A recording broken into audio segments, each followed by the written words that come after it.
In the year 2020, portals leading to another dimension began to appear all over the planet, and this led our quiet world to the beginning of something incomprehensible. Many countries have sent their troops into this gate to learn more about it, but not a single soul has ever returned.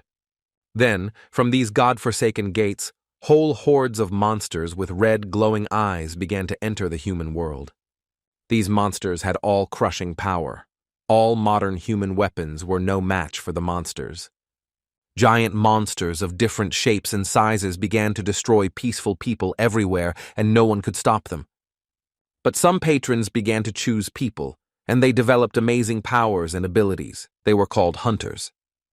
When the hunters appeared in the vanguard, humanity began to strike back against the bloodthirsty monsters from another dimension. Hunter patrons could provide active fighters with additional power, such as increasing single-strike stats.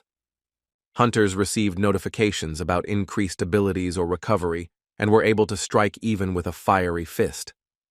The fighters' abilities against monsters were many times greater than those of humans. They had the most powerful skills and destroyed monsters. But among the countless hunters, one appeared who could control fire and an army of immortal soldiers. He was called the Demon King. This hunter, whose strength was immeasurable, possessed a special skill called Player. Only this man had the special ability to improve his skills by hunting monsters from another dimension. However, under the influence of the 12 great heroes, who were considered gods by the people, the player's existence was erased from the pages of history. And the 12 great heroes, who called themselves gods, created Eden, and the hunters began to be considered a new stage in human evolution. Those people who could not become hunters were equated with slaves, and the monster destroyers became the real rulers of the world. For almost 100 years, such a world order reigned on Earth, and the monster hunters were the most privileged people. Our main character was a boy who also dreamed of becoming a hunter, and now he was running through the forest, training to become faster. The guy in the green shirt ran with all his strength. The training was grueling, so his whole face was covered in sweat. The boy's strength was exhausted. He stopped and rested his hands on his knees to rest and catch his breath after running. A man sitting on a tree branch asked him if he was finished already, to which the guy said that he had reached his limit and had no strength left. The man reminded the boy that he wanted to change the world, and with such an attitude, he would not become a hunter, because the patrons would not notice him. The hero asked if Song-gu Hyun had surpassed his limit when the patrons noticed him, to which he was told that they had simply started supporting him. The guy looked at the coach angrily, frowning, and said that it was unfair that the patrons just started supporting the man. Song-gu Hyun explained to the boy that life was unfair, and if the boy couldn't run now, they should do something else. The man held his hand out in front of him, and a weapon magically appeared in front of his palm. It emitted a bright blue light. It was a magical spear, which, judging from the grin on Song-gu Hyun's face, the man intended to use for his next training. The hero caught the spear, which had now become an ordinary wooden one, and was amazed that this simple tool was the hunter's inventory. Song-gu Hyun replied that there was nothing to be surprised about, and the guy would understand everything himself as soon as he also became a hunter. The boy said that once he found out that his parents were killed by hunters when Song-gu Hyun gave him the book, he wanted to make it right. Looking at the sky, the hero admitted that he thought he would never become a hunter, even though the man had helped him get through all these years. The bald man slapped the guy and said it was a lie when our hero said that becoming a hunter was the will of heaven. Song-gu Hyun asked the boy not to worry and assured him that he would definitely become a hunter, and then asked if he still had that book. With tears in his eyes, the boy replied that he kept the book because it was a memory of his parents and a story about a forgotten hero, wiped off the face of the earth by 12 deities.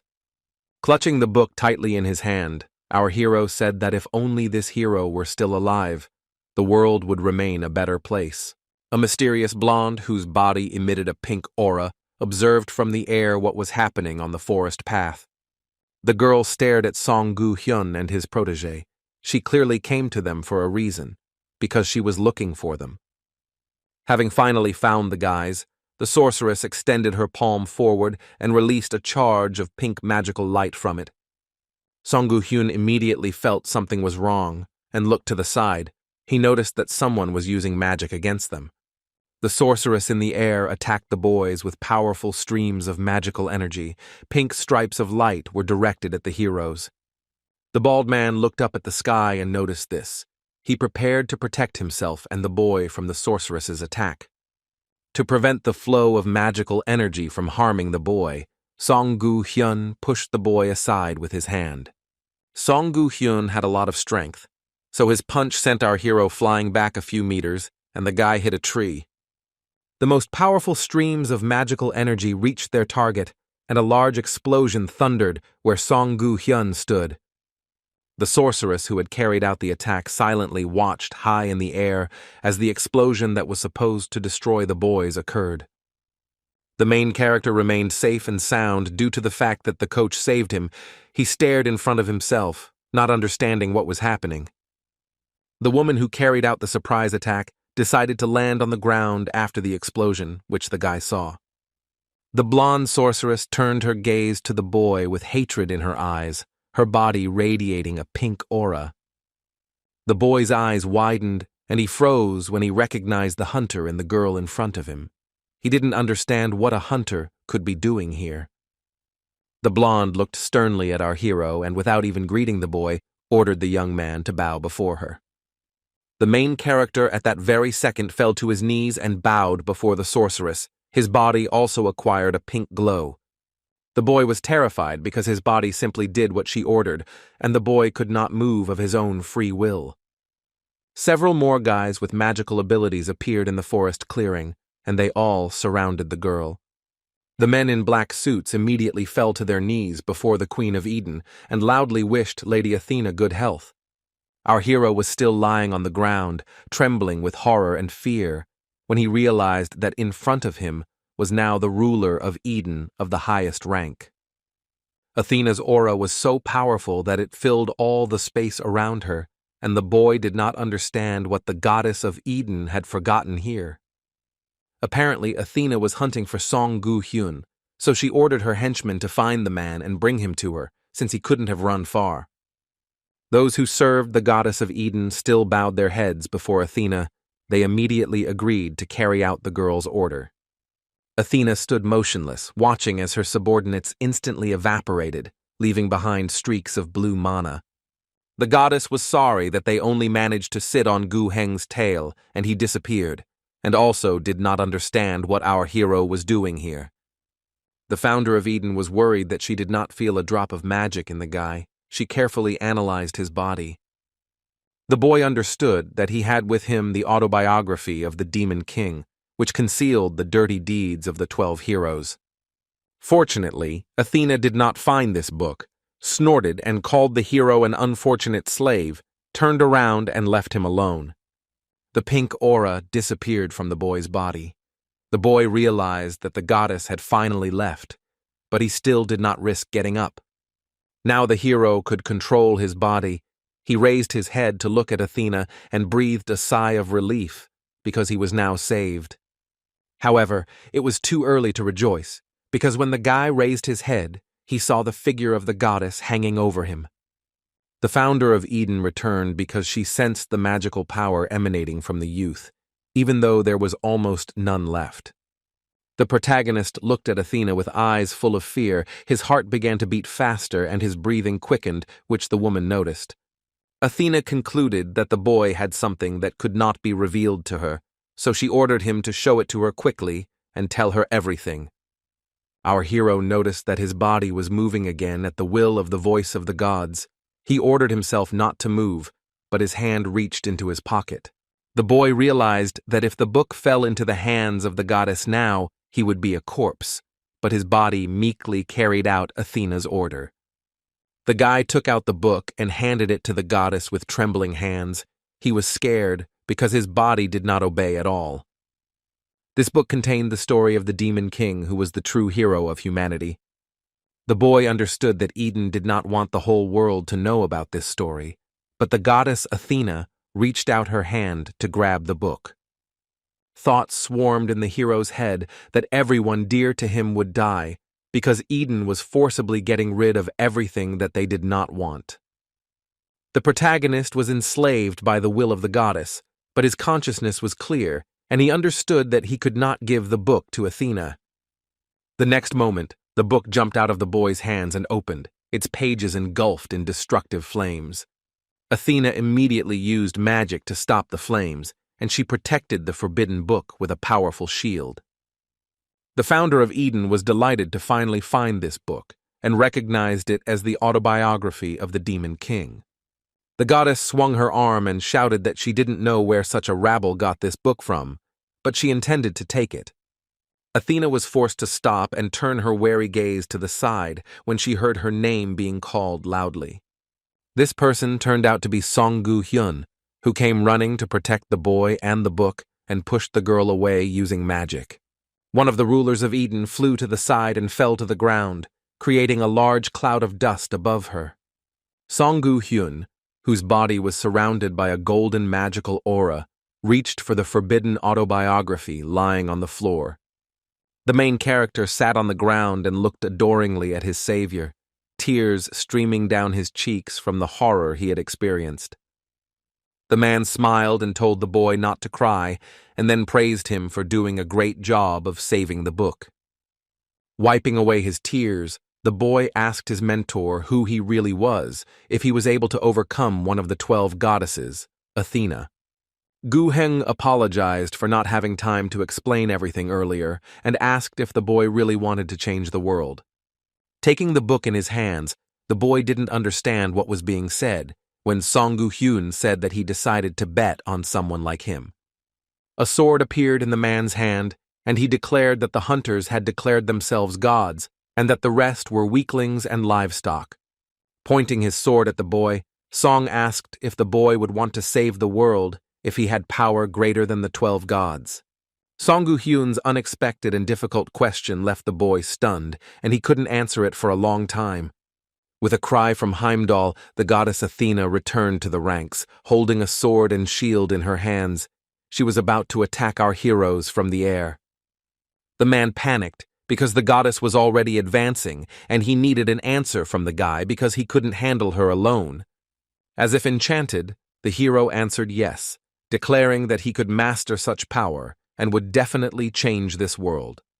Song-gu-hyun, who was sweating from the tension, let out a sigh of relief and smiled because he was satisfied with his student's answer. The next moment, the man activated the magical power of his sword and pierced the boy with the tip of the blade. Our hero froze in surprise, not having time to react before the blow. His eyes turned golden, and his body was surrounded by an aura of magic. Finally, the bald man with a beard asked the boy to be kind to him if the boy met him there. The golden sword was sticking out of our hero's chest. He didn't understand what Song-gu-hyun was saying. A powerful aura made him fly into the air. The main character began to gradually dissolve into the air, turning into small fractions, and finally he uttered the word Heimdall. Eventually, the boy's body rose very high into the sky and turned into a bright, shining star. The contract was executed, and according to the agreement with the fallen angel, our protagonist received patronage. The guy teleported to another place. He was surrounded by high, sharp rocks. His body was shining with a bright golden light. The boy was completely transported to another space and looked in front of him in horror, not understanding what had happened. The youth was scared because just a few minutes ago his body was pierced by a sharp sword, but now there was not a scratch on his body. He clenched his fist, testing his new strength. His body felt different than before, and the voice that announced he had received patronage was also frightening. The hero rose to his feet. His body became more muscular and strong. He began to guess that he had now become a hunter. The newly minted hunter began to look around, not understanding where he was now. He was surrounded only by rocks. The boy looked ahead. He saw high, sharp stone cliffs there, and the same ones hanging down. Everything around was in a magical light. The boy realized that the magical power he felt was coming from his body and guessed that he was inside the gate. But in this mysterious place, the main character was not alone. A strange creature with green legs was walking nearby. The young man immediately became wary and turned his gaze back when he heard some footsteps behind him. In order not to expose himself to danger, the guy decided to hide, so he jumped behind a rock and looked out from there. The protagonist's eyes widened, and he froze in fear when he saw in front of him the creature whose steps he had heard. The guy saw a green goblin with a sword in his hand in front of him, and now he was absolutely sure that he was inside the gates of the dungeon. The hero knew well that goblins were the initial and weakest monsters, but they were more dangerous than one could imagine. This is why they are called beginner killers, because their hearing and sense of smell are exceptional, and their hunting style is insane. The youth was not prepared to face such a skilled monster, as he was a newbie, and hoped that the goblin would leave and not notice him. But the hope was in vain, because the green monster with red glowing eyes turned its head and made joyful sounds. The goblin with a sword in his hand obviously noticed the presence of our hero and began to run towards him. The guy realized that he had failed to hide. Our hero didn't have any weapons with him, so he grabbed the first boulder he came across from the ground to defend himself. The hero didn't know if what he had learned would work against the goblin, and he could only hope for the skills he had learned. The guy decided to throw the stone away to distract the green monster and buy some time. The stone flew behind the goblin and made a loud sound, while the monster confidently walked towards our hero. The green monster bared its teeth and turned back when it heard the sound of a falling rock behind it. This allowed our hero to gain an advantage, and while the goblin was not looking, the guy ran up and grabbed the monster by the arm. In a rage, the boy with red glowing eyes decapitated the green goblin with one movement, giving him no chance of survival.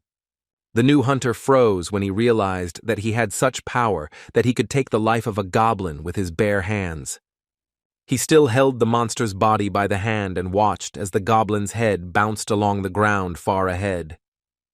Looking at his hand, the hero did not understand what was wrong with his new power because he just wanted to scare the goblin and take his weapon. The protagonist clenched his fist, took the sword from the monster and looked up at the sky, wondering if he had really become a hunter. He became wary when he heard a mysterious voice saying that the fallen angel had turned its gaze on him. The goblin wasn't the only monster at the dungeon gates. A moment later, a horde of other monsters began to run towards the guy. These were other goblins who, with evil smiles on their faces and loud laughter, were about to pounce on our hero. Seeing this, the boy realized that these monsters react to any sound made, which is why they came running here. Looking ahead, our hero saw in front of him a whole army of green monsters with spears and other types of weapons. The guy started to panic, staring at the picture in front of him, because there were a lot of monsters with big green ears. And the worst thing, in the boy's opinion, was that behind them stood a guy with a mask on his head, the leader and boss of the goblin dungeon. Our hero dropped his hands, realizing that this was the end for him, because he had just awakened as a new hunter.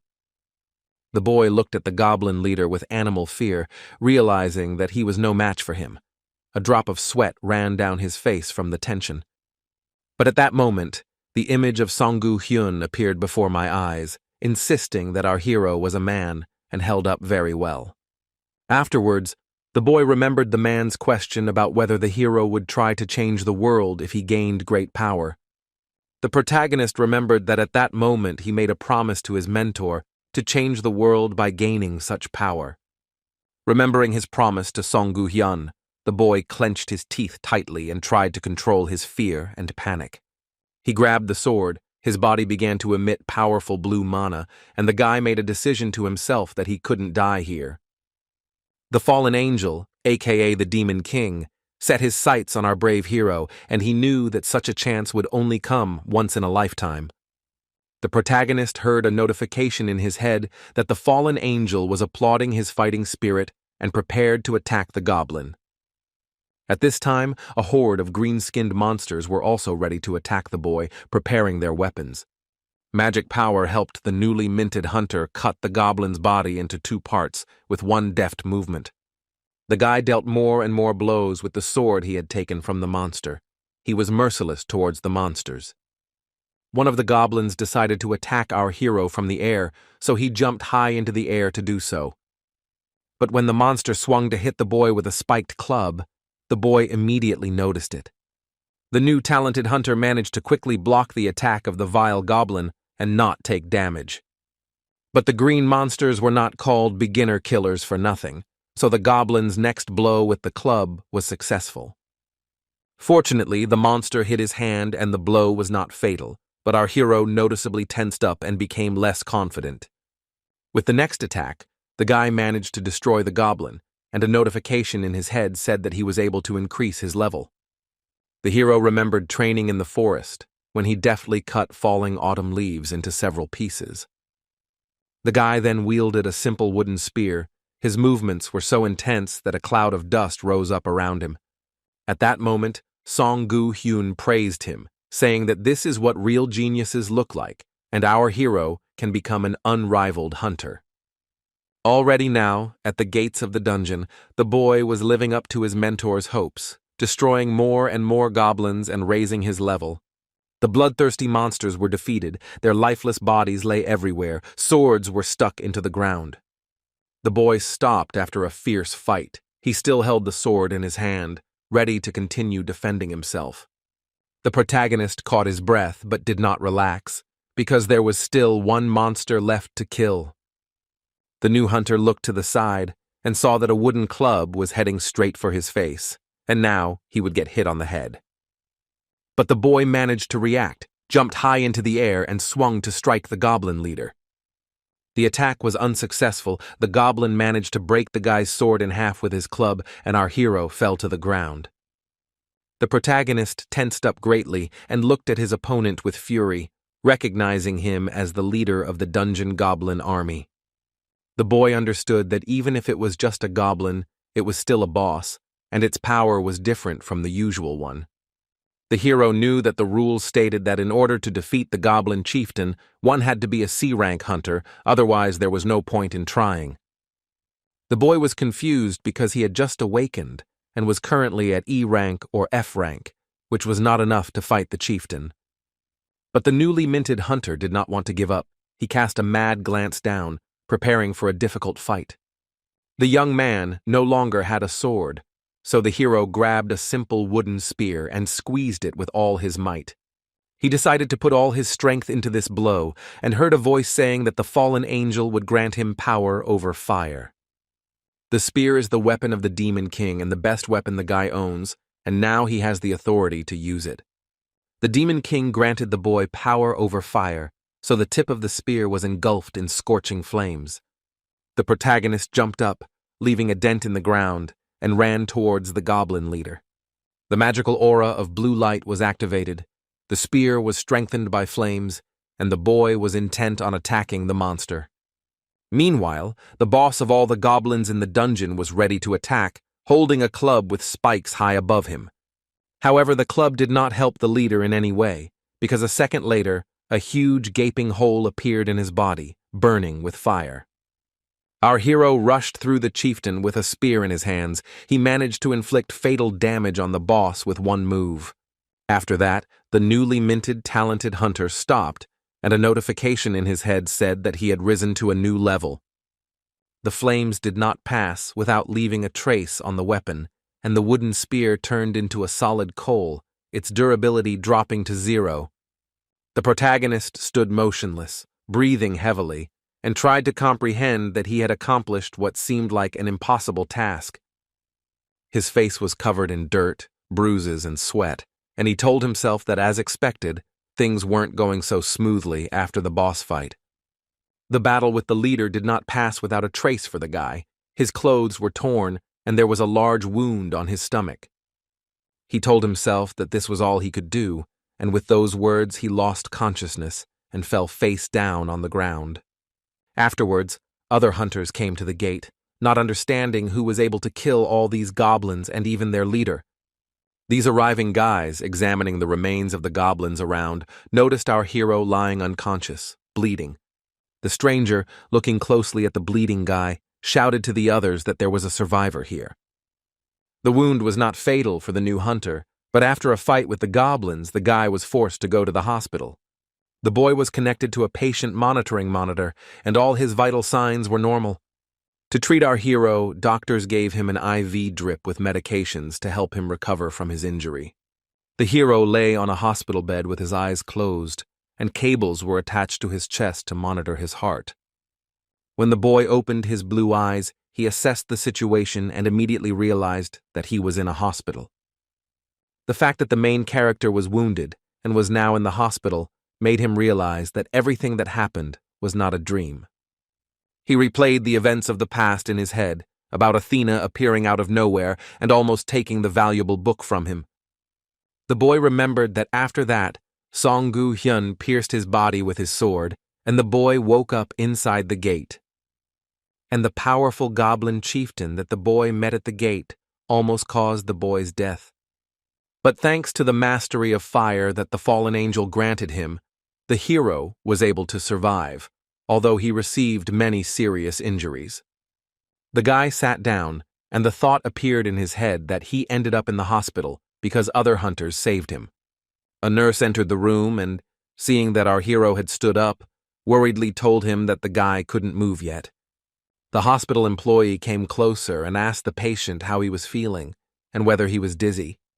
The girl explained that the hunters from the major league found the boy and saved him, and if it weren't for them, she doesn't know what would have happened to him. The main character stared at the medical worker with surprise on his face when she told him about the major league guild. The nurse said that the hero was badly injured and that he was very lucky, and that someone from the association would come to him soon. As she left the room, the girl's face flushed, and she thought she should tell everyone what a cutie the guy was. Our hero had a few more questions for the hospital employee, so he turned to her again, apologizing. The girl stopped and turned her head, looking at her patient with confusion after he called her name.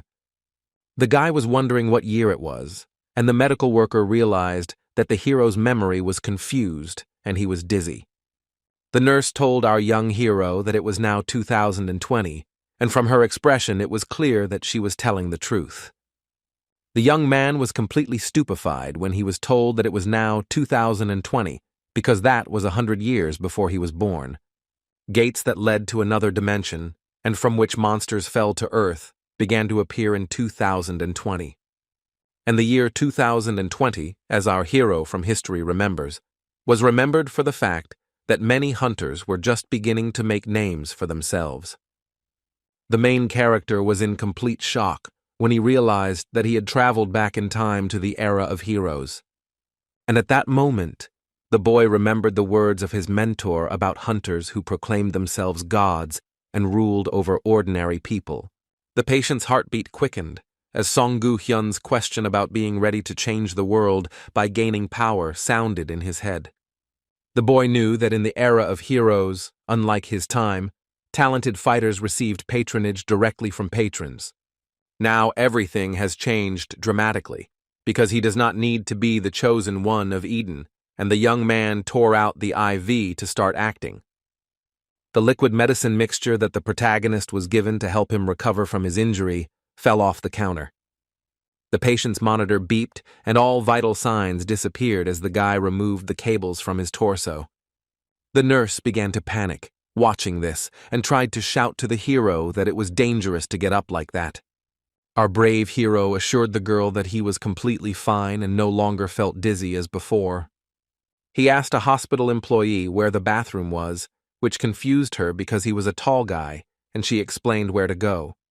The new hunter needed to get himself in order as soon as possible, so he went into the bathroom and closed the door behind him. His eyes widened as he turned around and saw a mirror in front of him, the reflection in it knocking him out cold. The guy couldn't believe his eyes, because his body had changed beyond recognition. It became muscular and strong. The young man did not have such muscles before the time travel, and his height increased to more than 190 centimeters.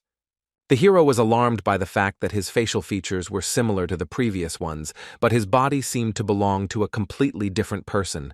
The boy became wary and looked back when someone knocked on the bathroom door and asked if there was anyone there. The young man was disturbed by a fair-haired guy, and after the hero tidied himself up, they sat down at a table to talk. The stranger placed his business card on the table and introduced himself as Kim Soo-yeon, saying that he came from the association. He explained to our hero that after the incident at the gate, he was saved by the guild and asked if he had any memory lapses. The young man realized that this was the man the nurse had told him about, and he confirmed that he had memory lapses. The guy from the association asked the hero to tell about what he remembers, for example, his name or family details. After the main character was admitted to the hospital, the association tried to find information about him, but they were unable to find out anything. The hero did not answer right away, thinking about the words about how memory loss could have been the cause of awakening or injury in the gate. The boy decided to share some of his details with the person from the association, stating that he was 23 years old. But when it came time to reveal his name, the boy lied and said his name was Lee Jun-kyung, using part of the Demon King's name. For some reason, at that moment, our protagonist decided to mix his name with the Demon King's name. He didn't know why, but he had an intuition, and it seemed to the young man that it would be the right decision to do so. Afterwards, he told the man from the association that he didn't remember anything else, and the guy grabbed his head, saying that it was a small problem. A concerned member of the organization asked the young man if he felt anything while inside the gate. The main character decided to answer this question truthfully and told the guy sitting opposite that he heard some voice. The reaction of the association employee made it clear that he knew what this meant, because his eyes widened in surprise. The guy said that he heard words about someone being his patron. His eyes began to shine with a blue light. The association employee became noticeably nervous and began to fidget with his hands on the table, trying to hide his excitement from the guy. The young man in the suit said that it looked like our hero had become a hunter and asked what the guy knew about hunters. When Lee Jong-ken explained that they were something like gifted people, the guy from the association suddenly stood up from his chair. The employee thanked Lee for his time and said the association and someone else would contact him again. As a sign of respect, the boy bowed his head to Jong-ken, stating that our hero had become someone very important to this world. Looking at the floor, the association employee bowed before the young man and wished the main character all the best.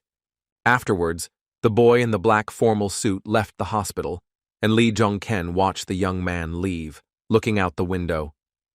He analyzed the character of the man he had just met and noted that he was very polite. Afterwards, our hero wanted to check his data as a newly elected hunter and said the word status. A screen appeared right in front of him, showing data about his name, level, ability, title, stamina, and other characteristics. The hero saw that he had the player feature, which the Demon King had, for which he was hated. He remembered the Demon King, who had a peculiarity that made the 12 heroes try to keep him in check. The Demon King was special, and to be precise, he was not a hunter due to his unique ability. The Demon King, unlike the others, could become stronger without anyone's help, and did not need the leniency of patrons. The protagonist's aura became active when he realized, after examining his status, that the player was no longer the Demon King, but he. The boy was still recovering from the severe injuries he received during the brutal battle with the goblins at the gate. The joyful nurse ran up to Lee Jong-ken and congratulated him on becoming a hunter, for which the hero thanked her. But the hero did not share the girl's joy and asked the hospital employee if becoming a hunter really needed congratulations. The girl was happy for our hero because even low-ranking hunters can become rich and receive many preferences. She explained that it is not even necessary to fight monsters for this, because the hero can also become a blacksmith. Also, according to the nurse, the guy has the opportunity to become a bodyguard, and rich people will line up to see him. But Lee was not happy, because he knew all this anyway, because those who are not elected remain absolutely powerless.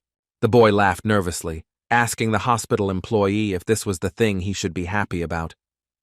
The girl handed the boy a bag, saying that she almost forgot to give this to him, things from Kim Soo-yeon from the association. The nurse explained that these were the things Lee was wearing during the gate incident, and then congratulated him on his discharge.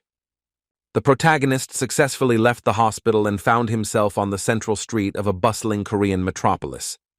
He looked around, studying the passers-by with interest, because for the first time, he was able to move 100 years into the past. The guy ended up in the Gangnam area. In the era of heroes, he was allowed to do so, but 100 years later, he wouldn't even be able to set foot in that place. The protagonist was amazed because the environment around him was surprisingly bright and peaceful. Inspector Kim Soo-yeon from the organization met our hero and said that he had been waiting for him, and he was greeted in return.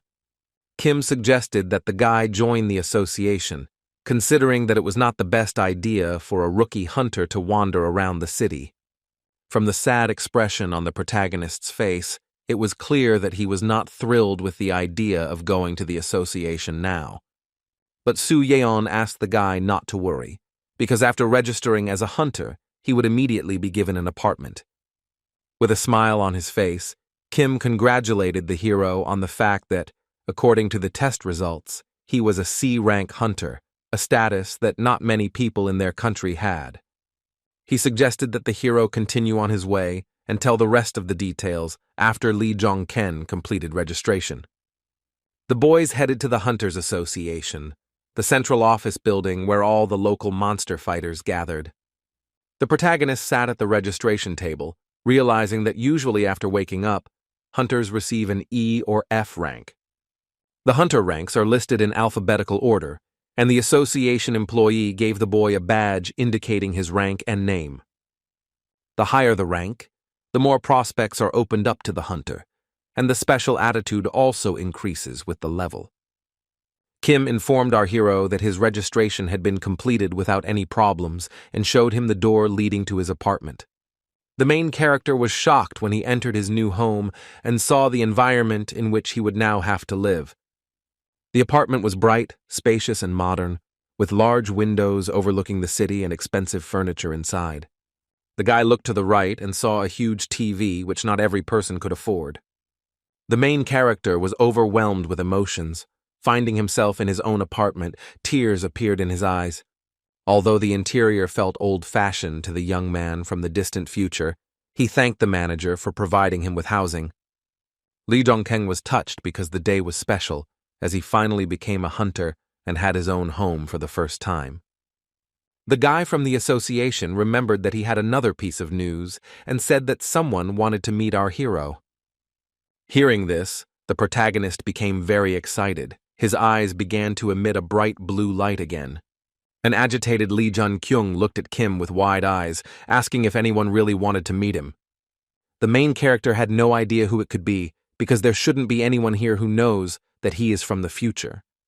Surprised by the guy's unexpected reaction, Kim said that it was the head of a major league guild who was interested in him. Kim Soo-yeon explained that the major league guild has been very active lately and has attracted a lot of attention. The protagonist was not against meeting with the guild leader and agreed to set up a meeting with this man. The meeting took place shortly, the guys went outside, the manager from the association introduced our hero to the head.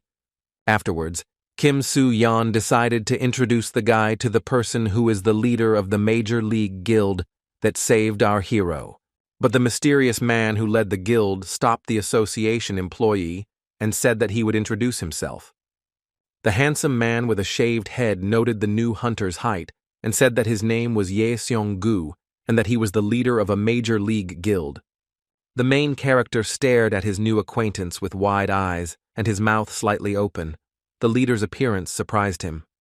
The boy panicked when Ye Seong-gu asked Lee Jung-kyung why he was staring at the man like that. The young man rubbed the back of his head out of embarrassment and began to sweat, apologizing to the man if he had offended him. The hero thought that he had almost made a mistake, and he had no idea that he would meet this man in person so quickly. The boy recognized the leader as his mentor Song Gu-hyun, but did not tell him about it, and the man asked if they had met before. Jong-kyung clearly remembered that Song-gu taught him all the skills in the past, but he replied that he had lost his memory, so he was not sure. What came as a surprise to the guild leader was that the next moment our hero bowed before him and thanked him for saving his life. For Jung-kyung, Sungu was a hero who closed an incredible number of gates and saved so many people. The boy knew that in the future this man would become the famous Heimdall, the hero who was thought to be dead. The sun set behind the horizon and night fell. Our hero went to his new apartment to rest. The hero still couldn't get used to the fact that he had received a new body, so he looked at his muscular arm in the room. To be sure, he clenched his fist once again and stated that everything that had happened to him today was real. But Jongken was worried about his body. It felt like it belonged to someone else, but the moles were in the same places, which meant it belonged to him. He wanted to check his status again, and the screen in front of him showed data about his stamina, strength, and other information. What interested the guy most was why the hero had the ability player, which the Demon King also had. He suspected that he had gained the ability because the fallen angel became his patron, but he did not understand what had happened to the Demon King then. The young man knew nothing more about this, and he realized that he would not receive answers to all his questions now. Lee Jongken kept telling himself that he had returned to the past, gained strength, and obtained the most powerful ability. The boy's eyes began to glow with a magical blue light as he screamed that he now had the power to change the world. The sleepless night for our hero passed. A clear day came again, and the guy again went to the association's office building. This tall, modern building was visited by all the young hunters, who studied there, sitting at desks, as if they were in a real school. The main character also came to class, but unlike the others, he was not studying, but sleeping right at his desk. A strong man in a black formal suit entered the office, his face covered by large sunglasses. The man with scars on his face stated that his name was Bei Sang-soo, and that he was one of the people who would train the hunters. The hunters were shocked because Sang-soo is a B rank, and he is an important member of the association, and newbies are not usually trained like that. The protagonist overheard a conversation about how, since Bei Sang-soo decided to teach them, it meant that the association had its eye on one of the students. The hunters' eyes lit up with a demonic light as they set their sights on attracting Sang-soo's attention and getting a good position. The teacher announced that today there would be a seminar about hunters, and after that everyone would choose a combat weapon and take a test.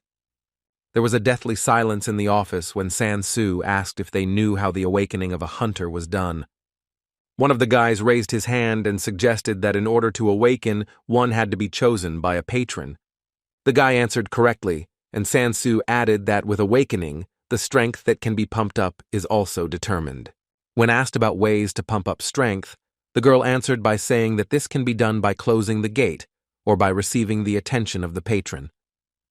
The experienced B-rank hunter clapped his hands and smiled, calling the girl's answer excellent and saying that she had clearly prepared. Bei Sang-soo flashed his glasses and decided to ask the guys a more tricky question and asked what the patron's goal was. The question was not as simple as the previous ones, so there was silence in the office and no one could answer. The teacher was not surprised that no one knew the answer, because no one knows who the patrons are and why they choose people. He noticed one of the guys in the office who, unlike the others, wasn't trying to impress him. Sang-soo was interested in our hero, so he turned to the guy, who looked indifferent, and asked if he could answer his question. The protagonist removed his hand from his chin and did not answer the teacher. The young man hesitated a little when he was addressed. With a smile on his face, the teacher said that a free-form answer was accepted, and he just wanted to hear his opinion. Lee Jongken stunned the entire audience when he shared his opinion that the patrons were engaged in some kind of entertainment. Everyone present in the office, including the teacher, were extremely surprised by such words from the newly minted hunter. The answer shocked Sang-soo so much that sweat appeared on his face, and he asked the boy what he meant by that.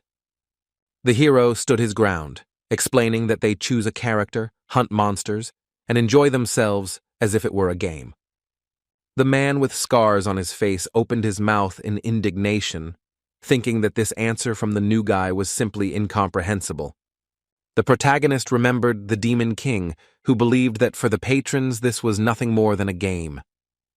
The lesson in the classroom was over, and the boys went to the training ground to undergo a combat test. Sang-soo turned to the huntress girl who had chosen the sword and called it a good choice, then asked if she was ready. The girl, clutching the sword tightly with both hands, answered the teacher that she was ready to begin the combat test, her eyes shining with a blue light. The man explained that the girl would have to fight a hungry goblin, and it would be okay if she couldn't defeat him. The huntress agreed to begin the task after Sang-soo said that he would then decide for himself whether she passed the test or not. Sang-soo said that there was nothing to worry about because the goblin had been brainwashed and would not be able to kill a human, and pressed the button to start the test. The gate holding the hungry goblin opened, and a furious green monster flew at full speed towards the girl. The aggressive monster rushed forward to attack the girl, but the huntress was already ready to strike. With a loud cry, the brave girl swung her sword, glaring at the goblin in an attempt to attack the green monster. The huntress's sword left blue streaks of light behind it. The girl struck the first blow, but the goblin dodged. The goblin bared his sharp teeth and laughed evilly when the huntress failed to damage the monster and then swung his own. The monster struck the newly minted huntress with its hand, and the girl closed her eyes in pain. The blow was not critical, but it was noticeable, so the heroine lost her balance and after this attack fell on one knee. The hungry, enraged goblin did not want to leave the girl alone, so he decided to pounce on her again. Teacher Bae Sang-soo, watching the fight, thought it was too dangerous when the goblin was about to attack again. But the huntress did not give up and managed to defend herself. Her next blow with the sword was successful, and the goblin's body was cut into two parts. The hungry, bloodthirsty monster was defeated, but the fight was exhausting, so the girl fell, exhausted. The man with scars on his face walked closer to the student who was lying on the floor trying to catch her breath after the fight. He praised the huntress for being able to counterattack and kill the goblin in such a situation, so she passed the test. The girl left the training ground, and Bae Sang-soo asked the last cadet to enter the ring to take the test. The iron gates behind which the last newly minted hunter stood began to open at Sang-soo's command. Our main character came out onto the platform. Instead of a sword, he chose a wooden spear and shield as a weapon. Lee Jong-keng looked focused and determined to complete the combat test. There was not a trace of fear on his face. The teacher looked at the weapon that the last cadet had chosen and thought that a spear and a shield were a very strange combination. The guy understood that if he passed the test, he would be able to continue attending graduate courses, and he needed to prove himself in order to get an advantage. Hunter Sang-soo said nothing about the guy's choice of weapon and suggested that they begin the combat test. He stated that all the goblins had been killed and that another monster would have to be fought, but according to the new rules, it was not necessary to kill it. Our hero was noticeably surprised by the news that all the goblins were gone and he would have to fight another monster. The teacher reassured him that the monster had been brainwashed and would not be able to cause serious damage, and as long as Sang-soo was here, there should be no problems. Bae Sang-soo looked at our hero and asked if he was ready to begin. In response, Jong-kyung only nodded in agreement. The guy guessed that, most likely, they would release a kobold into the arena because he was similar in strength to a goblin, and reported his readiness. Sang-soo suggested that they start the test and asked the young man not to disappoint him because he was impressed with his answer at the seminar. The teacher announced that in the final combat test, Lee Jong-ken would have to fight a large green orc. The hunters watching the test on TV screens were shocked when they saw an orc enter the arena. The boys couldn't believe their eyes because orcs had never been used for training fights before. Sang-soo knew that this was necessary because of the hunter who had awakened immediately with a B rank and was now the strongest in the world. The teacher knew very well that Jong-ken was a real diamond because he awakened at C rank and dealt with all the goblins. By unleashing an orc against the protagonist that was stronger than two grown men combined, he wanted Lee to show him what he was capable of. As our hero prepared to fight the orc, he received a notification that the fallen angel was watching him closely. The duel began immediately. As soon as the orc was released into the arena, the monster immediately ran towards the hunter. As his only weapon, the guy chose a simple wooden spear, which began to emit magical light in his hands. The orc didn't have time to attack the hunter because our brave hero did it first, piercing his shoulder with a sharp spear. The guy concluded that the monster was very stupid because it attacked relying on brute force without any intentions. The spear was sticking out of the shoulder of the orc's muscular body. The green-skinned monster grabbed it with its hand to pull it out of the body. The protagonist panicked because the spear was stuck in the monster's body and it was impossible to pull it out. The enraged orc held the spear in his hand. He clenched his second fist, preparing to pounce on our hero. The monster with dark green skin began to furiously hit the guy with his fists, but the main character managed to protect himself with a shield. The orc dealt numerous blows, leaving streaks of red light behind his fists, but the wooden shield saved the guy. The hunters were worried, thinking that it was too dangerous to give the orc a start, and the instructor should stop him. Sansu watched the fight calmly, believing that the attack was flawless, but the man slightly underestimated the monster's strength. The bloodthirsty orc continued to strike the shield with his fists, which had already begun to crumble, with splinters flying in all directions. Having taken out his weapon, the instructor became alarmed, believing that everything could end badly if he did not intervene now. B-rank Hunter Bei Sang-soo dropped his weapon from his hand when he saw the turn of events before him that left him in shock. He did not interfere in the fight, watching in amazement what was happening in front of him in the arena between our hero and the orc. Our brave hero removed his shield and jumped to the side with lightning speed, thereby protecting himself from another blow from the monster. The guy kicked the bloodthirsty monster right in the head with all his might. The hero's body glowed with a bright blue light. The blow was impressive because it caused a large, sharp fang to fall off the orc's mouth and fly off to the side. At this point, the main character decided not to stop the attack, but to pounce on the orc again while he was taken aback by the first blow. The fallen angel granted him mastery over fire, the hero's eyes glowed orange, and his shield became covered in flames. Having lost his spear, the hero did not lose his head and decided to use a burning shield as a weapon, cutting off the orc's head with it. The hunters who were watching everything on TV were amazed, doubting that they really had a newbie in front of them. One of the boys said that Lee Jong-ken squeezed the spear to upset the orc's balance, while the other noted the boy's incredible skills. Sansu was surprised that Jong-ken used the skill without casting any spell, which meant he had the skill since awakening. The instructor said that this was the first time something like this had happened since the beginning of the era of hunters, and the guy's shield's strength had dropped to 0. After defeating the orc, the protagonist regained his spear and received a notification that his level had been increased. While kicking the lifeless body with the tip of the spear, Lee Jong-ken was also informed that his fire mastery was now at level 2. Sang-soo made it his goal to recruit the boy into the association at all costs, and praised him for successfully passing the test. The main character took his victory calmly and thanked the instructor for the congratulations without any bright emotions on his face. He looked at his hand and saw that the spear had also turned to ash, guessing that the weapon was failing due to its power over fire. Control over fire is the foundation of the Demon King's strength, and it can even be considered not a skill, but a power.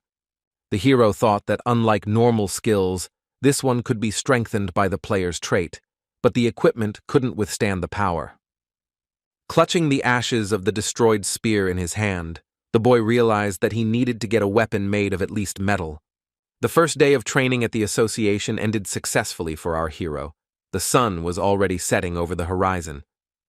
When it was already dark on the streets of the Korean metropolis, Lee Jung-kyung spent his free time in his new apartment. The boy was chatting pleasantly with the manager from the association and Song-gu, the leader of the top league guild that saved him at the gate. Sang-gu shared with the protagonist his doubt that he, as the leader, should not be in the new hunter's apartment. The young man dismissed all of Sang-gu's doubts and said that he had invited him to the housewarming party, and also apologized for not being so rich. Over a modest meal, the men chatted amiably, discussed tomorrow's seminar and the upcoming test at the hunter's school. Kim Soo-yeon, who was appointed as our hero's mentor, asked if the final test of the seminar classes was tomorrow. The protagonist was surprised when Sang-gu suddenly asked about his plans for the future and whether Lee had thought about his proposal. Sang-gu opened up to the young hero, admitting that he didn't know why, but something inside him was telling him that he couldn't let the boy go. Kim felt awkward because the atmosphere at the meal had become tense, and the Best Hunters Guild was trying to recruit a newcomer. The bald-headed man told our hero that, one way or another, he didn't want to pressure the guy into making a decision. The protagonist stared at the guild leader and his mentor in the past, not daring to give a definitive answer. The atmosphere in the apartment was tense. The association manager pressed his lips together and began to sweat, waiting for the guy to answer. Looking into Sang-gu's eyes, Lee Jong-kyung said that he had to refuse the man, not agreeing to his proposal. Kim Soo-yeon abruptly turned his gaze to the youth, shocked that the hero refused to join the best guild. It was clear from the expression on the bald-headed man's face that the hero's answer disappointed him. He sadly lowered his eyes to the floor. Sang-gu asked why our hero refused, because joining the guild would be a lucrative offer for the new hunter. Without admitting it, the protagonist understood that Sang-gu-hyun was absolutely right, and this would open up many prospects for him. But the hero decided that it was too dangerous to get close to Brother Gu so early, so he said that he did not want to join any organization. But Lee Jong-kyung clarified that if his help was needed, he would always be ready to provide it in order to repay for saving him. For a few seconds, there was silence in the protagonist's apartment. Sang-gu silently pondered Lee Jong-kyung's words. The man looked at the young man with a smile on his face and said that he had taken note of this and did not refuse the boy's help. Lee Jun-kyung and Sang-gu-hyun stood opposite each other, smiled, and crossed their fists, while Kim Soo-yeon felt awkward because of them. Soo-yeon was confused by the fact that a newbie was going to help the strongest A-rank hunter, and he was accepting his help. The housewarming party in our hero's new apartment continued. Sang-gu and Jong-kyung laughed among themselves, and Soo-yeon did not understand them.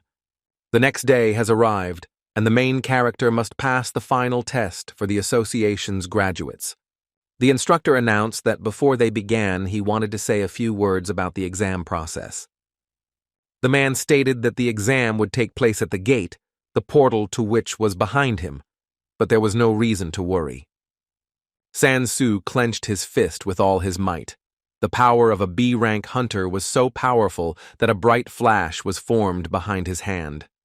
In this way, the man demonstrated his power to the newcomers, reassuring them with the news that he would personally accompany them through the gates. The news shocked the new hunters present at the final exam, and they stared at the instructor. The protagonist knew that in front of him stood an experienced B-rank hunter whose strength surpassed all those standing here combined. The enthusiastic instructor said that they would leave the gate immediately after all the supplies were received. The protagonist, tightly clutching a new metal weapon in his hands, passed through the portal into the gate to pass the final test. As soon as he entered the new space, the guy became wary because the air in the gate felt somehow viscous. The man guessed that the newcomers felt the air was thick and explained that it was all because of the magical power in the gate. San-soo suggested that they move out since everyone was already gathered, and told the newcomers to follow his instructions when they encountered monsters.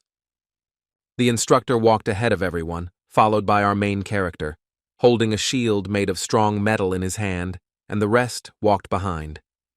Bae Sang-soo seemed to sense something was wrong because he made a gesture with his hand, silently signaling for them to stop. The experienced B-rank hunter noticed from a great distance that 3 bloodthirsty goblins were waiting for them ahead.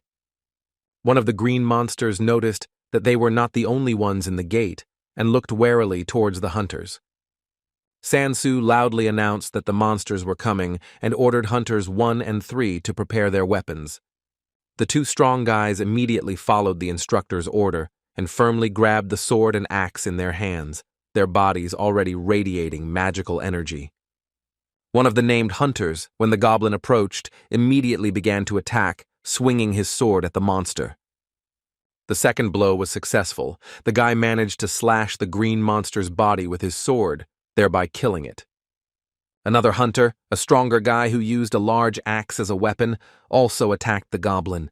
The boys did an excellent job with their task, so the instructor called the next ones, hunters number 8 and 16.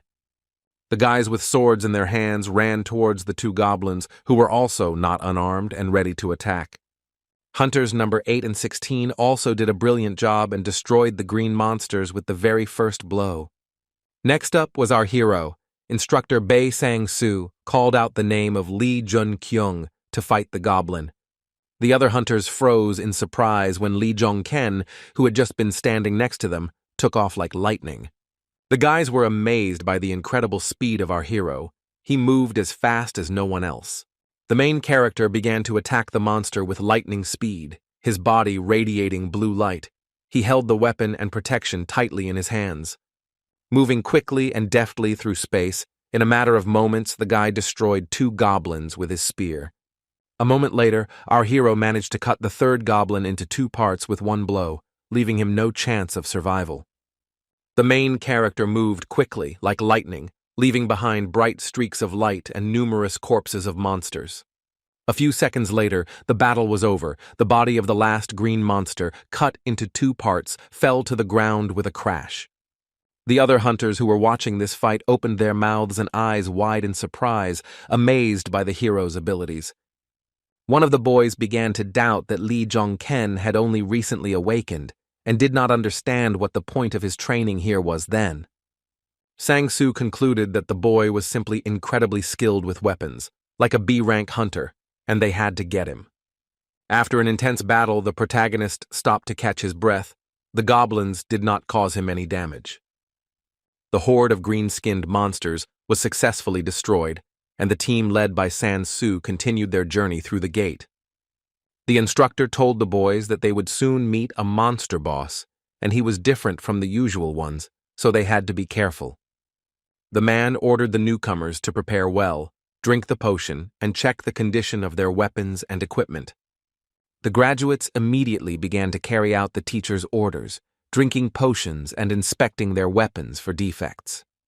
The protagonist stood to the side. He thoughtfully looked down at the floor, remembering the Demon King and his special player ability.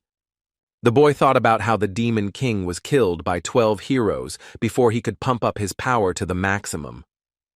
Looking at the fire above his palm, the hunter decided to act differently to avoid being killed like the Demon King. The flame in the hero's hand became stronger. He decided to do everything to become stronger than the 12 heroes and anyone else. Lee Jong-ken removed the fire from his hand and returned to his formation, preparing to face the dungeon boss. All the hunters prepared for a new battle, and the instructor said that they needed to move out, and asked everyone to follow him. The gate had a gloomy atmosphere. The sharp rocks were surrounded by red magical energy emanating from the boss monster. There was a hum inside. The hunters, led by Sang-soo, were getting closer and closer to the monster, and its energy was growing. The instructor and B-rank hunter led the less experienced guys. They came close to the cloud of magical energy. The monster boss's magic immediately began to act on the heroes. The instructor's body turned black and white, and he visibly tensed up. The same effect was imposed on the other hunters. The guys were very scared, not understanding what was happening. The encounter with the monster boss's magic surprised our hero too. His eyes widened, not understanding what kind of overwhelming energy it was. It was a serious matter, so B-rank hunter Sang-soo immediately shouted at the boys to retreat and run to the gate right now. The cloud of crimson magical light turned into a powerful charge of flame that caught up with our heroes. Like a fiery meteorite, the power of the monster boss rushed towards the hunters. Sang-soo ran away towards the exit. When the man turned around, he noticed a stream of powerful fire heading straight towards him. The distance was very small. A decision had to be made immediately. Sang-soo knew he had to dodge, but if he did that, something else would happen. The man screamed, "Damn!" as the monster got as close as possible, and he needed to dodge, but his boot slipped treacherously. There was no time to escape. The instructor and B-rank hunter decided to cast the poisonous fangs spell. He raised his hands up and a giant image of a magical monster appeared above him, shining with a bright blue light. With the help of this spell, the man with scars on his face began to counteract the power of the monster boss's fire. But the fiery power of the mighty monster prevailed, and it gradually captured all of the man's blue energy. The monster retreated, and after the attack, the man remained unharmed, but sat on his knees, holding his knives in his hands. The enemy's strength was astonishingly destructive. Even for an experienced hunter, his poison fangs were unable to completely repel the attack. Bei Sang-soo turned his head sharply, remembering his new recruits, not understanding what was happening to the guys now and whether they were okay. The man stood up, turned around and saw the main character in front of him, holding a shield in his hand, and behind him were the rest of the guys. Around the main character there were streams of orange and blue magical power at the same time. The guy silently looked at the instructor. Sang-soo realized that it was Lee Jun-kyung who helped him repel the attack and praised the boy, calling him incredible. But the guy started denying everything, saying that he only managed because Sang-soo blocked most of the enemy's attack. The protagonist froze when he suddenly received a notification that the fallen angel was requesting a guy. The next notice our brave hero received was that he needed to destroy the great goblin sorcerer. The hunters recognized the monster in front of them as a great goblin sorcerer who could destroy even a B-rank fighter, so they had to run. Sang-soo admitted that even for him, the sorcerer would be a difficult opponent, so he asked everyone to leave the gate and request reinforcements. The protagonist stunned the instructor by telling the man that he wanted to fight the great goblin sorcerer one-on-one. The other guys who heard such a bold statement from Lee Jong-ken were also shocked. The instructor asked the hero not to overestimate himself, even though he had previously managed to destroy a horde of goblins and even an orc. When trying to reason with the guy, Lee Jong-ken said that he knew that the goblin was strong, and he knew how to resist him. The young man asked if the monsters here weren't designed for beginners to handle, and asked to give them a chance. Bei Sang-soo was puzzled by the blind confidence of the guy in front of him, but still agreed to give him a chance to fight the sorcerer. The protagonist turned around and stared at his enemy, his weapon and magic power at the ready. The great goblin sorcerer did not hesitate, and the next moment activated his magical abilities against the hero. In front of the bloodthirsty monster was a magic circle, with the help of which the monster sent charges of fire towards Lee. The goblin sorcerer launched 3 streams of destructive flame against our hero. They approached the guy with lightning speed. They soon reached their destination, but the protagonist managed to protect himself by putting a metal shield in front of him. The goblin sorcerer's first attack was successfully repelled. The hunter made the fire streams swirl and change their trajectory. The amazed boys watching this couldn't believe their eyes because Jong-ken managed to completely reflect the fireballs. Bei Sang-soo was also shocked because the guy didn't just reflect the fireballs, he absorbed them, and he didn't understand how Lee managed to do it. Another blast of fire reached our hero, but the sorcerer failed to hit the guy. Jong-ken absorbed the energy again. The shield took on the fireballs and carried the energy of the flame, after which the main character decided to counterattack the enemy. However, the experienced and powerful monster was prepared for this. He put a magic circle in front of himself for protection. The guy didn't have time to attack the goblin, as the monster struck again, causing a giant explosion in the gate. A large wall of flame appeared between the protagonist and the monster, protecting the goblin from the hunter's attack. Seeing this, the other hunters were scared. They shouted that they couldn't handle it, and they would simply be wiped out by long-range magic. But our brave hero was ready to continue the battle. He held out a spear in front of him, the tip of which emitted fiery energy.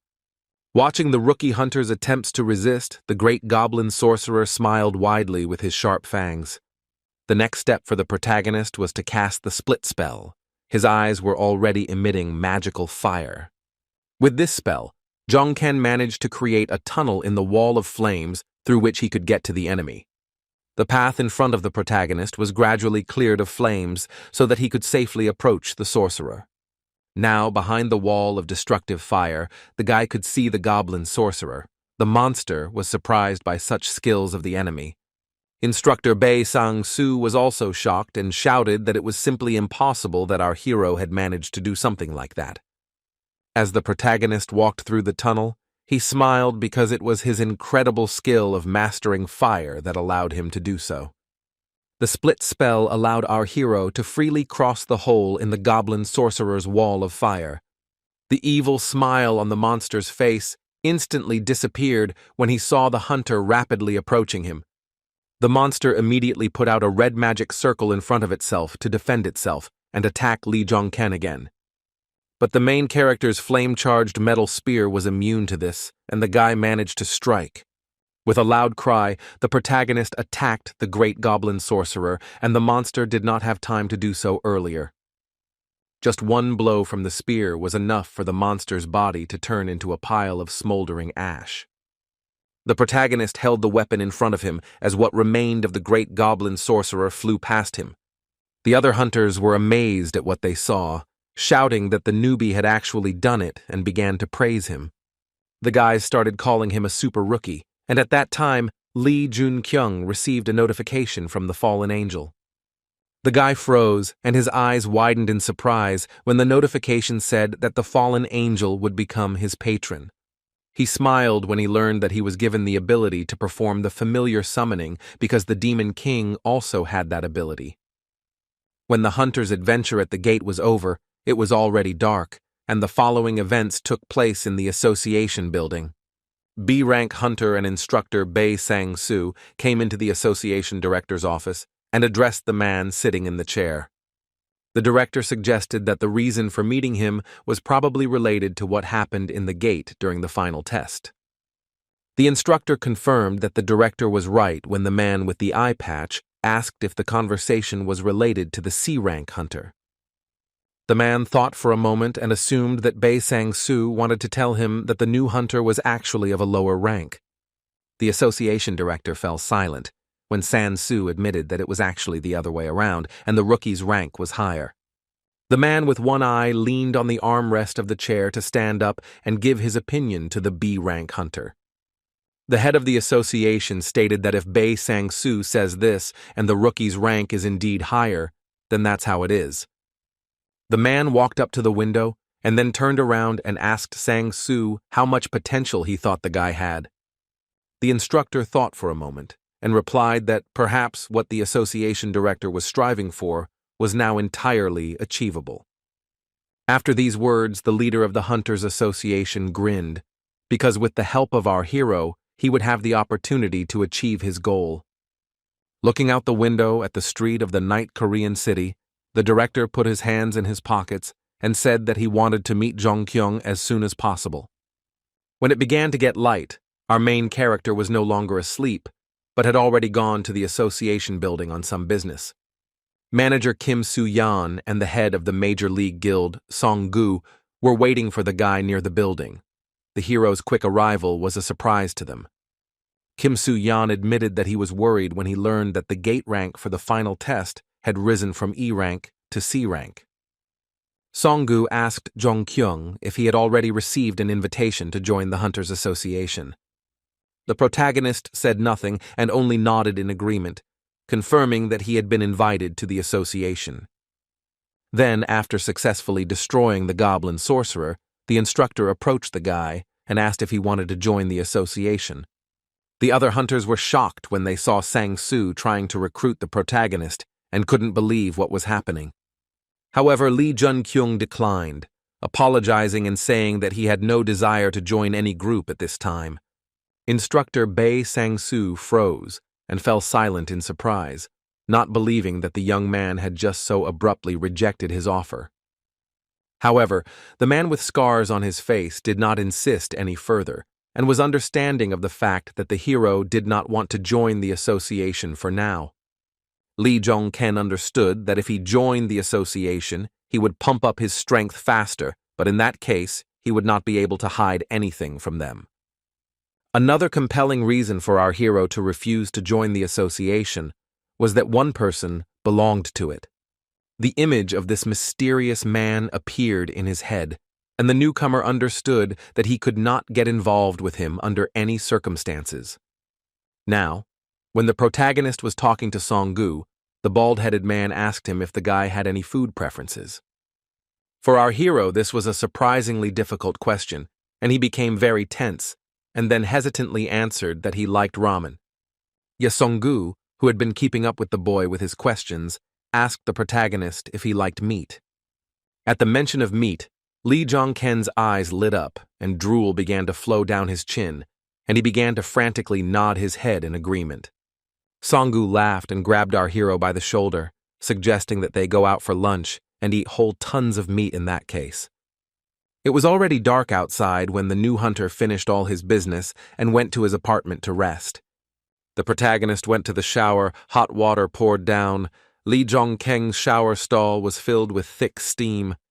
The guy stood for a long time under the stream of hot water and looked into space. He was completely immersed in his thoughts and pondering something. Memories of how the guy skillfully dealt with a whole crowd of enraged goblins at the gates came to mind. Then the boy remembered how he stood in front of the goblin sorcerer when he was able to remove part of the monster's wall of fire with the help of a spell.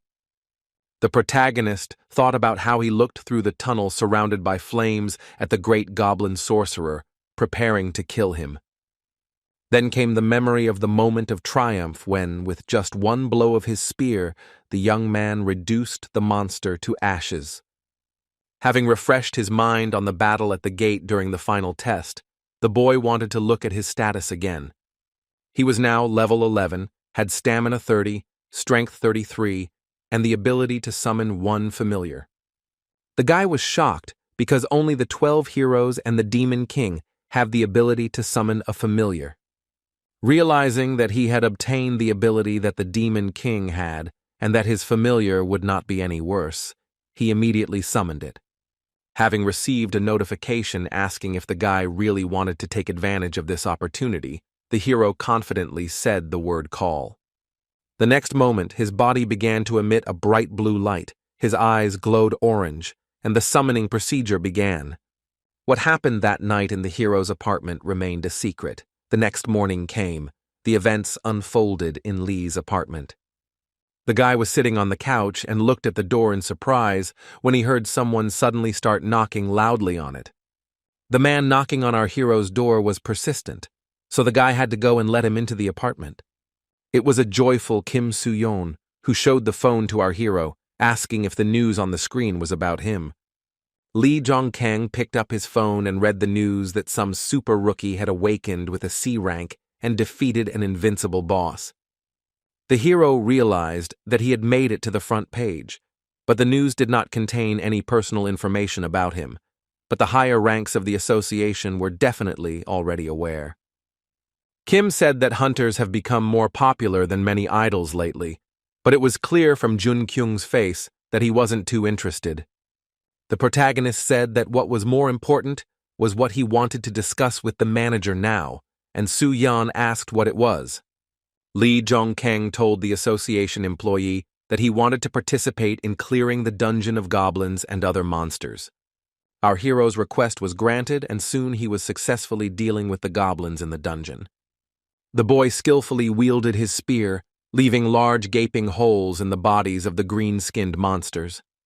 The next attack was also successful. With one blow, the guy managed to cut the body of the bloodthirsty monster into 2 parts.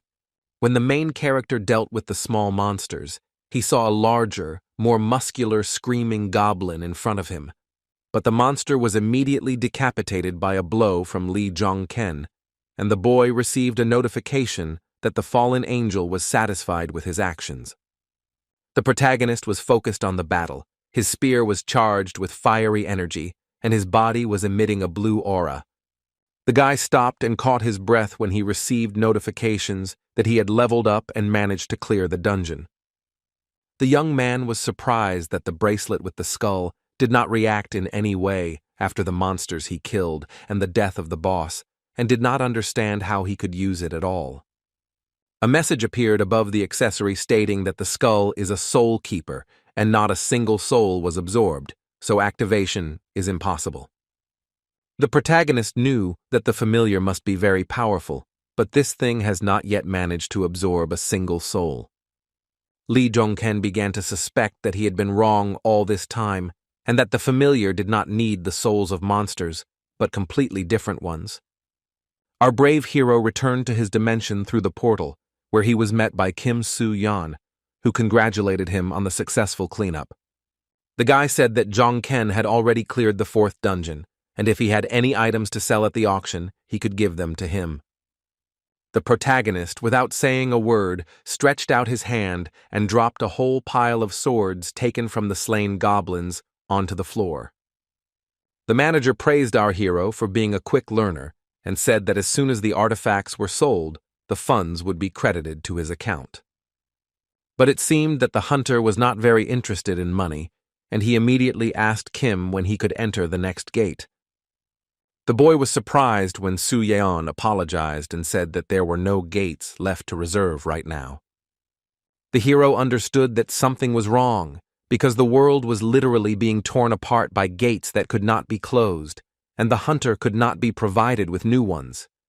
The guy in the formal suit explained that a guild had recently appeared and had recently reserved about 20 low-level gates. The protagonist was perplexed in his mind by the fact that some guild was able to reserve all 20 gates for itself. The manager agreed with the guy, but the association had to approve the request because the guild had previously successfully cleared all of its gates. Lee Jun-kyung's mouth dropped open in surprise as he began to guess which guild Kim Soo-yeon was talking about.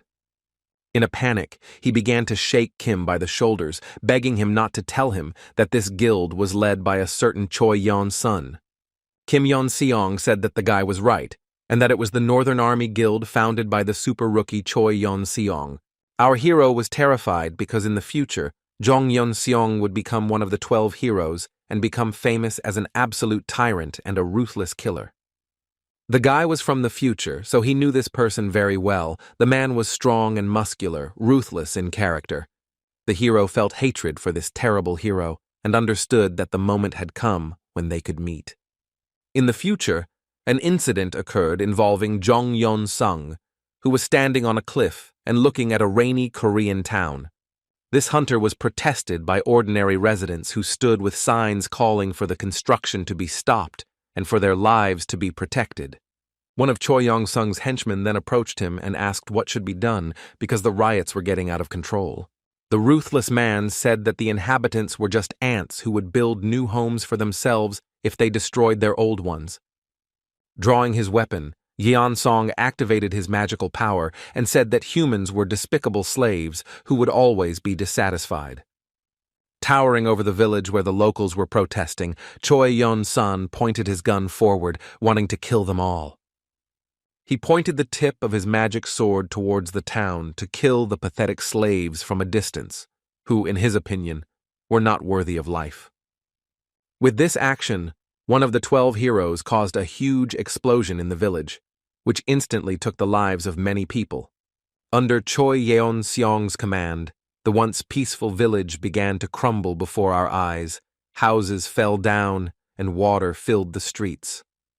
Now that our hero had become a hunter, he walked down the street, holding his hands in his pockets, and recalled these tragic events.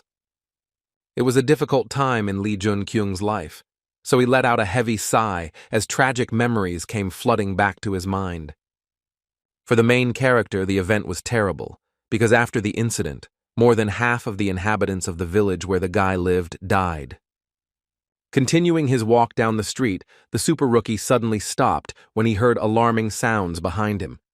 He turned his head and looked intently at the man who was shouting the word "enough" not far from him.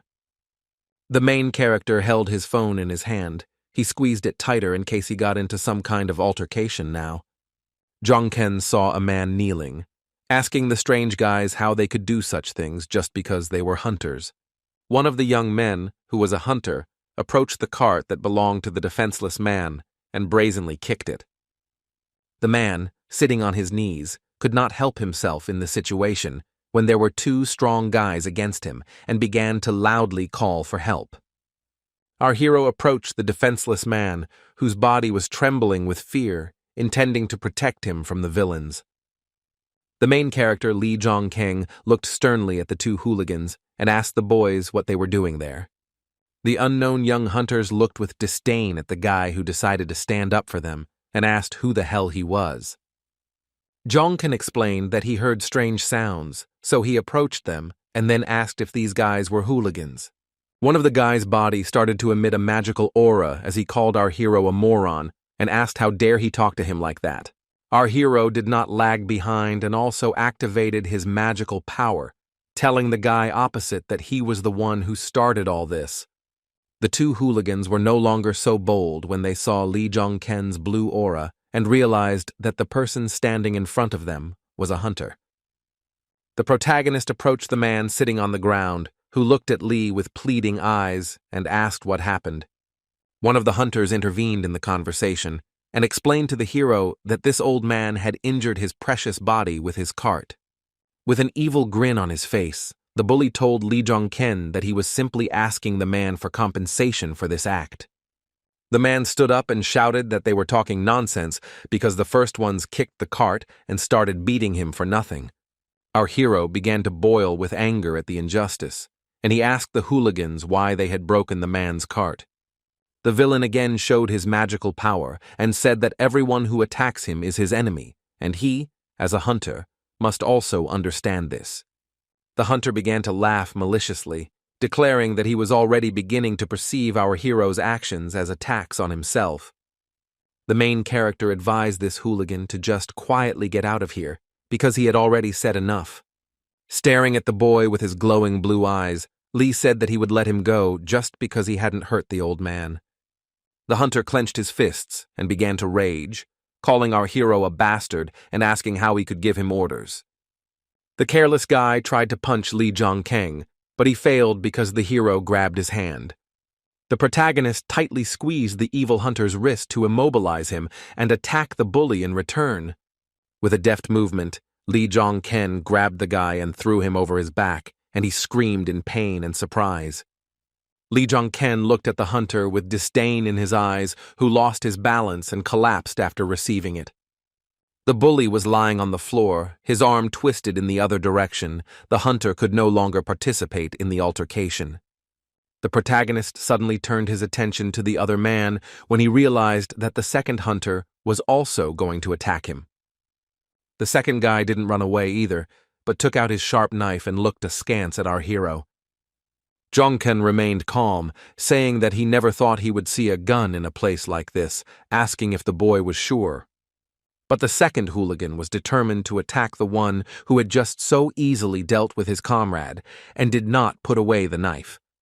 The embittered hunter, whose face expressed hatred, asked our hero if he still had a guild. With his knife at the ready, the boy ran towards Jong-ken, shouting that they were on a completely different level than trash like the hero. Lee Jong-ken immediately prepared to attack and swung his fist, which emitted a bright blue light of magical energy. The second hunter also failed to attack our hero, and the guy flew back after Lee Jong-ken punched him in the stomach. Looking down at the defeated hooligans, Lee said that if he didn't know better, he would have thought that their guild was nothing more than under his mother's skirt. Soon people from the association arrived and arrested the scoundrels, who continued to shout that the grandfather had attacked them first. Manager Kim Soo-yeon, who also arrived at the scene of the incident, thanked our hero for sorting everything out. Our hero replied that one way or another, a deliberate attack by a hunter on a common man is considered a serious crime. Smiling, Kim said that there was a witness to all of this, and that the association was left to take care of it, after which he thanked them again for their help. The association manager noticed that our hero was worried about something and was looking intently at the arrested hooligans. Kim Soo-yeon asked the boy not to worry about the hunters taking revenge on the old man, because the association would look after the man. But Lee Jong-ken's worries didn't go away. He mentioned that the hunter said he was in a guild and asked where it was. Kim replied that it just so happened that the hunter was from the Northern Army that the main character had asked about earlier. The guy clenched his fist in overwhelming anger, realizing that it was impossible to take all the contracts for the low-level gates without help from the inside. Remembering the hated Choi Yeon-sung, the leader of the Northern Army, The boy knew that the hunters from the association were also rotten to the core. Jongken told the manager that he understood everything, but he was thinking that he hoped that the hunters from this guild would behave more quietly. A couple of days later, as our hero expected, he was called into the association as an attacker, not a victim, in that incident. When several days had passed since the incident, the grandfather, whom the main character saved, changed his previous testimony. The two hooligans, hunters from the Northern Army Guild, were now not the attackers, but the victims in this situation. The blame for everything has now been placed on Lee Jun-ken, who was initially considered the victim and is now accused of assault. As the guy walked through the doors of the association with his manager, he understood the nature of this turn of events, but he still felt like shit.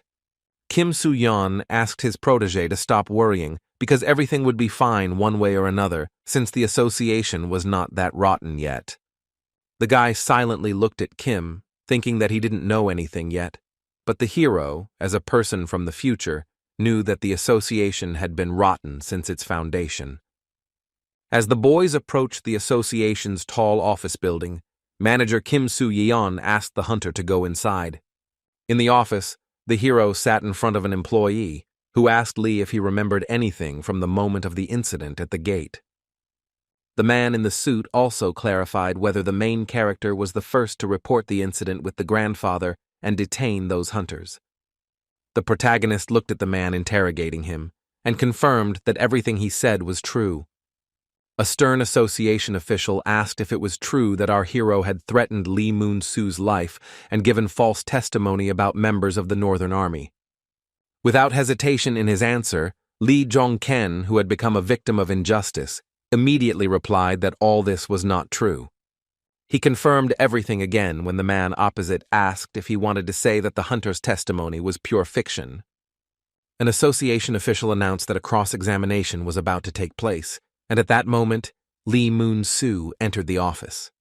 The man asked the old man if it was true that Lee Jong-ken had attacked him a couple of days ago, even though he claimed that it was members of the Northern Army who did it. Feeling ashamed, Grandpa Lee Moon-soo looked away and did not look at our hero, thinking about his answer. Without waiting for the grandfather's answer, our hero realized that he was being blackmailed by a rotten association and said that he could not worry.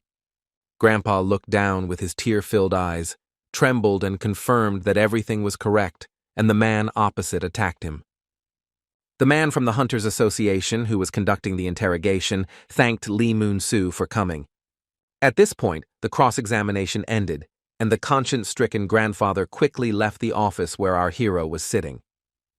The protagonist noticed the behavior of Grandpa Lee Moon-soo, who was clearly deeply saddened by everything that had happened. When the injured grandfather left the office where the interrogation was taking place, the boy noticed that a tear was running down Lee Moon-soo's cheek. Lee Moon-soo said nothing more to those present and left the room, slamming the door behind him, and the interrogation of our hero continued.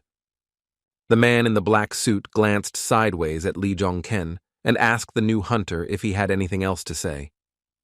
Instead of 1,000 words, the main character threw his phone right on the table in front of the stunned association employee. The interrogator clearly panicked when he looked at Jong-ken's phone screen and saw something there. It turned out that our hero had a video proving he was right because he filmed the incident on his phone. Filled with anger at the injustice, he also looked at the video and said that this was exactly what he wanted to say. The interrogation in the association building ended. The guy was no longer bombarded with questions, and he successfully went outside.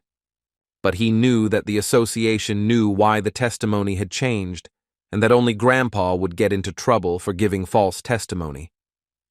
The main character was angry because he could not do anything else in this situation because he did not have enough strength. Outside, a worried Ye Seong-gu was already waiting for Lee Jun-kyung, who approached the boy and informed him that he already knew about the latest news. The hero was surprised by the man's appearance. He turned around, saw his friend from the past there, and greeted him. Kim Soo-yeon explained that he called Song-gu just in case, because he had no connections in the association, and the man was the most influential of all his acquaintances. The guy looked at the men in a friendly way and said that they must have been very busy and thanked them both for everything. Ye Song-gu only said one thing, that it was good that Lee Jun-kyung was free, and at that moment, Lee Moon-soo's grandfather approached the boys. The main character noticed the old man who, feeling ashamed and awkward, approached the guy to say something. Grandpa Lee Moon-soo unexpectedly fell to his knees in front of Lee Jong-kyung and began to ask for forgiveness many times. Trembling with fear, the old man confessed that those bastards had threatened to stab his granddaughter, so he could not allow it to happen. A shocked Kim Soo-yeon shouted, asking if his grandfather meant to say that the North Korean army was blackmailing him. Raising his head, the old man said that if he had confessed immediately, his granddaughter would have been in danger, so all he could do now was ask for forgiveness. Ye Song-gu tried to convince his grandfather that his granddaughter would be fine and that he, as the head of a major league guild, would take care of it. The man asked his grandfather to go home and not worry about those bastards, and Lee Moon-soo listened to him, stood up, and went on his way. The main character gave himself the order not to miss anything from that day on. Fortunately, he had long ago developed the habit of filming everything on video. The boy's eyes widened in surprise when he noticed the magical energy of a person he knew next to him. Lee Jong-keng turned around abruptly and looked at the person who had caused such emotions in him when he appeared on the horizon. Standing nearby, Ye Song-gu asked our hero if it was him, and the guy confirmed that it was the man they were talking about. Choi Yeon-seong, the leader of the Northern Army, was walking towards the heroes. He was dressed in a military coat, and his body was shining with a bright blue aura. Choi Yeon-sung said that he didn't expect to see the leader of one of the most powerful guilds here, and asked if he was that close to the super rookie. Kim Soo-yeon was shocked, not understanding how the leader of the Northern Army knew about everything, and whether the worm in the association was his informant. With a smile on his face, the man with his hair tied in a ponytail extended his hand and introduced himself as Choi Yeon-seong, the head of the Northern Army. Ye Song-gu stared at the man's palm in front of him, his expression filled with distrust as he paused before answering. Although hesitant, the bald-headed man decided to extend his palm and shake the hand of the leader of the Northern Army as a sign of acquaintance. With a smile on his face, the top guild leader looked into the man's eyes and told Choi Yeon-seong that he was glad to meet him. But the smile on Song-gu's face instantly faded, and his eyes were filled with magical light, and he asked to let him warn the man. Song-gu warned the dumbfounded leader of the Northern Army that he shouldn't be arrogant if he didn't want to become an enemy for him and the super rookie. The top league guild leader was still tightly gripping the Northern Army leader's hand, causing Choi Yeon-seong's eyes to widen in pain. The man with the tail jerked his hand back when he felt how hard and long Song-gu was squeezing it. The head of the top league guild was squeezing her so hard that Choi Yeon-seong realized that he had managed to break her, but the man didn't show it.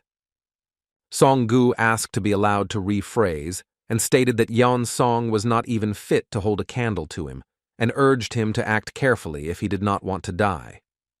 After a tense meeting with Choi Yeon-sung, the protagonist and his manager from the association went to a coffee shop. The boy in the formal suit was completely furious. He slammed his fist on the table, shouting that this was absurd. Kim Soo-yeon was furious, not understanding how they could simply issue a fine to hunters who intended to kill a common man.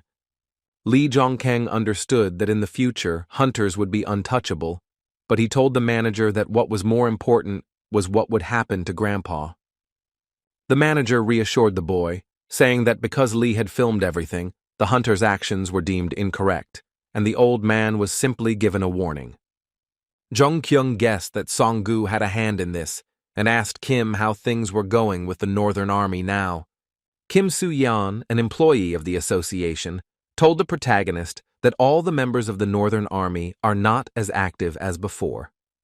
However, the main character did not believe the manager's words, being sure that it could not be that they would not do anything. The guy was sure that the future god of war Gunther, namely Choi Yeon-sung, is a killer who believes in retribution, so he will definitely take revenge on the hero. Lee asked Kim if the boy could continue to monitor all the actions of the Northern Army. Kim Soo-yeon looked at the guy in front of him with a smile on his face and replied that of course he wouldn't mind doing it. Our hero did not confess to this man, but he understood that he was not going to sit idly by either, and would act. Like the cold-blooded killer and leader of the Northern Army, Choi Yeon-sung, the protagonist believed in retribution and was going to take revenge on his offenders. After some time, the protagonist and his comrade Ye Seong-gu, fully armed, met for a joint adventure. Song-gu turned his head and said that he never thought that the guy would contact him for the sake of traveling to the gate together. Lee Jong-ken said that the gate this time was much higher in rank, so he requested the support of the senior and asked him to take care of him there. The bald-headed man stated that it was an honor for him to fight side by side with our hero in this gate. The boy and his companion Song-gu turned their attention to the other hunters, who asked if this was the super rookie in front of them. The guys from Song-gu's guild told Lee that it was an honor for them to fight alongside him, and they had no idea that they would one day be able to go to the gate together. Song-gu introduced the guys to our hero, saying that they were members of his guild who saved him, and their names were Choi Cheol-yeon and Lee Han-sung. The main character nodded and greeted the rescuers with a smile, saying that he was very glad to meet them, and then gave his name. The guy thought he didn't remember how the names of these guys somehow flashed in history, but this is not surprising, because their league was erased from all pages. Approaching the portal, the leader of the top league guild loudly announced that this was a C-rank gate and declared the start of the dungeon expedition. Ye Seong-gu extended his hand towards the portal. Behind him stood the protagonist, and behind him were the other guild hunters watching everything. At the same time, Choi Yong-sun, the head of the Northern Army, was spending time in his luxuriously furnished headquarters with members of his team. Guildmaster Gunter's vice leader Choi Yong-gu shouted that they couldn't just leave it like that because they had just started expanding their territory of influence. Another hunter objected, asking whether it would not be better to strengthen influence in the existing territories before expanding. Another vice-guild leader, Jong In-chang, said that after the latest incident, it was noticeable that the other members were getting out of control. Choi Yong-soo loudly tried to defend his position, saying that those scoundrels were right and ordinary people were nothing more than cockroaches. Jong In-chang's eyes shone through his iron mask as he asked again what his colleague had just said. The red-haired Yong-soo tensed up as the cloud of magical power from his masked colleague reached his hand, causing him to feel pain in it. Guildmaster Gunther's vice leader looked at his hand with fear on his face when the man in the knight's mask asked if he wanted to go out with him. The tension in the air reached its limit. The squabble between the guild members was getting out of control. Jong In-chang, the second vice leader of the Gunther Guild, sat in a chair, his body glowing with the magical light of a hunter. Leader Choi Yeon-seong was furious at the altercation between his colleagues and shouted loudly, ordering both of them to stop it. The man waved his hand and stated that he believed that Yong-soo, the red-haired man, was absolutely right. The fact that the guild leader considered Yong-soo's words to be true caused In-chang to be unpleasantly surprised and made him shut up. Yong-soo was pleased with himself and forced out a chuckle, feeling superior to his opponent after the leader admitted that he was right. Choi Yeon-sung said that the people from the association should be punished for daring to pick on them, and he is interested in this. Jong In-chang completely disagreed with the guild leader's words. He jumped up from his chair and tried to object to the man. The leader stated that a certain person had said the same thing as him, and apparently, he had the same interest in that arrogant creature. The hunter, wearing a knight's mask that hid his face, realized who his boss was talking about and couldn't believe his ears. Choi Yeon-sung stated that this person said that the stage would be ready soon, and they just needed to wait for his signal. Meanwhile, our hero, accompanied by a top league guild, was already at the gate. One of the hunters touched the red circle of magic. The hunter successfully disarmed the monster's trap and told his comrades about it, and now they can move without any problems. The hero received a notice with a quote about the one who sees what should not be seen, and Song-gu ordered everyone to act. Ye Song-gu walked through the green forest clearing, holding a huge sword in his hands, and the rest of the hunters followed carefully behind him. But the boys' leisurely walk immediately ended, because enemy arrows immediately began flying at them from all sides. One of the hunters managed to protect himself and the rest of the guys when he cast the Earth Shield spell and surrounded everyone with a wall. Another strong guy cast the Fireball spell, and a bolt of flame flew out of his palm, directed at the monsters. The protagonist watched the hunter's skills with delight, realizing that he too could master all these techniques. Yeseong-gu also entered the battle with the monsters. The man swung his giant sword in a jump. The top league guild leader slashed his sword at the ground, causing a large explosion to stop the horde of monsters. At this time, a whole crowd of monsters with green skin was already rushing towards our heroes, although they were held back by fire. The monsters' bodies were surrounded by flames. They growled in pain, baring their sharp and long fangs, and were aggressively disposed. Standing before them was the fearless B-rank hunter Ye Seong-gu, whose body was illuminated by bright orange magical energy. Our hero witnessed all this and enthusiastically told his comrade that it was incredible. Hearing Lee Jun-kyung's praise, Ye Song-gu turned his gaze to the boy and smiled, thanking the super rookie for his kind words. The main character said that it was he who asked for help at the gate, so he should be thanked. The man asked to be honest with him and asked if the guy just wanted to see how strong Song-gu and his entire team were. The guy said that the top league guild is good, and Song-gu is the most incredible, even though he doesn't show what he's really capable of. One of the team members joined the conversation and said that the guild would also like to see what the super newbie is capable of. Ye Song-gu looked at his guildmate and agreed with his words, also wanting to see Lee Jong-kyung's abilities. The protagonist was not averse to showing off his strength, so he grabbed the spear, realizing that there was no point in hiding his abilities from Song-gu. At that moment, a crowd of strong monsters with axes and swords in their hands ran towards the hunters to attack them. Our hero used his mastery of fire. The tip of the metal spear was charged with fiery energy and was ready for use. The monsters with green skin and eyes glowing red were already a few meters away from Lee and jumped into the air. Lee Jong-ken held his spear at the ready, looking up at the monsters, and also protected his body with a charged iron shield. The hunters from Song-gu's team were shocked to see that the boy could activate his skill without a spell, confirming that he was a super rookie. In a matter of seconds, the guy managed to deal with the entire horde of monsters without difficulty, cutting the monsters' bodies into pieces. Our hero's movements were quick and dexterous. He masterfully wielded his spear, leaving the monsters no chance.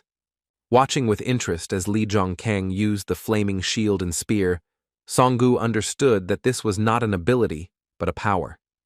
The hero successfully cleared the dungeon of goblin mages, the patron strengthened his skills, his characteristics increased, and the guys went outside.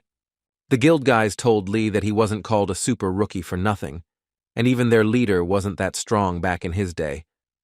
One of the hunters yelled at Song-gu for the fact that he was doing something incomprehensible, since he did not recruit such a talent in the person of our hero. But the guild leader did not get angry at his colleague, but only smiled, realizing that the guy was right. Song-gu looked at Jong-kyung and said that his offer still stands and his guild is strong and continues to become stronger. The head of the Major League Guild said that he saw that the protagonist had to go through many hardships up until this point.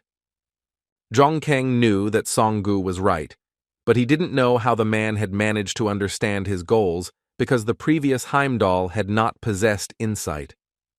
Yeseong-gu said that the bastards from the Northern Army would not sit quietly, and if the guy was with the guild, they would not dare to harm him. Being persistent, the bald-headed man once again offered to join his guild and offered to give up the position of the guild leader. The hunters who heard these words from their boss couldn't believe their ears when Lee was offered to become the guild leader. The main character was also shocked when he received such an offer, expecting that the maximum he could have been offered was to become deputy head. Lee Jong-keng stood his ground, so he looked down at the floor and said that he really appreciated his offer, but he had to refuse it. Yasonggu replied that there was no reason to express such regret, because he knew that the boy's eyes were looking at something greater. An important conversation between our hero and his mentor from a past life was interrupted when a message came through the phone in his pocket. The guy became worried when he saw a message on his phone that the association needed help from the Northern Army and about 100 more hunters. The protagonist became wary, realizing that the leader of the Northern Army, Choi Yeon-sun, aka Gunther, would not let go of anyone who stood in his way. Songgu found the order to mobilize the hunters suspicious, considering that the largest guild was the Northern Army. Lee Jong-ken came to the conclusion that the Northern Army had decided to use the association for its own selfish purposes. When it was already dark outside, events unfolded in the apartments where the leaders of the Northern Army were working. Guildmaster Gunther's deputy, Jong In-chang, clenched his fist and slammed the table, feeling angry over the recent events. The man in the Iron Knight mask, remembering the leader Choi Yeon-seong and the deputy leader Choi Yong-soo, did not understand when they managed to change so much. Hunter had known Choi Young-soo and his older brother Young-sung since they were children, when they played together on the playground. In-chang knew that everything began to change dramatically when his friends met that mysterious man. The man was angry that the warlike but warm-hearted Choi Yong-soo no longer regarded the common people as human beings. What also scared him was that the guild leader now considered everyone around him to be worse than himself, be they ordinary people or even hunters. In-chang did not agree that they were trying to kill the hunter just because he had endangered the authority of the Northern Army. Even though the Northern Army is rotten from the inside, he can't abandon these two, and at that moment, the man received a message on his phone. Through the slit in the hunter's mask, his blue shining eyes were visible, and he did not understand what to choose, justice or long-standing friendship. The following events unfolded on the territory of an old abandoned multi-story building under the cover of night. The protagonist introduced himself to Jong In-chang while standing in front of him at a great distance, and the man replied that he would not give his name. Jong In-chang didn't feel the presence of strangers here, but he found it hard to believe that the guy came to meet him alone. Lee Jong-ken reassured the man, saying that it was just the two of them and there were no traps in the area, so he didn't have to worry. The masked man said he would not say anything except one thing, and that was for the boy to reject the mobilization order from the association. The protagonist asked the deputy head of the Northern Army with concern in his eyes why he should do this. Super Rookie said he knew when Ying-chang asked if he knew that his entire Northern Army was also mobilizing. In-chang said that the hunters are more dangerous than they seem, especially their leader, who is dangerous to meet even on the street, let alone at the gate. Our hero asked if the man now wanted to say that he didn't know what to expect from Choi Yeon-sung. Lee Jong-ken repeated the man's words that it was dangerous to meet the leader of the Northern Army, both on the street and in the dungeon. The guy looked closely at the masked man and shared the conclusion that in that case, the army of the North is the army of chaos. Among the patrons there were also devils who gave tasks to kill people, and guilds under such patronage were called chaos guilds. The masked man was furious at the hero's assumption, but the boy said that he, the vice guild leader Ying-chang, had just reported it himself. The super newbie added that if the man didn't mean that, he saw no reason to warn him of danger from the leader. Showing off his hunter aura, Jong-ken said that he realized that In-chang had nothing to say because the hero's relationship with the guild had been like this from the very beginning. The deputy head of the Northern Army reacted extremely hostilely to the boy's words and drew his magical hunter weapon. Jong In-chang was ready to attack our hero. The space around was filled with fog, which the man can artificially cause. The man in the Iron Knight mask was filled with anger. The entire abandoned building was filled with the loud and terrible sounds of his rage.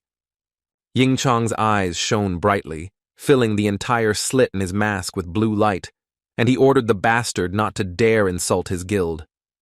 The guy was ready to defend himself, drawing his spear. Lee Jong-ken said that the deputy head himself should already understand this. Without taking his eyes off the matter, our hero confidently declared that the Northern Army was rotten to the bone, and the Choi brothers, whom he trusted, had become different. Ying-chang froze in surprise when Lee said that it all started from the moment they met that very person. Although the hunters were angry with each other, after these words of our hero, the duel between them did not take place. Chang hurried back home. As he walked back, he thought about how Lee had become a hunter about a month ago, but he was no weaker than him, a top A-rank hunter. What amazed Ying-chang was that Jong-ken knew that the man would not attack him, and also that that person existed. After looking at the super newcomer one last time, the question of who Lee Jong-ken really was kept spinning in the mind of the deputy commander of the Northern Army. Our hero was well aware of the events of the future, so he knew that Jong-in-chang was also called Siegfried, the Dragon Slayer. But most often he was called the immortal Siegfried, because it was he who managed to defeat the most vile monster of the Demon King. After this event, Siegfried received unprecedented power from his patron and was granted immortality.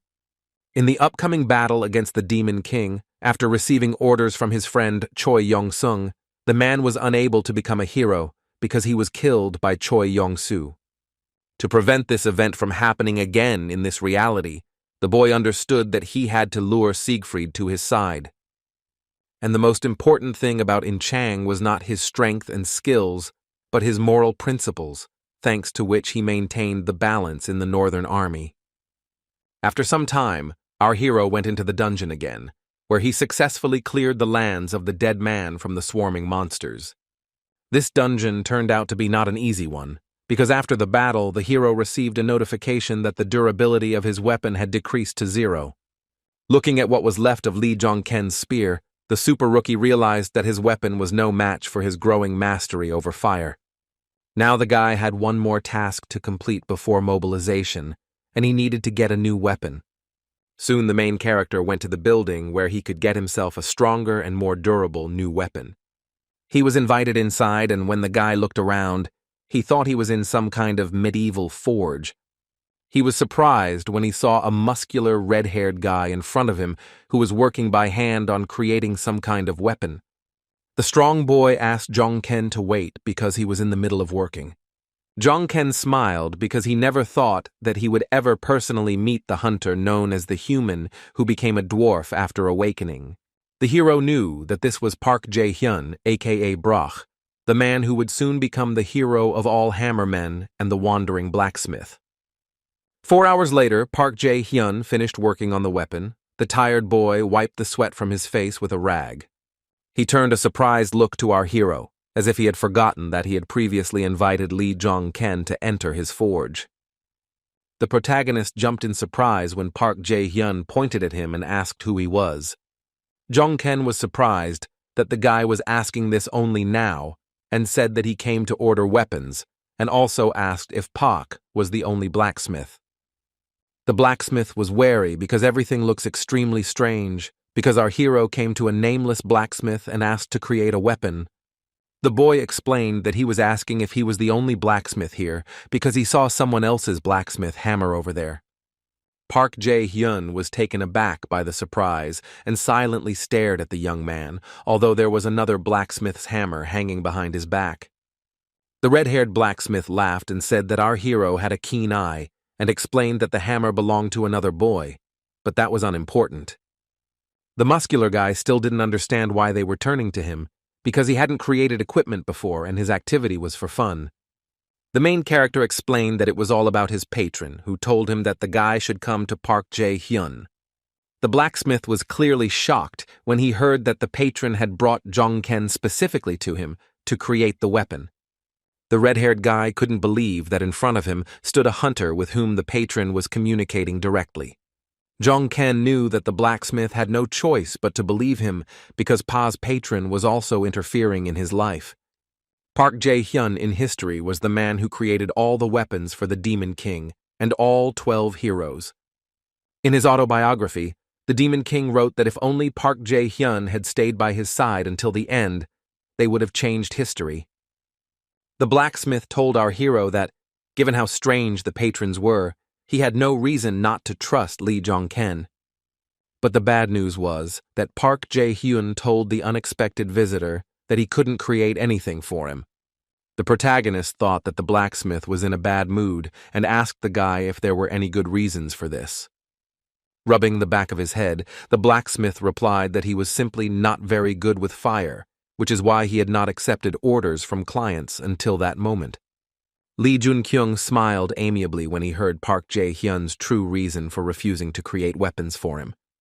The blacksmith was confused when the main character suddenly extended his palm to him and looked at him without saying anything. Not understanding what was happening, the red-haired guy stared at the hero and asked Jong-ken why he extended his hand to him.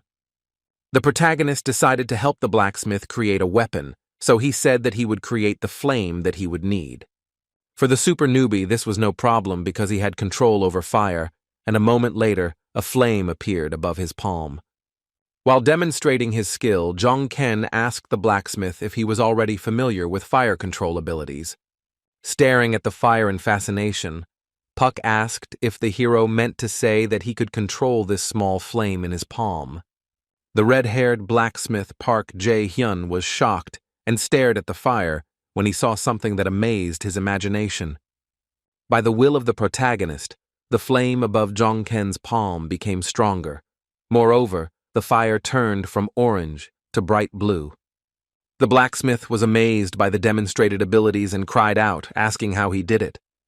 Jong-ken explained to the boy that he had the power to control fire as he wished, and this was not just simple possession, but complete submission. Park Jae-hyun looked at our hero with delight in his eyes and a smile on his face, realizing that many opportunities were opening up before him. After a week of work, the blacksmith managed to complete the magic spear for our hero. The boy was already holding it tightly in his hands.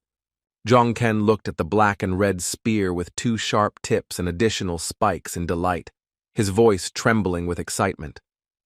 Park Jae-hyun said that he can't create the shield that our hero asks for, but inside the spear, there is the ability to control fire. The protagonist lowered the new spear down and hit the floor with it, the weapon emitting a bright purple magical light. The blacksmith looked away and admitted that he was uncomfortable talking about it, but that was all he could do now. Jong-ken looked at the status of the unique rarity level 1 Muspelheim spear, which increases control over fire. The protagonist, examining his weapon, understood that it was of a very rare type, and for anything more, the direct intervention of the patron would be required. Grinning, the guy remembered about the weapon, which can improve over time on its own, but the chance of getting it is small. Lee Jung-ken was taken aback when the red-haired blacksmith warned the boy that the weapon in his hands was still not completely finished. The guy explained that the guy, his partner, was not here yet, and the spear was too weak for Lee Jong-ken's fire, and he would need to go back to improve it. The protagonist bowed his head to the blacksmith as a sign of respect and gratitude, and said that in that case, he would leave it to him. With his eyes wide open, the talented blacksmith noticed one little thing that was on our hero's body and was very surprised. Park Jae-hyun was shocked when he noticed that the main character was wearing a black bracelet with a small metal skull on his arm. The blacksmith asked our hero if his patron had given him this bracelet, and concluded that the super newbie's sponsor was also not an ordinary one. Park Jae-hyun shared with the young man that he had a bad feeling and felt that he shouldn't wear this bracelet. The protagonist checked the status of his familiar once again, where it was said that the Soul Keeper skull had not yet absorbed a single soul. Looking closely at his magical accessory, Lee Jong-kyung knew that Park might be right in his words. After a while, our hero thought again about the Soul Keeper skull on his wrist, knowing that it would be difficult to use while he was mobilized. Using magical abilities, the main character materialized in his hand a spear that the blacksmith had recently made for him. The guy thought that this was, however, much more than he had originally expected from his familiar. Jong-ken thought that if he could lure Ying Chang to his side, he would have a better chance of defeating the Northern Army. The protagonist reminded himself that he had only 2 weeks left before the mobilization of all hunters and the Army of the North. He knew that he needed to become stronger as soon as possible, so he came to the dungeon and now stood in front of a horde of monsters. A whole crowd of orcs, noticing the hunter in front of them, began to quickly run towards Lee, holding weapons in their hands. Using his new spear, the protagonist pushed off the ground to fly into the air and attack enemies from above. The boy flew high into the air, holding his spear above him to reduce the distance between him and the monsters and attack first. Below, Lee Jong-ken was a crowd of green-skinned monsters that had gathered together to attack the intruder. Our hero understood that 2 weeks was catastrophically short, and even the fact that he could become stronger through hunting did not improve the situation. All these 2 weeks the guy worked hard on his strength, but soon they passed, and the moment came for the mobilization of the hunters.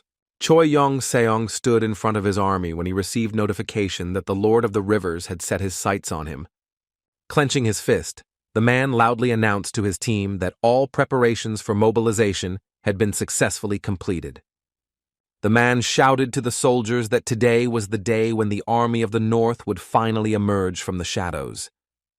The boys were inspired by their leader's words that everyone would know the name of the North's army, both in Korea and around the world. Choi Yun-sung stopped saying anything to his soldiers. His eyes began to emit a strong magical blue light. The Northern Army leader's aura was activated. He suddenly stopped his fiery speech and looked into the distance. Jong In-chang was shocked when he noticed how much magical power his comrade had, indicating that Choi had advanced to A rank. Choi Yong-soo watched the scene before him with delight, realizing that all the requirements for becoming a hero had already been met by his brother. After the leader of the Northern Army had fully demonstrated his magical power, he once again loudly addressed the team. Raising his fist above his head, the man shouted that today the world would shake in the name of the Northern Army Guild.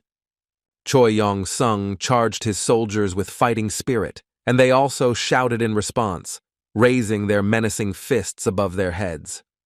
After finishing his speech, the leader of the Northern Army smiled slyly, because he understood that this would allow him to obtain the title of king. Meanwhile, our main character was riding in a car with an employee of the association, Hunter Kim Soo-yeon, who accompanied him everywhere. Kim Soo-yeon asked the guy sitting next to him if he really intended to go where they were going now. The manager warned Jong-ken that he might die because the bastards in the Northern Army were much more vicious than he thought.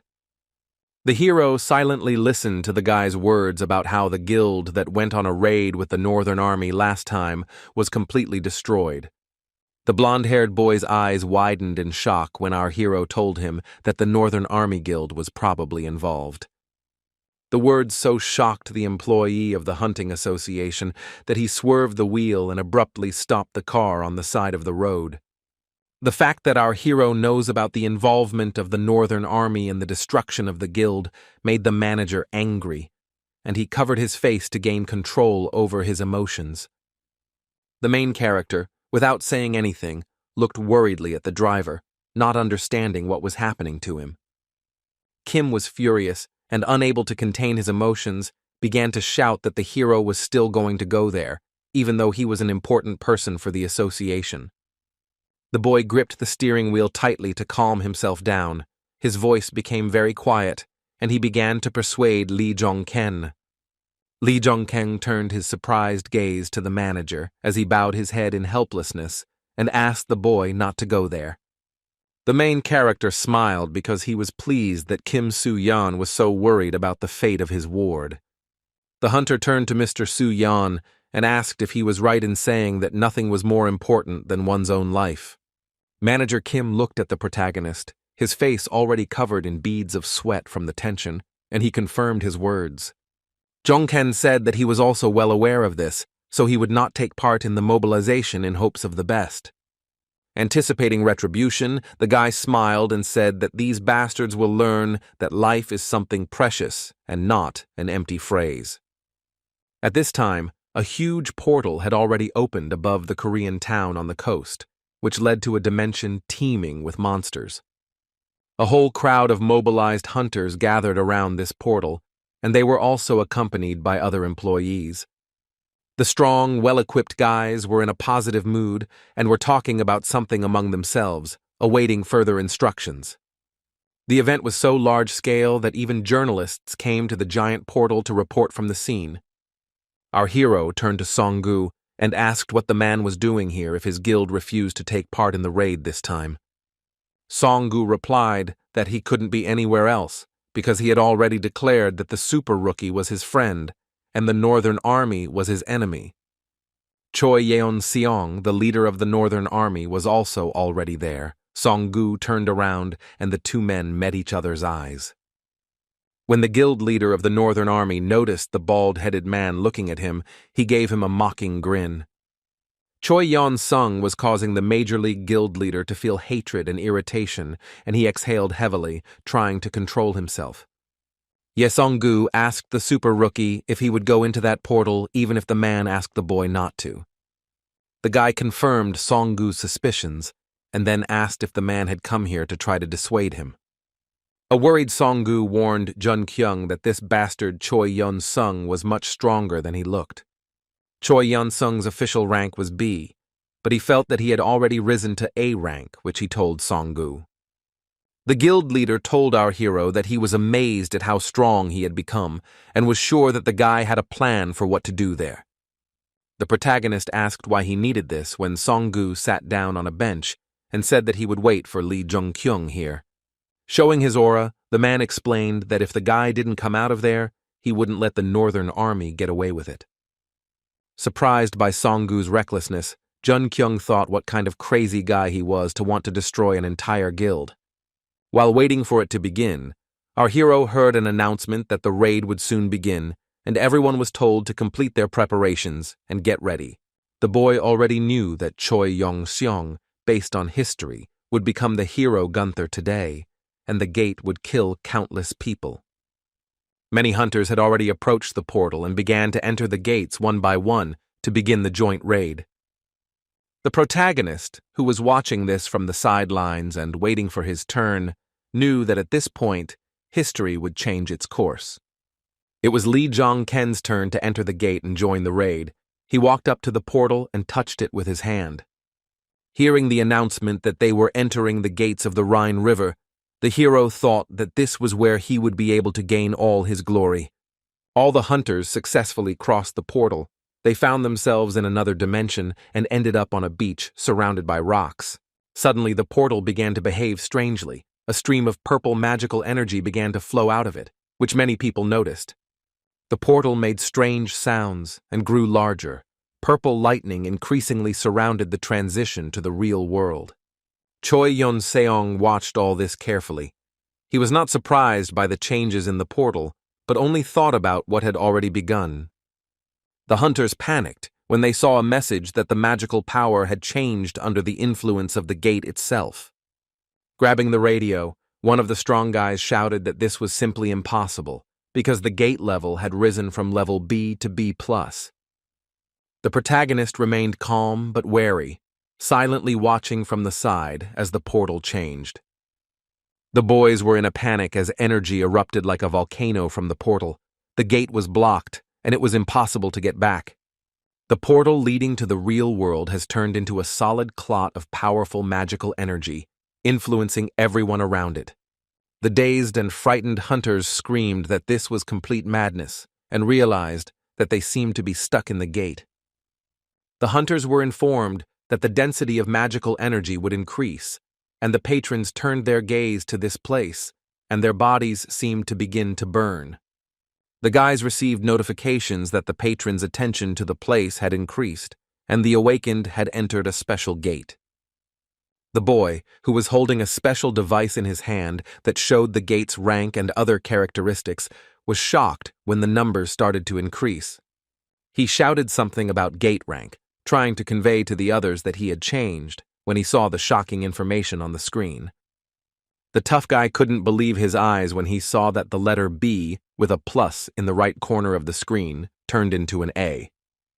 The hunter dropped his gadget to the ground, frozen with panic and fear as he realized the gate's rank had risen again. Another guy walked up to this hunter and started punching him in the chest, trying to get a more coherent explanation from him. The young man, mad with terror, began to wave his fists and demand that he be let out of here because this was an A-rank gate. Many hunters were in despair because it was believed that an A-rank gate could not be cleared without the help of a hero-rank hunter. Jongken, who remained calm, was not surprised by the boy's reaction because this place could very well become their grave now.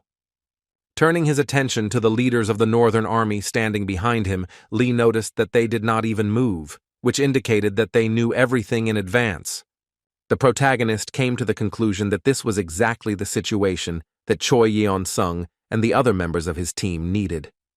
The hunters received a message that the wave was approaching, and at that moment the leader of the Northern Army shouted for everyone to calm down. Raising his voice, the man said that he understood their confusion, but the gates were not yet well studied, and unexpected things happened there all the time. Choi Yeon-sung gave a motivational speech, asking the guys if the most important thing right now was to just give in to despair. He shouted that the most important thing now was to survive, and he, Choi Yeon-seong, intended to clear this gate side by side with everyone standing here. The speech inspired the hunters. They agreed with the leader's words and said that first they needed to survive, and they would do it. The protagonist looked at the status of the power of the current master, according to which all command skills are enhanced 3 times near rivers. Fortunately, Jong-kyung was immune to Choi Yeon-sung's influence thanks to the fallen angel, and he realized that the hunters were simply being incited. The younger brother approached the leader of the Northern Army and asked if they should start already, to which he received a negative answer. Choi Yeon-seong explained that according to their patron, the wave would last for a very long time, and their guild's strength needed to be preserved. Choi Yeon-soo was at a loss. He looked at his brother with confusion, trying to comprehend what he had just told him. Watching from above, the leader said that they had to follow the plan and maintain the strength of the Northern Army at the expense of these small fry. When his brother asked if they were going to kill everyone, the elder one said that not everyone, but they don't need those who spread rumors. The deputy head of the guild was perplexed, believing that this was impossible, because hunters are not stupid people, and they will figure everything out. The leader of the Northern Army explained that he would send insects from their guild to help them, so that the other hunters would not become suspicious. Choi Yeon-soo fell silent, realizing that his older brother was willing to sacrifice even the members of his own guild for this matter. The leader of the Northern Army turned his gaze to our protagonist, who stood below and also looked at the man. Lee Jong-kyung frowned and looked sternly at Choi Yeon-sung. The man's instigation skills had no effect on the boy. The super newcomer made the leader uneasy, as if the guy saw through all his plans, so the decision was made to get rid of him as soon as possible. After this, Choi Yeon-sung loudly shouted the name of Jong In-chong, the second deputy commander of the Northern Army, to call him to him. Jong In-chong immediately approached his boss, reporting that he had arrived while the army leader looked at the river. Choi Yeon-sung thought that In-chong was just a loyal dog from whom he had to hide part of the plan because of his kind nature, but he had no doubts about the man's loyalty. The leader of the Northern Army turned to his loyal assistant and ordered the immortal Siegfried to keep an eye on our hero. The guild leader ordered the vice leader to kill the super rookie as soon as the opportunity presented itself.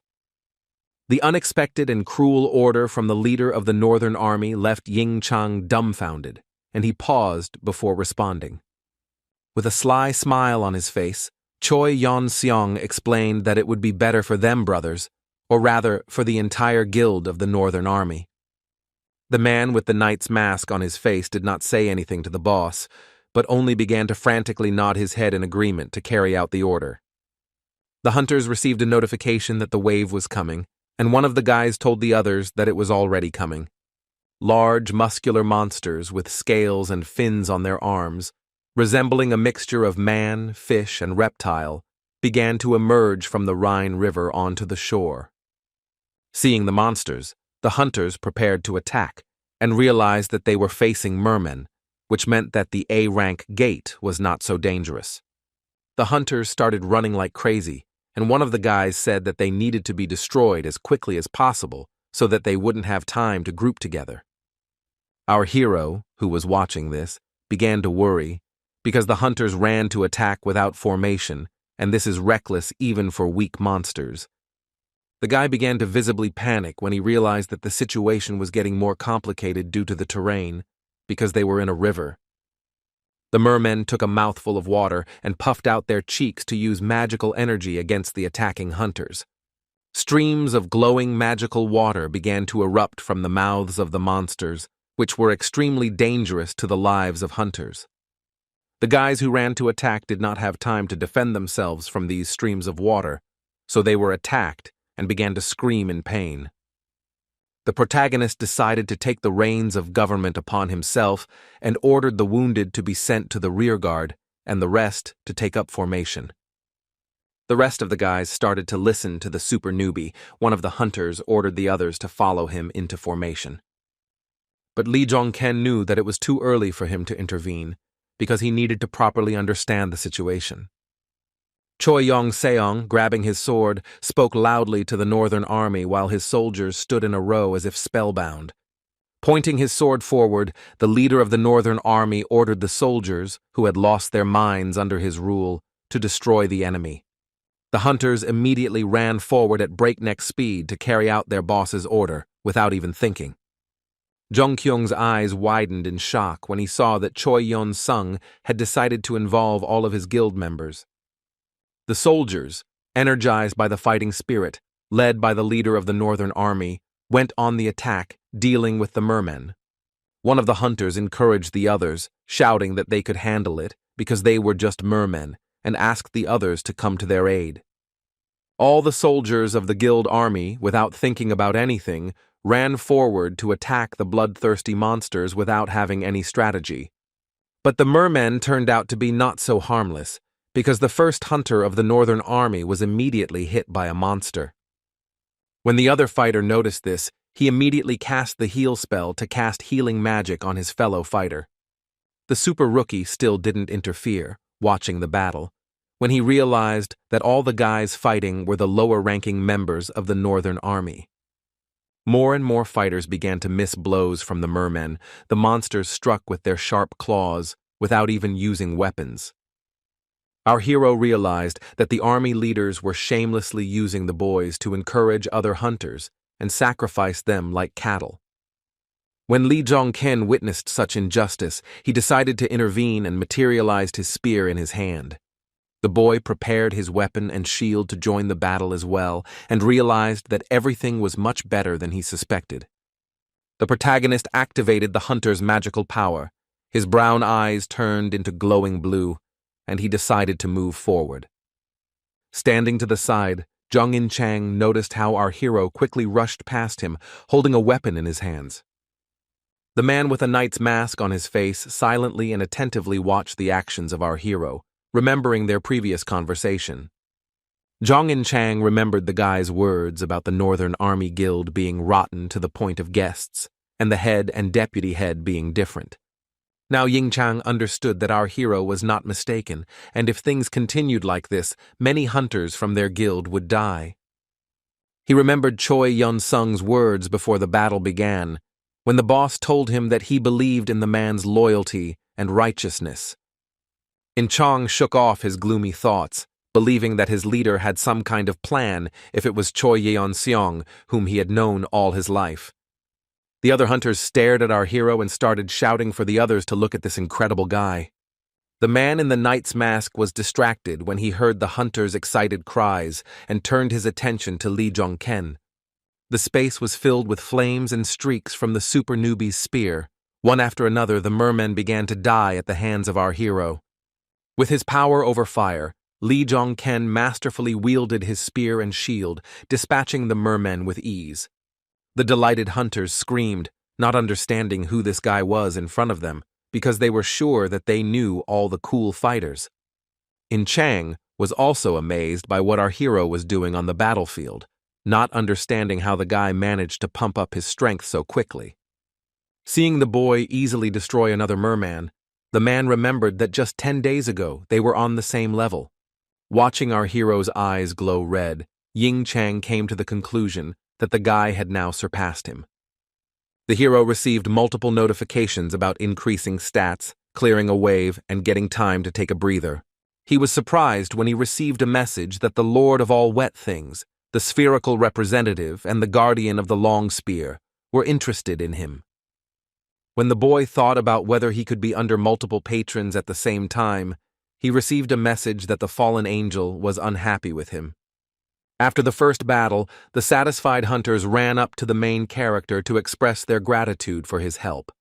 The boys, with admiring smiles on their faces, asked Lee Jong-ken who he was and what guild he belonged to. The super newbie didn't share the guy's joy, saying that it was not the end yet, and there were many waves ahead, so they should prepare. Thanks to our hero's super skills, the hunters' mood improved. They were inspired and wanted to prepare for new waves.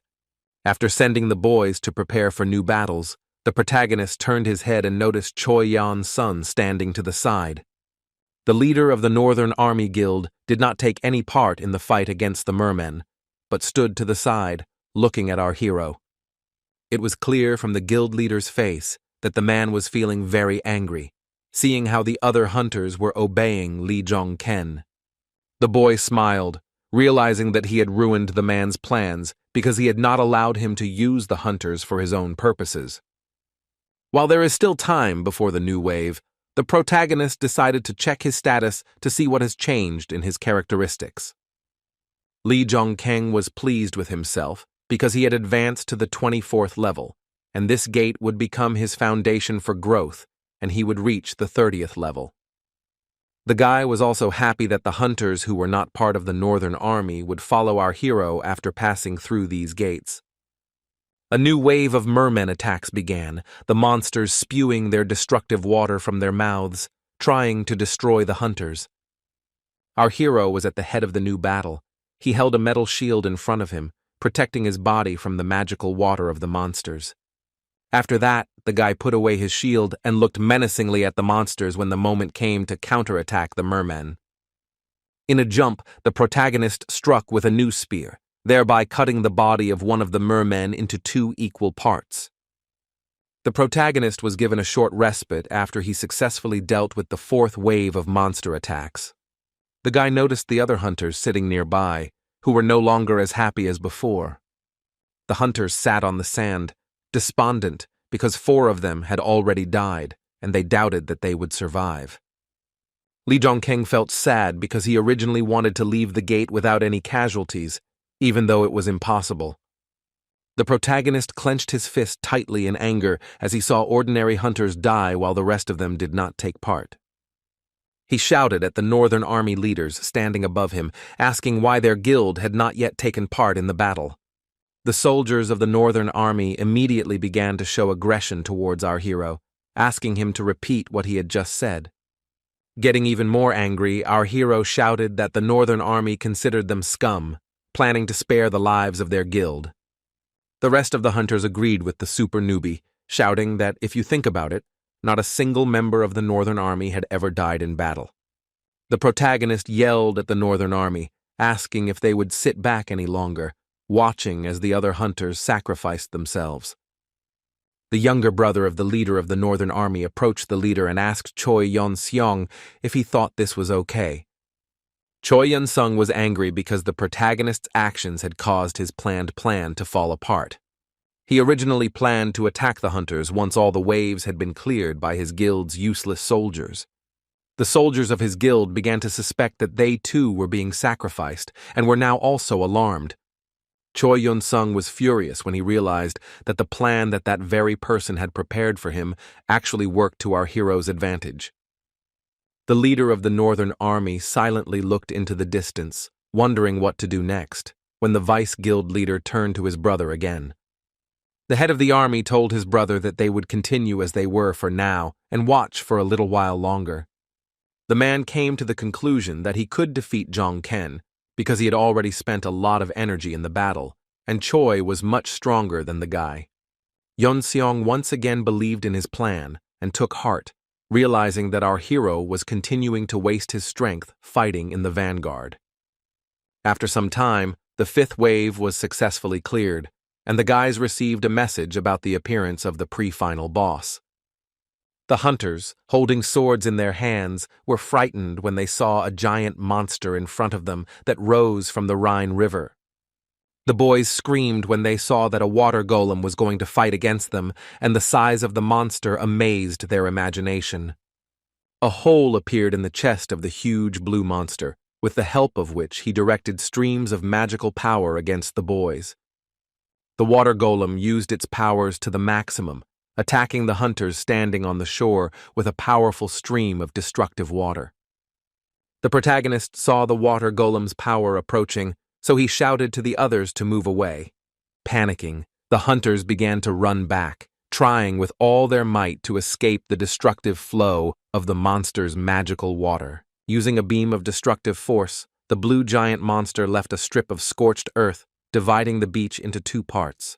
The alarmed hunters, watching all this, were amazed, not understanding where the golem got such destructive power from. To attack the monster from a distance, archers entered the battle, pulling arrows to launch them at the monster. The hole in the golem's chest closed up, and the beam of destructive force disappeared as the charged arrows began to deal damage to the beast. The monster turned to dodge, but more and more arrows hit the water golem's body, leaving holes there. The archers' actions did not completely destroy the monster, but they did buy time, and now the remaining hunters prepared to attack. The water golem, seeing a horde of fighters approaching him, swung his fist to attack the guys. One of the hunters jumped high into the air, swinging his sword, intending to cut off the water golem's arm. The guy tried to prevent the monster's attack by cutting off its arm, but the strength was not enough, and he left the monster with only a scratch. This angered the monster, and he waved the guy away, causing the hunter to drop his sword and fly many meters away. The huntresses came to the conclusion that attacks did not work against the golem, and now they did not understand how to deal with it. Our main character entered the battle against the water golem, running towards the monster, preparing his weapon. The fearless Lee Jong-ken looked straight into the monster's eyes, intending to attack the golem in close combat with his spear. The boy used the weapon to push off the ground and fly up, leaving behind a bright flash of red magical light. Flying high above the shore, the protagonist directed the spear charged with firepower down to attack the monster. The water golem stood motionless below, looking up in confusion as the hunter inevitably approached him. The fearless super rookie managed to deal a crushing blow to the giant monster by attacking it on the head with his spear. After that, the guy successfully landed back on the shore, and a large splash of water formed in the place of the water golem. The hunters who saw this were amazed that the guy's attack worked, but they did not understand how our hero managed to do all this. Our hero shouted that the gates were full of magical energy, and the hunters should use it by filling their weapons with mana. The archer was perplexed, believing that only high-ranking hunters could fill weapons with mana, but the girl still decided to try to do it. The huntress drew the arrow again. Its tip began to emit a bright blue magical light, which meant that mana had charged the weapon. When she saw it, the girl's eyes widened in delight and surprise, and she shouted to the other guys that it worked. The water golem rose again as it was still alive, but the archers began to fire countless mana-charged arrows at the monster. The monster began to scream in pain as the arrows struck its body, causing irreparable damage to the golem and tearing its body into pieces. One of the hunters was happy when he saw that the guy's attacks were working, and now they had a chance to defeat the giant monster. The main character did not share the joy of the others, because although the damage had increased, such attacks, in the guy's opinion, would definitely not destroy the monster. Lee Jong-ken once again prepared his weapon, which was already ablaze with fire, and received a notification that the Muspelheim spear was consuming the flames. As the super rookie prepared to attack, he knew that in order to finish off the bastard, he would have to destroy his core, which contained all of his magic. The guy stopped when he realized that it was too early to attack the core, and he needed to wait a little before attacking the golem. The water golem was still standing firmly on its feet. The monster was again accumulating mana in order to use that powerful magical force against the guys for the second time. The hunters panicked when they saw that the monster was about to use that attack on them again and decided to dodge. The protagonist thought that now was his only chance to attack the water golem, while its core in its chest was open. Gathering all his strength into a fist, Lee Jong-ken threw the weapon towards the golem with incredible speed, aiming to pierce its core with the spear. The Muspelheim spear was already meters away from the giant monster, while the beast stood motionless, not expecting such a blow from the hunter. The protagonist's flame-charged weapon pierced a huge gaping hole in the monster's chest, destroying its core. The guy immediately received messages that the patrons were interested and amazed after successfully destroying the pre-final boss. Holding his palm charged with firepower in front of him, the protagonist wanted to return his weapon to himself, as if attracting the spear with a magnet. He succeeded in doing this, and Lee Jong-ken firmly grasped the handle of the spear, which was emitting a bright red magical light. Our hero was delighted because the return ability, which he received not long ago, turned out to be very convenient. The other hunters were speechless when they saw how the protagonist masterfully dealt with the giant water golem. One of the boys said that now he remembered, because there was a rumor about a strange hunter with a long spear and an iron shield. The boy's eyes widened in surprise when the guy shouted that this hunter was the same super rookie that was rumored. The short-haired fighter shouted that this hunter was almost a hero, and his skills showed that he was A rank. The hunters began to rejoice, raising their fists in the air and shouting that now they could survive, and it was worth trusting the super newbie. The hero beamed with happiness when he received messages about the acquisition of the water gem, the increase in level, and the interest of other patrons. The boy became angry when he immediately received a message that the fallen angel was expressing his extreme displeasure, and the other patrons had lost interest. But he was not upset, because the Demon King also had only one patron, but he still managed to become strong. Choi Yeon-sung was furious because he didn't understand what the hero was doing to increase his strength in such a short time. The man thought that the boy had only recently reached B rank, but from what he could see, the super rookie was already close to A rank. The Northern Army's guild leader could no longer hide his intense rage, seething with hatred towards the protagonist. From behind, Jong In-chang quietly approached and turned to his leader, suggesting that he make his move. The deputy head asked whether everything that had just happened was part of the leader's plans, and said that they could not just stand and watch. Choi Yeon-seong turned his gaze to his deputy, and the face of the leader of the Northern Army showed that he was extremely annoyed. In-chang said that if his plan was completely destroyed, then he should chart a different course and start moving anew. The eyes of the man in the knight's mask shone blue through the narrow slit, and he declared that he was asking Choi Yeon-seong to surrender in that case. Choi Yeon-sung gritted his teeth in anger when he heard his partner trying to force him to stop trying to finish off Jong Kyung. He began to shout furiously and accuse his friend of lying, declaring that he had created the army of the North and raised it to such heights so he would not lose. The man was seething with anger and decided to act, so with the help of magic, he materialized his weapon in his hand. The enraged guild leader shouted to his Northern Army soldiers to give them a new order. Raising his sword upwards with a stream of mana flowing out, Yan Song shouted that they were now going to take a full-scale part in clearing the gate. The soldiers of the Northern Army were delighted by this statement from their leader and were fully prepared to enter the battle. With a mad smile on his face, the leader of the Northern Army declared that the king would never allow his pride to be trampled. However, the smile on the man's face immediately disappeared when he heard a sound and looked away, seeing something that alarmed him. Choi Yeon-sung was frightened when he saw that his partner's knight's helmet was lying on the ground behind him, and In-chang himself had disappeared somewhere. The man looked at the metal mask for a long time, realizing that the owner had decided to get rid of the helmet for a reason. A long-ago memory of handing Ying-chang this helmet and telling him that he was promoting him to vice-guild leader surfaced in the leader's mind. Yong-sun then explained to his friend that with his timid face, it would be difficult for him to control the hunters, so he hands him the helmet.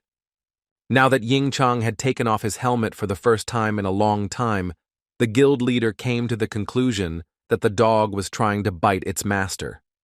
The man perceived the act of his loyal comrade as a betrayal, and in anger he kicked the helmet, breaking the strong metal mask.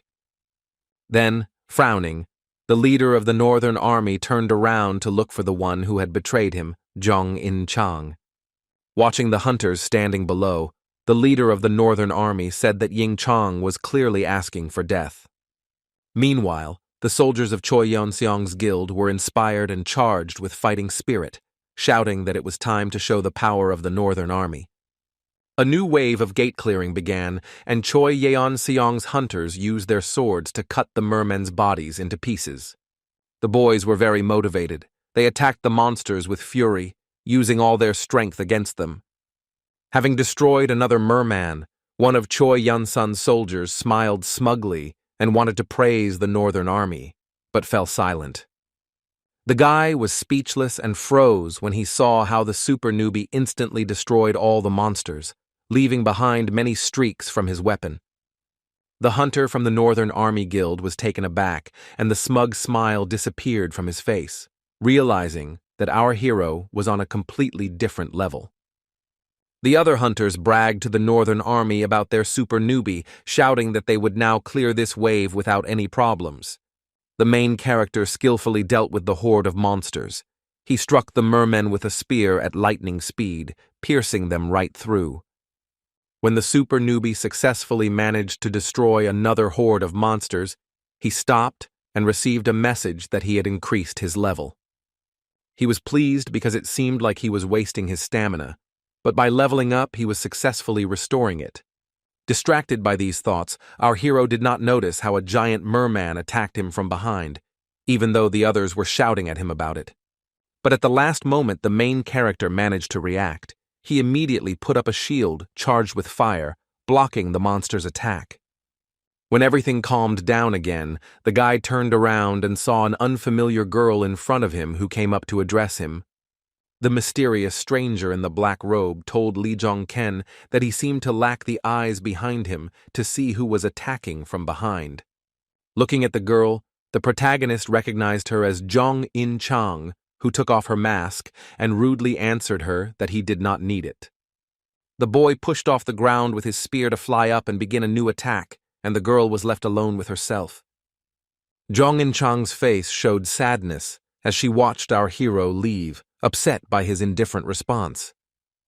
The girl looked down with sad eyes, suspecting that Lee Jong-ken was disappointed in her, and this made her feel annoyed. She exhaled heavily to gain control of her emotions, realizing that she couldn't give up because of something like this now. Zhong activated her hunter aura and prepared to fight, wanting to do her best to break the limit and protect the hunters. Full of determination, Zhong In-chang began to swing her sword, leaving bright streaks of blue magical light in the air. She cut the mermen into pieces, wanting to show our hero her determination by turning away from the Northern Army and the Choi brothers forever.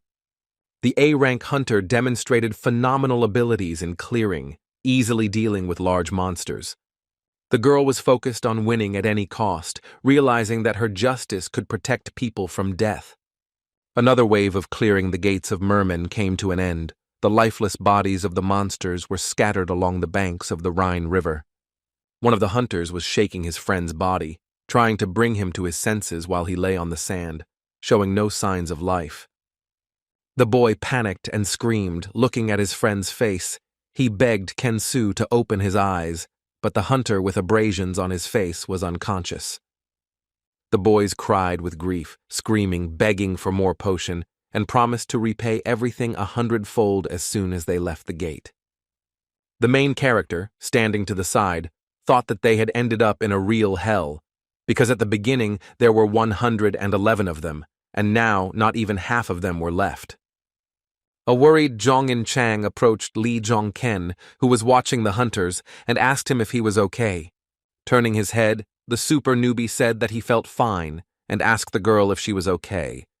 The girl wanted to tell Jong-ken that she was okay, but she was interrupted by the soldiers of the Northern Army, shouting accusations of betrayal. She looked down in confusion as the hunters began calling her a beast and trash, accusing her of spitting in their faces. Our hero was surprised that the hunters were calling their deputy chief such names, even though the Northern Army had always been based on killing others. The guy asked In Chang if she was going to deny their accusations, since after all, the girl was their deputy head. The protagonist invited the girl to join him because she had already turned her back on those she had cared about for so long. Closing her eyes, the deputy head of the Northern Army, Zhong In Chang, confessed to the boy that this was the very reason why she did it. Li Zhongkeng was stunned when he heard the huntress say that she was joining him because she wanted to take care of them. The girl said that she could no longer sit in one place and do nothing, watching the Choi brothers continue to slide into the abyss.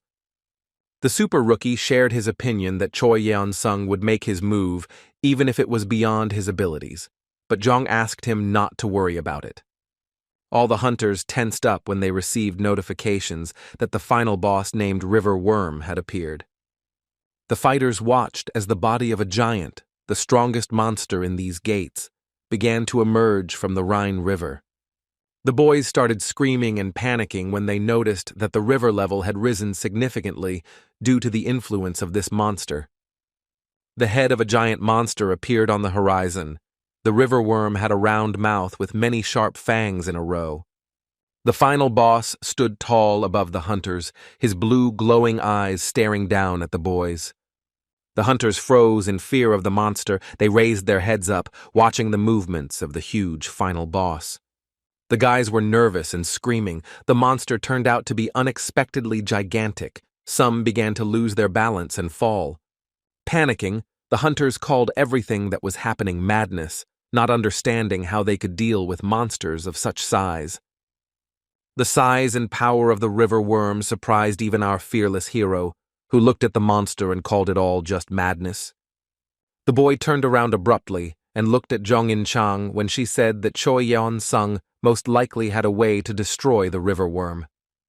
She admitted that the method of murder was shared with the man by the very person who possesses the method for destroying such monsters.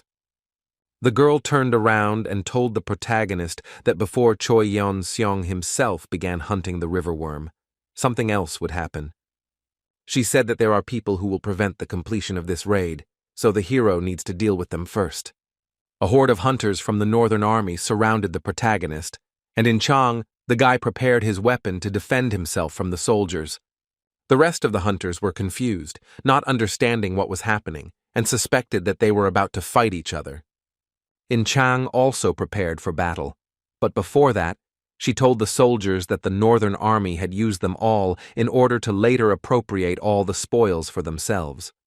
The girl shouted to the hunters that she, the vice chief of the Northern Army, was telling the truth, and now the guild would attack them. The protagonist was surprised by how abruptly the girl's mood changed, and mentally called her a true dragon slayer. The guy thought that Ying Chang was the kind of hunter who only became stronger the more he was pushed into a corner. The hunters from the association believed the girl's words and shouted that they would die anyway, so they should at least try to fight back. Watching all this, the leader of the Northern Army, Choi Yong-sun, laughed and called the hunters' actions senseless resistance. The inspired guild leader shouted that nothing would change anyway and ordered his fighters to continue to act according to plan. The man raised his sword up, the weapon began to emit strong magical energy, and the guild leader shouted, addressing the worm. Meanwhile, the final boss was in no hurry to attack the hunters. The monster was sucking in river water with its mouth. The protagonist became wary when he looked at the monster and noticed that the river worm was sucking up all the water from the river. The monster did this in order to collect water and release it in a powerful stream from itself, turning ordinary water into magical and destructive water. By directing the stream of water upward, the final boss thereby caused a torrential rain above the gate, the downpour soaking everything around in a matter of seconds. Li Zhongkeng was surprised when he saw that it was raining, and guessed that the Northern Army was using the worm to take over the battlefield. The vile behavior of the Northern Army made our hero angry. He turned around and looked at Choi Yeon-sun with hatred on his face. The boy understood that if Choi completed the raid of this gate, he would become another born rotten hero, namely the god of war, Gunther. The protagonist had been pumping up his strength without rest for these 2 weeks. but he still doubted whether he would be able to win this battle. The leader of the Northern Army turned to the super rookie and said that the guy's flame was really strange because it continued to burn under this rain. Choi Yeon-sung was right, because even though it was pouring rain, it had no effect on the super rookie's fire-charged equipment. The main character understood that in this situation, the only thing left for him to do was to fight, even if there was no certainty of victory. The super rookie used his flame-charged spear to push off the ground and fly high above the shore. The leader of the Northern Army looked up and saw our hero, swinging his weapon, flying straight at him. The protagonist attempted to attack the man with a spear, but Choi Yeon-sung managed to block the blow by holding his sword in front of him. Although the blow was blocked, our hero's attack was strong, and the spear did little damage to the man, causing a grimace of pain to appear on his face. Seeing that the first attack was not completely unsuccessful, a smile appeared on Lee Jong-ken's face because he was right. Taking advantage of the enemy's moment of weakness, our strong hero began to strike Choi Yeon-seong with his spear over and over again. The leader of the Northern Army held his sword in front of him to protect his body from the destructive flames of the protagonist's spear. The super rookie took the initiative in this fight, once again swinging his weapon to strike. The new attack was even stronger than the previous ones, because the flame-charged weapon left an especially bright flash of mana in space. The blow was so strong that this time the head of the guild of the Northern Army was unable to hold the sword in front of him, and the man was taken aback. Choi Yeon-sung began to panic when he took such a powerful blow. The man spread his legs wide to keep his balance. He shouted that the guy's abilities were simply impossible because they were on the riverbank, and Yeon-sung's strength should increase many times over. The protagonist was jubilant, feeling completely superior to the guild leader, and asked Choi Yeon-sung if he knew about something. Lee Jong-ken confessed to the head of the Northern Army that when the boy first entered this gate, he was much weaker than a man. An enraged Choi asked if the boy now wanted to say that his patron had given him incredible support all this time. Our hero said that he had been saving his energy all this time, moving like a little child, and continued to swing while hunting. Choi Yeon-sung was at a loss to understand what our hero was trying to convey to him, and Jong-kyung asked if the man had gotten it yet. But the guy decided not to admit why he became stronger here, in the gate, and said that he didn't say all this for that reason. The leader of the Northern Army began to feel fear of our hero, realizing that now he would not be able to easily defeat the super newbie. In desperation, the man began to scream loudly, asking the river worm to have the final boss protect Choi Yeon-sung. Apparently, the man had some power over the monster, because the monster heard him and turned its gaze to the leader. The river worm immediately began to protect Choi Yeon-sung. The monster released sharp fangs charged with mana from its mouth. The main character began to defend himself. He flew into the air and began to maneuver, dodging the sharp fangs of the monster. Choi Yeon-sung shouted that the boy had become so bold after receiving a little support, but that same person had given him much more strength. With difficulty dodging the blows of the worm's fangs, the boy understood that the monster's instincts had awakened, and it was protecting Yeon-sung as if he were its own child. The final boss's head landed on the shore. The river worm began to roar loudly, showing everyone its giant mouth. The river worm lay down right behind the leader of the Northern Army and was ready to protect Choi Yeon-seong from our hero. With a triumphant smile on his face, the leader of the Northern Army's guild climbed onto the tentacles surrounding the monster's mouth to feel safe. The protagonist gritted his teeth and looked gloomily at the enemies in front of him, realizing that he needed to start the attack right now. The boy suddenly moved from his place. His entire body was charged with the mana of power over fire. He was intent on attacking Choi Yeon-seong. This stunt clearly took the leader of the Northern Army by surprise, and he stared motionless as the super rookie flew straight towards him. Meanwhile, in another part of the gate, another battle was taking place, with In Chang's pink mana clashing with Choi Yeon-soo's blue magic power. The girl attacked the Northern Army leader's younger red-haired brother from the air, swinging her sword expertly, and the man defended himself. The red-haired vice guild leader stood on the ground and looked up, swinging his sword to overcome the girl. The second vice leader of the guild became even more angry when she saw that all her attacks against the man did not work. The girl grabbed the sword tightly again, pointing the tip towards Choi Yeon-soo to try to stab her former friend again. Jong In-chang gritted her teeth tightly, putting all her effort into this attack, and holding the sword in one hand, she tried to attack the man. Choi Yeon-soo was also ready to attack his ex-girlfriend. He raised his sword high above himself, the weapon emitting a bright magical light. Surrounded by pink mana, In-chang Choi Yeon-soo slashed forward with all his might to clear a path for his next attack. A loud noise erupted in space, and the man managed to split the sand mountain into two parts with his weapon. At this time, Jong In-chang watched as the deputy head of the Northern Army tried to get to her to attack. Surrounded by sand dust and a magical aura, the red-haired hunter ran forward to pounce on Ying Chang. The man shouted that he would spare her if the girl fell to her knees, and declared that the army of the North was the only one who would emerge from the gates victorious. In Chang, raising her voice to a shout, asked what had happened to the man, since they had both sworn to protect humanity together until the end. The girl's attempts to reason with her friend were unsuccessful, and the hunters fought, leaving bright flashes and streaks of mana in space. Neither In-chang nor Yeon-soo were willing to retreat. They fought with swords, striking each other one after another, and did not spare each other. At some point, the girl briefly released her weapon from her hand, and the sharp sword began to spin around its axis, absorbing more mana. Afterwards, Ying-chang grabbed her sword again and swung it, intending to attack her friend once again to prove her point. In order to dodge and protect his head, Choi Yeon-soo hid his face and covered his hair with his hand, holding the sword behind his back. In-chang and Yeon-soo began to fight again, trying to strike each other with their swords over and over again, but their strength was still equal.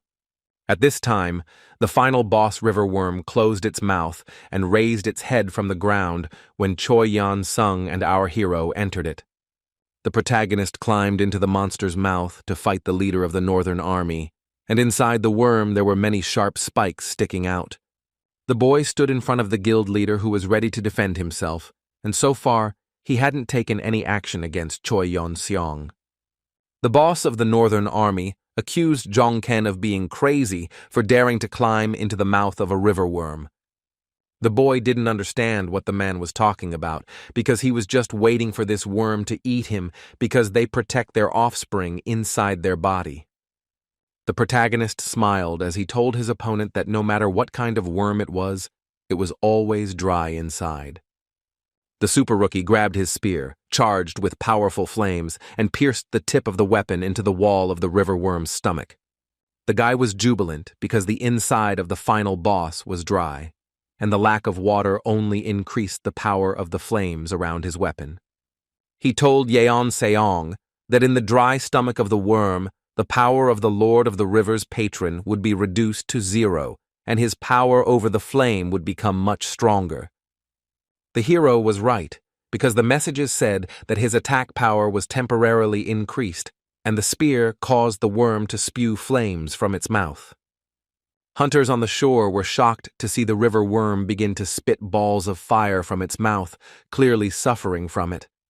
Choi Yeon-sung was in a hopeless situation, standing motionless with his legs spread wide, watching as everything around him was engulfed in flames. In horror, he began to quietly repeat that this was simply impossible, because he was the king and, in his opinion, had been chosen to be king. The man did not lose hope of saving himself and defeating our hero, so he squeezed his sword in his hand with all his strength to attack. The head of the Northern Army was angry. He started shouting at the main character and swung his weapon to attack the guy. The guild leader jumped close to Jong-ken and loudly asked our hero who he was, while the boy stood motionless. But our hero did not respond, and with a single fatal blow to Choi Yeon-sun, he left a giant gaping hole in his body. Holding the flame-charged spear in front of him, the boy decided to take away the man's chance to become the war god Gunther in the future with one attack. The super newbie coped with the task, but it was too early to relax because he was still inside the body of the river worm. The small skull on the protagonist's bracelet began to show signs of life, and the eye sockets on the familiar began to glow with a bright blue light. The protagonist received a message that the Soul Keeper's skull had finally absorbed the first soul of the destroyed hero. Jongkin was right that the skull does not absorb the souls of monsters because it absorbs human souls and strong ones like those who became heroes. The guy was stunned when he was bombarded with notifications that the fallen angel had rejected the River Lord and all support from him had been cut off. The protagonist could not believe that the patron named Lord of the Rivers had just died at the hands of the fallen angel. Looking at Choi Yeon-seong's sword, the super rookie didn't understand what was going on because the Demon King's book said that patrons never die. The weapon left behind by the dead leader of the Northern Army began to undergo strange changes, and a black whirlwind surrounded the sword. The dead guildmaster's weapon evaporated, and in its place appeared a black raven with red glowing eyes and a black aura. Our hero was surprised when a bird suddenly appeared right in front of him in the middle of a river worm's flaming stomach. In a demonic voice, the Black Crow told Lee Jong-ken that the boy still hadn't answered, and asked what the answer to his question was. The protagonist remembered that a second before he took Choi Yeon-sung's life, a man asked him who he was. The guy realized that he killed not a monster, but a hunter, and follows the path of a tyrant, not a peacemaker, or rather, acts like a demon king. With his arms outstretched, the protagonist decided for himself that in order to change the world, he would accept any sin for himself and even surpass the Demon King. Jong-ken, after thinking, answered the Black Raven that he was Agriel, according to history, a fallen angel who was stronger than Lucifer. The fallen angel supported the protagonist's decision, and the bird, taking off, called the guy's answer interesting and said that they would see each other again soon. The protagonist watched motionless and silently as the demonic black bird, flapping its wings, disappeared from his sight. Before she completely disappeared, the super rookie asked the raven to tell his master every little thing he saw. The next second, everyone received an unexpected message that the final boss of the River Worm Gate had finally died. Our hero's body, engulfed in flames, fell with a crash straight into the river after losing its last drop of life. Our hero was bombarded with messages about how he had made the biggest contribution to this, received the essence of water, many achievements, and also increased his level. The hunters standing on the shore, their eyes wide open, watched without taking their eyes off the fall of the final monster in this battle. The hunters, who belonged to the army of the north, also stood motionless on the shore, and were no less amazed than the others by what was happening. The lifeless body of the river worm lay on the bank of the Rhine River, the giant monster still burning, raising a column of black smoke above itself. The super newbie emerged from the cloud of smoke and stood before the rest of the hunters, the protagonist emerging from the worm's body safe and sound. The hunters were delighted to see that the super newbie had managed to deal with the river worm, and their faces were filled with joyful smiles. The main character, inspired by victory, looked at the guys who had gathered on the riverbank with a smile on his face, shouting words of admiration. However, peace and quiet did not reign in the gate after this, because the boy heard the screams of Jong-in Chang, who was trying to warn him. Lee Jung-kyung turned around and saw Choi Yeon-soo flying towards him, holding a sword in his hands, shouting insults at him. Luckily, our hero managed to react in time. The guy put a shield in front of him so that Choi Yeon-soo could not hit him with his sword. The deputy head of the Northern Army Guild, mad with rage, shouted, asking what Jong-ken did to his brother, and accused him of destroying everything. Choi Yeon-soo used all his strength against our hero. Jong-kyung tensed, trying to hold the shield in front of him to defend himself. The red-haired hunter did not give up trying to take revenge on the super rookie for killing his brother. He swung his sword one more time. The protagonist tensed up, realizing that he would have to fight back against the careless hunter, and decided to attack in response. The guy made a maneuver, changing his position in a flash so that the enemy would miss, raising sand dust underneath him. This time, Li Zhongkeng, instead of using his spear as a weapon, decided to use a shield charged with fire mana, striking at Yansu. The main character's blow was so powerful that the man immediately dropped the sword from his hands, and his body flew far back, like a cannon shell.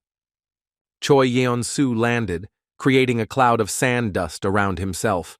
The man screamed in pain, and there were traces of the guy's fire mana on his body. Out of rage, his eyes shone with a magical light with renewed strength. Out of despair, he screamed loudly, cursing the main character. Now the super rookie decided to use his main weapon against the enemy, and Choi Yeon-su saw a fire-charged spear in front of him. The boy walked up to the deputy head of the Northern Army and pointed the tip of the weapon straight at him, and Choi Yeon-su was scared and sat motionless. The man was very nervous because he was in a hopeless situation, having lost his weapon, and was looking his death in the eyes. Our hero told Yeon-su that his guild only gained such enormous power to protect humanity from the crisis. Choi Yeon-su groaned in horror and hid his face as Jong Kyung brought the tip of his spear closer to him and declared that they had no right to call themselves hunters. Suddenly the guy put the weapon away, and it began to gradually disappear as the hero said that he had seen too much blood spilled in vain today.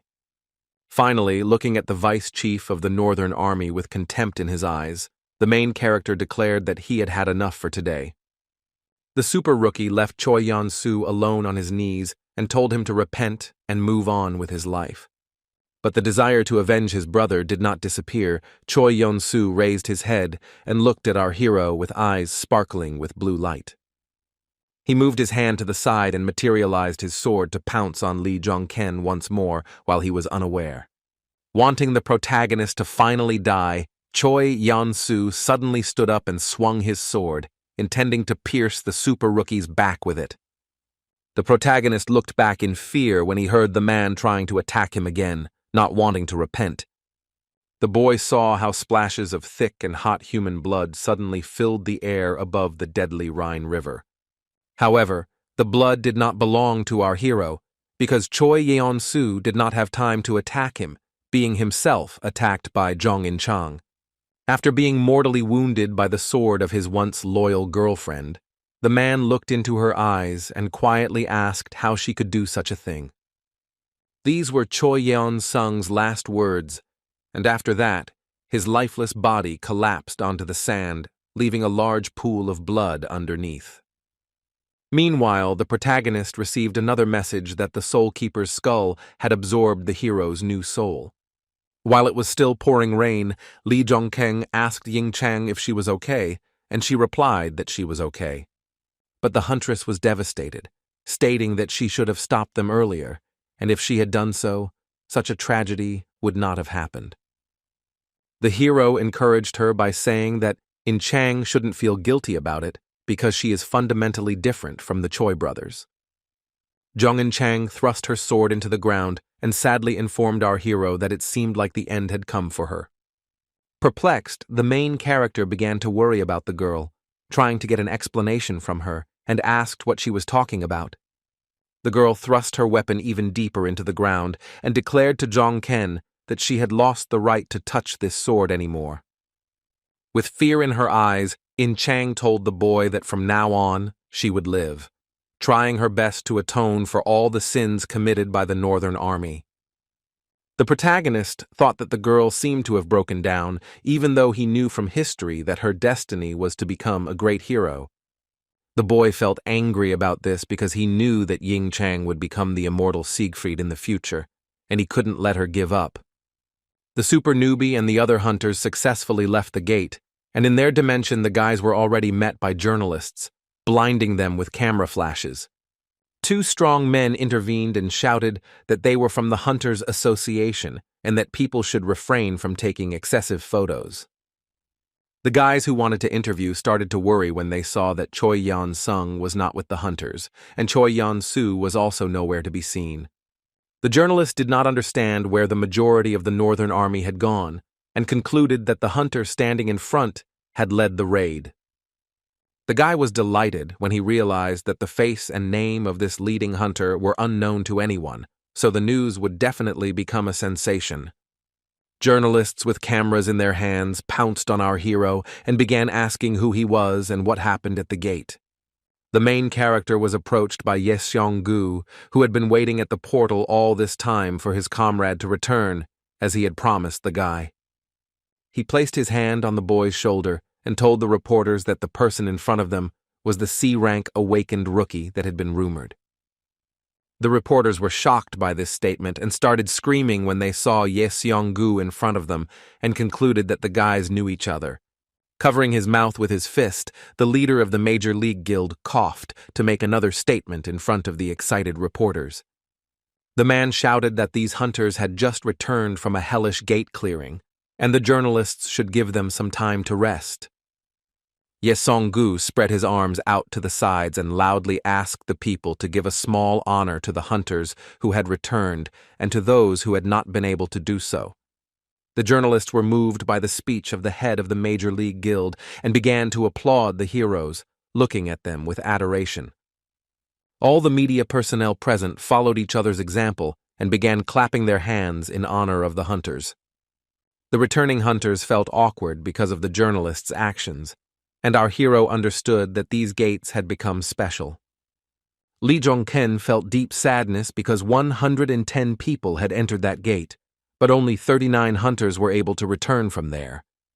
The next action took place in a sunny Korean town on the seashore, over which seagulls flew and merchant ships stood on the water. A black bird circled above the modern high-rise buildings, the raven that Choi Yeon-sung had turned into after his death in the gate. A black raven with red glowing eyes and a dark aura flew towards one of the windows that belonged to the Hunters Association. The director of the Hunting Association was surprised when he saw a bird with demonic eyes fly into the office and land right on his desk. The man with the eye patch recognized the raven as Hugin. A smile appeared on his face, and the director told the bird that it had arrived late. After the conversation, the director came to the conclusion that our hero knew about their ability to control the worm and how to become a hero.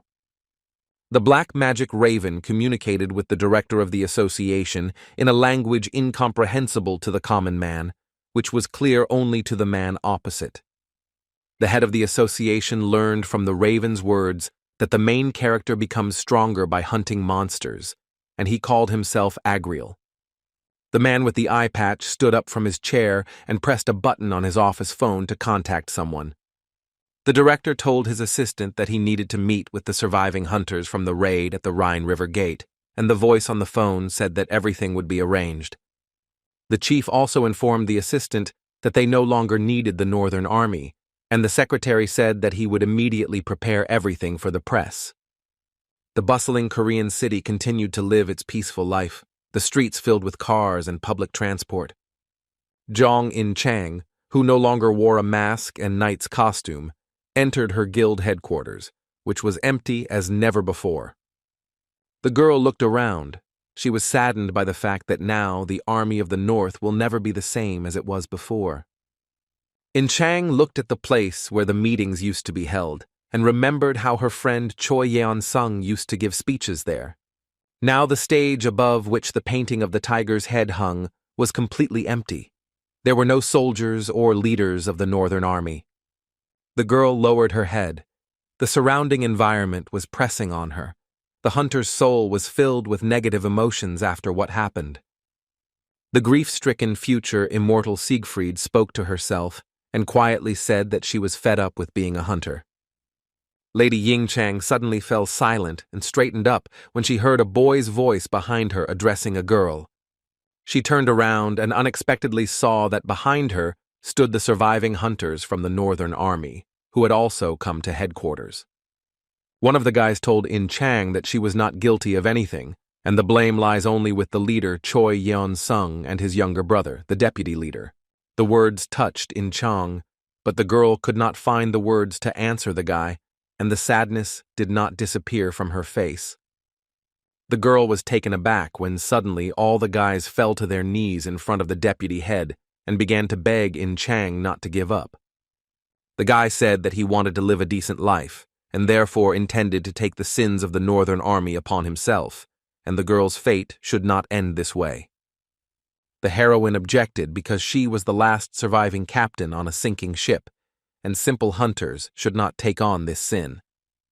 One of the hunters looked into Ying Chang's eyes and told the deputy chief that there was something else that the girl didn't even know about. In Chang looked at the hunter with sadness in her eyes, waiting for the guy to tell her what else she had been unaware of all this time. Having shown the girl his hand, the hunter sincerely admitted to the deputy head that their hands were already covered in blood up to the elbows. The huntress was stunned when she heard these words from the guy, realizing that all this time the Choi brothers were using the guys for their own vile purposes. At this time, our protagonist was enjoying a walk on a warm summer day, walking near his apartment with Song-gu. After a grueling and stressful day at the gate, the boys grabbed a can of soda to cool down and talk. Sung-gu asked Jun-kyung if his appearance in front of the reporters regarding the super rookie was something he shouldn't have done. The main character asked his friend to stop talking nonsense, because he should thank him for the fact that he managed to become even more famous. The leader of the Major League Guild took a sip of soda, and our hero smiled, realizing that on this day he managed to become a real superstar. On TV, they said that he was able to raise from C rank to A rank with a snap of his fingers and successfully overcome all the hardships in the dangerous gate. Our hero began to be called the Dark Horse, but Song-gu said that this nickname does not suit him at all, because it is a name for obviously weak people. The guy replied that, given that he had no background whatsoever, he couldn't say that the nickname Dark Horse was completely unsuitable for him. Song-gu admitted that he was worried that this would be seen as an invasion of privacy, and was glad that Jun-kyung did not bother with it. The protagonist decided to tell his friend about the further plan and asked Song-gu how he found out about it. The head of the top league guild looked at Lee Jong-ken with confusion, not understanding what he was talking about, and asked the guy what he meant. Jong-kyung explained what he meant by how Song-gu knew that the boy was using the creation of a hero to his advantage, knowing that in this era such a thing was not discussed. The corners of Song-gu's lips turned down, and he thought about the protagonist's words about creating heroes, repeating them under his breath.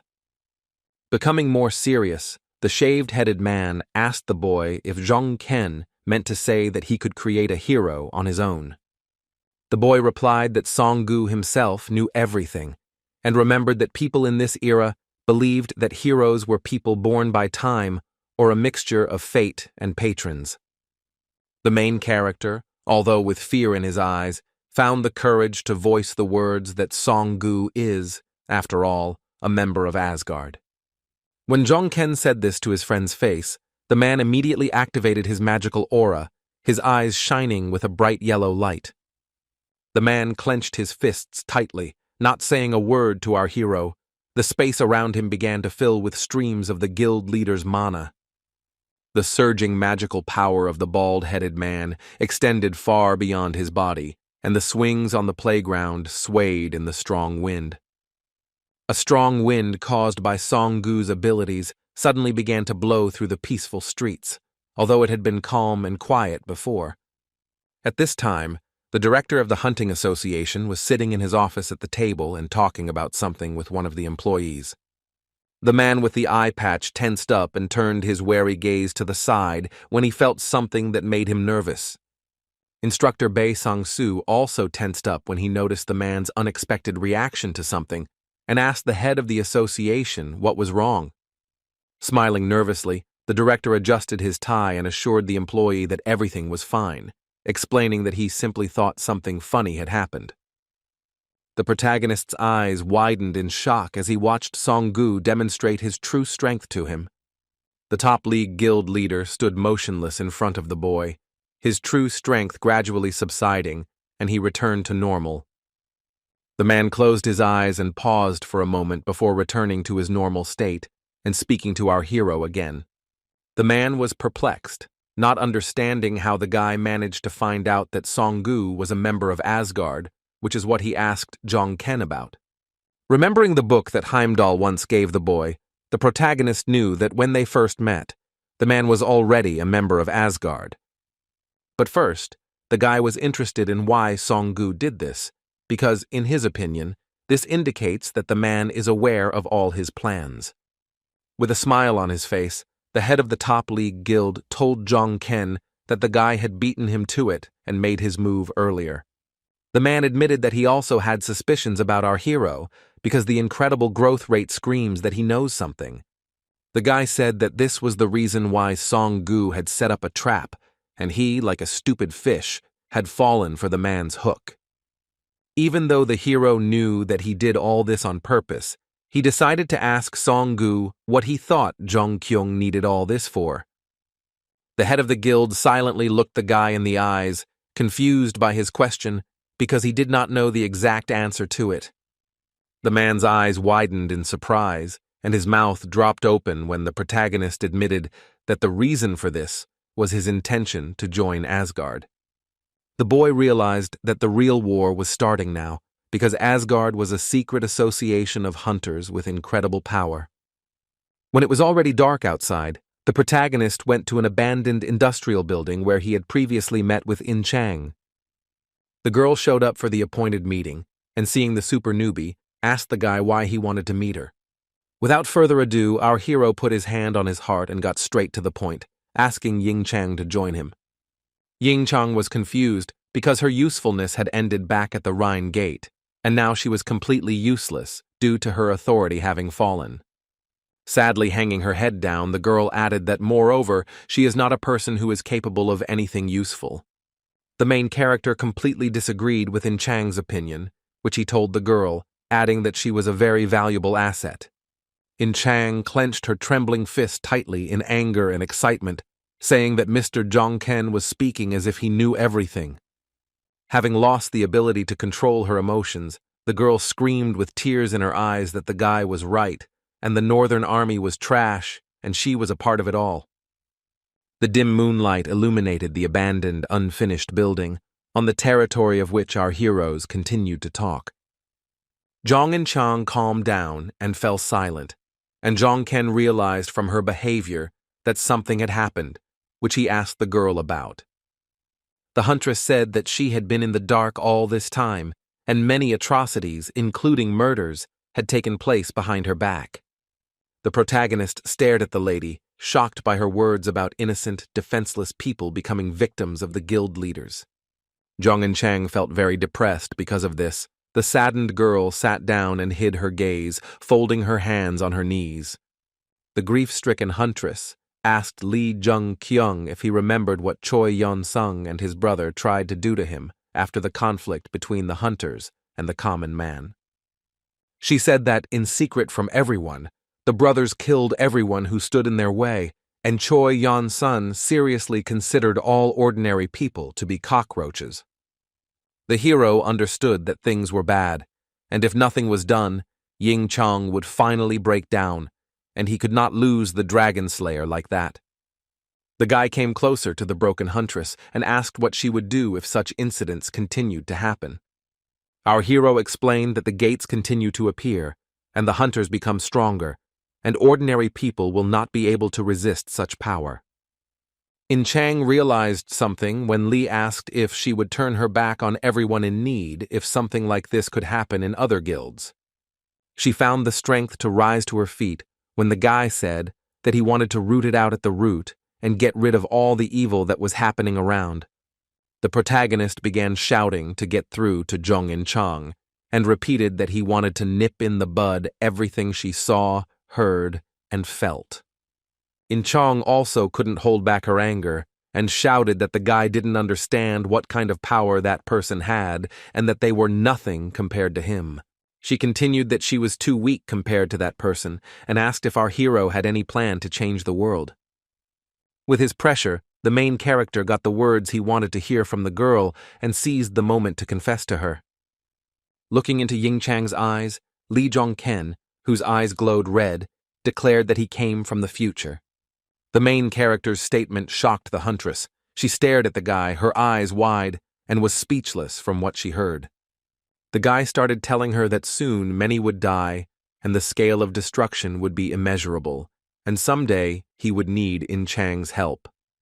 Jongken warned the huntress that the association would soon call them to their place, and they would see each other there, but for now, she should think carefully about his offer. When the next day came, our protagonist spent his free time in his personal apartment, lounging on the couch. From the news on TV, he learned that the Northern Army Guild had committed many terrible acts, including the murder of innocent civilians. Holding the TV remote in his hand, the boy realized that this whole situation with the Northern Army had gone further than he could have ever thought. Jongken guessed that all of this was planned in advance, and they were simply disposed of when the army became useless, and it could be the work of that very person. The skull on the boy's bracelet began to glow, and he received a message that the Soul Keeper's skull had awakened and would now be reborn as a true familiar. The hero was shocked to see that the skull had finally recovered because it had absorbed the essence of water and the golem's gem. The guy was told that the familiar's name was Henmu, and to summon him he had to say his name, which the main character did right away. After the super rookie said his familiar's name, the bracelet disappeared, and the skull came off his hand and began to grow in size. The Soul Guardian, in the form of a skull with glowing blue eyes, grew to human size and asked the hero if he had called to him. The protagonist felt uneasy when he realized that his familiar Hyun Mu could talk, assuming that it was a bone dragon.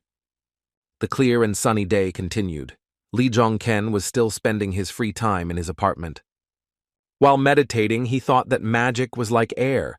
Not only he, but other heroes thought so too, and perhaps they were not using the true potential of magic. In search of a way to extract more power from magic, the protagonist cast the mana flow spell, but was disappointed when nothing worked. The boy stood up and thought that the method of using the true potential of mana created by the Demon King was described superficially. He knew that the time of no return would soon come, and A-rank hunters would drop to C-rank, and he needed to become stronger before that time. The hero picked up the phone and saw a message from Kim Soo-yeon asking him to go to the road so that the guy could take him to the association. The main character, having read the message, locked the phone screen and lowered his hand down, thinking about something. Lee Jong-ken guessed that the day had come when he would finally be able to meet the person he had been waiting to meet. The super rookie hurriedly left his apartment, and soon Kim Soo-yeon's car was already racing along the busy road towards the association building. The protagonist tensed up when the manager told the guy that it seemed like this was the first time he had seen the super rookie so nervous. Jong-kyung felt awkward about such a remark towards him, justifying himself to Kim by saying that he was also a human. Kim replied that he had not thought so before, and asked what the hero thought of it himself, because before he had not shown a drop of excitement even at the gates of the Rhine River. An association employee said it seemed like only a meeting with the association president could make him nervous. Soo-yeon tried to calm the guy down, saying that there was no reason to worry, and that he would only be given what he deserved, and they would chat a little. The protagonist disagreed because, according to him, more than 50 hunters died in those gates, including the leaders of the Northern Army. He shared his opinion that he does not think that he was called simply to congratulate him, and there will definitely be an investigation. Our hero's nervousness was now somewhat transmitted to Kim Yeon's son, and he agreed with the guy, saying that he hadn't thought about it at all. Sitting in the car, Lee Jun-kyung recalled Songgu's words that helping to join Asgard was not within his jurisdiction. According to history, Heimdall had disagreements with Asgard because the organization's original goals were for the sake of humanity, but then many turned to the dark side. The super rookie knew that when Songgu met the Demon King, he was already thinking of leaving Asgard, but there was no good reason, and only did so after his friend. The hero decided to join Asgard faster than the Demon King in order to squeeze the maximum out of the organization. Jun-kyung and Kim So-yeon successfully reached the Hunters Association building. Inside, the protagonist was asked to go to one of the rooms. The guy stood silently in front of the door that led to the office, where the man he had wanted to meet for so long was waiting for him. Upon entering, the super newbie saw the association's director standing in front of him, looking at the books on the shelf. The president turned around and gasped in surprise, admitting that he had completely forgotten that he was expecting a guest because he had been running around on business all day. The man said he was glad to meet him and introduced himself as Jang Hye-jin, a man who takes care of Korea's hunters. The boy knew that the man in front of him had been following the deeds of the Northern Army with great admiration and had been mentioned many times in the Demon King's book. He shook the director's hand, realizing that this was a powerful man who simply could not be ignored and who would not be easily defeated. Shaking hands firmly with the president of the Korean Hunters Association in greeting and introduction, our hero introduced himself as Lee Jung-kyung. After a simple introduction, a sly smile appeared on the man's face. He decided to put formalities aside and ask a direct question. The office was filled with his magical energy, and the director asked how about dropping all the masks and getting straight to the point.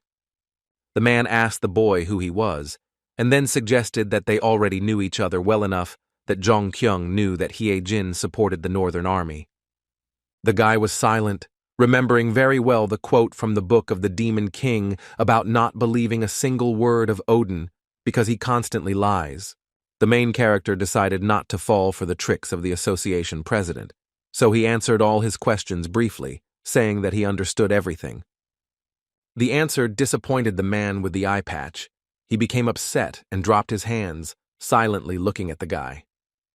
Grabbing the book, Jang Hye-jin said that this was complete boredom, and now he was absolutely sure that he and Lee Jong-ken were completely different people. Looking at our hero's questionnaire on a piece of paper, the director of the association told the guy that he was quite an intriguing person. He began listing the super rookie's accomplishments, that he had fought monsters, defeated the goblin chieftain, and been invited to the major league. The president also stated the fact that 2 months after awakening with a C rank, the boy defeated the river worm in the A rank gate. The man admitted that he liked the fact that the super newbie's leveling speed was unimaginable, but asked to be allowed to ask him something.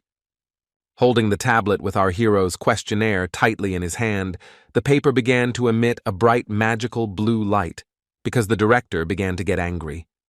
Looking at Lee Jung-kyung with hatred, Jang Hye-jin asked him why he killed him, insisting that he raised Choi Yun-sung on his own.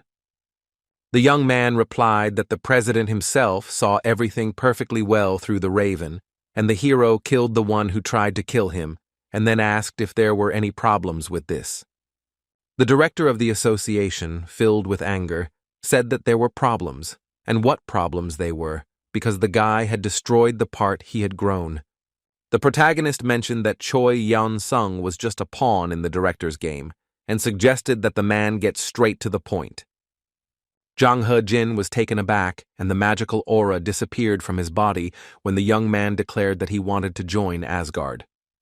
He laughed, saying that he could see that the boy had a talent for surprising people, and asked if the hero really knew what Asgard was. The protagonist said that Asgard is a group of first-generation hunters who united to save humanity. The guy confidently stated that Jang Hye-jin was actually Odin, the king of Asgard, and repeated that he wanted to join this organization. These words shocked the director, but Jong-ken knew that Odin had never been a good person, but even he had weaknesses. The president went crazy and started shouting that it was unthinkable that our hero had found out about all of this, from the presence of the raven to the controlled river worm. The hero quietly rejoiced because he knew that Odin was a terribly curious person, and he was ready to do anything to satisfy his curiosity, and he could not refuse the guy. The man continued to shout that even his eye didn't work on our hero, and suggested that the young man knew about his special eye. Odin's interest in the boy only grew because his eye on Jong-ken wasn't working, and Lee asked if he was talking about the truth-piercing eye. Our hero received notification that the fallen angel had destroyed all traces of mental interference and warned the seeker of wisdom. Jang Hye-jin was amazed at how much the guy in front of him knew, and he laughed, calling the whole thing fascinating. The director agreed to accept the hero into Asgard, although initially the idiot Choi Yun-sun was supposed to take his position. but first the guy will pass a couple of tests. The man added that he would naturally impose a ban on Jong-ken discussing with anyone what was happening here and now. A loud noise was heard from the office of the president of the Korean Hunters Association, and a bright light was shining from the window when they tried to ban the hero. After an important conversation with the director, the main character went to a local coffee shop to think about what happened. He thought that thank God Odin hadn't noticed that the guy's patron had blocked the ban he had issued, and the piercing gaze. It dawned on the hero that perhaps the fallen angel had the ability to block any mental attacks, and this could be an imbalanced ability. The guy looked up sharply and his eyes widened in surprise when he had to interrupt his thoughts because of the girl's voice. He apologized to In Chang for not noticing her because he was completely lost in his thoughts and invited the girl to sit down. Jong-ken asked if she had come to meet the head of the association, and the girl said that Jang had called everything that had happened in the army a disgrace. The huntress was sad because when they met, she didn't even have the opportunity to ask the director why he did all this. Jong-ken explained that the president most likely just wanted to cut off all loose ends regarding the girl because she knows all his background. Lady Jong said that knowing the director, he would definitely come up with a new sin to put on the shoulders of an innocent person, so there was no point in it. The hero explained that the girl was only alive because Zhang considered her useless, and the director would destroy the Northern Army if it suited him. The huntress began to shake, her eyes filled with tears, and she clenched her teeth to keep from bursting into tears right in the middle of the coffee shop. The girl was extremely upset by our hero's words that, in the opinion of the association's president, she was worth nothing. In Chang was surprised when the protagonist suddenly suggested that she take his hand in such a case to support her. The super newbie declared that he would change this world, even if he seemed narcissistic and vain to her now, but she had nothing left to lose. Miss Jong looked at the guy with wide eyes, a blush appearing on her cheeks due to the guy's offer to hold his hand. The girl looked at the main character's palm with hope, deciding to trust the super newbie and join him. The heroes shook hands, thereby agreeing to further cooperate and work together for the benefit of humanity. Under cover of night, the protagonist and Jong-in Chang again came to the abandoned building, where there would be no witnesses to their conversation. The curious huntress looked at the hero and asked the super newbie what the guy was going to do next. Jong-ken assumed that the girl had acquired a patron at the Rhine Gate and asked which patron had his eye on her. Ying Chang said she wasn't sure how to use the thing in her hand, but her patron Prince Charming gave her a dragon bloodstone. From the autobiography of the Demon King, our hero knows that this artifact has appeared only 3 times, and it is needed to gain immortality. The girl looked at Lee Jong-ken with a smile, and said that she had decided to give the dragon bloodstone to the guy across from her.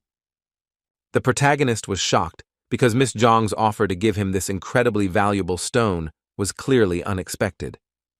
The guy got angry and started yelling at the girl, asking if she understood how priceless the stone she was holding in her hands was. Smiling sweetly, Jong-in Chang replied that judging by the boy's reaction, he knew much better how valuable this artifact was. Taking the stone, the hero warned the huntress that this thing could help her immeasurably and asked if everything would be okay. In Chang replied that the stone was a gift for the person who recognized and believed in her, and she couldn't wait to work together. Jong-ken couldn't believe that he had obtained the dragon blood stone so easily, because he had thought for a long time about how difficult it would be to do so. The main character's expression changed dramatically when the thought came to his mind that perhaps something was wrong with the girl opposite him. Looking at Ying Chang with a sincere smile on her face, who so easily gave away such a valuable stone, the boy thought that she might just be a simpleton. Soon the hero visited the blacksmith's workshop, saying when they met that they hadn't seen each other for a long time, and Park Jae-hyun asked how he came by. The main character didn't answer the blacksmith, but only raised his head and looked at the wall behind the red-haired guy, which caught his attention. The stone wall in the workshop was decorated with a large number of handcrafted weapons with different characteristics, from swords to hammers. The guy turned his attention to another wall where metal spears stood on a stand, and he looked at their characteristics too. Lee Jong-ken told the blacksmith that it was simply incredible when he looked around the workshop and saw how many weapons Jae-hyun had managed to create in that time. The blacksmith explained that all these weapons were not yet finished, although the guy's fire was what it should be, but the supply of materials was lame. The hero smiled knowingly, knowing that a blacksmith's skills in creating weapons were important, but the quality of the materials played an equally important role. The super newbie decided to show the blacksmith a little thing he had recently received as a gift, and took a dragon's bloodstone out of his pocket. Park Jae-hyun, putting his hand to his chin, began to stare intently at the sparkling red stone in our hero's hand. The unusual thing amazed the blacksmith. He excitedly hit his hand on the table, so amazed was he by Lee Jong-ken's artifact. The red-haired guy started screaming, trying to find out from our hero what kind of stone it was, because he had never seen such a mineral before. The protagonist tried to calm the blacksmith down by explaining to him that the dragon bloodstone in his hand was not a gift from Park Jae-hyun. The blacksmith shouted that he knew the value of the stone very well, and only a spineless rag could accept as a gift something so mystical and valuable. The boy thought that at least one such idiot was present here and grabbed the hammer, telling the blacksmith that he would borrow it for a while. The protagonist turned around and walked away, holding a hammer in his hand, and Park Jae-hyun shouted after him, trying to figure out what Lee Jun-kyung was up to. The super newbie asked the blacksmith to watch carefully what he was about to do and swung his hammer to hit the stone. As Jong-ken swung his hammer, he charged the weapon with his fire energy to make the blow even stronger. The blacksmith shouted at the bastard to stop right now when he saw that the guy was about to destroy such a valuable stone with a hammer. However, the protagonist did not listen to the red-haired guy, and a bright red strip of light appeared in the air when Jong-ken hit the stone. Lee Jong-ken struck the dragon bloodstone with all his might, his entire body charged with a fiery aura, just like the hammer in his hands. The blow allowed the precious stone to break into two equal parts, and from the inside the artifact began to emit a bright magical glow. A stunned Park Jae-hyun grabbed his face with his hands and opened his mouth wide when he saw that our hero had destroyed the dragon bloodstone. The blacksmith took the two halves of the stone in his hands and asked the protagonist if he was saying that this artifact should be used exactly like this. This was true because the dragon's bloodstone could often be duplicated, and the hero asked the blacksmith to place one piece in his spear. But Lee Jong-ken still had the task of finding a use for the second part of the stone, and he turned his head to give the blacksmith another task. The boy thought about it because the gladius that was in the workshop was incredibly similar to the gladius of Siegfried described in the book. Jong-ken asked the blacksmith to place a second stone in the gladius, and Pak said he would do it for free as thanks for the opportunity to use the rare materials. When the work was completed, our hero took the weapon and went to the next gate, where he tried the artifact in a battle against monsters. The main character mercilessly dealt with muscular and large monsters, cutting off one of their hands with a spear. Another screaming monster approached the guy, but a moment later his life was over, because his body was cut into two parts. The guy received a notification that the dragon stone had absorbed the blood of an orc. Next to our hero stood Jong-in Chang with a sword in her hand. The girl said that her new one-handed sword was very good, although she had never used such a weapon before. It was no surprise to Lee, because Park Jae-hyun creates the best weapons, and he asked how full the dragon stone was. In Chang said that the stone was about 2% full, and the hero explained that the filling would increase as the hunt progressed. The girl said that giving the stone to Mr. Lee Jong-ken was the right decision, because she had no idea that it could be multiplied. The protagonist did not say anything in response to Jong-in Chang, but only looked at the girl with a friendly smile on his face. When the hunters were resting after another wave of monsters, they noticed that another large orc was standing nearby. The large, hairy orc let out a loud roar, baring his sharp teeth, his body emitting a red aura and a necklace of bones hanging around his neck. The monster grabbed its hammer and, screaming, struck hard at the place where Lee Jong-kyung and his partner Jong-in Chang were standing. There was a large explosion behind our hero. He cast the evasion spell and managed to jump to the side to avoid taking damage.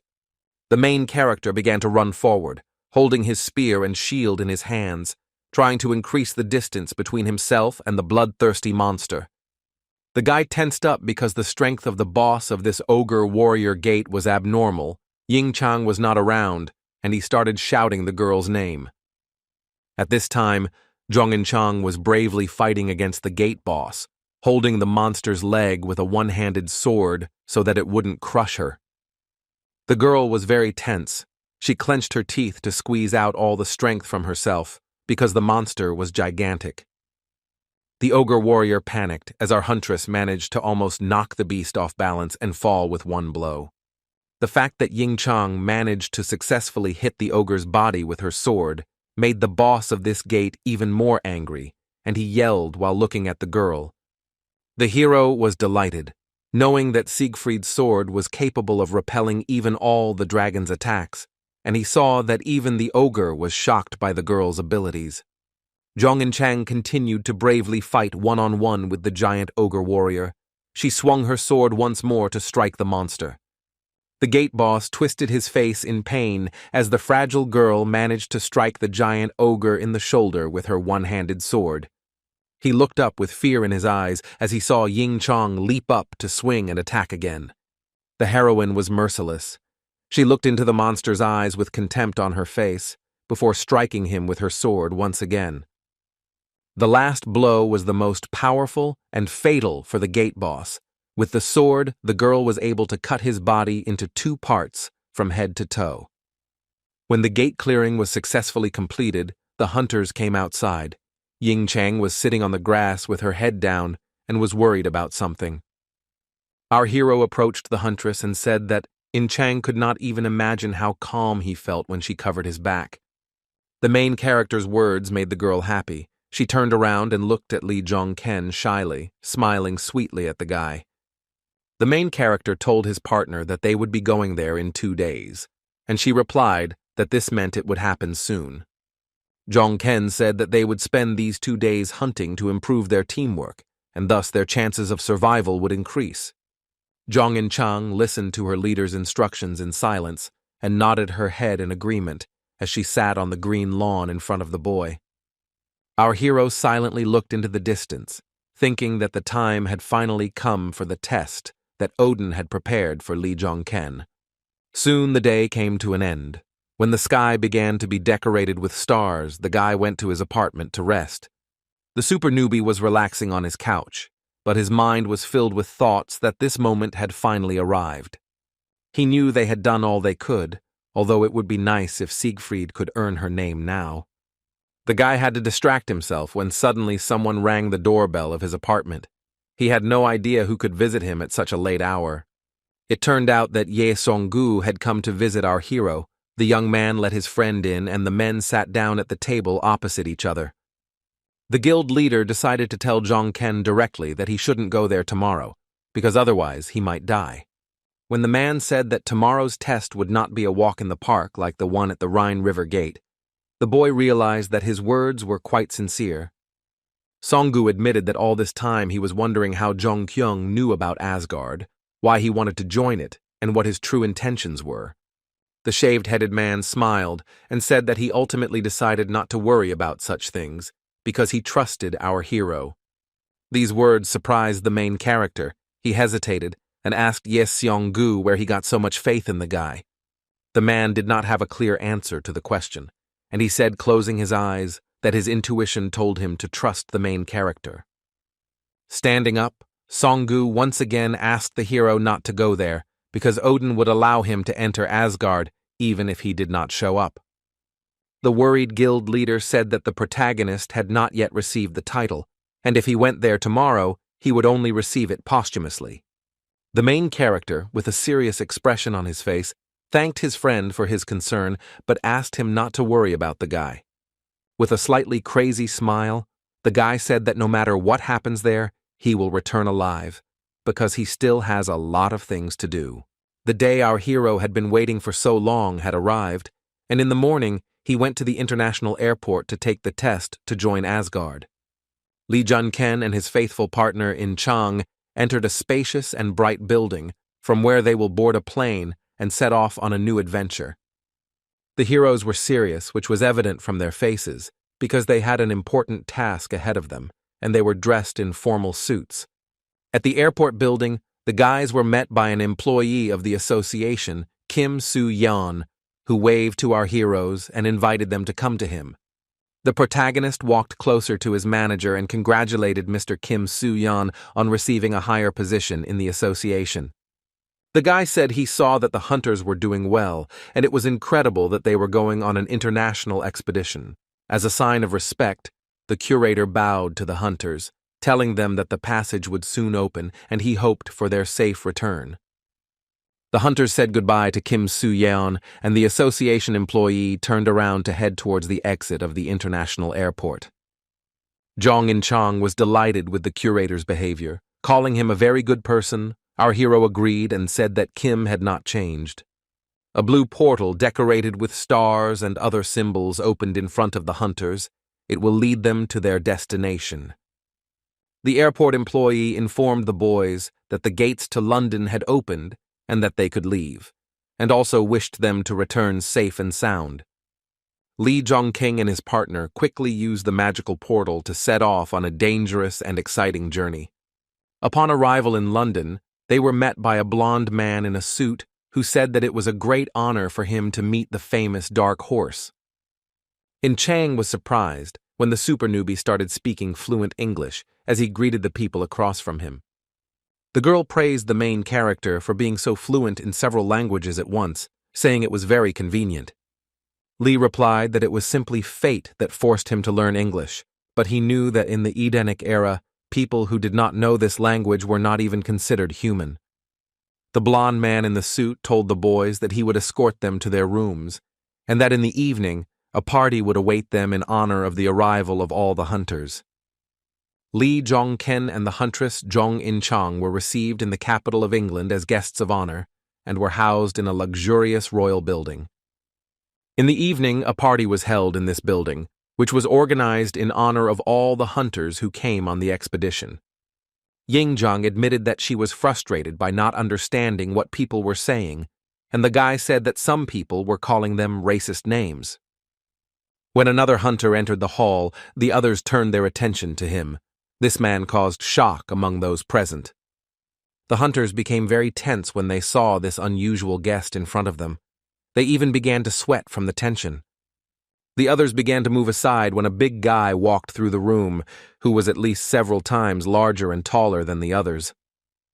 The big guy immediately declared that he expected to see two idiots here, who had arrived from Korea, but for some reason he saw two lovebirds in front of him. The protagonist and his girlfriend stared at the giant hunter, perplexed by his harsh and rude words towards them. After examining Jong-ken, the big guy said that it didn't look like he could land any punches, and asked who they were anyway. The agitated Ying-chang didn't understand what the big guy was talking about, but it was obvious to her that the giant wasn't telling them anything good. Beads of sweat appeared on the protagonist's face from the strain, and he thought that this was different from what he expected from this trip. Asgard is a powerful secret organization that operates in the shadows of Korea and pulls the strings of its puppets. Besides Asgard, there are other organizations around the world that are run by hunters, and they constantly fight for power and control over the gates. According to the Demon King's biography, one such event was a dungeon battle, in which the organizations tried to prove to each other who was stronger. The big guy looked at our hero with disdain and concluded that he had nothing to answer, despite the fact that the guy asked him a direct question. The protagonist silently looked at the giant in front of him, not understanding what this big guy was doing here, because he didn't fit into the environment at all. The dungeon battle was originally supposed to be a place where Choi Yeon-sung would have been able to participate, and would have received the title beforehand.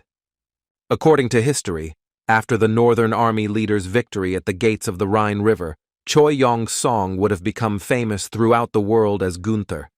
But our hero, having returned to the past 100 years, intervened in history, changed its course, and Gunther, not having received the title, died tragically.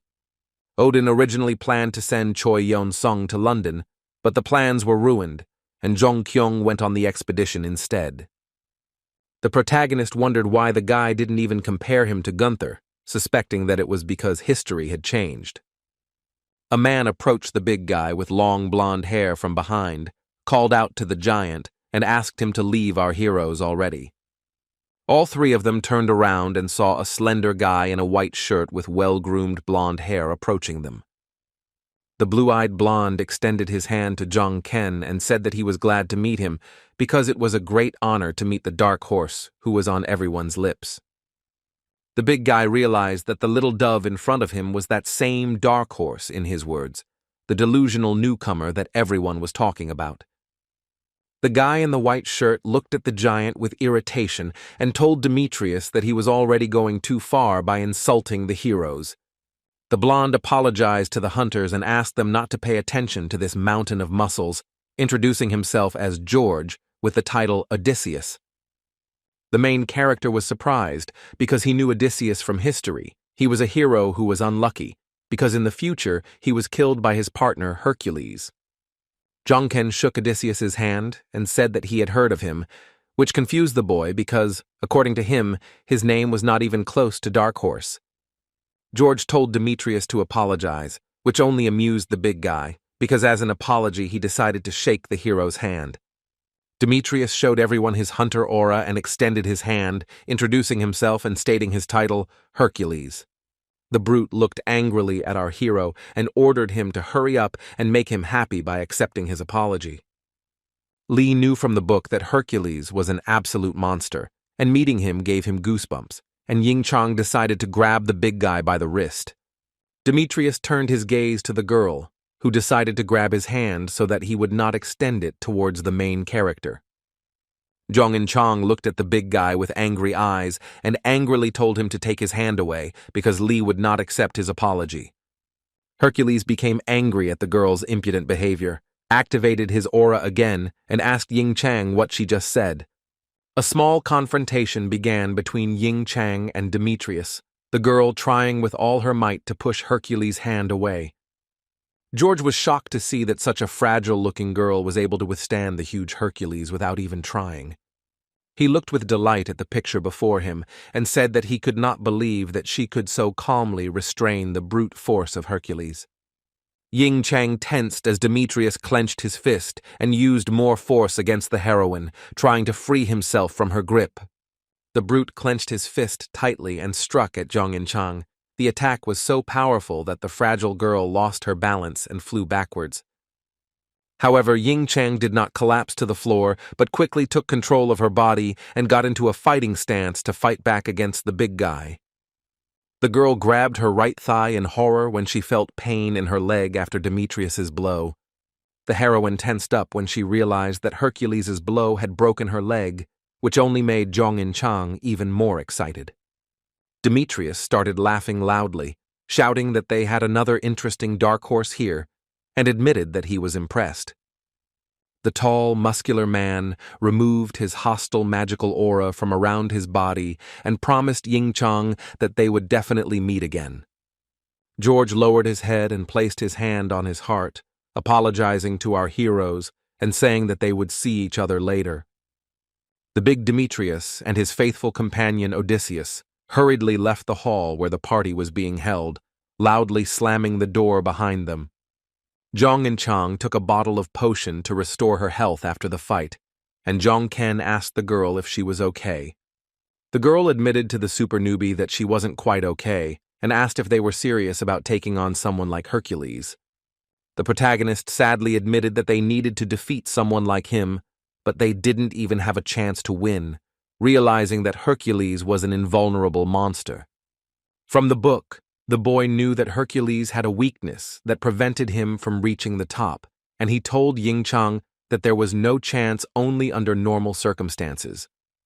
Parties continued every day in London, with members of secret organizations getting to know each other while gathering information on the strength of their opponents.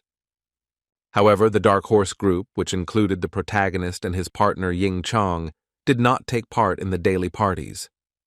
The man accompanying them said it was incredible that the guys were cleaning the gates even when they were on a business trip abroad. The main character explained this by saying that he and his friend could do tourist things at any other time. The man said that he was still worried because they would need strength for the upcoming expedition to the gate, and added that he would wait for them.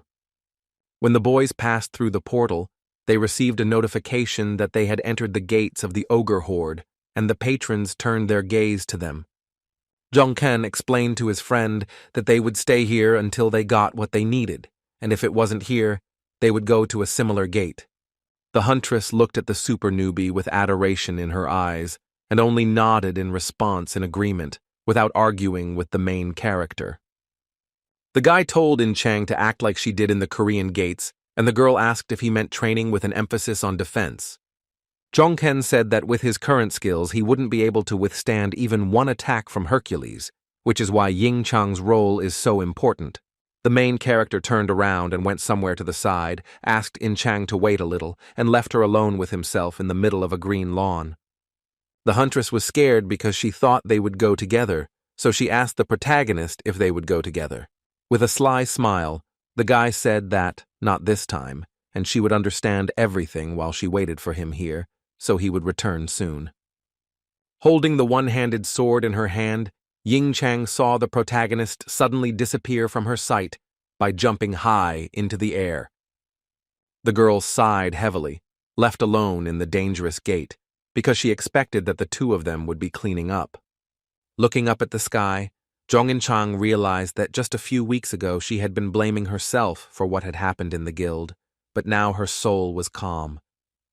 Even her patron sent her messages that he was disappointed or angry, and now he smiles at her, and it's all thanks to Lee Jun-kyung. After some time, the main character returned to the green lawn where the girl was standing.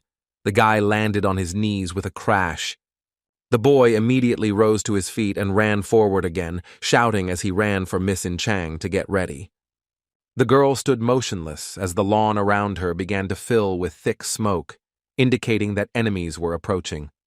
The huntress saw in front of her a whole crowd of huge ogres who were approaching her, holding weapons in their hands. Zhong In-chang screamed when she saw a dozen bloodthirsty ogres in front of her, and even led by the dungeon boss, a two-headed ogre. The huntress was not prepared for such a battle, so she immediately ran after our hero, but Lee Jong-ken asked the girl not to run away. She didn't stop asking why she shouldn't run away, and she understood why Lee told her to take the title of the great enemy of the ogres with her. The protagonist encouraged the girl, saying that it was not impossible, and the lady asked if this was the reason she was asked to take a whole supply of healing potion. Lee Jong-ken confirmed that it was for this reason that the day before he asked the heroine to take a lot of healing potions and the title of the great enemy of the ogres. Ying Chang was still running forward, but she began to glance at the ogres. Even though her lips were trembling with fear, she tried to find the strength to fight. The girl clenched her teeth in fear of the whole horde of bloodthirsty monsters, her face covered in sweat, and she continued to run. But the next moment, Zhong In-chang took control of her fear and still stopped, leaving a cloud of dust behind her. She grabbed her huge sword with both hands and shouted at the protagonist that she agreed to do it, running towards the crowd of monsters. Meanwhile, a dozen ogres were screaming, showing their terrible teeth, all of them aimed at the fragile huntress. The protagonist, while running fast surrounded by trees, called out to Henmu, the skull that served as his reliable familiar.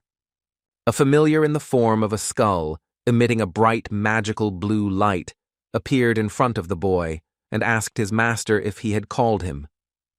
Hyun-mu surrounded a whole set of glass flasks with red liquid inside, which were intended to treat wounds received in battles. The super rookie asked his assistant to take these potions and help Miss Ying Chang by using them on her when she was in danger. Realizing that the girl would no longer have any problems, the hero set himself the task of finding the missing thing that would help him defeat Hercules. The underground village where the ogres lived was now ablaze with destructive flames. Wooden houses and other buildings were being destroyed. The monsters themselves were also engulfed in flames, screaming in pain and slowly dying in agony, unable to help themselves. But one of the monsters seemed to be bypassed by the flames. The ogre stood calmly on the ground, and his body did not burn like the bodies of the other monsters. Hiding behind a tree, the protagonist remembered the ogre who could extinguish a flame simply by walking on it, thanks to his power over fire. The guy finally managed to find it, an Easter egg that only appears in B-rank ogre settlements. The Easter egg was a terrifying ogre that all the heroes avoided fighting, even though he didn't use magic, but was a terrifyingly powerful, red-eyed ogre mage. At this time, Ye Song-gu, who remained in Korea, came to the building of the Hunters Association and abruptly opened the door leading to one of the offices. An angry, bald-headed man burst inside and asked the man who was in the office what he was doing. The assistant to the association president asked Song-gu what he was doing, because he had no right to behave like that in a place like this. The director of the Hunters Association told the assistant that everything was fine and asked the secretary to leave him alone with Ye Song-gu. President Zhang He-jin sat quietly at his desk when the leader of the top league guild came closer to discuss things. The man with the eye patch asked Ye Song-gu what had come over him, that he had suddenly burst into his office shouting and complaining. Ye Song-gu didn't explain anything, telling the director that he himself should know perfectly well what he meant. The association director said he had no idea what the man was talking about, and Song-gu asked if he had any idea. President Zhang He-jin let out all the air from his chest, realizing that a difficult conversation with the man opposite him was inevitable. Using his magical abilities, the association leader created a transparent blue dome around himself and the man that would protect them. Hai-jin said that they could now have a frank conversation and asked if Song-gu would abide by the rules of Asgard outside of their meeting room. Song-gu was outraged that the man was talking about rules, because the main rule about acting for the sake of humanity had somehow evaporated. The association president's eye began to emit a blue light as he became angry, asking if Song-gu dared to rebuke him now. Heimdall said that he would have reproached him if the director had listened to him, but as he saw it, there was no chance of that happening. The director got angry and jumped up from his chair, calling Song-gu an impudent bastard, and streaks of black magic power appeared behind him. The bald-headed man explained to Odin that he had come to him with complaints about Hercules, whom our hero had met earlier.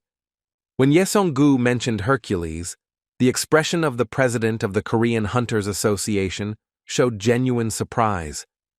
The man with the eye patch did not understand what Heimdall was talking about and asked him to explain what he wanted to tell him now. The leader of the Major League Guild explained that he had heard rumors that Hercules would be participating in the dungeon battle. From the man's reaction, it was clear that this was news to him too. He calmed down for a moment and fell silent, lowering his eyes to the floor. Odin said that the battle at the dungeon was supposed to be the final point in their victory, but Hercules' participation suggests that Olympus wants to break their agreement. Heimdall told the president that he seemed to be genuinely unaware, thinking that it was Odin who had originally sent Hercules to fight. Song-gu was outraged that Hai-jin was going to send our hero to his death like that, and declared that he was going there. The president said there was no need to worry so much because the death of the super rookie was not part of his plan, just like everything else that happened. The director explained that he had made a pact with him, and as soon as our hero was in any danger, the pact would notify Hai-jin about it. Zhang He-jin smiled widely, saying that Olympus had broken their agreement, and it was even good because it freed his hands. Song-gu had a premonition that something was wrong, because the wily Odin seemed to have foreseen that everything would turn out like this. However, neither Heimdall nor the association president had any idea that the pact had already been broken by the fallen angel. At this time, the red-eyed ogre mage stood and watched as the settlement he lived in was engulfed in flames, and the wooden buildings were destroyed. The red-skinned monster turned around to find the one who had destroyed his village with destructive fire. Reaching out to grab the hot stone, The protagonist thought that it was a good idea to lure the monster out with fire after all. Squeezing the stone, the hero realized that he had found what he was looking for, and it was the most important piece of the puzzle in his upcoming battle with the invulnerable Hercules. But things weren't going so smoothly, because Lee Jong-ken got scared when he noticed that the same red-eyed ogre mage was standing right behind him. The guy turned his gaze to the monster and tensed up, not expecting it to appear, and did not understand when the monster managed to come here. The red-eyed ogre mage smiled and blew steam from his mouth when he saw the hunter who had managed to destroy his settlement in front of him. Revenge for the destruction of the village did not take long to come. The monster caused a gigantic explosion in the place where our hero was. But the main character managed to dodge and ran away with all his might, escaping from the giant ogre with red skin, who brilliantly wielded fire. The boss of this dungeon didn't want to let the guy go so easily, so he ran after him. Even though he was big, he ran no slower than our hero. The super rookie screamed, not understanding how the monster, given its size, could have such amazing speed, and found similarities with Hercules. Our hero was unable to escape from the red-eyed ogre mage. The monster caught up with him and wanted to attack, jumping on the guy. As the monster landed back on the ground after its jump, its weight caused the ground beneath the monster to crack. The dungeon boss possessed such powerful strength that his jump caused the ground in a large radius around him to collapse as if from an earthquake. Luckily, Lee Jong-ken managed to avoid this blow and managed to run away and find himself in a safe zone, watching the destruction. The protagonist realized that a direct confrontation with this monster was inevitable, so he materialized his spear in his hand to fight the ogre. He admitted that he wanted to avoid fighting the monster while he prepared for the fight with Hercules, but there was no point in doing so, and now he had to win. The red-eyed ogre was so strong that he didn't need any weapons. He swung his mana-charged fist to hit the guy. The giant red fist was quickly approaching our hero. Jong-ken was already ready to defend himself with his spear. Suddenly, the guy received a notification that the gate had been cleared and the giant body of the monster began to disappear. The protagonist breathed a sigh of relief and said that he had done it, until after clearing the gates, he was sent back to our dimension through the portal. He said that it seemed like Ying Chang had managed to defeat the boss, which was good, otherwise he wouldn't have been able to heal himself with potions before fighting Hercules. As the setting sun lit up the sky, the following events unfolded in a house that hosted hunters in London. In honor of the arrival of all the hunters for the expedition, another party was held. The fighters in smart suits were talking about something among themselves. Hercules told his partner that he hadn't seen a hair of our hero since that day, and George replied that the guy was most likely getting ready. Demetrius complained to his friend that at this rate he would die of boredom, and asked permission to at least go to the gate. George refused, saying that there was no need to create more problems for him, because Demetrius had already ignored the order from Olympus. Hercules replied that it was not his fault, and he saw no reason to throw the fight when he could win anyway. Clutching his head, George said that the battle was about to begin, and he had hidden Theseus well, but someone from Olympus would come and punish them. Demetrius asked his friend not to worry, saying that he would protect him, and that the dark horse would not withstand even one of his blows in battle. Odysseus wondered how many opponents Hercules had recognized, since he looked down so much even on the dark horse. George's soul was not in place, because for some unknown reason, everything inside him was howling in anticipation of something very large-scale. The next day, our protagonist spent time in a luxurious hotel where he and Ying Chang were accommodated upon arrival in London. Zhong In Chang asked the guy if he was going hunting again and if the girl should join the super newbie. The protagonist replied that everything was fine and that Ying Chang should not go hunting with him this time since she was not in the best condition right now.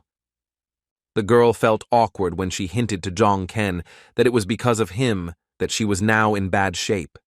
Jong-ken was optimistic, saying that thanks to this, she had gained the opportunity to further improve her stamina and physical resistance.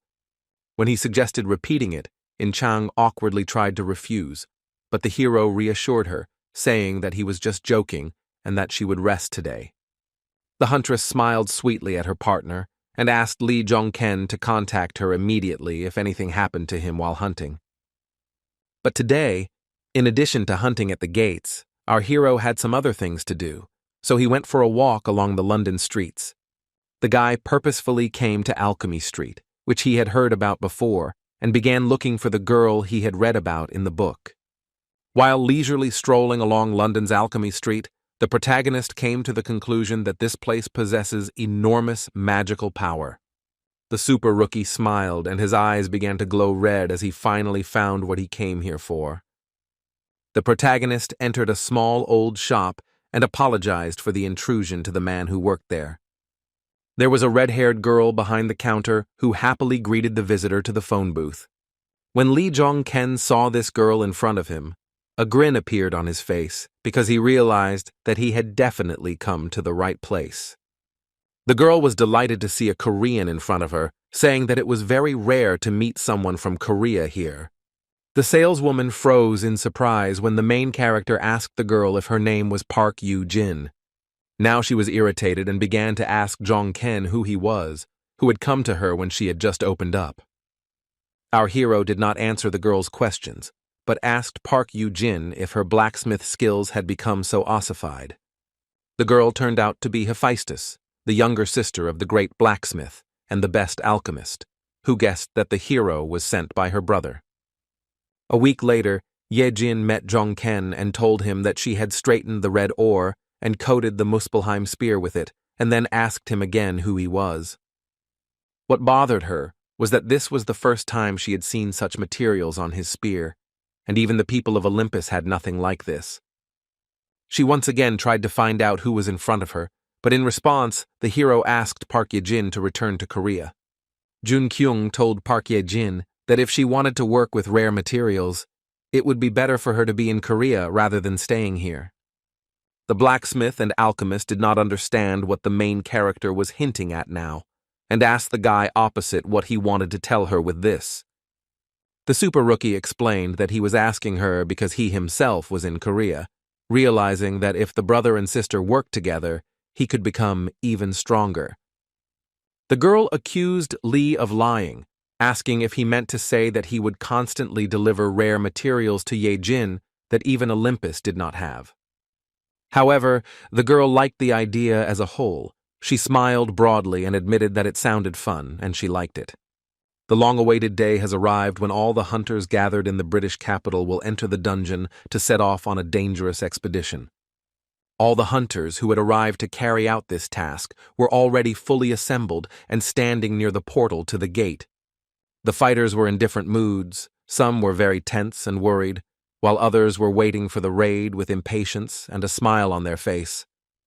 Hunters from different countries of the world gathered near the portal, which was noticeable by the variety of costumes of the fighters. The host of the event shouted into the microphone that the raid was about to begin and asked hunters of all nations to get ready for the start. In Chang asked if they would have to fight all these people, to which the hero explained that some of them were not at all interested in fighting in the dungeon.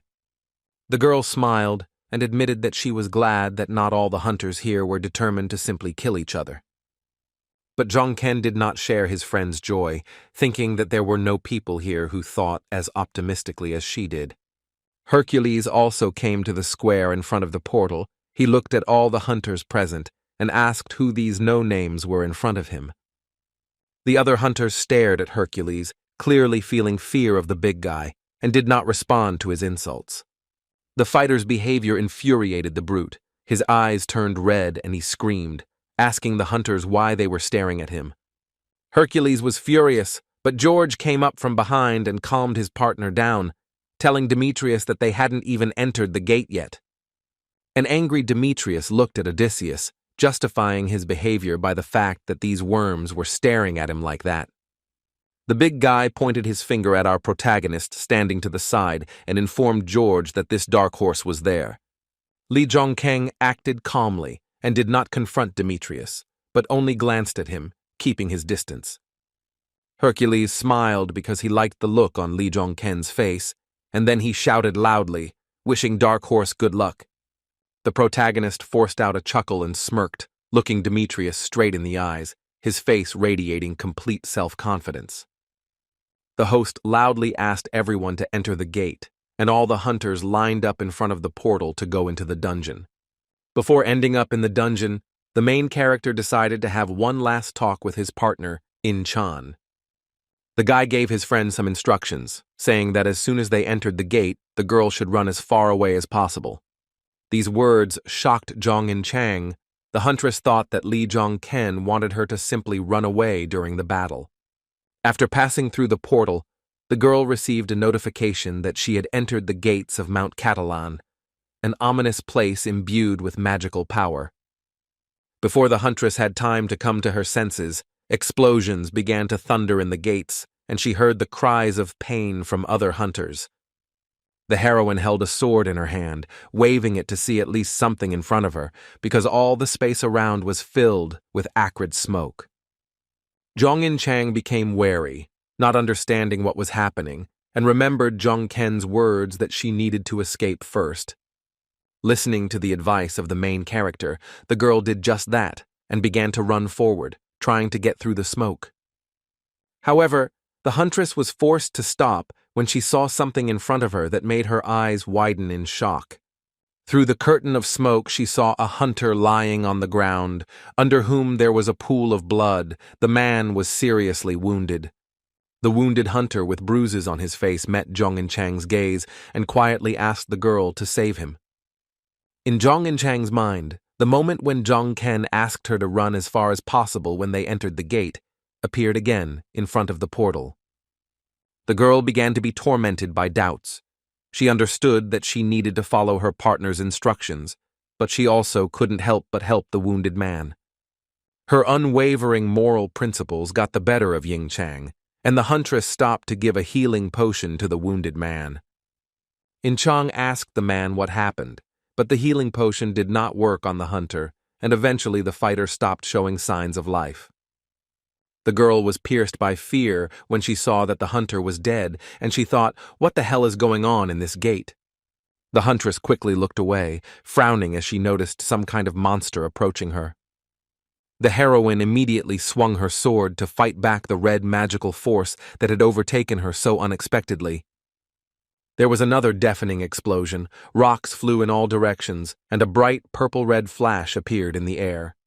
Behind the curtain of smoke, the silhouette of Hercules appeared, his entire body glowing with red light, and he said that Ying-chang was still able to block this attack.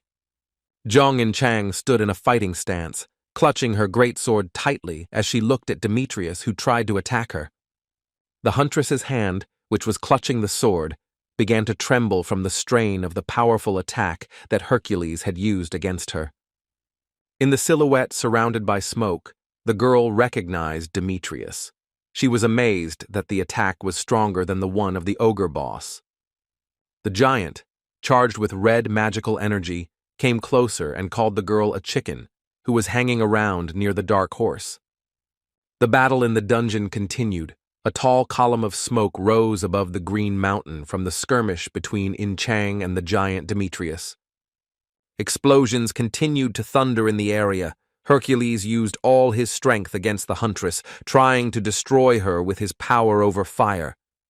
Demetrius was merciless against Ying-chang, once again swinging his fire-charged fist to attack the huntress. A giant fist engulfed in flames flew right in front of Ying-chang's face as the girl managed to dodge at the last moment. Hercules continued to try to destroy the girl by swinging his fists, but so far Ying-chang had managed to avoid getting hit. The huntress was very tense, because Demetrius's power, in her opinion, was simply incredibly destructive. Demetrius continued to attack, shouting at the girl at the same time, asking if she had swallowed her tongue since she had become so quiet. The brute caused another explosion with his fist, but the huntress managed to block it, protecting herself with her sword. Hercules punched the air once again, and its destructive force managed to cause a deafening explosion in the distance. Feeling superior to the fragile girl, the invulnerable Demetrius smiled and asked Jong In-chang to watch closely. Surrounded by smoke, the huntress still stood on her feet and did not give up. She gripped her sword tightly, preparing to defend herself. Spitting out blood, the girl thought that his power was terrifying, and her bones were already cracking at the seams, but she believed that all his attacks would be blocked. Zhong and Chang crouched down and raised her sword up, deciding that it was her turn to attack Demetrius. Hercules shouted that he heard that she was one of the huntresses who had not yet received the title, and it was an honor for her to experience this attack. Demetrius cast the wild beast spell to attack again, and a magical image of a giant tiger's head appeared above his head. But something didn't go according to Hercules' plan, because the girl noticed a large fireball flying straight towards them in the sky. Yingchang froze in surprise when she saw the fiery projectile cause a large explosion right in the sky above the girl's head. The girl turned around sharply, suspecting that this explosion was not caused by Demetrius, but by someone else who wanted to save her. Behind her, the huntress saw our protagonist, who had bought them time with these explosions, and he ordered Yingchang to retreat. The heroes did not have the strength to fight Hercules on equal terms now, so both ran forward, leaving Demetrius behind. Li Zhongkeng's fire projectile did not harm Hercules in any way, but the boy clicked his tongue in annoyance when the girl ran away. After arriving at a safe place, Yingchang told the boy that as soon as they arrived at the gate, there was an explosion and many hunters were killed. The huntress was extremely agitated by everything that was happening and, starting to shout, asked Li Zhongken what was going on here. The protagonist explained to Yingchang that it was a trap, and she immediately wanted to say that it was Demetrius's doing, but she was interrupted. The guy said that Hercules had nothing to do with it, because after the explosion, he was immediately attacked. This enraged the big guy, and he started to go on a rampage. Zhong and Chang guessed that the protagonist had foreseen this development, and that was why he had told her to run as soon as she entered the gate. Looking to the side, Li Zhongken said that he felt like what had just happened was only a third of what was to come. The girl said that she was very lucky that she did not have to experience that attack from Hercules, and asked what they would do next. Before explaining to his partner what they would do next, the protagonist materialized his spear and shield in his hands again. Activating his aura, the boy told Zhong and Chang that their main task now was to stay alive in this A-rank gate. This dungeon was filled with A-rank monsters, the Catalan lions, and Demetrius wasn't our hero's only opponent. At this time, our hero's familiar, the guardian of souls in the form of a skull, was also busy with his work, leaving behind a strip of blue light. The skull circled in the air, carefully examining the mountain forest in order to then return to its owner and report everything. The familiar returned and reported that he had found no hunters in the area and was told to continue to watch the perimeter around his master. The Soul Keeper obeyed his master, and the protagonist looked at the huntress and told Yingchang that it was time for them to move out. The girl was not ready to leave yet, so she asked the guy to wait another second while she finished her preparations. For each of the dead hunters, the girl built a grave, and Li thought that the girl was strange, since she was busy burying her enemies. Chang reminded Li of what he said about there being two ways to win this battle, and asked if he wanted to defeat the boss or get involved in this mess. The protagonist said that the boss would definitely be strong, and it would be quite difficult to defeat him in such a small company. Zhong and Chang agreed with Li Zhongkeng's words, but asked if defeating Hercules wouldn't be even more difficult than defeating the boss. The huntress, wanting to get guidance from the leader, asked what they were going to do and if they had any plan of action. The super newbie told his friend that he planned to kill two birds with one stone, wanting to destroy both the gate boss and Demetrius. The heroine was shocked to hear such a statement from Li Zhongken, and many questions arose in her head that she had no answers to. After patrolling the perimeter around the hunters, the Soul Keeper returned to his master to report some news. The skull told the protagonist that he noticed 3 hunters nearby who had skull tattoos on their bodies. Our hero immediately came to the conclusion that it was these 3 hunters who were stirring up trouble in this dungeon. The boy told Zhong and Chang to get ready, because these were the hunters who had pissed off Hercules when they entered the gate. The girl was perplexed, thinking that it was better to avoid these hunters, but the main character has a plan that does not involve running away. In the forest, in the middle of the dungeon, a powerful fire was raging, which was visible even from afar. A column of black smoke rose high into the sky. 3 hunters were sitting near a large tree pole. They were tightly tied up, which made them absolutely helpless. Hercules and George met these tied-up hunters, and Demetrius didn't understand who these idiots were because he was following the trail of Dark Horse. A worried Odysseus told his friend that he believed that the 3 hunters were somehow connected to an organization called Borgin. The guy explained that it was a shadowy organization from North Africa that was involved in dark activities such as drug and child trafficking. George looked at his friend and shocked him with the news that these 3 were the ones who ambushed the thug at the entrance to the gate. Hercules cast a suspicious glance towards the men tied to the tree who were connected to the Borgin organization. Demetrius had not yet done anything, but the tied-up hunters began to scream and beg for mercy, repenting that they had made a mistake. Hercules made the men happy by saying that he had nothing against guys who do everything to win, and besides, he himself was one of them. The big guy's silhouette turned black, and his body glowed red as he shouted that this was for the guys who at least followed the rules. Ambushes were indeed officially forbidden, so Demetrius raised his fist, declaring that these hunters would now follow the rules in another life. Enraged, Hercules struck with such force that it not only destroyed the 3 tied-up hunters, but also caused a huge explosion. The big guy successfully dealt with his offenders and received a notification from the monster trampler, who approved of his actions. George said that it was not Hercules' place to talk about rules because he did not follow the orders of Olympus and also beat Theseus half to death. With a smirk on his face, Demetrius asked his friend what was wrong with that, because this Dark Horse turned out to be a very funny guy. Odysseus's eyes glowed with a blue magical light as he asked his friend if he could now regard this as a gift. Hercules and George began to be surrounded by hostile hunters, wearing the same identification marks as the bound men. Demetrius and Odysseus were surrounded by a whole crowd of fighters. Their clothes had symbols in the form of skulls. They all belonged to the same organization. Noticing the approaching hunters, Hercules concluded that they were all accomplices of that guy, and he was not the only one who was on fire. The big guy smiled widely, realizing that he had the opportunity to fight again, and said that he was starting to like it. After some time, another battle between Hercules and the hunters ended, and the ground was strewn with the bloody bodies of dead men. George, looking at the bodies lying on the ground, told his friend that his hobby was indeed terrible. The guy suggested that Demetrius at least use a weapon once for the sake of decency, because he doesn't have a fighting class. Hercules replied that to get the taste of the hunt, you need to feel the crunch of your enemy's bones with your own hands, and a weakling like George would not understand that. Demetrius was not just a crazy person, but a real homicidal maniac who was thirsty for endless victories, so he suggested that George go and meet Jong-ken.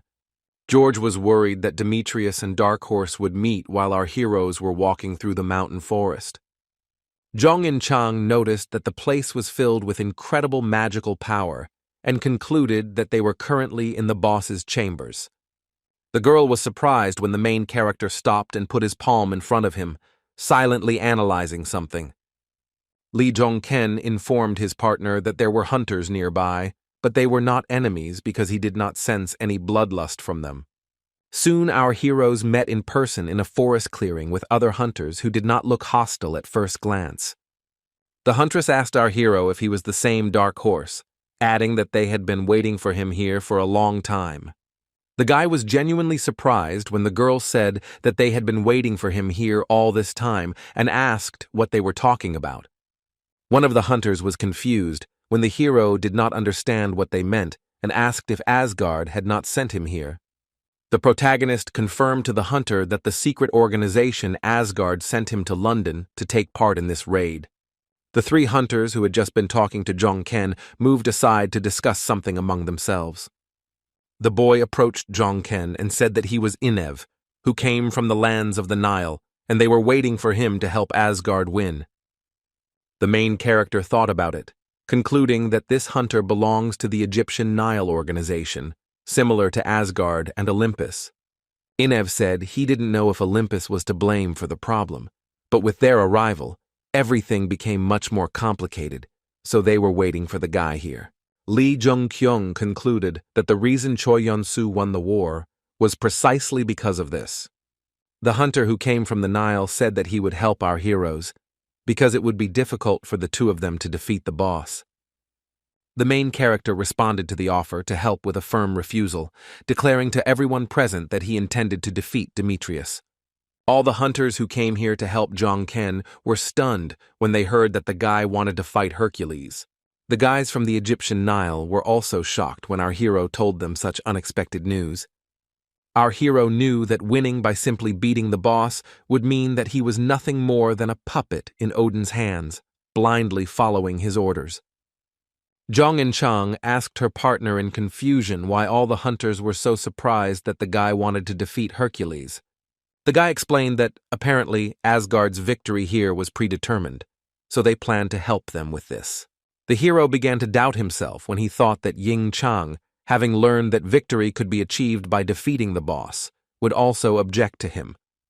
However, the girl smiled and said that she would go with him, and if he had a plan, she would simply follow it.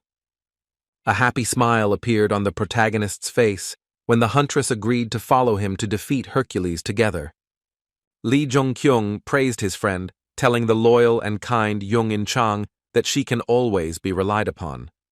The protagonist and his girlfriend turned around abruptly and looked at the man who told them that he was going to leave. The other hunter also decided not to get involved in the mess with Demetrius and said to Jong-ken, raising his hand, that he was also leaving. The others said that they would also just sit on the sidelines because they did not want to get injured in a fight with Hercules for no reason. Some of them started shouting, asking why Asgard had sent such an idiot here, and they agreed with him, saying that it was time to leave the gates as soon as possible. Inev told our hero that the boss was a strong lion, deciding to share the information even though he had no intention of fighting Hercules. The huntress girl said that she also wanted to stay out of the way, and the guy behind her said that he would also watch from the shadows. Disappointed by all the hunters refusing to fight Demetrius, Ying-chang said that they were back to where they started. The protagonist told the girl that it didn't matter, not counting on the help of the others before that, and ordered Jong In-chang to move on. When Inev was alone with another girl from his organization, she approached him and asked him what he thought would happen next. The boy replied, looking into the distance, that it would be hard, but Lee Jong-ken was unusually strong, looking back at what he had already experienced before. A rising Korean star named Lee Jung-kyung appeared out of nowhere, but managed to clear the particularly difficult Rhine River Gate with ease. Among the super newcomer's achievements is that he single-handedly managed to defeat the entire Northern Army, which was considered quite strong. It was also known about the guy that he was in a close relationship with Heimdall, a key figure in the Asgard organization. Moreover, it only took a fleeting glance from the protagonist to arouse Odin's interest in him. The girl didn't believe it when Inev told her that, if his potential was to be assessed, Lee Jong-keng was no worse than the leaders of the shadow organizations. He explained that this was why everyone stood aside to assess the boy's abilities in the fight against the invincible Demetrius. Meanwhile, the final battle began at the gate against the dungeon boss, a giant lion with a horn sticking out of his forehead. Lee Jong-ken and Ying-chang stood in front of a monster that was hundreds of times larger than them, and received a message that the one in front of them was the lion Catalan. The giant magical beast king roared loudly, the horn on his forehead shining even brighter as he saw the hunters in front of him. The protagonist tensed up when he received a notification that, under the influence of Catalan, his skill level had been slightly reduced. The boy pushed off the ground, destroying the solid ground, and received messages that the resistance allowed him to restore his previous skill level. In flight, he shouted to his partner that the left flank was on him, and that Ying-chang needed to focus on the right and not forget to conserve her strength. Jong In-chang shouted that she understood everything and immediately moved to attack the lion dungeon boss Catalan from the right flank. The familiar Soul Guardian also participated in the battle against Catalan as an assistant, telling the boys that he would cover their backs. Skull distracted the giant lion by flying towards its face, while our heroes headed towards the monster boss to attack from the flanks. The first blow to the predator was dealt by Ying Chang. She swung her sword and hit the giant lion's paw directly, but did not cause any damage to it. The girl was scared when she saw that this angered the monster, and in revenge, he wanted to hit the huntress with his huge paw. The enraged lion Catalan struck Zhongin Chang with his paw, but the heroine softened the blow because she held a sword in front of her body. The monster was no easy opponent. The girl tensed up when the lion began to attack her with his paws, but continued to fight. At this time, the main character used his spear against the monster boss, sending several powerful fire charges at the giant lion. The lion became even more enraged when Li Zhongken, using his power over fire, tried to blow up the giant king of beasts. Our hero's familiar also took part in the duel, the skull releasing a stream of blue magical light from its mouth against the huge monster. The giant monstrous beast opened its mouth and roared in pain as the familiar managed to land a stream of mana right on the lion's eye. This attack by the Soul Keeper allowed the hunters to buy some time to rest before the next attack.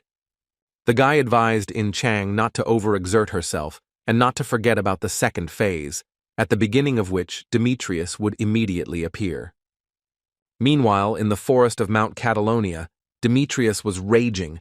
The entire space was filled with his destructive magical power. The forest clearing was strewn with the bloody bodies of hunters, whom Hercules had mercilessly dealt with. Demetrius stopped, his bandaged fist covered in blood, not his own, but that of the hunters he had mercilessly taken. The brute grabbed another hunter by the throat and told him that he would continue to meet his men in search of that guy's flame. He threw the boy aside, and George asked his friend to hold his horses, because the battle he so longed for would soon begin anyway. Odysseus's words made Demetrius lose his temper. The big man looked at his friend with eyes full of anger and hatred, and ordered him to close his eyes. George thought that the thirst for blood had finally clouded Hercules' mind and was consuming him more and more with each new murder. Odysseus assumed that our hero knew about this peculiarity of Hercules, and therefore left these guys to be torn apart by him. But he put these thoughts aside, because the secret of Hercules was unknown even to Olympus, and then he turned to his friend again. The whites of Demetrius's eyes were completely filled with a bright red light. Hercules thirsted for even more blood, and the killings deprived him of his mind. When he heard his friend's voice, Demetrius turned his gaze to George, and the whites of his eyes began to return to normal. Hercules asked what George wanted from him, and the blonde wondered if the boy would be able to remain sane in the future. The big guy irritably replied that Odysseus should not worry about it because the guy had become stronger and would no longer lose his head in bloodlust. Something caught Demetrius's attention. He turned his head and told Odysseus that it looked like the main course was finally ready. George knew that in front of him was one of the heroes supported by Olympus, as well as one of the rarest top S-class hunters. Odysseus smiled because he wanted to believe in his friend and his invincible power, so he suggested to Demetrius to go there together. At this time, the lion Catalan was still standing on his paws. He did not move, did not attack our heroes, but was alive and in full health. In Chang noted that the monster was not moving and asked the protagonist if they had achieved what they had planned, and the guy replied that they had. But the giant king of beasts was not going to give up. He formed a giant magical dome around himself, preparing for a new attack.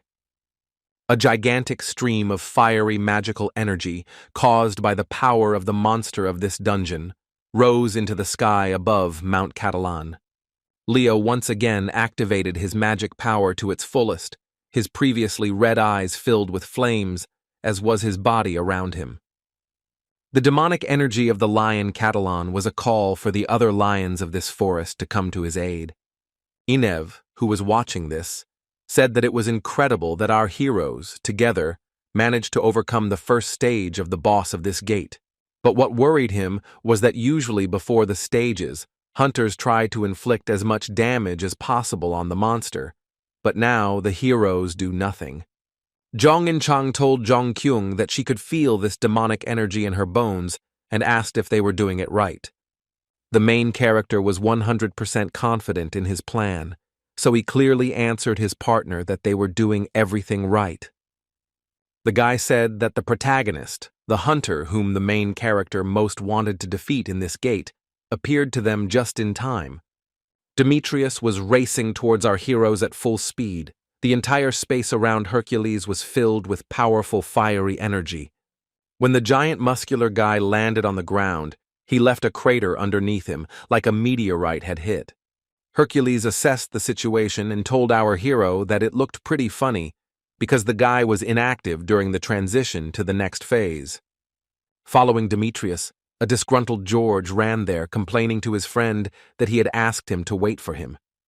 The hunters did not notice how one of the monsters pushed off the ground and jumped high into the air to attack one of the boys. Demetrius turned around sharply when he noticed a monstrous lion with long, sharp claws about to pounce on him from behind. For the big Hercules, this monster was a mere trifle, because he was able to destroy the lion with just one blow of his fist. Without even looking at the monster, Demetrius thrust his fist out to the side, causing the giant and bloodthirsty monster to turn to ashes. The protagonist became worried when he saw a monster in front of him that was many times more powerful than the lion that Hercules had just destroyed.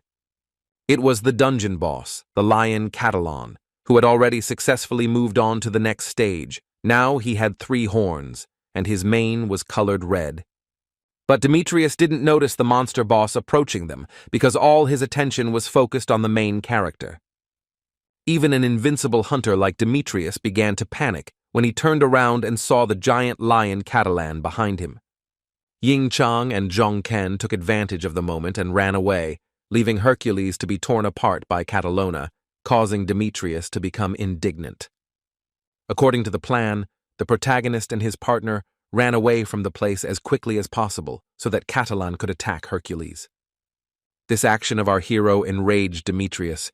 He clenched his fists menacingly and began cursing at Li Zhongken.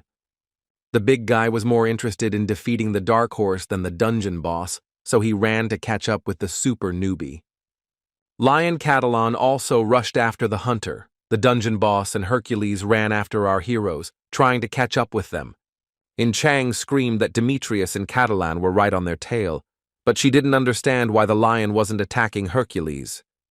Zhong Ken explained that it was because they were the only ones damaging the lion, but soon his demonic energy would destroy all the enemies around him.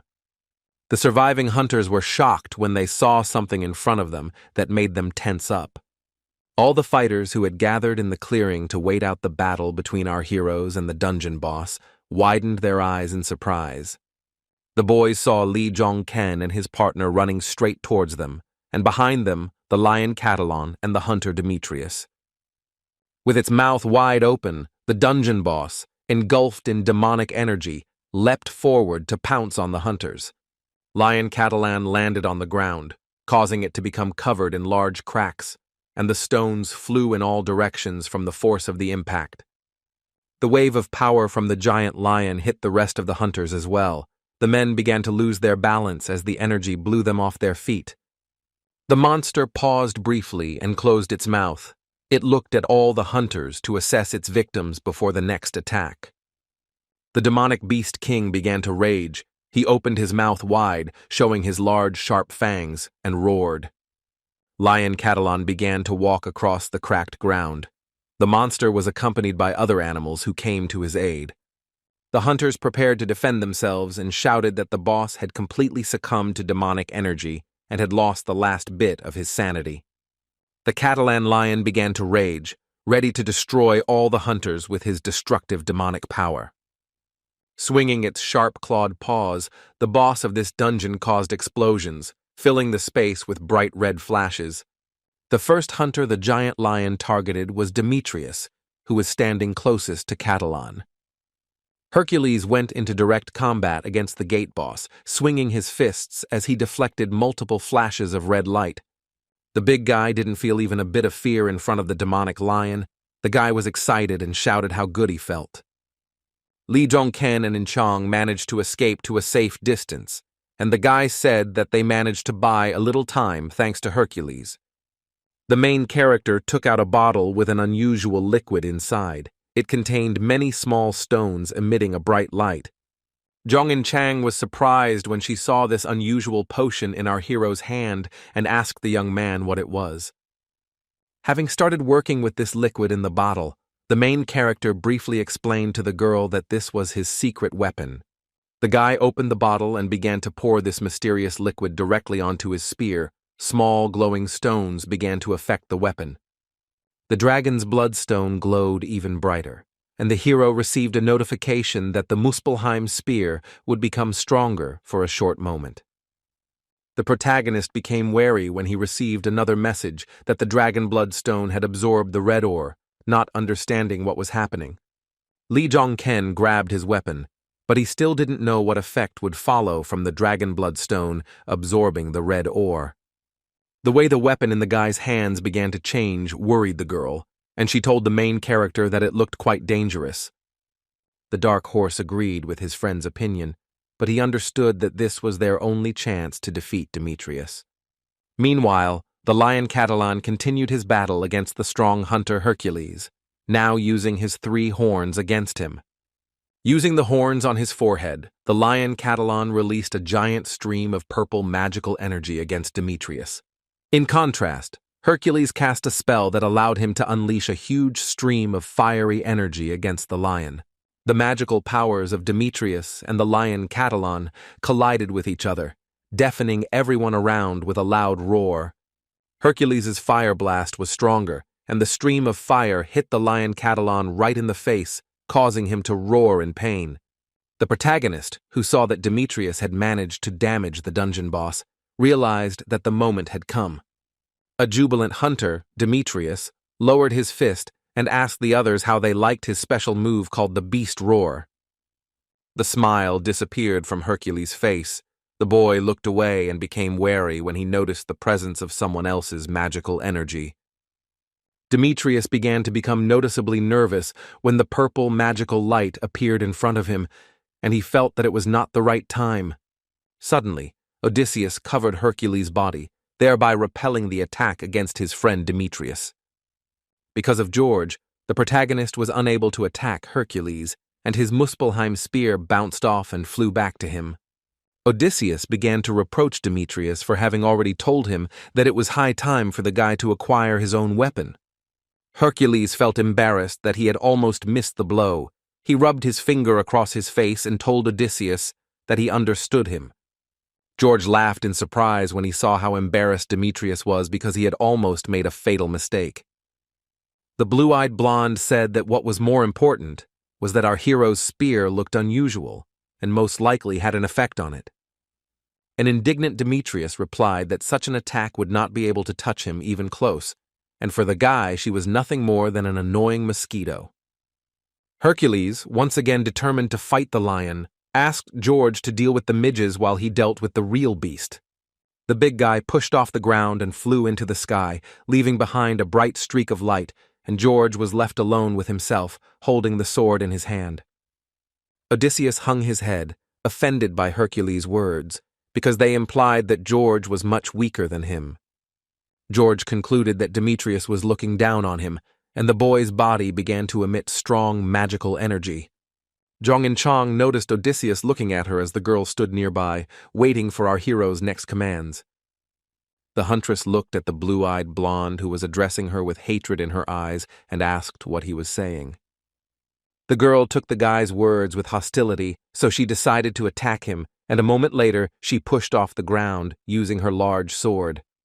At high speed, Zhong Yin-chang flew towards Odysseus. She was ready to pounce on the guy who was an ally of their enemy Hercules. A confrontation began between Zhong Yin-chang and George. The huntress swung her sword, intending to hit the guy with it. Odysseus also attacked the girl. He swung his sword to hit her, but at the last moment, Zhong Yin-chang was able to dodge. George's next attack came as he jumped, grabbing the sword with both hands and swinging it, causing a large wave of magical energy. Zhang and Chang skillfully blocked Odysseus's multiple attacks, blue flashes shattering against her huge sword. George's attempts to kill the girl were unsuccessful. She was still standing firmly on her feet, holding her weapon above her head. George realized that Zhang and Chang didn't have enough experience yet when he saw her trying to concentrate so much energy from such a distance. Odysseus swung his sword charged with magical energy and looked at the girl with crazy eyes, thinking that the end had come for her. But the blue-eyed blonde from Olympus didn't know that our heroine had an assistant in the form of the Guardian of Souls, who released a stream of mana from his mouth. The guy screamed in pain when suddenly this stream of energy hit him straight. Fortunately, he managed to block it with his palm. Zhang and Chang took advantage of the moment when Odysseus was distracted by the Soul Guardian's attack and pounced on George with a scream. The huntress used her sword and magical skills to cause a deafening explosion that filled the space with smoke and pink light. This allowed the girl to disappear from Odysseus's sight, who stood there in confusion, not understanding where Jeong and Chang had run off to. The guy thought that she would attack him, taking advantage of the moment, but she hit the ground and also did not understand why the skull shot sticky liquid at him. George tensed as he realized what the sweet-smelling sticky liquid was that had gotten onto his body after the Soul Guardian's attack. Odysseus clenched his fist tightly, preparing for another battle as he was left alone against the monsters in the A-rank dungeon of Mount Catalona. As the demonic lions surrounded the blue-eyed blonde from all sides, he became convinced that the liquid was the monster's pheromones. George realized he had been caught because our heroes unexpectedly used a potion to turn the hunt into this path. Meanwhile, the battle between Demetrius and the dungeon boss continued, the hunter launching fire bolts at the beast. The protagonist remained on the sidelines. Li Zhongken was completely perplexed by what was happening in this gate. Hercules fought bravely against the demonic giant beast, using countless fire blasts against it. Li Zhongken was shocked, not understanding how Hercules was confronting the demonic energy-filled lion Catalan, amazed by his strength. Zhang and Chang managed to successfully escape from Odysseus and approached the protagonist, who was watching the battle between the lion and Hercules. The guy looked at his friend with pride in his eyes and said that it seemed like she had managed to cope with Odysseus. The girl looked at the Soul Guardian with a smile and replied that Hyun Mu had helped her a lot in this by shooting monster pheromones at George. The protagonist told Zhang and Chang that before Odysseus returned and found them, they needed to complete their task.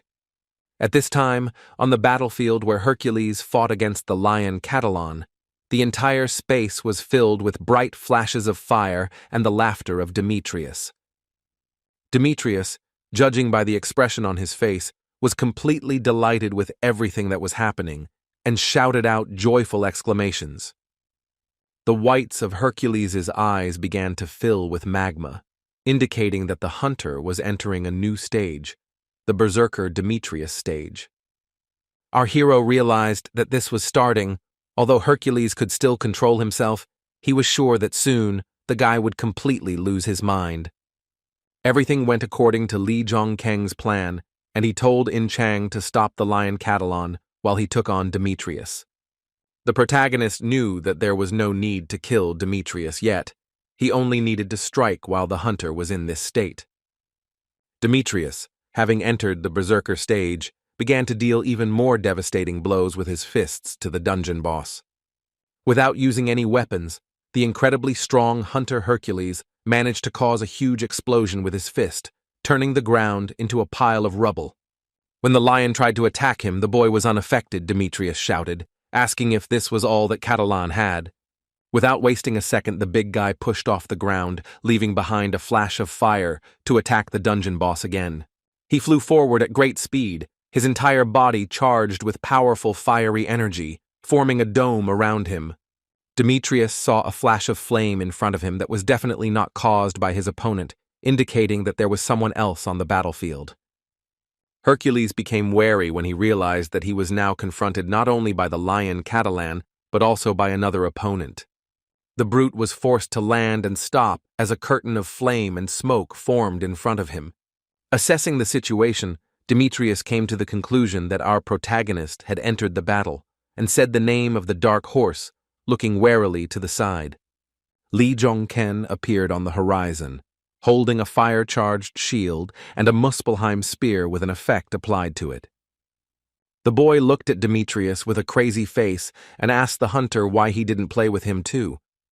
Demetrius massaged his neck, saying that he had already started fighting against the lion, but then agreed to accept our hero's offer.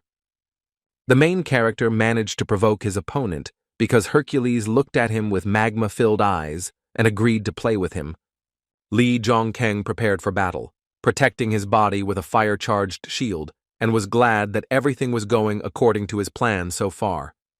Hercules shouted that it was very stupid to charge his shield with mana to protect himself from Demetrius, and now he would prove that it was a stupid idea. Hercules's remark had no effect on our hero, as he filled his shield with even more mana, illuminating everything around him with a yellow light. Inev suspected that Jong-ken didn't know anything about Hercules' strength, because he would still have a hard time blocking his signature rhino kick.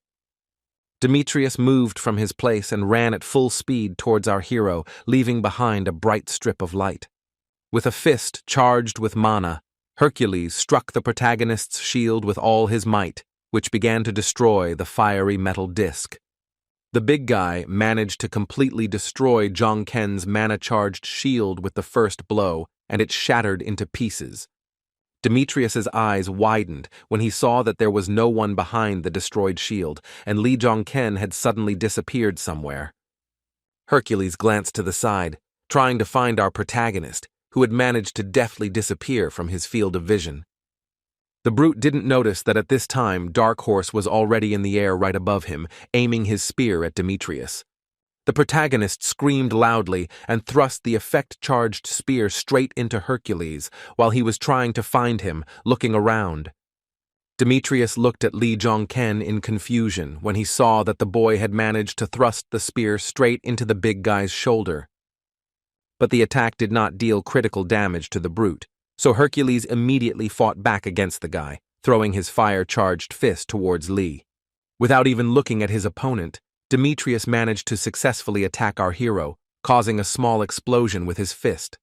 The blast wave from this explosion was so strong that the main character was thrown back many meters. Stretching his shoulder, Hercules asked Lee Jong-ken if he had hoped to fool the boy by simply filling his shield with mana. Mad with bloodlust, Demetrius shouted to the protagonist that he really was the Dark Horse and asked him to amuse him some more. Unlike Hercules, there was no smile on Jong-ken's face because he had just received unimaginable damage from Demetrius. The super newbie's mouth was stained with blood, but the guy did not give up and confidently asked Demetrius how he felt. Hercules replied that Jong-ken was being outrageous in simply scratching him and said that the wound would heal on its own. The smile immediately disappeared from the confused Demetrius's face when he felt a strong pain in his shoulder, causing him to cry out. Panicking, the big man looked at his shoulder, the skin on which began to transform, and began to suspect that this was the effect of poison. The protagonist answered the guy that it was not poison, but he knew that the red ore that penetrated Demetrius's shoulder gives life to the ogre magicians. Hercules' body began to disintegrate under the influence of the red ore, which is called the ore of emancipation or madness. By stabbing the hunter with a spear, our hero infected his body with red ore, which gives ordinary ogres strength superior to bosses. This ore aroused great interest among mankind, so ambitious scientists soon began to study this material. Under the influence of the ore, animals turned into monsters, and the monsters gained incredible strength, and so the material was nicknamed the ore of emancipation. However, experiments on animals were not enough, and scientists decided to soon introduce this ore to hunters as well. The experiments were successful because under the influence of the red ore, the hunters became exponentially stronger. However, the use of red ore was soon banned because people literally rolled towards death from madness. After experiments on hunters who went crazy because of this material, It was nicknamed the Ore of Madness. The entire Catalona mountain was permeated with a strong magical force that shook the earth and raised dust above the trees. The protagonist was struck by this unimaginable magical energy, which made the entire Catalan mountain shake. Li Zhongken heard Odysseus's cries, asking Dark Horse what he had done to his friend. The guy turned around and saw an enraged George there, clenching his fist in anger, looking at our hero with anger in his eyes.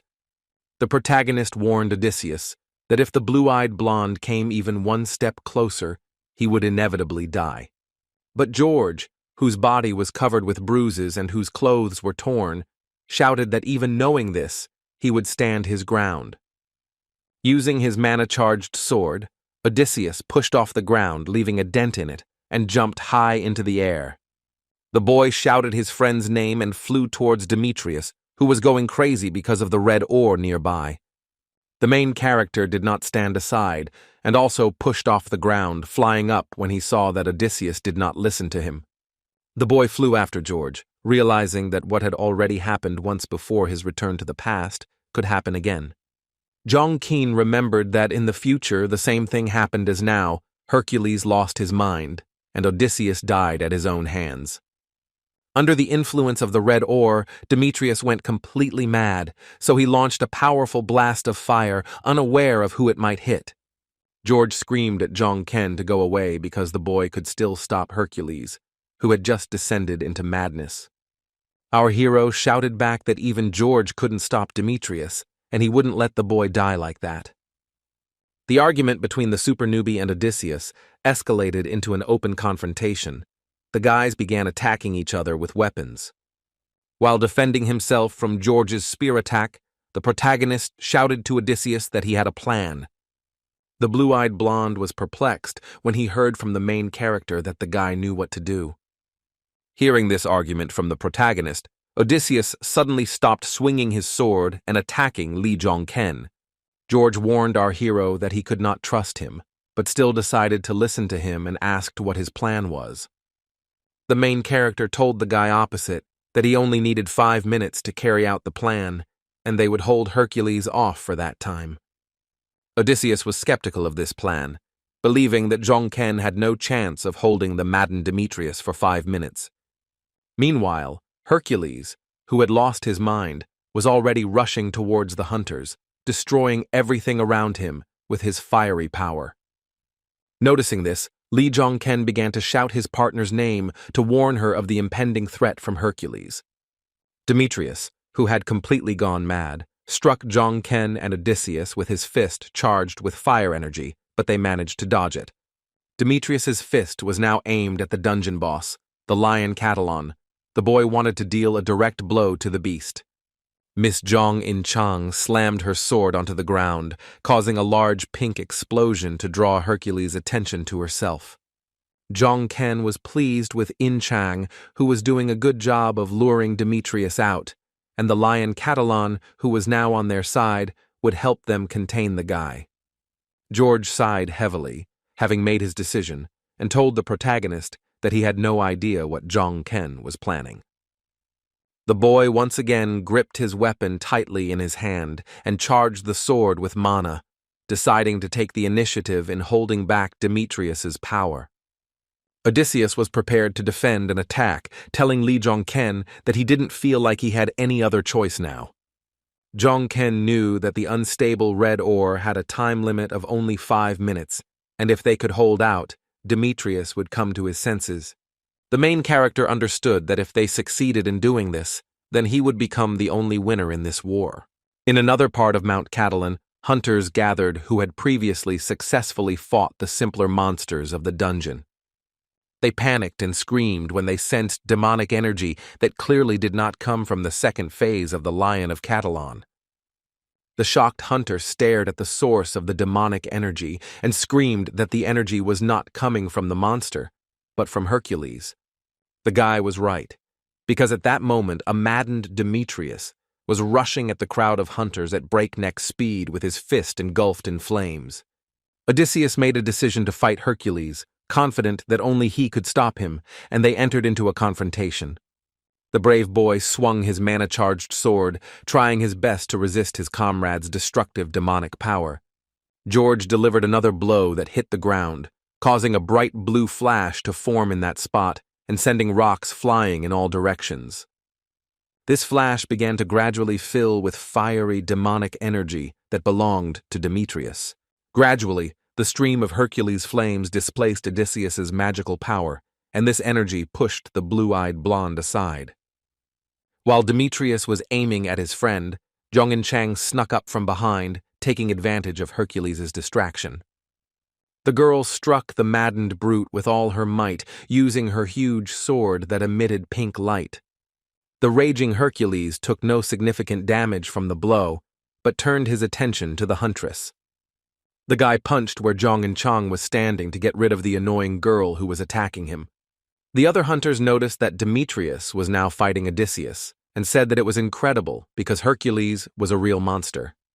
One of the men said he was a passer, and whether it was just an observation or not, he didn't want to die here just like that, and the other hunter agreed with him. The huntress asked why a simple hunt in the gate had turned into some kind of quagmire, and asked Inev what he would do. A shocked girl in traditional Egyptian dress stared at Inev when he told her about the red ore. Inev told his friend that it looked like there was some red ore involved in this matter, so they needed to intervene. The fierce duel between the lion Catalan and the maddened Demetrius continued, the boy launching flashes of fire at the monster. For the first time, Hercules managed to knock down a lion. His strength was so powerful that the giant king of beasts fell to the ground with a crash. Demetrius, who had been focused on defeating the monster boss, was distracted by another enemy. It was Zhong Chang, who wanted to attack the guy, but didn't have time because she got kicked by him. Fortunately, she managed to defend herself with a sword.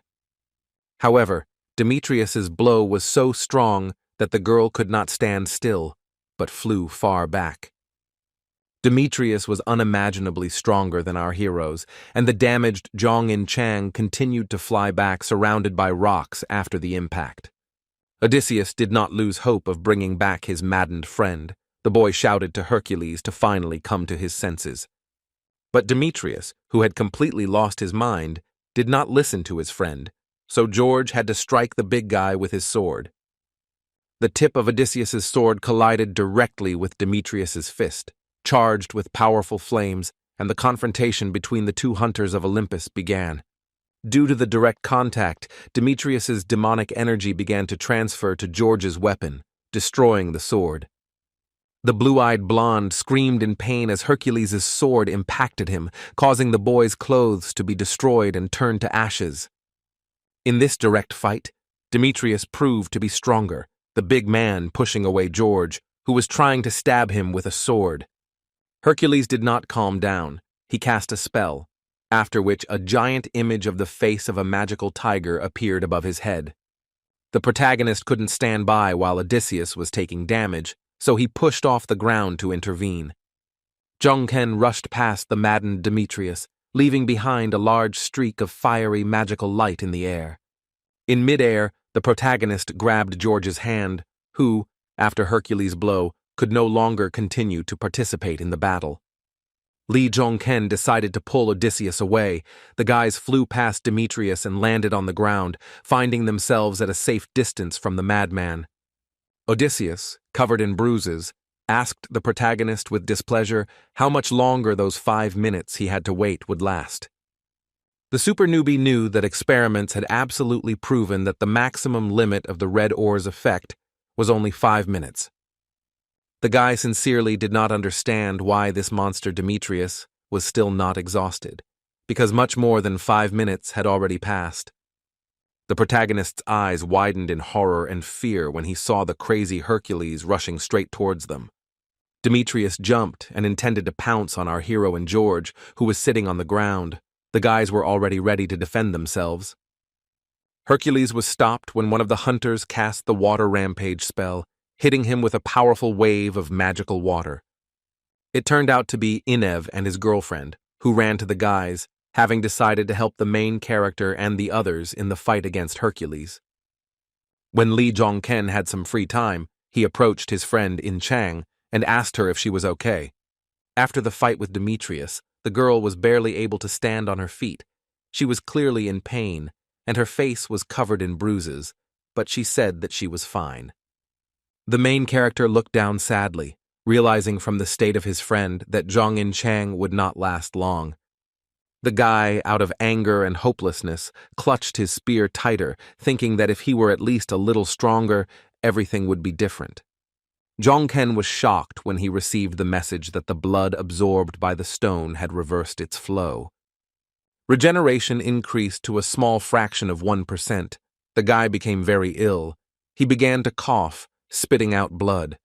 Zhong-in Chang became worried about her friend who was coughing up blood on the side and screamed, asking if Zhong-kyung was okay.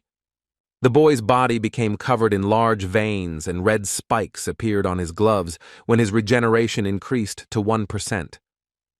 The blood absorbed by the dragon bloodstone continued to flow backwards, and the protagonist's eyes also began to change before his eyes. The boy screamed loudly, radiating incredibly powerful energy. His eyes began to shoot bright flashes of light. The huntress Zhong-in Chang saw that something was wrong with the guy, so she shouted his name and ran towards him. The entire space around our main character turned into thick smoke in the shape of a ball, behind which nothing could be seen. Inev and his friend were shocked when they saw this, and guessed that Zhong-ken was in the same condition as Demetrius. The super rookie's clothes were torn due to his growing muscles. He was looking into the distance with crazy red eyes, and his regeneration had increased to 2%. The hero came to his senses a little, and again wondered why Hercules was still going wild if 5 minutes had already passed. The muscular giant was still not calmed down by the effects of the red ore, but now his body was surrounded by bright blue stars. The protagonist, who saw this, assumed that there was now a flow of mana around the body of the maddened Demetrius. An idea came to his mind, and Li Zhong-ken, filled with demonic energy, knelt down, placing his palm on the ground. The super rookie did this in order to charge his legs with magical energy, which would allow him to fly into the air. The protagonist succeeded, and Li Zhong-ken flew up into the sky quickly, like lightning, leaving behind a streak of light. Zhong-in Chang, who saw this, widened her eyes in fear and screamed loudly, trying to attract our hero's attention. The guy closed the distance between himself and the mouth of the lion Catalan as much as possible and aimed his flame-charged spear straight into the monster's mouth. The main character began to fight against the dungeon boss. He waved his weapon in the air, decorating the space with bright stripes of flame. The guy's eyes were completely filled with a red glow. His body had changed significantly under the influence of the absorbed blood. Swinging his spear once again, the protagonist delivered the strongest blow, creating a powerful stream of fiery mana. Li Zhong-ken struck straight at the face of the lion Catalan. The monster was now engulfed in the fiery, magical energy of our hero. After the super newbie's fatal blow to the dungeon boss, a deafening explosion occurred, and stones flew in all directions. The guy was bombarded with messages about how he had killed Catalan, received the pure water of the forest, leveled up, and received many achievements. However, one of the notifications was marked with an exclamation mark, stating that the words of Zhong-ken's patron had not been delivered to him. The protagonist looked at his weapon. The spear had changed greatly in its appearance. It was covered with veins of red ore. Li Zhong-ken's skin underwent the same changes. His hand became similar to Demetrius's hand, and was also filled with traces of red ore. The hero screamed as he received notifications that he was weakened by demonic energy and the destruction of his body had already begun. The main character's body began to spew out an unimaginable and enormous flame. It burst out from Li Zhong-ken, filling all the space. The unusual fire, which was both orange and blue, spread and seemed to consume the entire Catalan mountain. The flames began to spread over a large distance, and other hunters also fell under its influence. The men began to writhe in pain as the magical blue fire came very close to the hunters' bodies. One of the hunters was in a panic, feeling that the flames that our protagonist was spewing were starting to suck out his mana. The boys were confused. The fire spread. They started turning their heads in panic. asking each other what was happening. Demetrius, still under the bad influence of the red ore, punched it, causing a powerful burst of flame. A direct confrontation began between the maddened protagonist and his opponent Hercules. Jong-ken blocked the flashes with a spear. Hercules once again swung his fist to attack the super rookie, his hand charged with powerful demonic flames. The protagonist felt no fear of the big guy. He raised the fire-charged spear above his head to strike back. As a result of this mutual attack, a huge explosion erupted in the place where Lee Jong-ken and Demetrius were fighting, destroying everything around. The flames caused by the explosion gradually died down, leaving only thick smoke, behind which the participants in the duel could not be seen. When the fog cleared a little, the silhouette of Demetrius appeared behind it. As a result of the attack, the big guy lost one of his arms. George, who saw that his comrade was now missing one arm, screamed in horror, shouting Demetrius's name. Odysseus screamed about Hercules' hand, but the mad thug was completely calm despite having lost it. A moment later, Demetrius's hand returned to its place. It regenerated and was once again engulfed in demonic flame. George realized that Hercules' body regenerated by using a huge amount of mana, but he wondered what happened to Dark Horse's body. Jong In-chang was very worried about her comrade. She kept shouting the protagonist's name to get through to him. After the explosion, the protagonist received even more damage, but his body also fully recovered, returning his arm, shoulder, and leg to their place.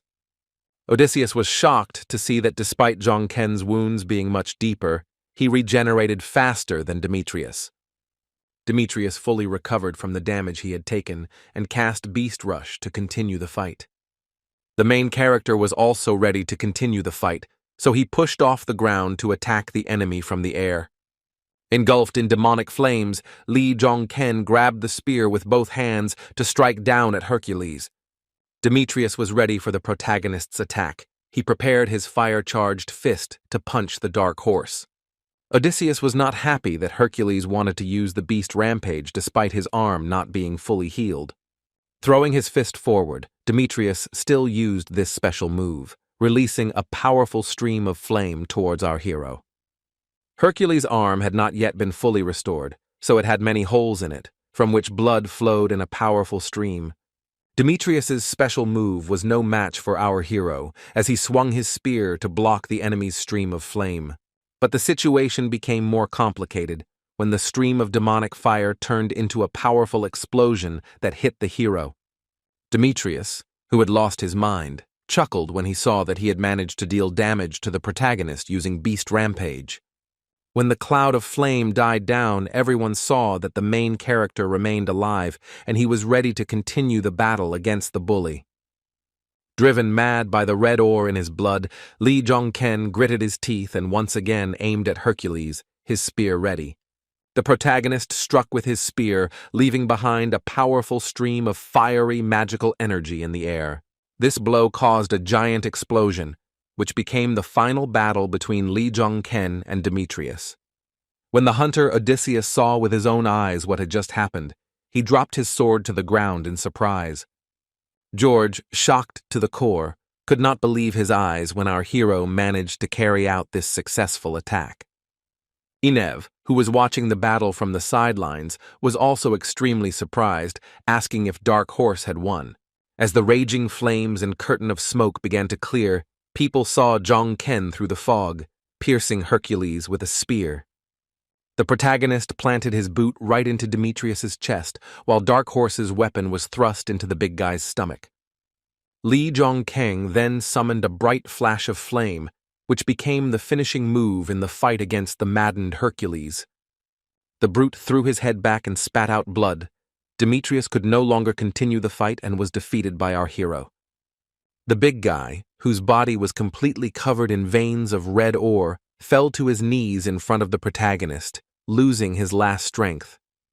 Meanwhile, Lee Jong-ken's madness did not subside. His body was covered in fiery veins, and his eyes were filled with demonic energy. To achieve final victory over Demetrius, the protagonist swung the Muspelheim spear once more. George, who saw that Dark Horse was about to finish off his friend, ran forward, trying to stop Lee Jong-ken. Lee Jong-ken, who had been so greatly transformed by the magical material, ceased to exist. The instincts of survival, the desire to kill, the blood of monsters and the blood of the lion Catalan, all mixed with demonic energy. This formed a hybrid crystal, and just like the red ore subjects, our hero will spill everything inside him and die. Demetrius was kneeling and motionless, no longer resisting the hero, and the boy held his spear out in front of him, intending to strike. However, the guy was unable to do this, because an image of a girl in a blue robe appeared between the hunters. The woman with blonde hair and a large shield in her hand looked sternly at our hero, who wanted to harm Hercules even more.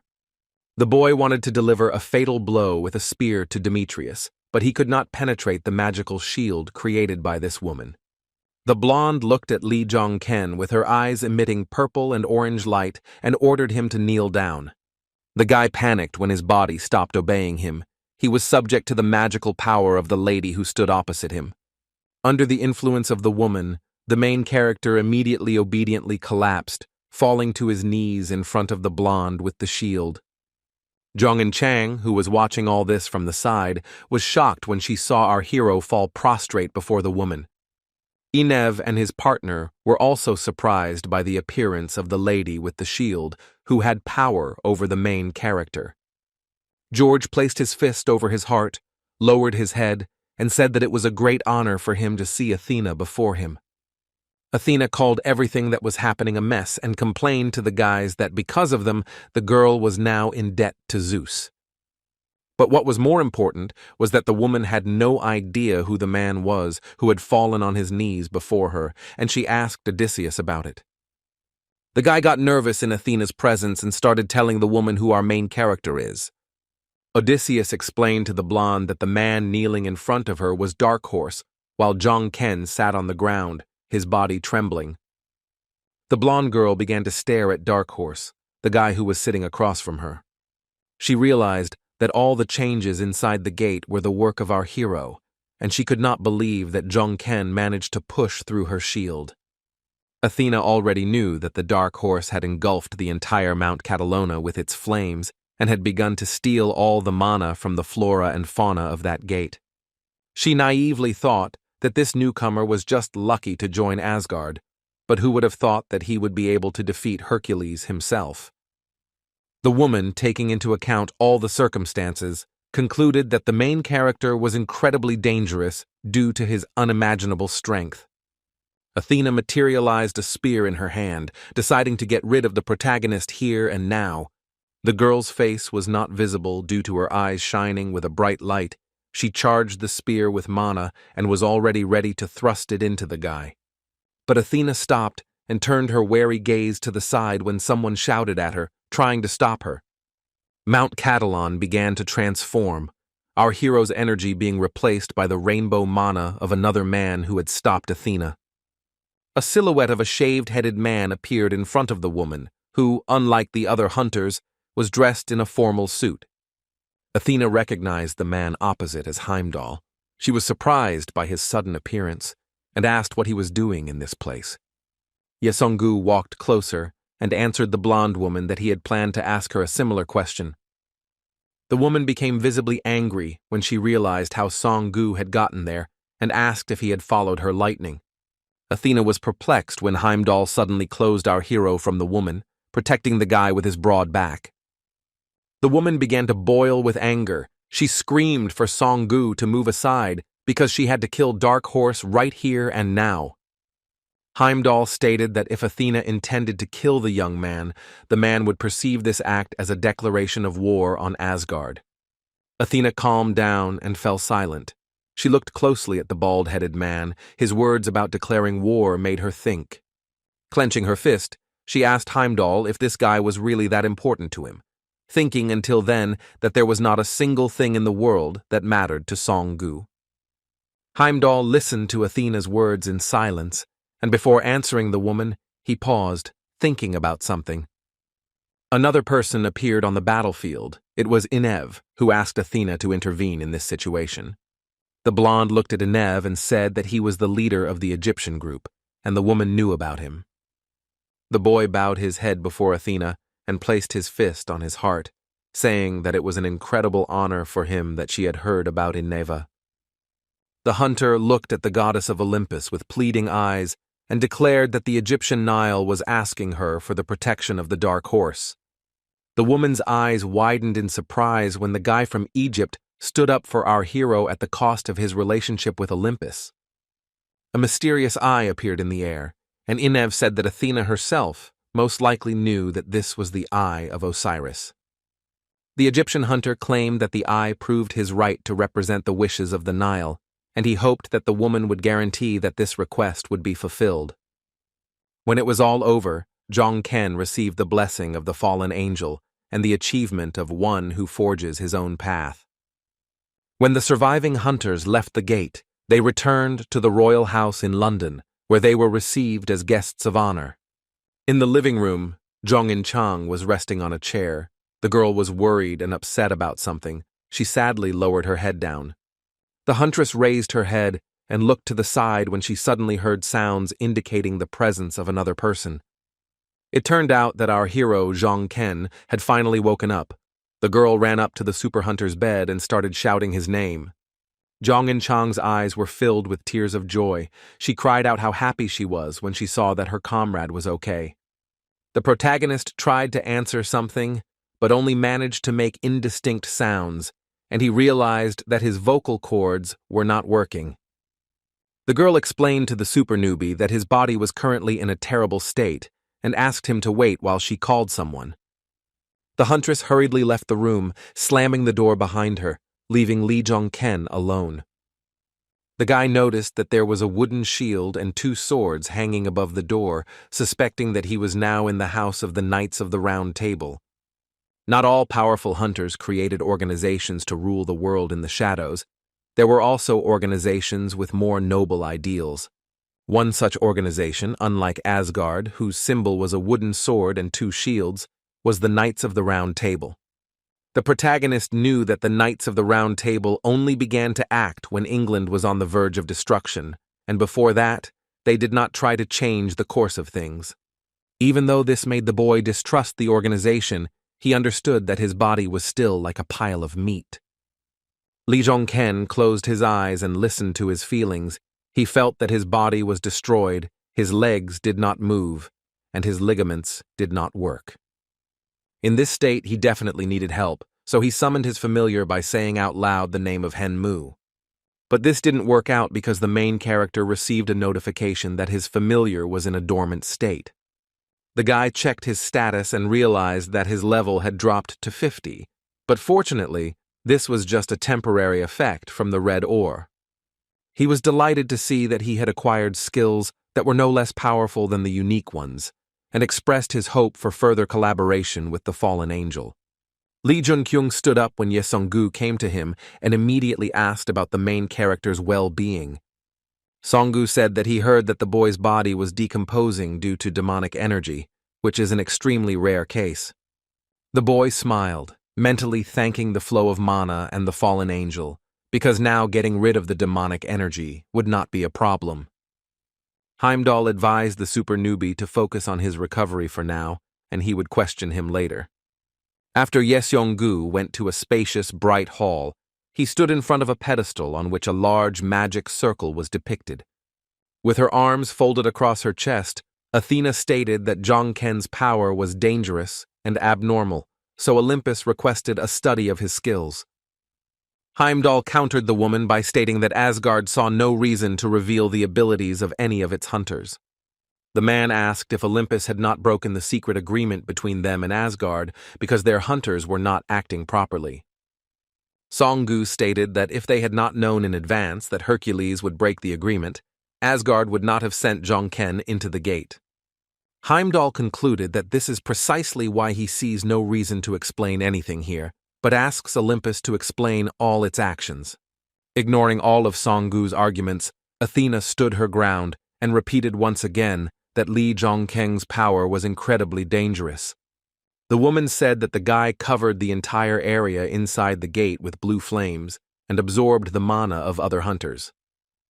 Enraged, she stated that this is why she is requesting the transfer of the Dark Horse to Olympus. Otherwise, they are ready to go to war against Asgard. Heimdall, standing in the middle of the hall among the commission from Olympus, silently listened to Athena's demand to hand over our hero to Olympus. The man replied that he understood that the boy had previously unseen abilities, but the hunters themselves were dangerous. The hunters present in the hall looked sadly at the floor when Song-gu declared that they were all very dangerous in their own right. All the hunters who had gathered at this meeting began to listen attentively to the arguments of Heimdall of Asgard. The bald-headed man stated that before the gates opened, they were all unknown people, and the hunters still inspire fear in everyone and everything. According to Song-gu, this means that Olympus, who is trying to start a war over such a matter, are degenerate hunters. When Heimdall stated that Olympus should be held accountable for this, Athena gritted her teeth in anger and quietly said that it was all because of him. The woman asked Song-gu what he was doing there and said that every time she saw him, she was filled with anger and her mind was clouded. Heimdall looked with wide eyes at the fair-haired goddess of Olympus, who began to get angry at the man. The man wanted to interject in response to Athena's statement, but the woman interrupted him, not allowing him to finish his sentence. She stood up from her chair and turned away abruptly, saying that once this was all over, the girl hoped that they would never meet again. Ye Song-gu did not continue arguing with Athena. Hearing these words from the woman, he looked down, his eyes became sad. When it got dark outside, the main character began to meditate. He activated the flow of mana in order to feel it and use it. The guy managed to understand all this when he observed the movements of mana inside Demetrius. The brute used all the surrounding mana to gain strength. Jong Ken realized that if he used it to attack, the blow would be many times stronger and the defense would be stronger, which was the power of the mana flow. Bright blue mana stars surrounded the guy's body. He received a message about a high level of synergy with regeneration. The body's recovery rate increased exponentially, but something went wrong when Jong Ken took a mouthful of blood. While using the mana flow to restore his body, the super rookie suddenly spat out a pool of blood onto the floor.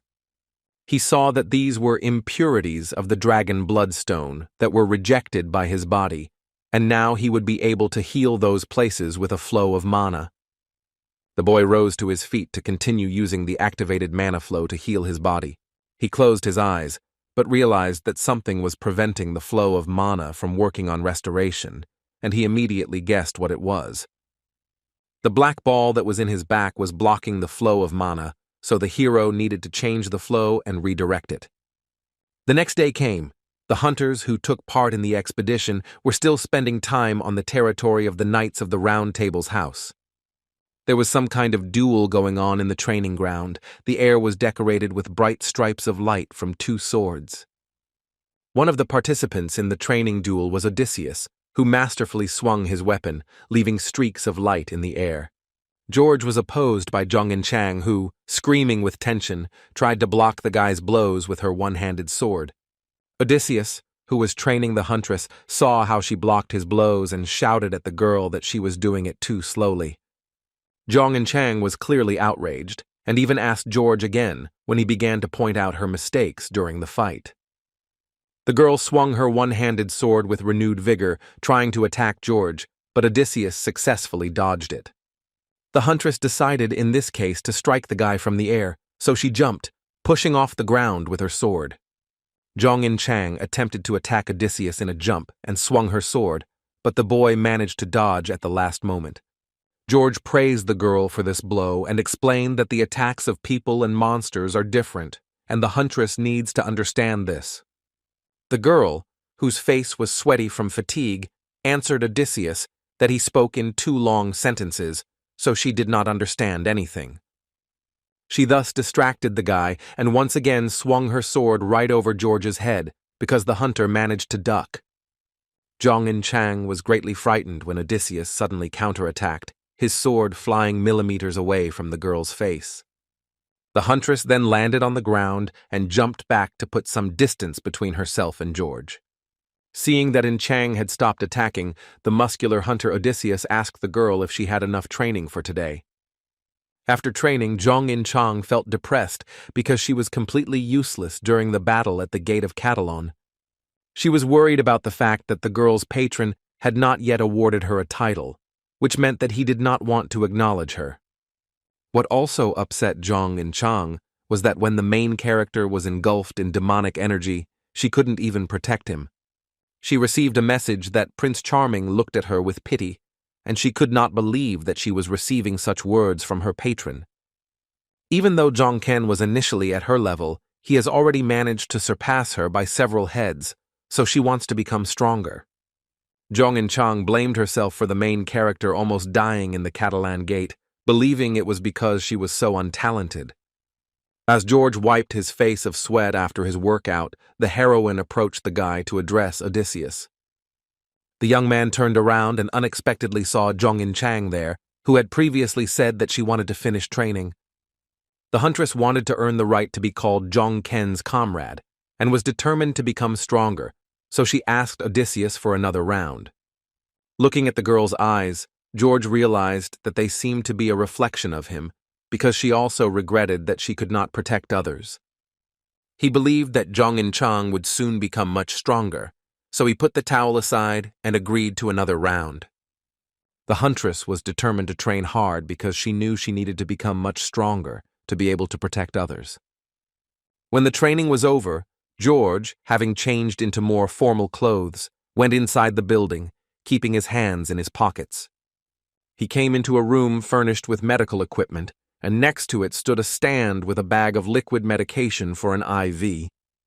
The young man said that he had sensed a trace of Zhong In Chang's potential back at the gates of Mount Catalan, but it was still unbelievable.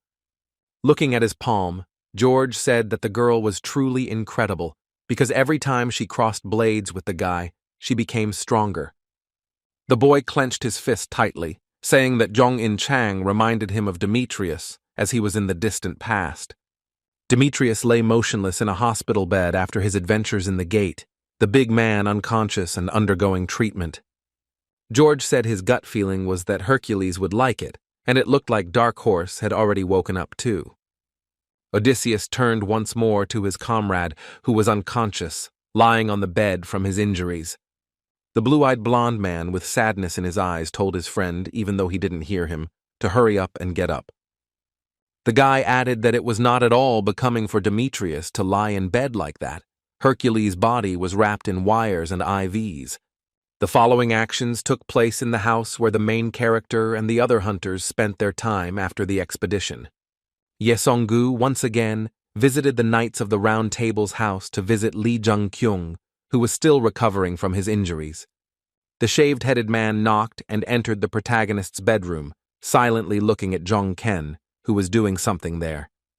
Zhong Ken was already feeling more cheerful. He stood and stretched his arms, and when he saw Songgu, he assumed that he had come here for a reason.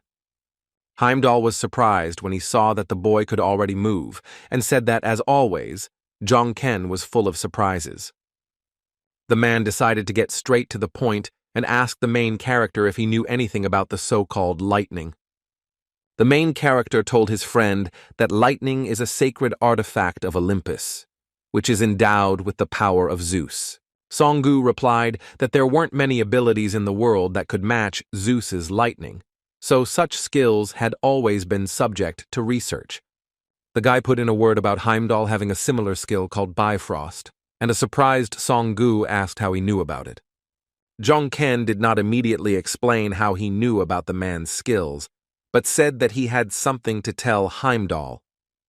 Songgu understood Zhongqiong, but said that this was not the best place to have such a dialogue, so he asked him to follow him.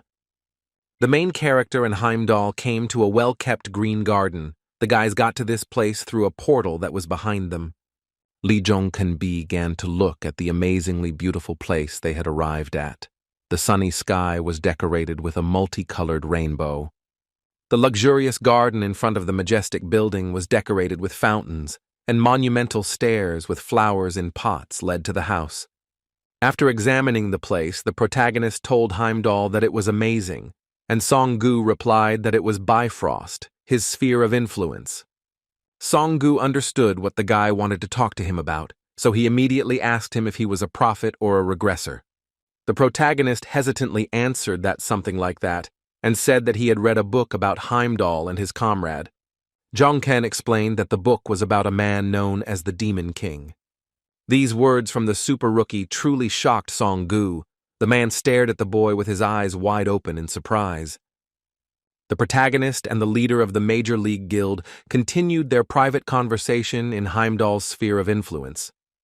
The super rookie and Ye Song-gu talked for a long time while walking around the blooming grounds surrounding the medieval Gothic-style house.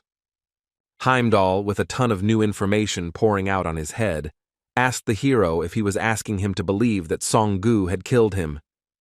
Our hero explained that Song-gu did not kill him because he believed that the man knew that this action would lead to everything that is happening now. The man said that he had no choice but to believe Lee Jun-ken because he even knows that he and Athena were once together. The protagonist asked if Bifrost was telling him now that all of this was true, and stated that the book about the Demon King was not finished yet. The guy explained that everything described in that book was just the beginning, and the future would depend only on Jong-ken's actions. Bifrost told Song-gu that the young man was telling the truth, and the man asked what our hero's intentions were. Jong-ken declared that he intended to change the hellish future he lived in, and from that moment on, many things would go differently. The boy mentally apologized to Song-gu for not being able to tell him the whole truth about how changing the future was not his goal. When it was already dark outside, the protagonist was again spending time in the house in England, where he and the other hunters were received. Dark Horse was secretly followed by Inev, who climbed up a tree branch to look into the window and spy on Jong-ken. A snow-white smile lit up the Egyptian hunter's face when the guy was convinced that the super newbie had indeed woken up.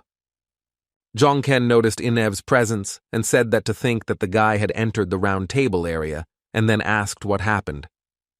Inev humbly apologized for his rudeness and said that he had taken a great risk in coming here on orders to ask something from Mr. Dark Horse. The protagonist knew that Inev had requested his veto power to protect the boy, but he didn't think they had anything in common in their interests. The Egyptian hunter knelt down before our hero and bowed his head, asking him to go to the Nile, which was his request.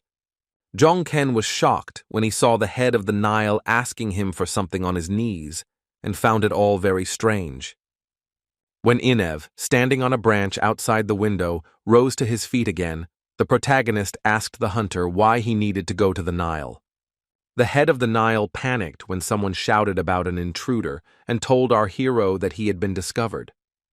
Before running away to avoid being caught, Inev shouted to Jong-ken that it was related to the red ore and asked him once again to go to the Nile. After these words, Inev jumped from the tree and began to jump high between the trees so that the knights of the round table would not catch him. The main character looked after the Egyptian hunter for a long time, thinking about the dialogue that had just taken place between them.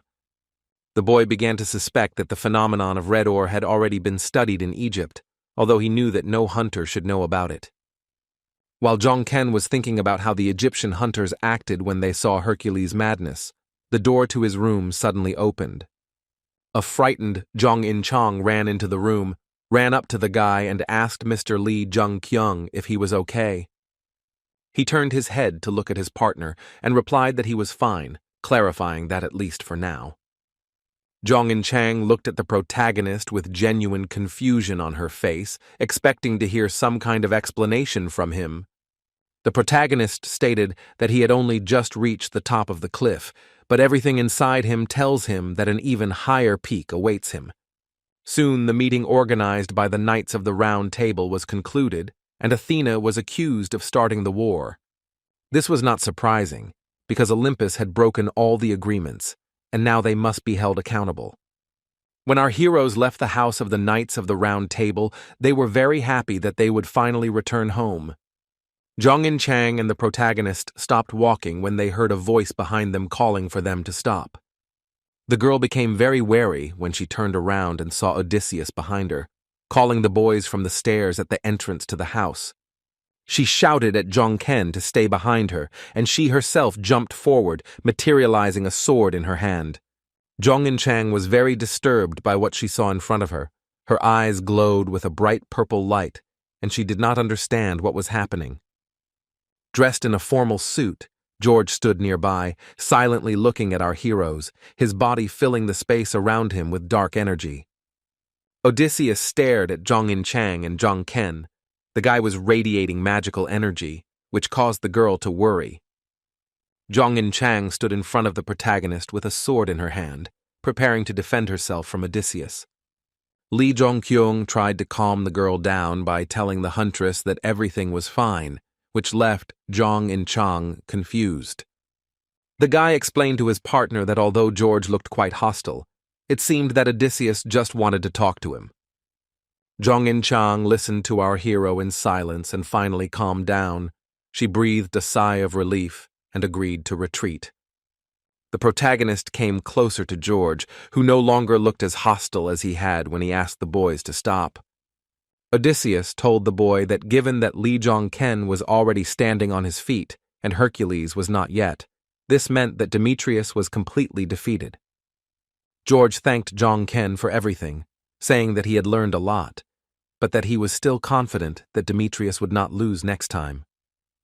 The protagonist told Odysseus that he understood him, but stated that he was not the type of person to leave things unfinished. These words made George angry, and he called our protagonist a fucking bastard through his teeth. Odysseus said that he felt his words were not reaching her, so Zhongken needed to help him get them to her, and the hero asked if he meant Ying Chang. The blue-eyed blonde pointed his finger at the girl and told her that she absolutely had potential, so she was capable of becoming stronger. He asked her to remember that her patron's reputation and goodwill towards Ying Chang were very important, so she needed to study her patron better. Zhong Yinchang looked at Odysseus with puzzled eyes, not understanding what the guy was talking about when he talked about his patron. The main character explained to the girl that George says that she herself needs to become a handsome prince on a white horse. The guy's words seemed like complete nonsense to Yinchang, and Odysseus turned around and left, telling the guys that they would see each other again. However, Li Zhongken still had something to say to the blue-eyed blonde, so he called George over to continue the conversation. Odysseus stopped and turned around, looking at the protagonist, asking what else he wanted to tell him. With a smile on his face, Zhongken reassured the boy, saying that Hercules would become an even stronger monster than before and would definitely get back on his feet. George was very surprised and looked at the main character with interest in his eyes when he instilled in him hope that Demetrius would come to his senses. Li Junkyung reiterated his recent words that he is not the type of person to leave things unfinished. He said that he hoped that next time he, as well as Odysseus and Demetrius, would fight on the same side, shoulder to shoulder. That was all our hero Odysseus wanted to say, so the boy and his partner turned around, leaving George alone with himself. The main character's statement caused a storm of negative emotions in the blue-eyed blonde. The guy clenched his fist in anger. But he managed to gain control of his emotions and leave the guy alone without starting an argument, and Odysseus relaxed his hand again. Gloomy George thought that it would be wonderful if everything were as Zhongken said, but Hercules was in critical condition and urgently needed to be sent to Olympus. After the protagonist left the house of the Knights of the Round Table, he went to a small pond to be alone. Li Zhongken was throwing stones directly into the water, but he was not just entertaining himself, he was doing it with a specific intention. A small, large stone fell into the pond, causing a splash of water, which was what the guy needed in order to meet one person. But he was unable to summon the one Zhongken wanted to meet, so standing on the bridge, the super rookie threw another stone. The main character took another swing to throw a stone into the pond, and then heard a voice asking what kind of bad joke this was. Li Zhongkeng's eyes widened in surprise when he heard the voice of the man he had tried to call by throwing stones into the pond. A bright magical glow appeared above the water surface, and yellow stars decorated the space around. An image of a blonde girl appeared in front of the guy, who said that she didn't know who told him how to find her. But all this was not very tactful. The protagonist recognized the mysterious girl with a translucent body in front of him as Merlin, and asked her if he was right about this. The blonde with big blue eyes was surprised when she realized that the guy knew her name, because he looked like a simple man. Li Zhongken, looking deeply into the girl's eyes, declared to Merlin that he was the true head of the Round Table meeting. This information was not enough for the girl, and she asked who he was, but received the answer that she herself guessed who the guy in front of her was. Merlin grimaced and said that this was the man who had defeated Demetrius, the Dark Horse, and also an overly arrogant hunter. The girl asked the guy what he was trying to achieve from her, deliberately provoking her, suspecting that he knew perfectly well who she was. Merlin flew into the air several meters above the pond, the girl's body turning into a glowing green silhouette. Merlin's image changed dramatically after the transformation. Now a guy in an officer's uniform stood in front of our hero. He said he was sure that all the members of the Round Table knew that he was not someone to be angered, and asked again who Zhongken was. The main character didn't try to hide his identity from the guy opposite him, so he immediately began to answer the question asked. Zhongken looked at the young man with crazy red eyes and declared that he was the one who knew where Excalibur was now. The guy's statement caused genuine shock in Merlin. The guy could not hide his emotions and stared at the main character with wide eyes. When the protagonist finished the conversation, he soon went to London International Airport to return home. When the guy entered the waiting room, Zhong In-chang was already waiting for him. The girl was sitting on a chair, doing something on her phone. The girl waited for the main character for a long time, and when she noticed that he had finally arrived, she asked Zhongken where he had been. The protagonist explained to Ying-chang that he had met with a person they needed to see in London. The huntress was displeased. She looked at Zhongken with resentment, making it clear that the guy's actions upset her. Then the girl noticed the amulet that was hanging around the guy's neck. It was a lilac crystal wrapped in wire. An indignant Ying-chang jumped to her feet and asked Zhongken what the necklace around his neck was, assuming it was a gift from the girl. The main character was taken aback by the hunter's unexpected claims against him and hesitated, not knowing what to answer. The girl started pointing her finger at our hero and shouting that she knew the guy was hiding a bunch of girls in England. A hurt Zhong In-chang said she hoped it wasn't like that and never thought that Jung Kyung would be a cable, declaring that she was disappointed in him. Ye Song-gu intervened in the conversation, approaching the guys in the airport lounge and asking them if all the preparations were complete. The protagonist blossomed when he saw Heimdall in front of him. He joyfully asked his comrade if he had taken care of everything. Song-gu's mood improved when he saw that the guy was happy to see him and said that he had taken care of everything and that it was time to go back. Jong Kyung, Heimdall, and Zhong In-chang turned around to hurry back to Korea, but suddenly a guy asked them to wait a minute. Our hero stopped and turned around, looking with surprise in his eyes at the man who called him. The guy in the gray coat said that Merlin told him that Zhongken would be waiting for him here and asked him to pass on her message. The stranger conveyed to the protagonist Merlin's words that the guy would undoubtedly have to repay her debt for the necklace. The action continued to unfold on the territory of the international airport in London, where our heroes were going to return home. After talking with that stranger, Ye Song-gu asked our hero how he knew about Merlin. The protagonist took the necklace in his hand and showed it to Heimdall, explaining to the bald-headed man that they had made a deal. Song-gu was shocked when he saw the Merlin necklace on the guy's neck, and the hero said that he almost died because of this jewelry. Back when Zhongken first met Merlin and the girl turned into a guy, he shouted and insisted that the hero tell him the truth. Merlin was very angry at the main character. She filled the entire space around with her magical energy and attacked the guy. Rubbing the back of his head, Zhongken told his friend that facing them all face to face was still too much for him, but he really needed that necklace. The main character's story about meeting Merlin brought a smile to Heimdall's face. He sighed heavily and looked away. This time, Jong Kyung, his friend In Chang, and Song-gu did not return to Korea through the portal, but used the plane. The hour had come when the hunters boarded the plane to fly home, and the aircraft was already in the air. The main character and his partner sat silently next to each other. Heimdall at this time sat a few steps behind, resting after a difficult mission. Jong-in-chang broke the silence and told our hero that there was still something she still couldn't understand. The tired protagonist looked at his partner and asked her what the girl still couldn't understand for herself.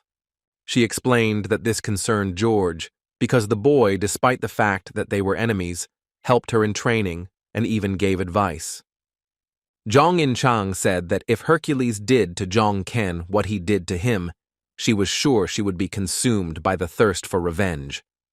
The girl was surprised that Odysseus helped her and treated our hero well, believing that she simply could not understand the nobility of high-ranking hunters. The protagonist expressed his opinion, saying that the reason why Odysseus helped them must be his intuition. The guy explained to his partner that most likely George simply realized that our hero was not going to deal with Demetrius. Soon the boys heard a voice on the loudspeaker saying that the plane would soon land and all passengers needed to fasten their seatbelts. When the plane landed in Korea, our heroes were already met at the local airport by numerous cameras blinding them with flashes. The waiting room was packed with journalists and reporters who greeted the dark horse with enthusiastic cries and took pictures of the guy. Jong-ken felt awkward when he read the banner welcoming the dark horse who single-handedly defeated Hercules. Song-gu said that the reporters were told that Demetrius had challenged the guy to a duel and that he had defeated him, and the hero asked why he was only learning about it now. Heimdall said it was a surprise, and asked our hero if this was not what he had been striving for, to gain the fame and popularity he deserved. The protagonist looked at Song-gu with a smirk. His mood improved because his friend was right that the guy wanted fame. Lee Jun-kyung decided to go ahead and greeted all the reporters and fans who came to the airport to meet him. As the boy approached the cameras, journalists and fans began to shout enthusiastically, blinding the young man with camera flashes. All the cameras were aimed at our hero. They were constantly photographing the new star called Dark Horse. The internet was buzzing with discussions about Jong-keng, and the world's eyes were glued to the coming era of heroes, and especially to our hero. The boys finally returned home, and when night fell, Jong-in-chang and the protagonist again came to the abandoned industrial building. They stood silently next to each other, leaning their hands on the fence, and looked at the beautiful night sky, decorated with bright stars and light clouds. The huntress was not aware of the further plan after the expedition to London, and she asked the hero what he was going to do next. The main character told his partner that Jong-ken had too many things that he still needed to do. The first thing the guy needed to do was repair his equipment, because the spear was almost completely ruined by the dragon bloodstone. Remembering how difficult it was for him to recover from that gate, the guy was also worried about the fact that his familiar Hyun-mu still hadn't come to his senses. Our hero was also very busy because the day before Inev had asked him to go to the Nile and he was going to do it. However, there was one thing that the protagonist wanted to do first, which he told his partner in Chang about. With a smile on his face, he told his partner that he wanted to move because he had dreamed of having his own home since he was a child, and she was surprised that the move was an urgent matter. The girl said that it was good, but it didn't look like the guy would need Jong-in-chang's help anytime soon. Jong-in-chang told the guy that there was one thing she wanted to tell him, and the protagonist was willing to listen to her. The smile disappeared from the heroine's face. She looked at the hero with concern and declared that from now on, she wanted to act alone. It was clear from the protagonist's face that he did not expect to hear such a loud statement from his partner, In Chang, today. She said that defending the gate with Jong-ken was fun and very valuable as an experience, but she needed to find something she could do on her own. Inspired by George's instructions, the girl left, leaving the main character alone with himself. The guy looked after her for a long time. After saying goodbye, the heroine went to find a task that would be within her capabilities and that she could handle on her own. The protagonist smiled, realizing that the girl had finally begun to reveal herself, which would allow her to soon become much stronger. The next second, Lee Jong-keng was disturbed by a phone call. He put his smartphone to his ear and said hello.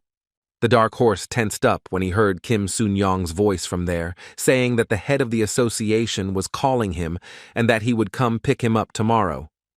The protagonist hung up the phone and dropped his hands down. This unexpected call caused anxiety in Lee Jong-ken's soul. The guy realized that, while planning the near future, he had been careless enough to forget about the most important thing. Namely, about Odin, the president of the Korean Hunters Association and, concurrently, the leader of the secret organization Asgard. Meanwhile, it was still light in London. Not all the hunters had left the city, and other events were unfolding there.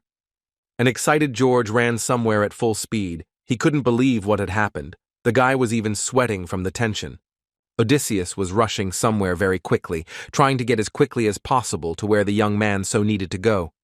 At this time, the training ground near the house of the Knights of the Round Table was filled with bright, fiery, magical flashes.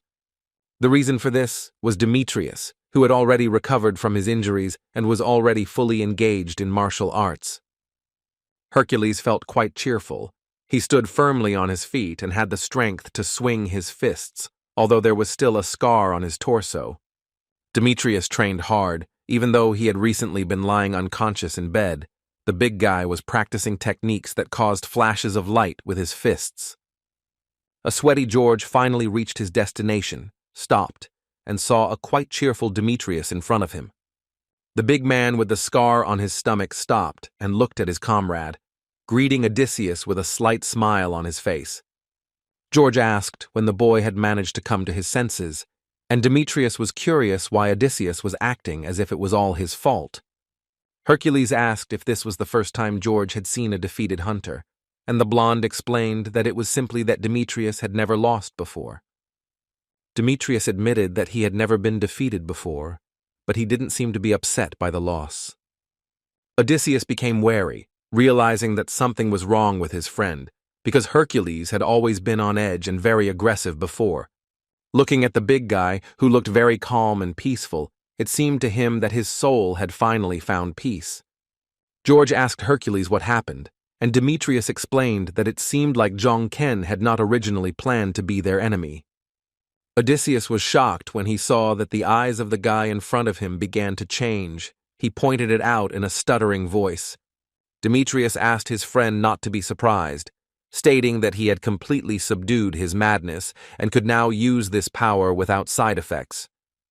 With a satisfied smile on his face, Hercules said that he felt like the protagonist had handed him this gift on a silver platter. George remembered Lee Jong-ken's words that Hercules would definitely become even stronger than before and would definitely get back on his feet. He also recalled the protagonist's statement that he hoped that one day they would fight on the same side, shoulder to shoulder. A smile appeared on Odysseus's face because he didn't believe the guy then, but now he could see for himself that Jong-ken was telling the truth. The following events took place in the gate. The terrain was rocky, and the entire air was saturated with magical energy. Many of the monsters had already been defeated by the hunter. The ground was strewn with their lifeless bodies, and the soil was soaked with blood. However, the clearing of the monster-infested gates continued. The battle was in full swing, and Zhong-in Chang was participating in it. After the girl inadvertently received damage from the monster, she was forced to land on the ground. The enemy was not an easy one, but the huntress stood firmly on her feet, holding a one-handed sword in front of her, and was ready to continue the fight. In front of the heroine stood a giant ogre with red skin. This monster was tens of times bigger than her, and the girl reminded herself that 3 days had already passed. Zhong-in Chang was outraged by the appearance of this monster-like guy. She had a strong feeling that she was fighting against Demetrius again. The red-skinned ogre with pointed ears and red eyes, dressed in iron armor, looked at the girl, releasing steam from his mouth. The girl received a message that her patron Prince Charming had restored her life points a little, but even with this support, she was barely holding on. The enraged giant ogre decided to attack the fragile huntress. He struck with his weapon, leaving behind a bright red light. With this attack, the monster managed to cause an explosion, destroying the ground above them, but Zhong and Chang managed to jump back without being destroyed. The huntress jumped high into the air to attack the giant and swung her sword to damage the ogre. This counterattack was successful for our heroine. Zhong and Chang managed to make a deep cut on the monster's shoulder. As she continued to fight the ogre, the girl shouted to herself that she didn't quite understand what it meant to save the princess. She bravely swung her sword back to strike the ogre again, launching an aerial attack on the fearsome beast. At the same time, Zhong In-chang continued to shout about saving the princess, saying that she herself could kill the one who was dangerous to her. The girl used all her strength to deliver a fatal blow to the ogre, her weapon leaving a bright purple trail in the air. The heroine managed to plunge her one-handed sword straight into the chest of the red-skinned monster, depriving the giant ogre of life. The helpless ogre winced in pain after the blow, and the monster began to spit out chunks of ash from its mouth.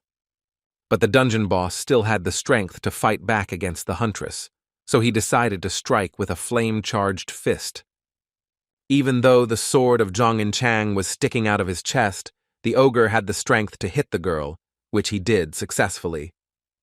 The attack was successful. The girl who received damage fell to the ground with a crash, leaving behind a cloud of thick smoke. However, the heroine's attack also did not pass without a trace for the monster. The red-skinned ogre fell to the ground, losing its balance. Zhong In-chang was still alive after that blow. Although her entire body was covered in bruises, she began to crawl on the ground. The brave girl looked at her opponent, her pupils turning into two small, glowing pink dots. The huntress saw that the dungeon boss was no longer able to continue the fight. He was lying on the ground, showing no signs of life. But our heroine also received heavy damage. She pressed her palm against the red ground to try to get to her feet. She failed, and, deprived of her last strength, Zhong In-chang lay on her back on the ground, pressing her hand to her stomach. She knew that the healing potions were gone, and even if they were, she didn't have the strength to even use them. Hope had left her heart. Suddenly, a skeleton with bright shining eyes in a robe appeared in front of the girl. He asked Ying-chang if she wanted a potion. The wounded heroine looked at the skeleton standing nearby with eyes wide in shock and realized that it was a black warrior. The battle ended with Prince Charming granting Zhong In-chang a title, and she now had the right to call herself Siegfried. When Zhong In-chang came to, besides the black warrior, she saw our hero in front of her, asking her if she was awake. The huntress opened her eyes and was very confused. The girl asked Zhong Ken in a trembling voice where she was. Smiling, the protagonist replied to Zhong In-chang that she was in the gate, surprised that she herself did not know this. The heroine said that her body felt much better, but the sensations were rather strange, and asked where they got the elixir. The protagonist said that they did not use any elixirs, but asked Zhong In-chang to accept his congratulations. The huntress found the strength to rise to her feet, not understanding what kind of congratulations the guy was talking about when his familiar began to spew magical power. Zhong In-chang looked around, trying to find her weapon with her eyes, and asked the protagonist where her sword had gone. Zhong Ken confessed to his partner that he was pretty close to stealing that ogre kill from the girl. But the guy just had this thought, and he didn't do it, because he's not some kind of monster who could do something like that. Not far from our heroes lay the giant body of the dungeon boss with red skin, the monster no longer showing signs of life. Taking the sword out of the dead monster's chest, the girl thanked the monster, because thanks to him, she was finally able to gain her title. She tightly grabbed the hilt of the one-handed sword to pull it out of her body, and received a message that she had managed to save the princess. A bright green beam shot into the sky as Zhong In-chang received a notification that Ogre Prince Siegfried was defeating the Ogre Mage. A lot of questions appeared in the puzzled In-chang's head. After the messages, she guessed that her patron had been a girl all this time. When Ying-chang looked down, she saw the same Ogre Mage surrounded by fog, but the monster was already very tiny and did not look hostile. The miniature monster immediately jumped onto Zhong In-chang's shoulder, and the protagonist explained to her that he now belonged to her. The ogre mage, reduced to 1,000 times smaller, sat peacefully on the hunter's shoulder until she understood why this monster was now hers. The guy explained that he was something like his familiar Yun Mu, and once again congratulated In Chang on receiving the title and becoming a true hero. She was startled when the ogre mage sitting on her shoulder began to scream in triumph and raised his small, muscular arms to the sky. She felt embarrassed, suspecting that she had become attached to the monster while they were fighting, and admitted to herself that he was quite cute. The main character asked the girl, calling her a prince, to protect the princess, and she was surprised that he called this monster a princess. Ying Chang admitted that she had not yet chosen a name for the miniature scary princess, and he said his name was Gongs. The huntress did not immediately understand what her new assistant had just said, and he, raising his hand up, shouted out loudly that his name was Gongs. The handsome prince smiled, and the fallen angel laughed at the absurd situation, while our hero rejoiced that In Chang single-handedly defeated the ogre mage. The girl asked Zhong Ken how he ended up in the gate, but the guy replied that it was quite a long story. The protagonist explained that Ying Chang usually needed 1 or 2 days to clear the gate, and when she disappeared for 3 days, he began to worry. The fact that Zhong Ken was worried about the girl's disappearance made In Chang feel embarrassed, and a blush appeared on her face. He told his friend that he still had something to tell her, but looked away and said that first he needed to deal with that big guy. There was an ogre with 2 heads standing in front of the hunters, and Zhong Ken advised the girl to check if she had cleared the gate completely. The heroine smiled and agreed with our hero, preparing for another battle against the giant monster. The girl was filled with the heroic strength she had gained from receiving the title, and she recognized the monster in front of her as the boss of the ogre village. With a smile on her face, Zhong In-chang stated that the 2-headed ogre was a perfect opponent to test her new hero powers against.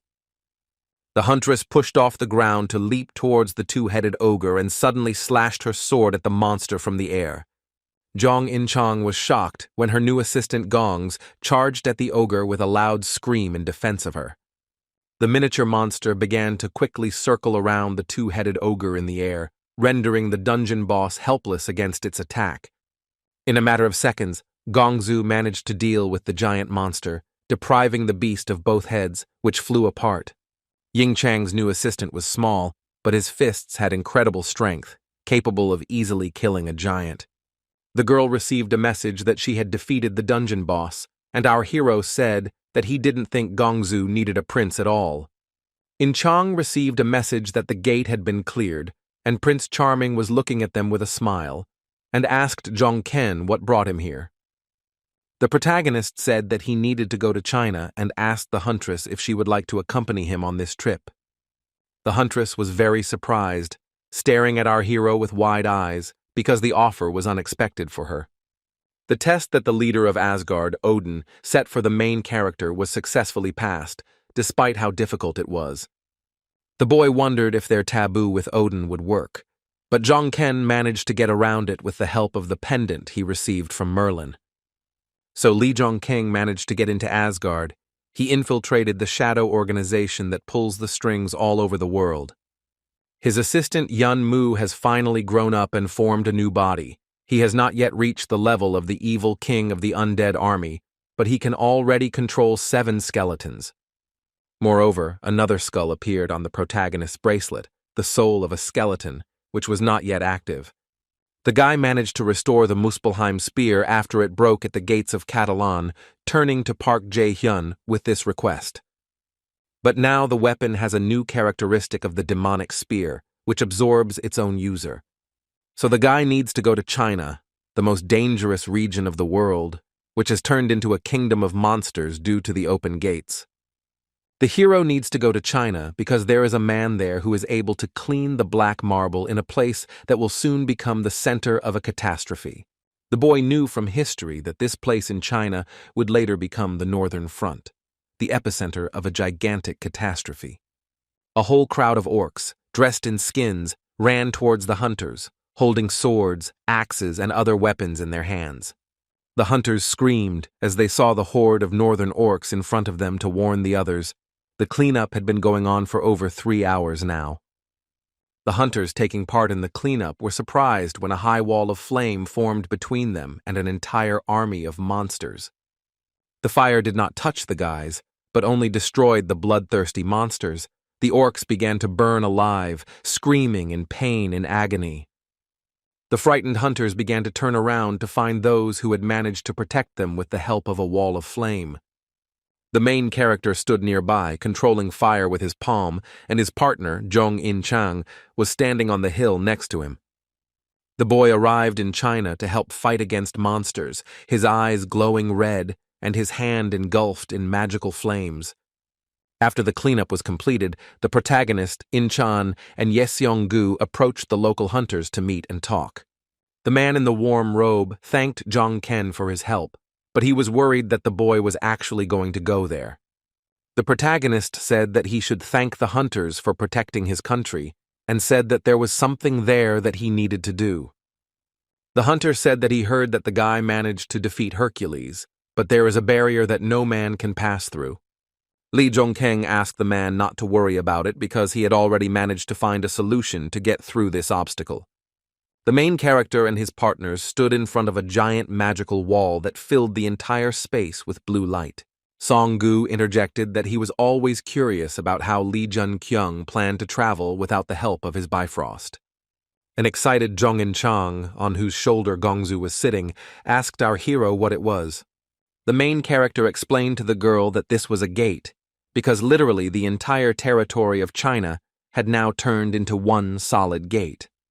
In-chang didn't quite understand the guy, but he assured her that the girl would understand everything herself when she saw it with her own eyes. Heimdall was the first to approach the giant gates.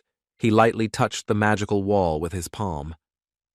The bald-headed man took the initiative to explore the portal first, so he asked the boys to step back first.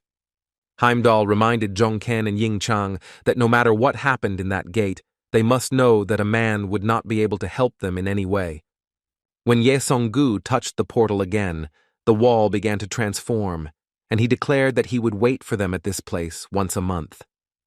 The man explained that if they couldn't get out by that time, he would return in a month, and so on month after month. The main character told his older friend that if everything went according to his plan at the gate, he would be able to get out of there himself. Smiling, the man looked at Jong-ken and said that he hoped that everything would be just as our hero said. Heimdall remained outside, watching as the protagonist and his faithful companion passed through the activated portal into the gate. Song-gu was once again convinced that the guy had not lied when he told him that he would make every effort to save everyone he could. When the man successfully led the boys through the gate, he stood still, lost in thought, and did not go his way. The leader of the top league guild made the treacherous decision to go and try to reduce their burden as much as possible. The main character and his girlfriend successfully moved to China, a country that turned into a solid gate. It was very cold inside. Zhong In-chang was shivering from the cold, not understanding how anyone could live here, and Gongzu was hiding behind the collar of her warm jacket. It was colder there than our hero expected, which meant that everything there was happening faster than in the original timeline. The hunters heard alarming sounds. Our hero immediately warned his partner that snow orcs were approaching. The girl grabbed a one-handed sword and declared that she would deal with the monsters, because she still wanted to warm up somehow. Zhong In-chang, having become more confident after gaining the title, began to easily deal with a whole crowd of snow orcs. The heroine swung her sword, leaving wounds on the monsters, and instead of blood, a mysterious bright green liquid flowed from their bodies. There was no end to the monsters in these gates, and a couple more orcs rushed at Zhong In-chang with screams. However, the huntress did not feel the slightest fear of the monsters, but only egged them on, shouting for them to attack. She was already ready to tear the monsters to pieces, but was surprised when the frightened monsters turned around and ran in the other direction. The protagonist, who was watching the orcs, told his partner that their behavior looked like they were running away from someone. The guy was right, because ice trolls immediately appeared on the horizon, stronger monsters that could defeat a B-rank hunter on their own. The hero knew about the danger of these monsters, so he immediately called his weapon and asked the girl to be careful, because they were ice trolls. The duel between the hunters and the bloodthirsty trolls began. Zhong Ken struck with his spear, cutting the monster's body into 2 parts. Zhong Inchang also participated in the battle, jumping with a one-handed sword, and was able to kill an ice troll with the first blow. The protagonist and his partner tensed up, barely maintaining their balance, the magical power hovering around them in the form of a black fog. The huntress became wary, her eyes widening in fear as she asked Zhong Ken what was going on in that gate.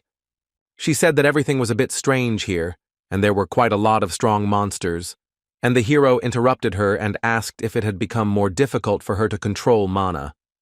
The protagonist was right, and the girl agreed with him, adding that the movements and combat tactics of these monsters were similar to those of humans. Zhong Ken saw the meaning in the girl's words, concluding that the process of absorption by the gate was going faster, and urged her to move forward further. Further into the gates, the weather became even worse. The trees were covered with snow, a strong wind was howling, and it was snowing heavily. The protagonist and Zhong Inchang walked through the gate together. The snowstorm made them even colder, so they pulled up their hoods. It was clear from the girl's face that she was not delighted with this walk, because large wet snow was flying straight into her face. She asked Zhong Ken how far they still had to go, and he said it would take about a month to walk. Our hero's statement shocked the girl. She opened her mouth wide when she heard that they would have to walk for a whole month. He clarified that this was if they did not stop, so there was no time to waste, and they needed to find a means of transportation. Stopping, Zhong Ken pointed his hand towards the heavenly lake on the top of Mount Pektu. This would be their first starting point. Let it not be calm, and having reached the first point, the heroes fought with monsters. The whole ground was strewn with their bodies. The hunters lit a fire to make it warmer. Yingchang warmed her hands by the flames together with Gongzu, and our hero looked into the distance nearby.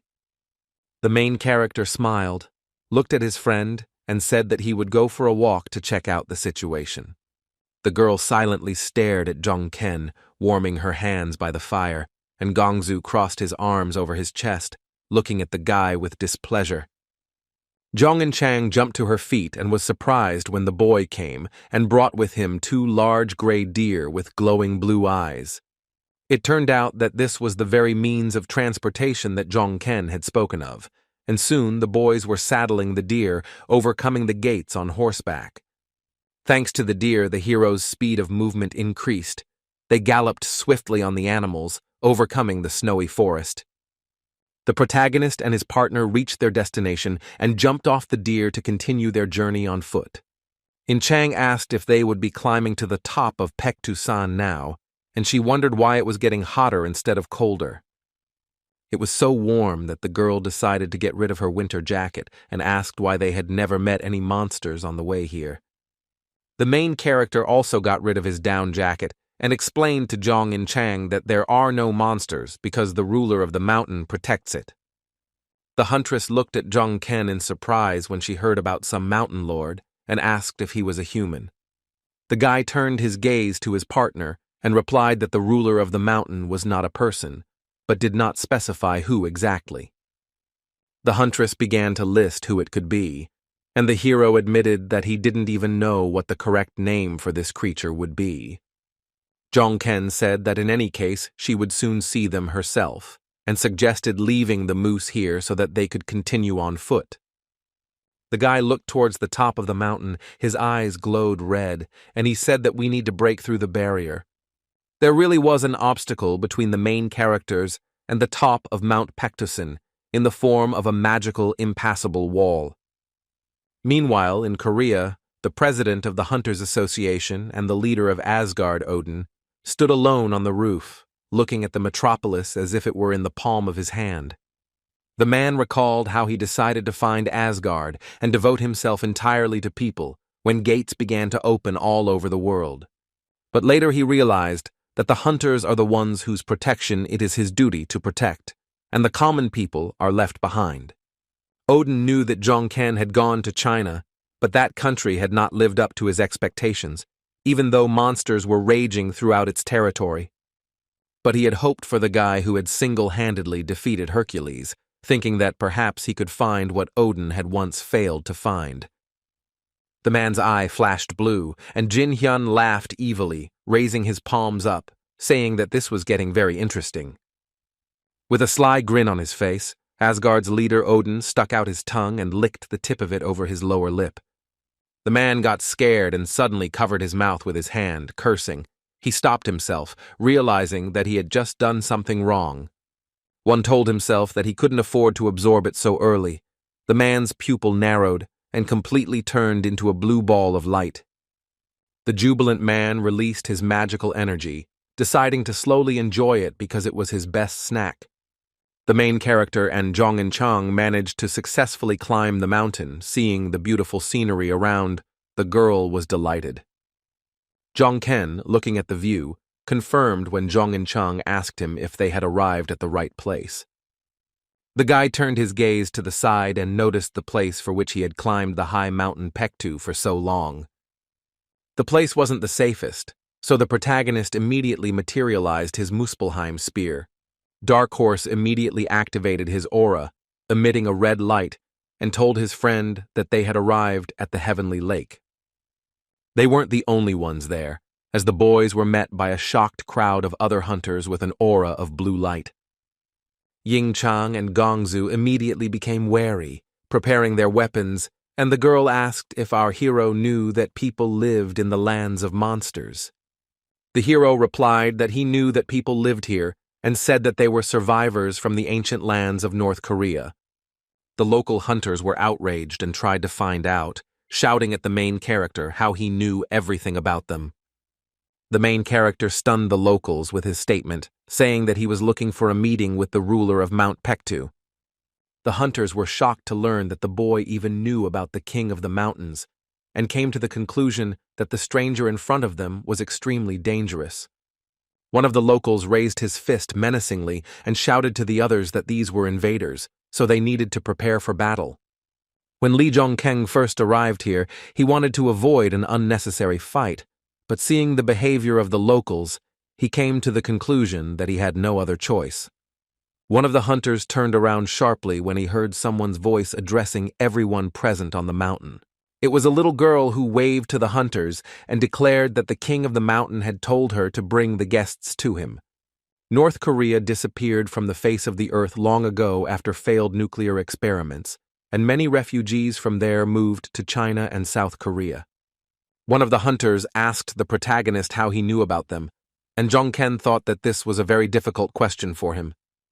The girl put her hands on her hips and started scolding the man because he decided to behave like that with the mountain owner's guests. The man began to justify himself to the girl, explaining that these mysterious guests could be accomplices of that bastard. The hunter approached the rest of the locals to consult with them on what to do next with the uninvited guests. The girl asked our hero not to take it personally. It's just that one day bad people tried to kill the owner of the mountain, so people are on edge. The main character came closer to the girl in the pink dress and addressed her. She was ready to listen attentively to the guy. Lee Jong-keng looked at the girl with an angry expression and told her that he was not an old man when she started calling him uncle.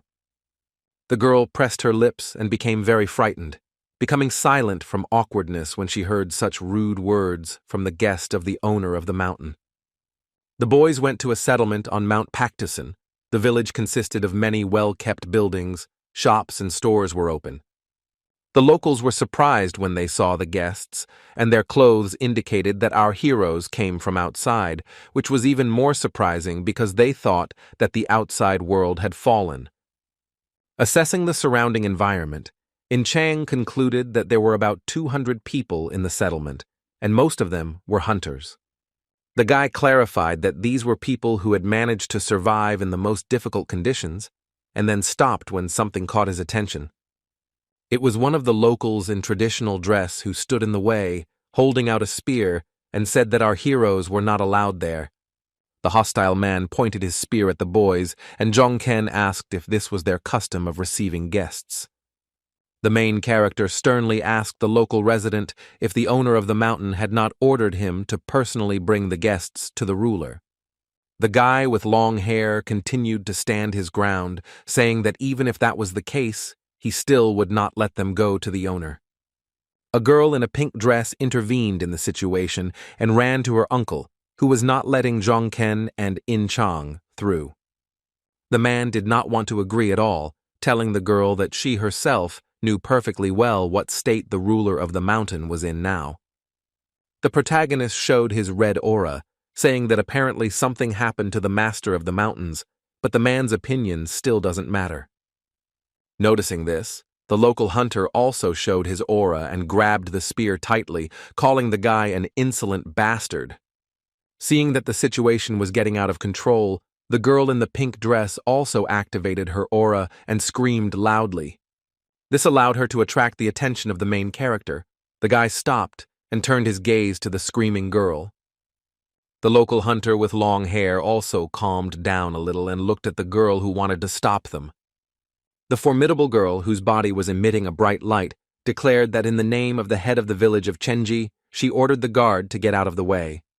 This made the careless hunter obey. He lowered his head guiltily and answered in a trembling voice that he was obeying her. The girl turned around, looked at the main character, and asked him to follow her so that they could finally come to the owner of the mountain. She led the protagonist and his partner to the ruler of Pact.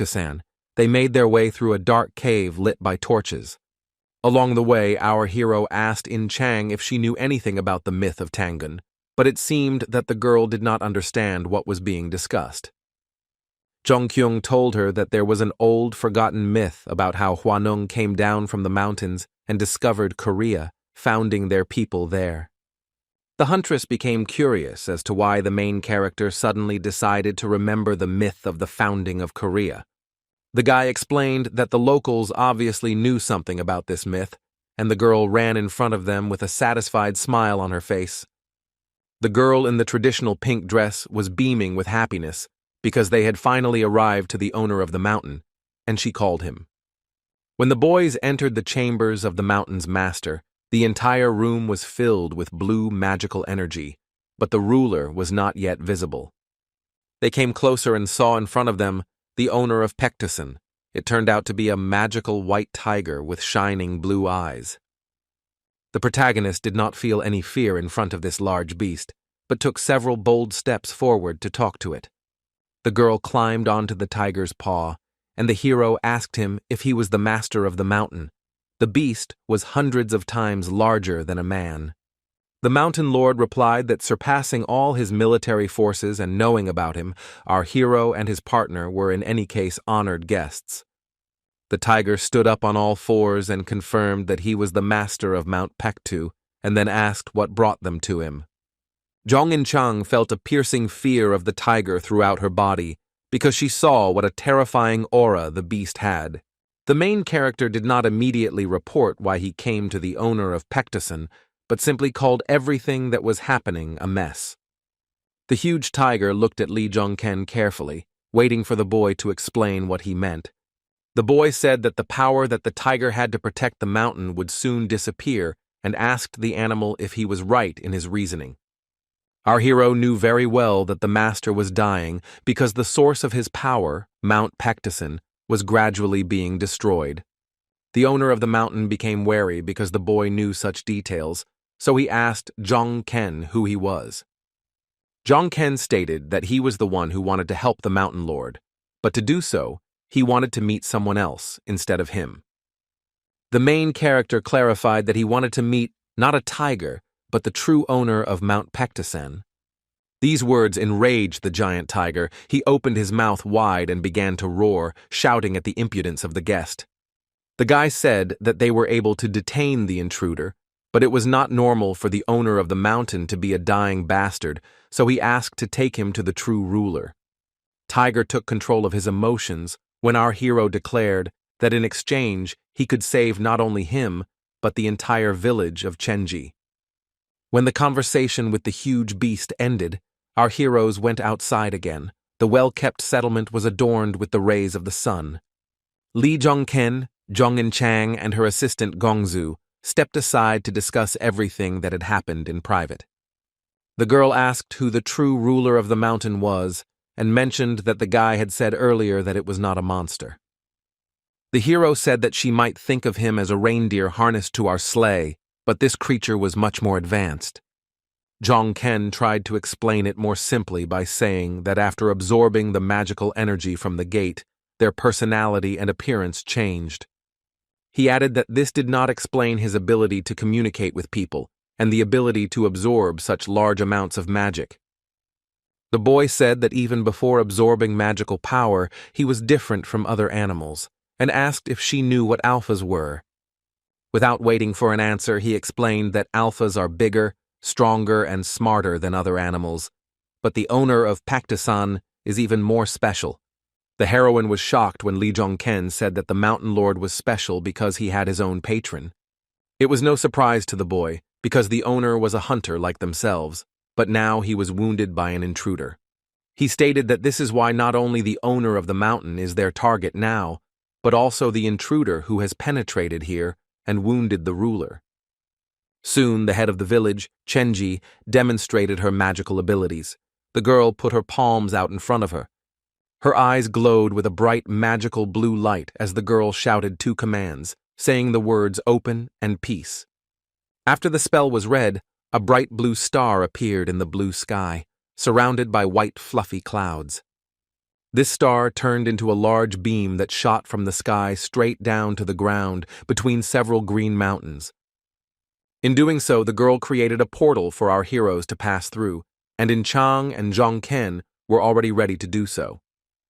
The fearless huntress Siegfried pushed off the ground and jumped down to enter the magical portal created by the village chief. The main character got ahead of her, and also flew down at incredible speed to overcome the gates that appeared in front of him. The hunters successfully managed to pass through the portal. Stains appeared on the magic screen after our heroes jumped. When the girl in the traditional pink outfit saw that the boys had managed to do it, she waved her hands and gave the command to close the portal. It began to gradually disappear, and the beam became thinner and shorter until it turned into a small star and disappeared from the sky. The girl sighed with relief, wishing for Lee Jong-ken and Jong In-chang to return from there safe and sound. The protagonist received a message that they had entered a time gate, the so-called sealed territory. It was dark inside, like a cave, and Jong In-chang was surprised when she read that they had been transported to some kind of time gate. The guy explained that these are gates that appear inside other gates, and since China and North Korea are all gates, all the gates inside those countries are temporary. In-chang complained that it was terribly hot here, and Jong-ken asked them to take it as a training that would allow them to become stronger and more resilient. The boy smiled when Prince Charming blessed the girl with heat resistance, knowing that her patron was generous with such gifts. It was restless inside this time gate. Soon Jong In-chang was already swinging her sword, dealing with the red-skinned monsters. The protagonist stopped in front of a large stone monster with a gaping hole in its chest when the fight ended. Huntress Siegfried, tired after the battle, breathed a sigh of relief and was glad that the cleanup was finally over. The guy managed to increase his overall level and level of fire mastery, which was expected because this gate with strong flames is ideal for this purpose. In-chang asked Jong-ken who the child village leader was, and wondered if she had created this sealed territory. The hero explained that the girl did not seal the territory, but lured the intruder here, and they ended up in the place of concentration and the source of the mountain's master's powers. He told the girl that the girl was the bear from the myth of Tangun, who could also use this energy, and she would give it to the ruler of the mountain. Our hero's story about this girl feeding the mountain's master with power shocked Jong In-chang, and she couldn't believe her ears. She asked Jong-ken if it meant that the strongest person here was not the owner of the mountain, but a girl named Un, who ruled the village. The protagonist stated that the invader locked inside the mountain was even stronger than Un, and most likely stronger than anyone they had ever met. Siegfried asked Jong-ken if the girl's name was really Una, because the name seemed quite unique to her. The guy replied that he didn't know the girl's real name, and that Un was just a pseudonym, and added that she was a hero. In-chang laughed nervously, saying that the world was really big because she barely became a hero, and here, wherever you stick your nose, they are everywhere. As the Demon King's book said, Cheonji was the perfect place to hunt, and here Jongkyung wants to become as strong as possible. So the guy certainly started cleaning up. He rushed with his spear through another monster, leaving behind streaks of flame. The hero's power over fire and his mighty spear allowed him to tear apart a giant local monster with one blow. When Jongken leveled up again and raised his fire skill, Yingchang told him that his patron was simply incredible. The guy said he found the girl's patron more incredible because he knew he was getting ahead due to his player trait. The hero was surprised when he received a notification that the fallen angel sighed and blessed him with a few development points. Jongken was getting excited and started breathing heavily, while Jong In-chang was delighted, calling their patrons great. The adventure of the protagonist and his partner in the time gate continued, and Un at this time went to the owner of the mountain. The girl came closer to the giant tiger and asked the ruler of the mountain how he was feeling. The owner of Pact answered Una briefly that his health had not changed at all since their last meeting. The mountain's master was dying because he used his powers to protect the mountain and village while sealing the intruder. Un said that they were supposed to deal with these forces of Mount Pactusan, but the master was immediately wounded and asked if she should take the powers back. The girl's proposal caused anger in the owner of the mountain. He rose up and bared his fangs, asking her not to talk nonsense. Referring to our protagonist, the mountain lord said that they were certainly strong, but the invader was much stronger. The girl asked why the owner of the mountain, knowing this perfectly well, still sent Jongken and In-chang to the gates of Cheongji. The tiger's pupils narrowed. The mountain ruler looked intently at the girl and chuckled, thinking about her question. Tiger replied that when they met, he did not see the strength of our hero, but he saw the energy that stood behind this guy, and it was the same as that of the invader. The peaceful green mountains of Pactusan began to shake violently, and a strong magical energy began to fill the space. The entire space was filled with a giant portal that emitted a bright blue magical light. The protagonist and his partner were still inside the time gate. They saw whirlwinds of powerful magical force in front of them. Jong In-chang was very scared when she saw this and asked our hero if this incredible power came from the invader. A man appeared in the mysterious fog. It was a small boy with long blonde hair and bright blue eyes. What distinguished this boy was that instead of human eyes, the boy had pupils similar to the eyes of the ruler of the mountains, the tiger. The huntress was shocked and screamed, asking if this kid was really the intruder, but the hero said she was wrong. The wary protagonist explained to the girl that this was not a person in front of them, and that she should not judge a book by its cover alone. Jong In-chang thought about Jongken's words and took a closer look at the little boy standing in front of them. The seemingly harmless boy really did possess inhuman strength. His body was enveloped in powerful magical energy.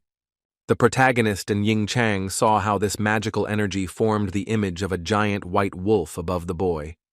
Now Ying-chang realized that the boy was not harmless and became wary, asking the guy if they could even defeat him. The intruder with a spiked collar around his neck bared his teeth, looking at Jongken and Siegfried with hatred in his eyes. The boy immediately pounced on our heroes. He jumped high and let out a cry. Behind him was the image of a magical big wolf. Ying-chang immediately grabbed her sword, and the miniature assistant also jumped forward to protect his prince. The little ogre could not yet speak and knew only one word, so he looked menacingly at the intruder, shouting his name. Gongzu began to cover his head with his hands as the giant paw of the magical wolf grabbed the baby ogre.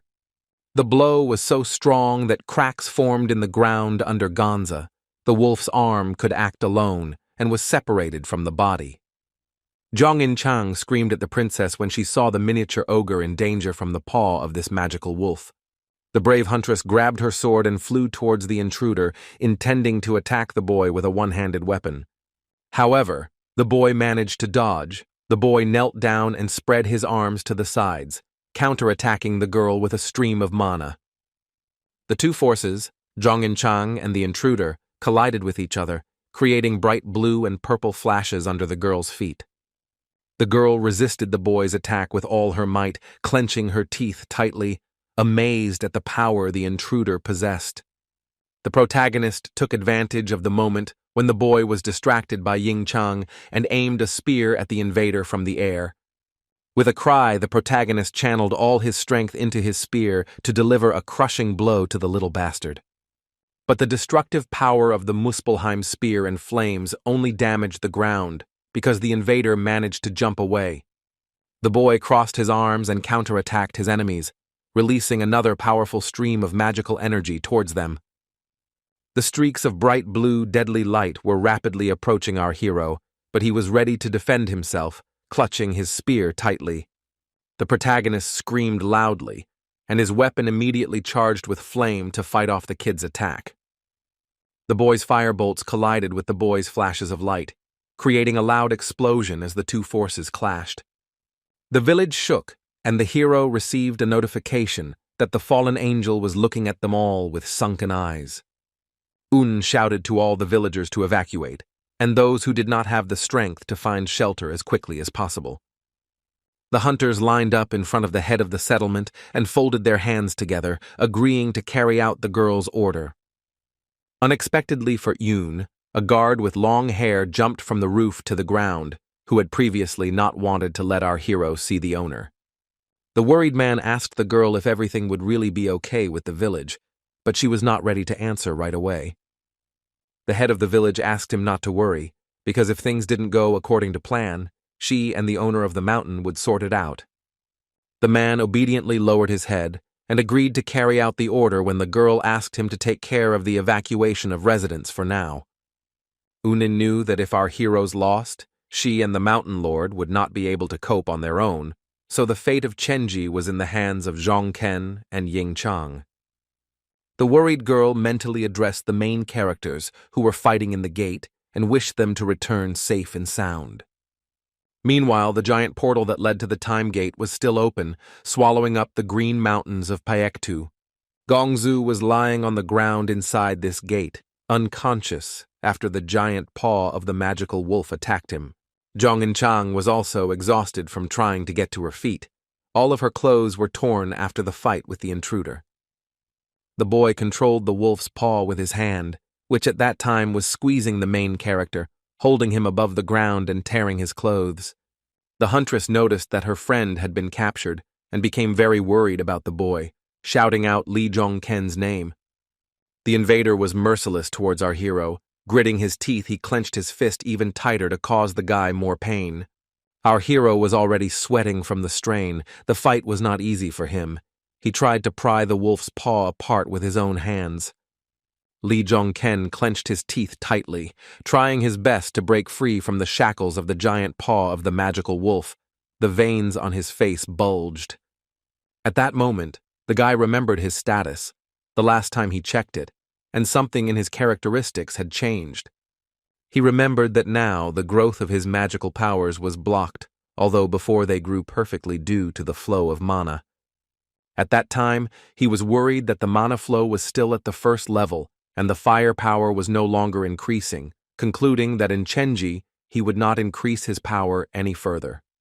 And now, when he was in the wolf's paw, the boy received a notification that his mana flow had moved to the next level. The increase in characteristics allowed the main character to easily escape from the shackles of the paw, and it shattered into thousands of pieces. The intruder was visibly surprised when he saw that Li Zhongken had finally managed to break free from his shackles with a single movement of his hand. After this, the main character landed on his feet, all his clothes torn by the claws of the magical wolf. Placing his hand on his amulet, Zhongken admitted that it was close, meaning that he almost became the kid's victim. He knew that the mana flow was activated in near-death situations, but it was difficult to sense anything like that from the monsters he had encountered before. Grabbing the spear again, the protagonist was not surprised that things had turned out differently for this guy, although a little late. Li Zhongken felt good, because he felt like mana was enveloping every cell of his body, restoring his health. Using the skill of mastery over fire, The protagonist managed to charge his Muspelheim spear with powerful flames. Our brave hunter did this in order to counterattack the boy who was now standing right in front of him. The boy with long white hair began to act like a beast. He got on all fours and began to growl threateningly. The protagonist raised the fire-charged spear above himself, preparing to strike, and warned the boy that it would hurt a little. But before attacking the enemy, Lee Jong-ken cast the sunburst spell to become even stronger. Jong In-chang saw that the space around Jong-ken was beginning to distort and realized that the hero was absorbing mana from the air. This allowed the hero to gain a new skill without any help, and charged with mana, he pounced on the boy with a spear. However, the boy was ready for an instant counterattack and released a stream of powerful magical energy to counter Jong-ken's attack. The protagonist's powerful blast of fire and the invader's stream of blue glowing power clashed to determine who was stronger. When this happened, there was an explosion of unprecedented proportions. A flash of light was blinding, and stones flew in all directions. The explosion was so powerful that a large column of fire left the time gate and rose high above Mount Pact. This explosion meant that our hero's fiery power was stronger, and a wave of flame threw the invader back. The hero received a notification that the level of power over fire was increased to the 10th level, and the guy became the Fire Monarch. However, the duel did not end there. The invader possessed extraordinary strength, and the image of his wolf appeared through the fire. Hunter Jung. In-chang was shocked when she saw that the explosion did not cause the boy to die, and it was not successful. Before our hero appeared the image of a giant magical wolf, which was hundreds of times larger than an ordinary animal.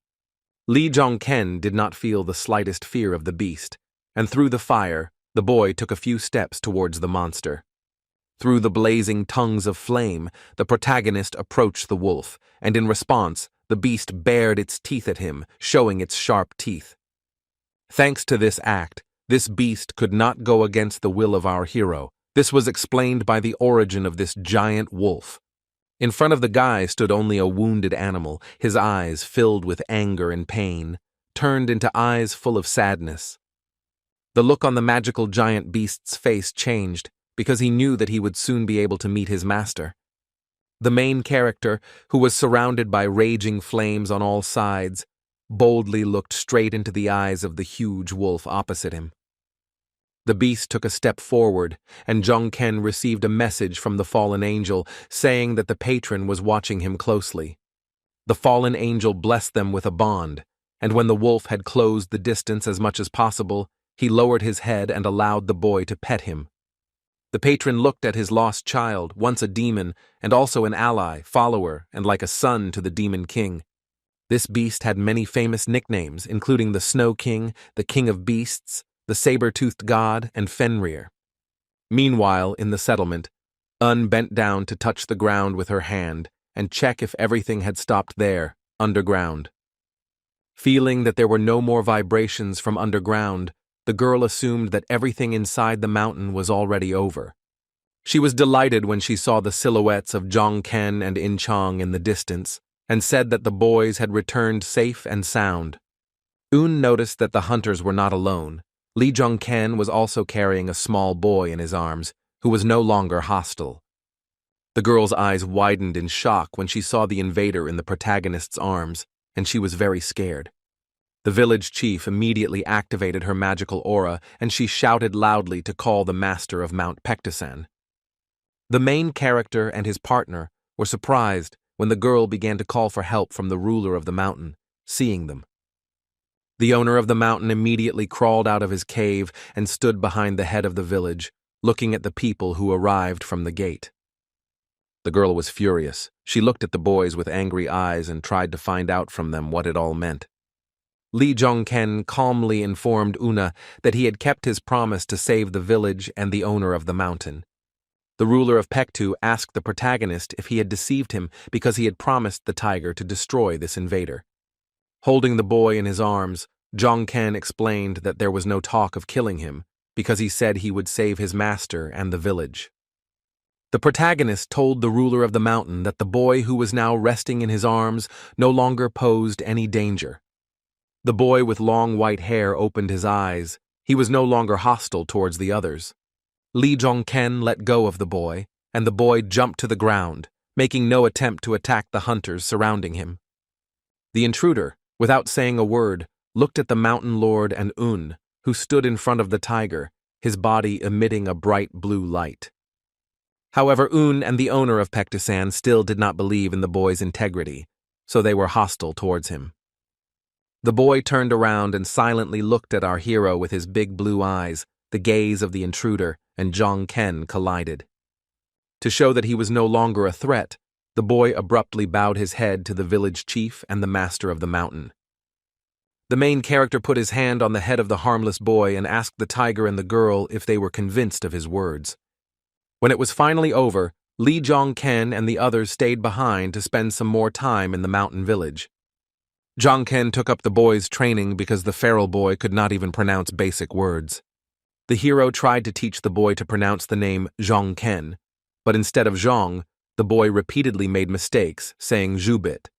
Li Zhongkeng, whose face was already covered in sweat from the strain, concluded that the boy was completely unable to speak.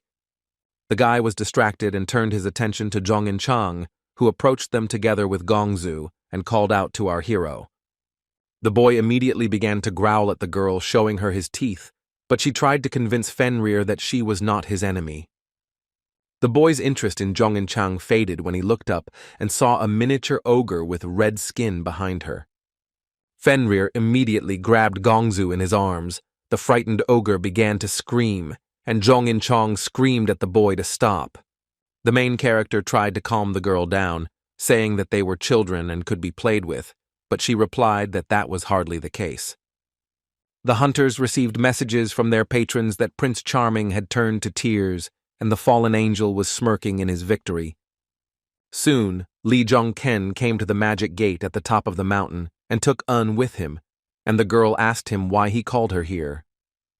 He told the girl that he had made a promise to the ruler of the mountain, not only to deal with the intruder, but also to help with his restoration. The village chief froze in shock when the boy said that if he helped the owner with this, he would get the right to take her with him. The girl stared at the main character with wary eyes, not knowing what to answer him to this loud statement.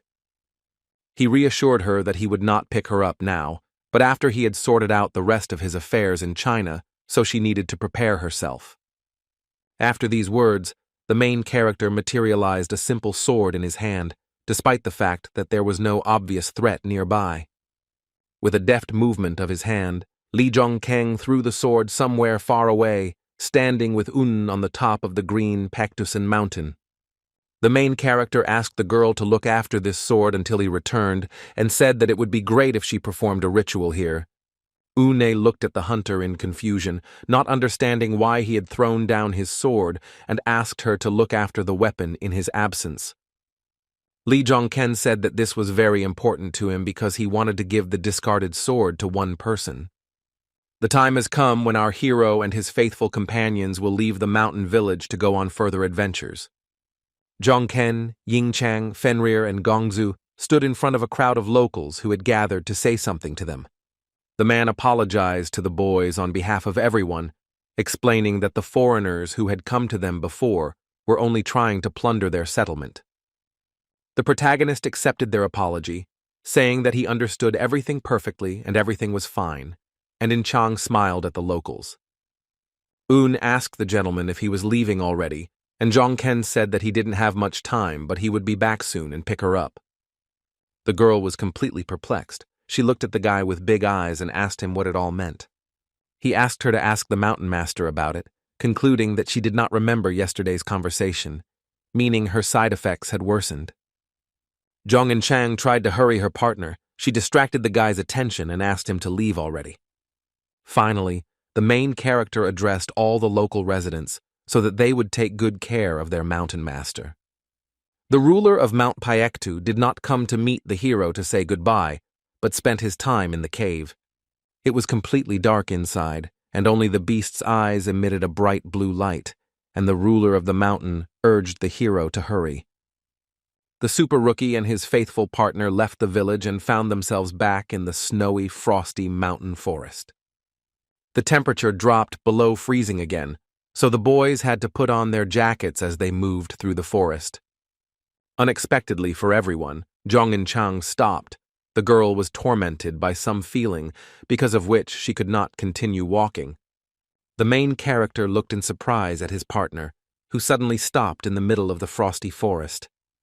Chang told the boys about her experiences, because the girl felt somehow heavy in her soul to leave all those people in the village. The girl was surprised when Zhong Ken reassured his compassionate friend that they would return to that mountain settlement. Zhong Ken told Ying Chang that once they finished his business in China, the boys would go to that village again. She asked if the guy hadn't come here to sort out the gate problems, and it would be much easier for them to return by plane. He was surprised when the girl said that he had come to sort out the problems with the gate, calling him a man who always performed incredible feats. Ying Chang said that Zhong Ken defeated Hercules and tamed Fenrir, and asked if he was in China to solve the gate problem. With sadness in his voice, the protagonist said that he was not able to solve a problem of such a scale, which surprised Ying Chang. The guy said that he couldn't close the gate on his own, and there wasn't a single person in the world who could solve this problem. Zhong Chang was upset to hear such hopeless words from the young man, and stuttered as she replied that she understood everything. The huntress asked the boy why they had come back here then, because although she liked the mountain, she was too cold.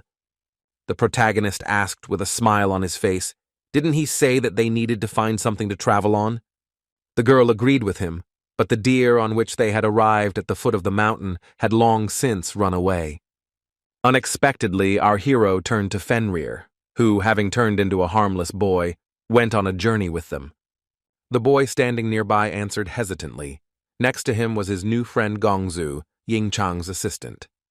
The main character asked Fenrir to do them some favor, but the guy did not specify what exactly was required from the boy. The boy silently stared at Zhong Ken with his big green eyes, not understanding what service the hunter wanted to receive from him. The hero's request was that he and Ying Chang use Fenrir as a means of transportation, and the boy turned into a giant white wolf. Soon our heroes set off again. Now they were crossing the snowy forest much faster than just on foot. A giant snow-white magical beast quickly rushed through the forest, with Zhong Ken and his partner sitting on its back. It was clear from the protagonist's face that he was enjoying the trip. He was looking into the distance while the girl was trying to cover her face from the wind. After the ride, Fenrir, in the form of a magical beast, stopped on a rock while the battle was in full swing in front of him. It turned out that the monsters were fighting not only with the hunters, but also with each other. Monsters of different types fought with spears and axes. Standing at the very edge of the cliff, Zhong Ken and Ying Chang watched this scene and concluded that orcs were fighting ice trolls. Seeing this, the protagonist understood the reason why they had suddenly stopped and turned to Fenrir again. Seeing the danger, our hero's eyes began to glow red, and he ordered the giant wolf behind him to deal with it.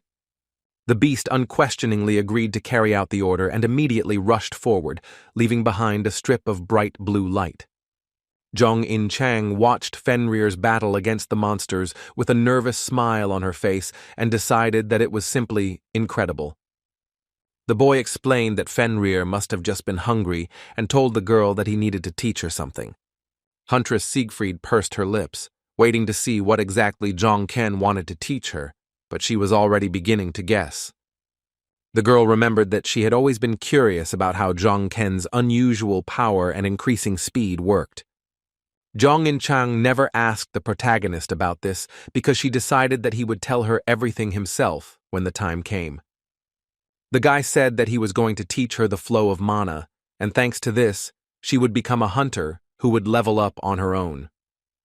Ying Chang was shocked because she thought it was impossible for a hunter to exist who could increase the level of blessings on his own. Realizing that she too could then become stronger, Zhong Ken told the girl that she already had a small particle of mana flow within her. A small particle of mana appeared above the young man's palm, which looked like a bright blue star floating in the air. The huntress looked closely at this unusual thing above the guy's palm and said that it looked like a concentration of mana. Zhongken was convinced that Ying Chang was definitely a genius, and she stated that she could see mana if she focused, and then asked if that was the reason he sometimes meditated. The guy explained that, to be more precise, we see and feel the flow of mana, and we try to accumulate this energy in ourselves. The girl admitted that it was hard for her to understand what it was like, but Zhongken said that it was not something that could be understood by the mind. The protagonist stated that he was going to forcibly seal the flow of mana in Ying Chang, and warned that it would hurt like hell. But the huntress was willing to overcome any pain because she wanted to become stronger, and she told Zhongken that everything was fine. The girl was serious about learning the mana flow because she wanted nothing more than to stop being a useless burden to the hero. Night had fallen. Zhongin Chang and Gong Zhu were sleeping in sleeping bags by the fire. Zhongken was sitting next to them, unable to sleep. While the others were resting after a hard day, the main character remained on guard. He noticed the sleeping girl. Despite the heavy snowfall, Zhongin Chang slept like a log after undergoing training in mana flow control. Recalling this training, our hero quietly said that the girl was truly incredible because she endured this entire painful process. Li Zhongken looked ahead and saw Fenrir there.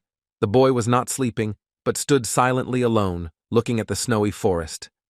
The boy was completely immersed in his thoughts. He stared ahead with his big green eyes, not reacting to the cold. The main character came closer to Fenrir and asked the boy where he was looking for so long and so intently. The guy looked down and saw a giant monster underneath the rocky cliff below, like a huge lizard with horns. Our hero became wary when he realized that this monster was a drake, a rather dangerous monster that was much larger than orcs and trolls. However, Fenrir did not feel any fear in front of this giant lizard. He licked his lip with an enthusiastic expression on his face. Li Zhongken asked the boy if he wanted to hunt a drake, and the boy immediately replied that he would not mind doing so. The boy was worried because, although the drake is Fenrir's favorite food, the boy is not in the best condition now and is very weak. The protagonist was worried whether Fenrir would be able to handle the drake, but it had to happen, and he needed to understand his current level of strength. That is why our hero decided to allow the boy to fight the monster and told him that then they would hunt the drake. Without thinking twice, Fenrir jumped off the cliff to pounce on his favorite food. The boy immediately activated his magical aura. The boy wanted to pounce on the drake from the air, so he pushed off the ground with his feet to fly high. The enemy was not an easy one, so Fenrir surrounded himself with strong streams of magical power to deal with the prey. The drake was a large monster, and in order to deal with the monster, Fenrir transformed himself into the form of a giant magical wolf. The monster immediately noticed the approaching threat, opened its mouth wide, and attacked Fenrir, releasing a charge of magical power at him. The energy flow emitted a bright blue light. The drake turned out to be no simple opponent, and definitely not a weak monster. Fenrir raised his head up, showing his sharp fangs, and howled loudly, preparing to engage the drake in battle. The giant wolf's strength was greater than that of the drake, and he sent a huge stream of magical energy towards the large lizard. Fenrir's magical power was so powerful, despite his weakness, that it filled the entire mountain forest. The night hunt was a great success. The wolf managed to easily deal with the drake, and he approached the prey to feast. The protagonist chuckled, realizing that he was wrong about Fenrir's weakness because he dealt with the drake so easily.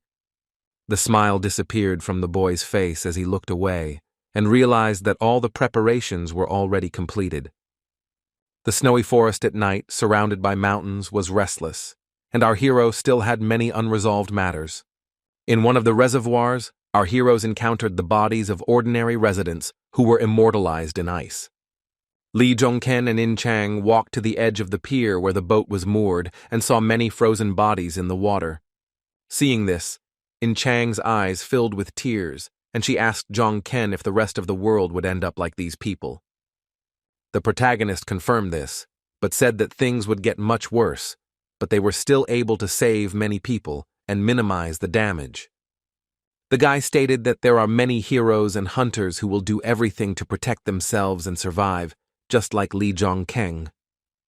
The girl smiled and wiped the tears from her face, saying that his words were very calming and that she would also do her best to help people. Our hero said that the ice on the river was strong, so they could safely walk along it, and as soon as they crossed the reservoir, they would reach their goal. Jong-ken stated that they needed to get to Guangdong province to find someone there, and the girl was surprised that there might be survivors there. In Chang doubted that there could be living people in such an environment, but the guy assured her that he was sure that they would meet someone there. The hero knew that he was holding back the black marble with his mana flow, but at the same time he felt how the black marble's powers were becoming stronger. The protagonist clenched his fist, realizing that he had now reached his limit, and he began to doubt that he would be able to hold back the black marble any longer. He suggested that Zhong Yingchang cross the river as quickly as possible, because he understood that those people in Guangdong province needed to be found immediately. When the boys successfully crossed the river, Fenrir dropped down so that the main character and his partner could jump to the ground. Jong-ken explained to his partner that they could no longer ride Fenrir because they didn't want to attract too much attention. The girl liked the new place because the weather here was not so cold, and she was also glad that there were no monsters. The protagonist was also happy about this because it meant that Jong-ken and In Chang were moving in the right direction. They turned their attention to Fenrir, who had already turned back into a boy when the boy began to point his finger at something. The boys turned around and saw in front of them a mysterious image of a large, bald-headed man holding a sword in his hand. At first the girl was glad that they had met a living person here, but our hero ordered her to immediately prepare her weapon. In Chang was surprised when she was asked to draw her sword because she saw the image of a human being in front of her, not a monster. The main character knew perfectly well that it couldn't be a person, and explained to his partner that in such a place people couldn't be seen. Jong-ken told the huntress that there was a giant in front of them, and he was right, because the large man's body began to emit a demonic aura. But our heroes easily managed to deal with this giant, and after some time his gigantic bloody body lay on the ground.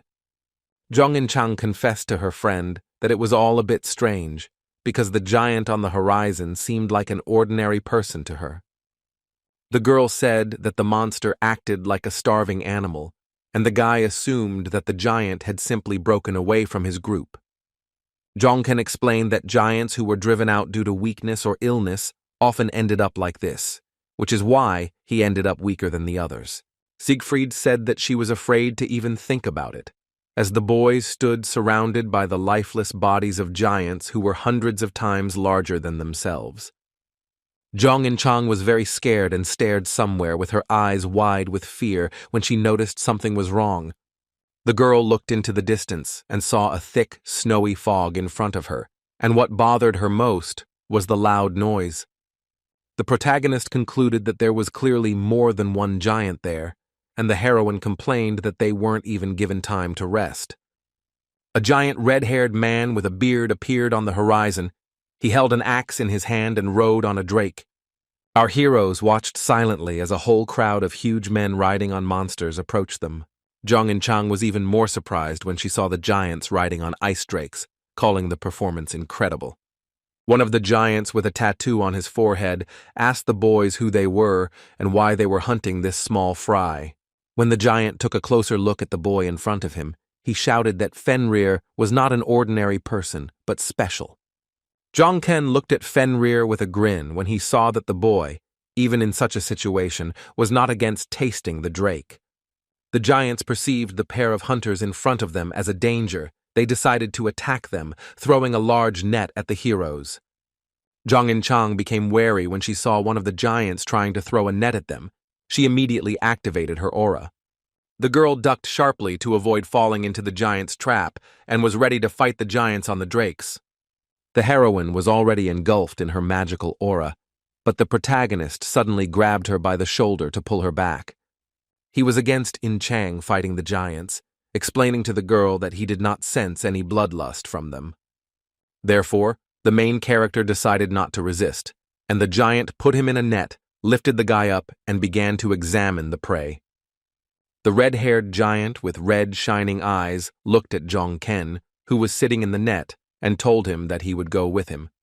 The 5 giants rode on the drakes and headed to their base, taking with them not only Jong Ken, but the others as well.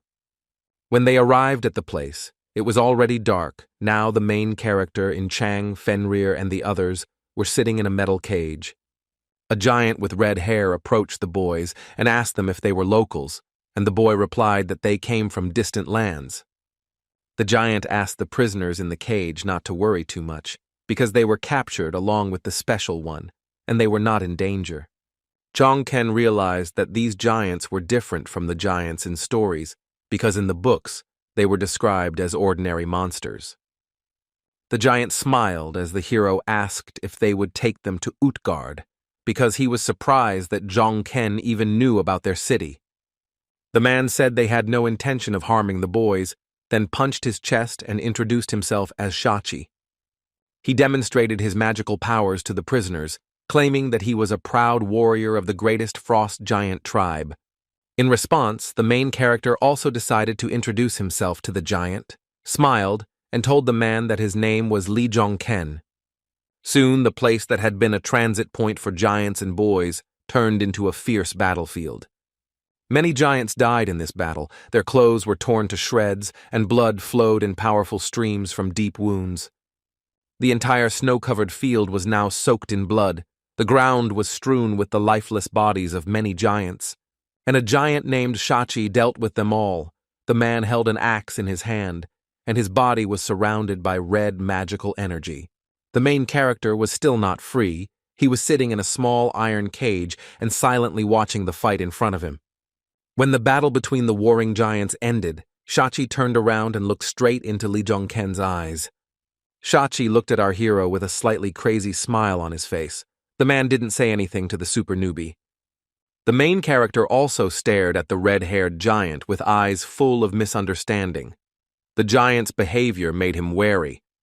After the battle, Shachi stood for some time right in front of the cage where Jong Ken, Ying Chang, and the others were sitting, looking at it. The giant asked the boys to let him ask them a few questions, and then, if they wanted, the man would set them free. Our hero began to suspect something, believing that the giant was hiding something from them, but in the city of giants itself, there should be survivors. Shachi put his fist to his forehead and swore on the honor of his name that the boys were free to make a choice, and he would not do anything to them, regardless of their decision. The giant swore once again on Shachi's honor and removed his gloved fist from his face, lowering his hand down, waiting for the protagonist's decision. The guy smiled slightly, realizing that they would probably reach their destination even faster because they were heading straight there. When the ride finally came to an end, Jong Chang, sitting in her cage, looked around and was delighted with her surroundings. Smiling, the red-haired giant solemnly announced to those imprisoned in the cage that they had arrived and that their city was before them. The heroes were several hundred meters from the city, but they could already see on the horizon a large medieval settlement surrounded by a high stone fence. The giant said to Jong Ken and the others, "Welcome to Utgard." He crossed his arms over his chest and admired his city for a while. The settlement where the surviving giants lived was built in a knightly style. The city was surrounded on all sides by high walls. The entrance to Utgard was securely protected by large wooden doors, through which Shachi rode inside on his drake. The rest of the villagers beamed with joy when they saw that Shachi had finally returned and began to greet him. The protagonist and his friends were still sitting in the cage, cautiously examining their surroundings, when they drove into the city. They saw that many of the Utgard residents were very happy to see Shachi again. Everyone was smiling at the sight of the red-haired giant. In Utgard lived not only warlike men but also fragile women who went about their daily business. Chang admitted that she felt as if they had entered the Middle Ages, as if they had traveled through space and time.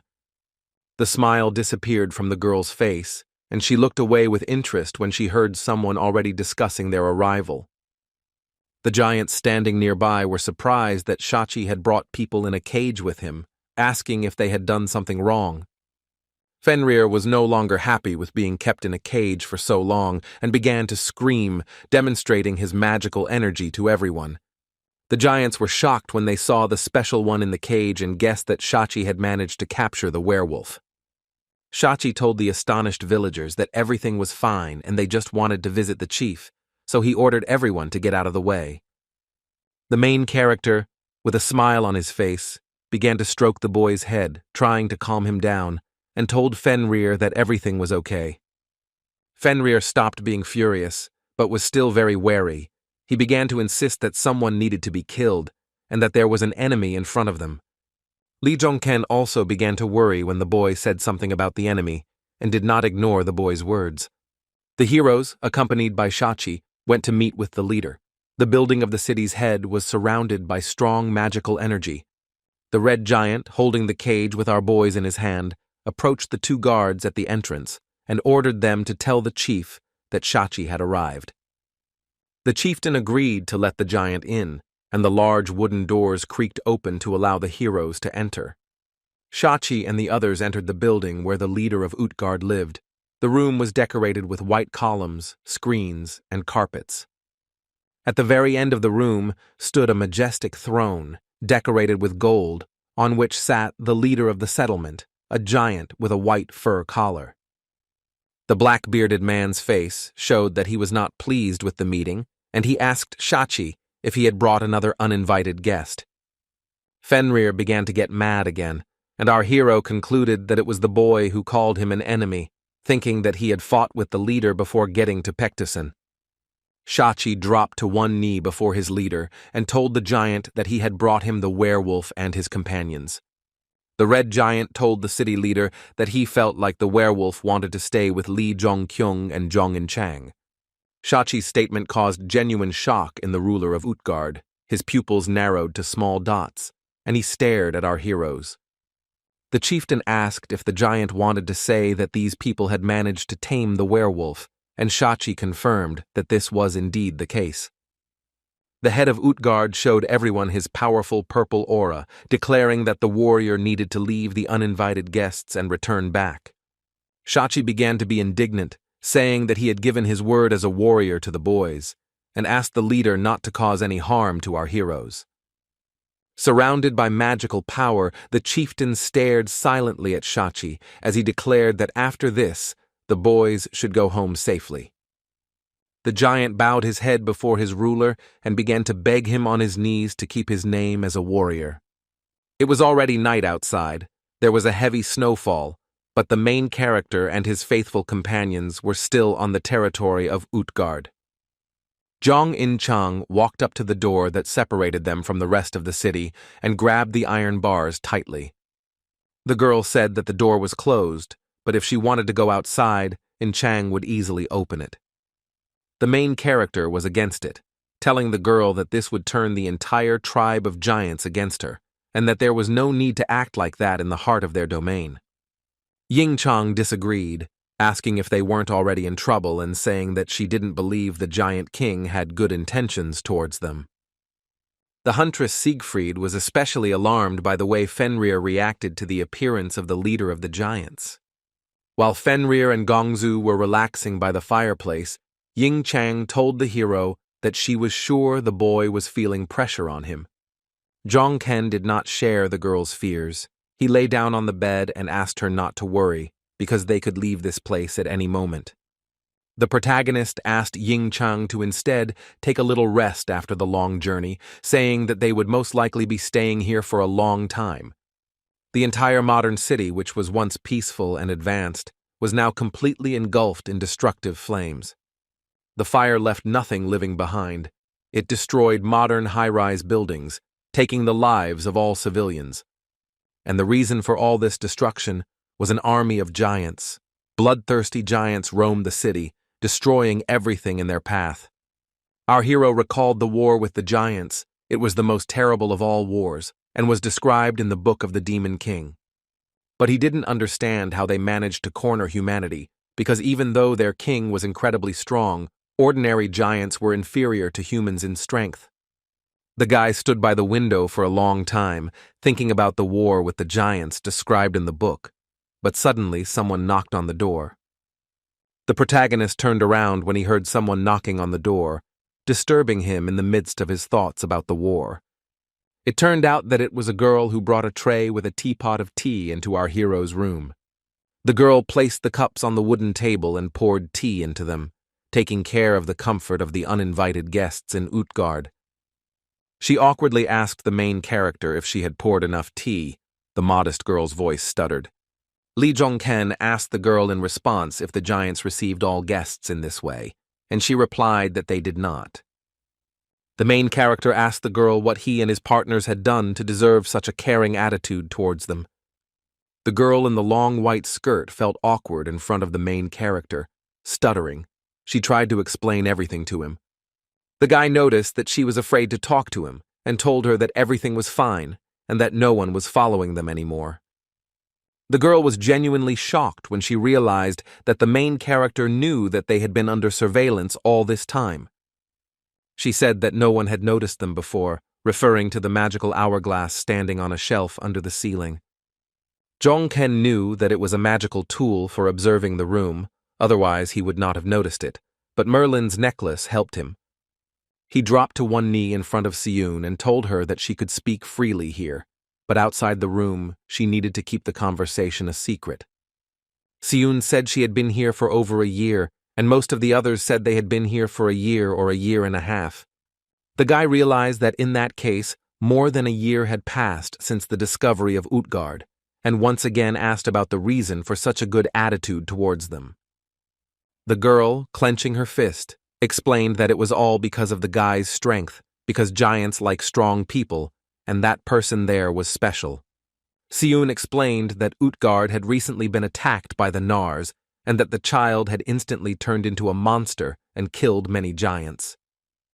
She said that then the king fought with Fenrir, he fought shoulder to shoulder with other giants and won, and this monster ran away. The protagonist concluded that Fenrir, for some reason, entered into confrontation with the giants, which is why he ended up on Mount Pektosan. The boy asked Siyun to do him a favor in exchange for a bunch of sweets and chocolate, but the girl replied that she didn't need it. Instead, she asked to be given some iron so that she could sell it and use the proceeds to buy medicine for her sick mother. Our hero agreed to fulfill the girl's request, but asked to find a certain person for him, saying that his name was Wanhua. Siyun was shocked when she heard the boy say that she needed to find Huat for him, which indicated that she knew the man. The main character laughed sincerely when he saw the girl's reaction and confirmed that he was looking for this particular person. Several days have passed since our heroes arrived at Utgard Castle, but during this time Jong-ken's group has done nothing. Every time they were brought food at the same time, and from time to time they went for a walk, but nothing else happened. During one of these walks, Chang became indignant, asking why they weren't just let go if the giants didn't want anything from them. The guy turned around and told his friend with a smile on his face that thanks to this, they found time to train. But Chang was not happy, telling the protagonist that she would rather die than sit in a cage her entire life. The main character asked his friend not to worry because he would not let the girl get bored here, which aroused her interest.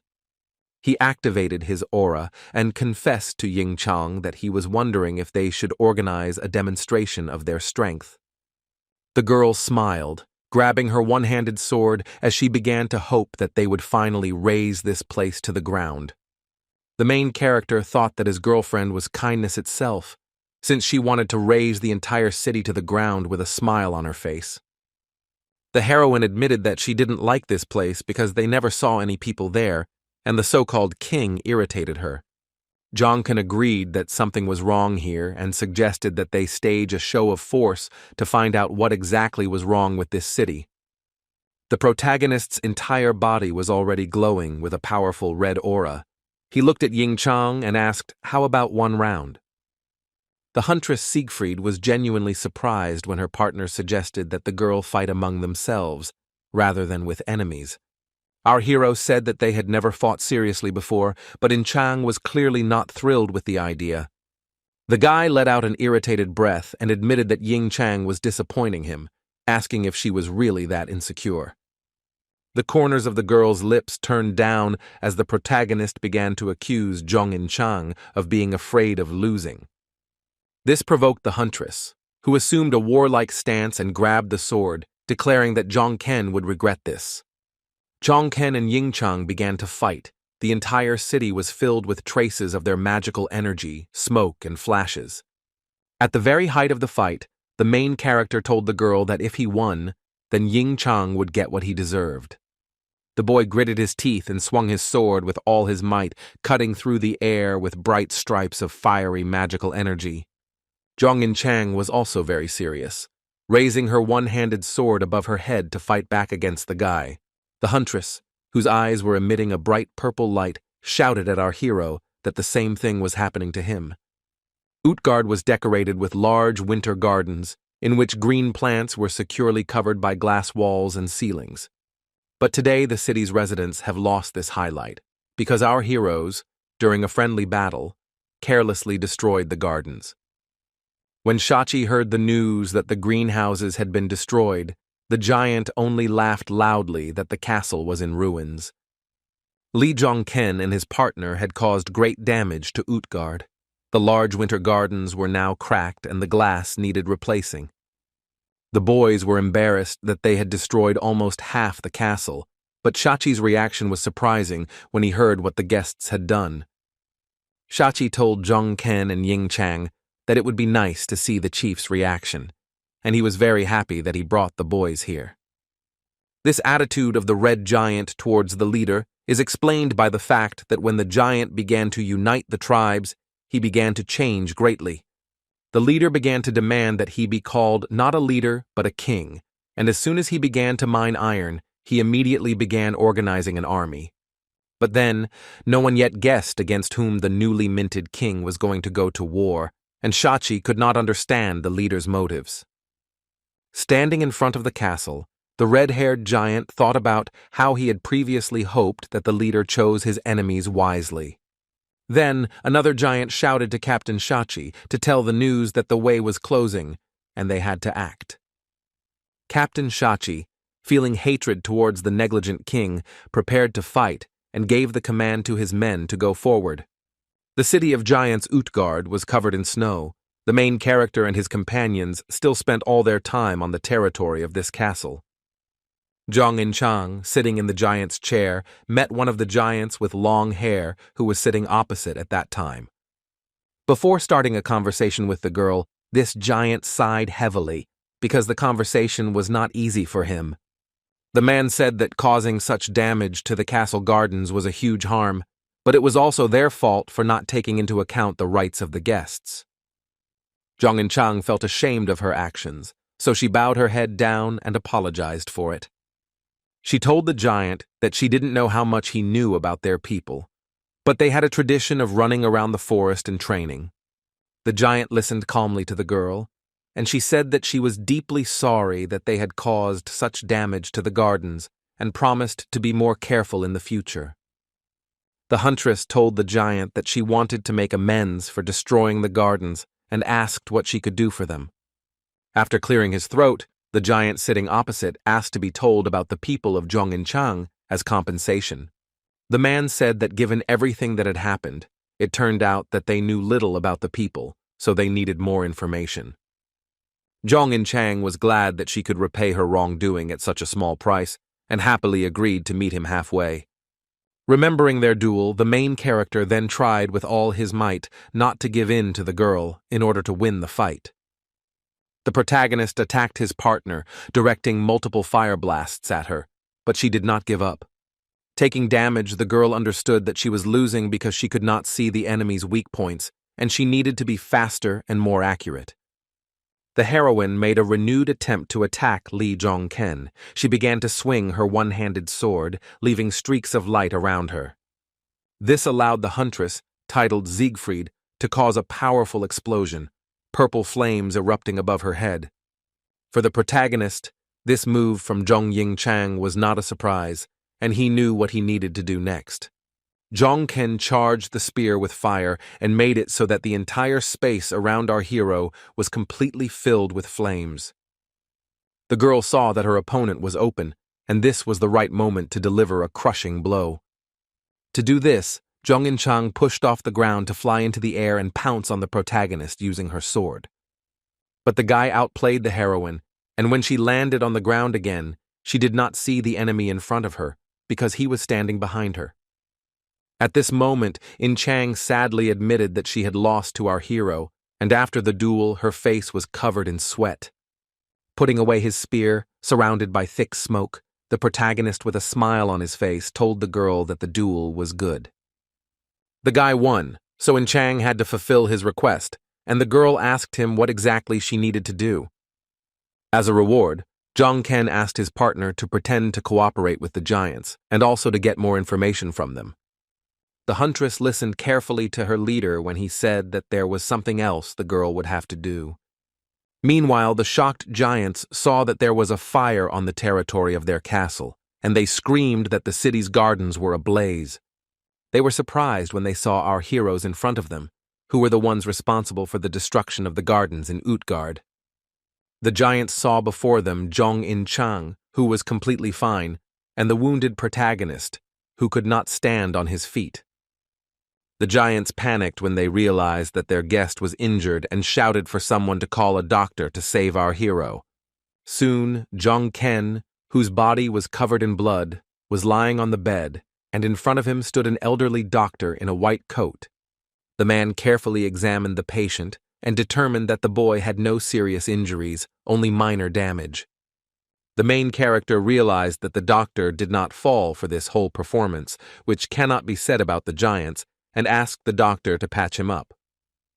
The local doctor has magical powers. He brought his palm closer to Zhang Ken's body, and it shone with a golden light. The healer began working on healing Li Zhang Ken. His torso, completely covered in blood, began to glow with a golden magical light. The boy was completely cured, marveling at how the doctor managed not only to stop the bleeding, but also to completely remove all the wounds. The main character thanked the doctor for his help, but the elderly man with a long beard began to be modest, replying that he was not worth the thanks. Li Zhongkeng told the elderly doctor in the lab coat opposite him that it was a great honor for the hero to meet Quata. The man in glasses was stunned with surprise when the main character called him by name, not expecting that the guy, as it turned out, knew him. The doctor in the white coat became very tense, but adjusted his glasses and asked Li Zhongken if the guy knew about him.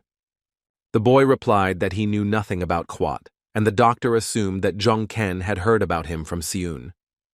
The protagonist replied that he had not learned about it from Xiun, and suggested that the doctor get to know each other better, to which he was called a stupid young man.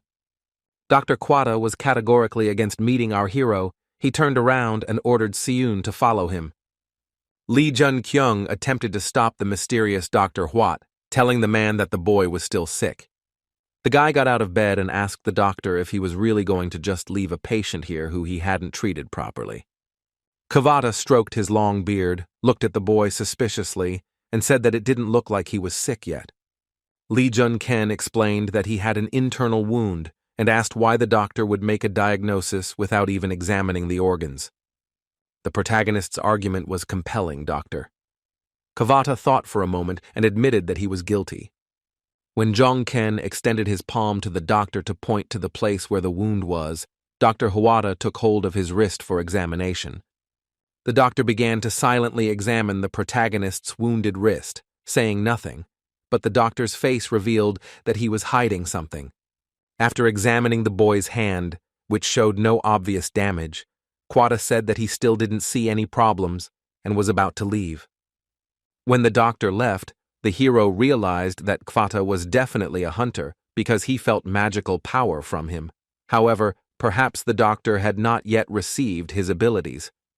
The doctor's behavior surprised him, because it was impossible for Kavata to check the organs and not notice the wound inside the guy's arm. Quata was a surviving hunter from China who cured the Demon King who activated the mana flow in the Land of Giants. It is said that the Demon King experienced a surge of mana at the beginning of the activation, and he was able to get through it with the help of Quata. Zhongken began to suspect that he had met Quata too early, since the man had not been able to achieve that power due to a lack of time. The protagonist had to stop thinking about that doctor when Zhong In-chang entered his chambers and shouted his name. He smiled when he saw that Ying-chang was unlikely to have any problems with the fuss about the garden and asked her how it went. The girl was in a good mood after meeting the giant and told her friend that everything went well. With her fist clenched, Zhong In-chang told the boy in an excited voice that the giants wanted the huntress to become their hired warrior. The action was still taking place in the territory of Utgard. It was snowing heavily while our heroes were talking inside. In-chang told Li that the frost giants of Narsa were building a city nearby and wanted to attack Utgard, so the locals wanted their help. Zhong Ken thought that the number of giants was much smaller than he suspected, and this could save humanity from a war with the giants. The heroine said that the giant asked her about the outside world, its population, culture, characteristics, and armed forces. The guy praised her for doing well, and In-chang asked if Zhong Ken had managed to find out anything too. The protagonist replied that he hadn't found out anything, but that was only a plus, and Zhong Ken needed to find out something else. Zhong Ken said that they should return immediately once they found the right people, and asked if she wanted to stay here. In-chang explained that she wanted to find a way to help the people who live in this city without leaving it, because otherwise they would die. The protagonist was genuinely surprised when the huntress said that she wanted to stay in Utgard in order to help the local people. He admitted to the girl that she was much kinder than him and thanked her for this, knowing that in her place he would have fled from Utgard, taking only a couple of people. To Zhong Ken, the idea of sacrificing the minority to save the majority sounded good, but he almost did what he hated the most. Not only Zhong In-chang, but also our protagonist decided to sign a contract as a mercenary warrior, staying in the city with other people. When the boy was released into the wild among other people, the locals were skeptical about the stranger, recognizing him as the wolf's owner. The villagers were clearly not happy about Zhong Ken now living with them, claiming that the young man looked quite dangerous. The main character was walking down the street with his partner, realizing that strangers were clearly not liked in Utgard, and they were not happy with the new residents. However, there was one resident who treated Zhong Ken positively. A joyful Siyun ran up to the guy. The happy girl thanked Zhong Ken for his help, saying that her sick mother had become much better. Li Zhongkeng's eyes widened in surprise when he saw another person behind the girl, someone he didn't expect to meet. It was Dr. Kvata, who approached our hero, stroking his long beard, and asked about his well-being. The guy said that he already feels much better, and all thanks to Dr. Kvat, who helped him. The protagonist extended his hand to the doctor to shake it as a sign of gratitude, and Kvata agreed to do so. The elderly doctor suggested that our hero find him if the guy suddenly felt better, and then he would see what was going on. After this sentence, Dr. Kvata turned around and left, taking the girl Siyun with him, and left Zhong Ken and In-chang alone. Although the conversation between the doctor and our hero seemed friendly, the conversation with the doctor made the guy angry, and he clenched his fists, trying to control his emotions. When the protagonist vented his anger by clenching his fist, he relaxed his hand, calming down a little after talking to the doctor. He was angered by the fact that when they shook hands, Zhong Ken had deliberately redirected the flow of his mana, but the man again didn't notice. The protagonist was sure that Kvata should have noticed something, but something was wrong, suspecting that he had misunderstood this old man. Zhong Ken's expression gave away all his emotions, and Young and Chang asked him if everything was okay, to which the guy admitted that it was not. The huntress tried to calm our hero down, asking him not to worry, and promised that they would find whoever he was looking for. The partner's words of support really calmed the main character, and a slight smile appeared on Li Zhongken's face.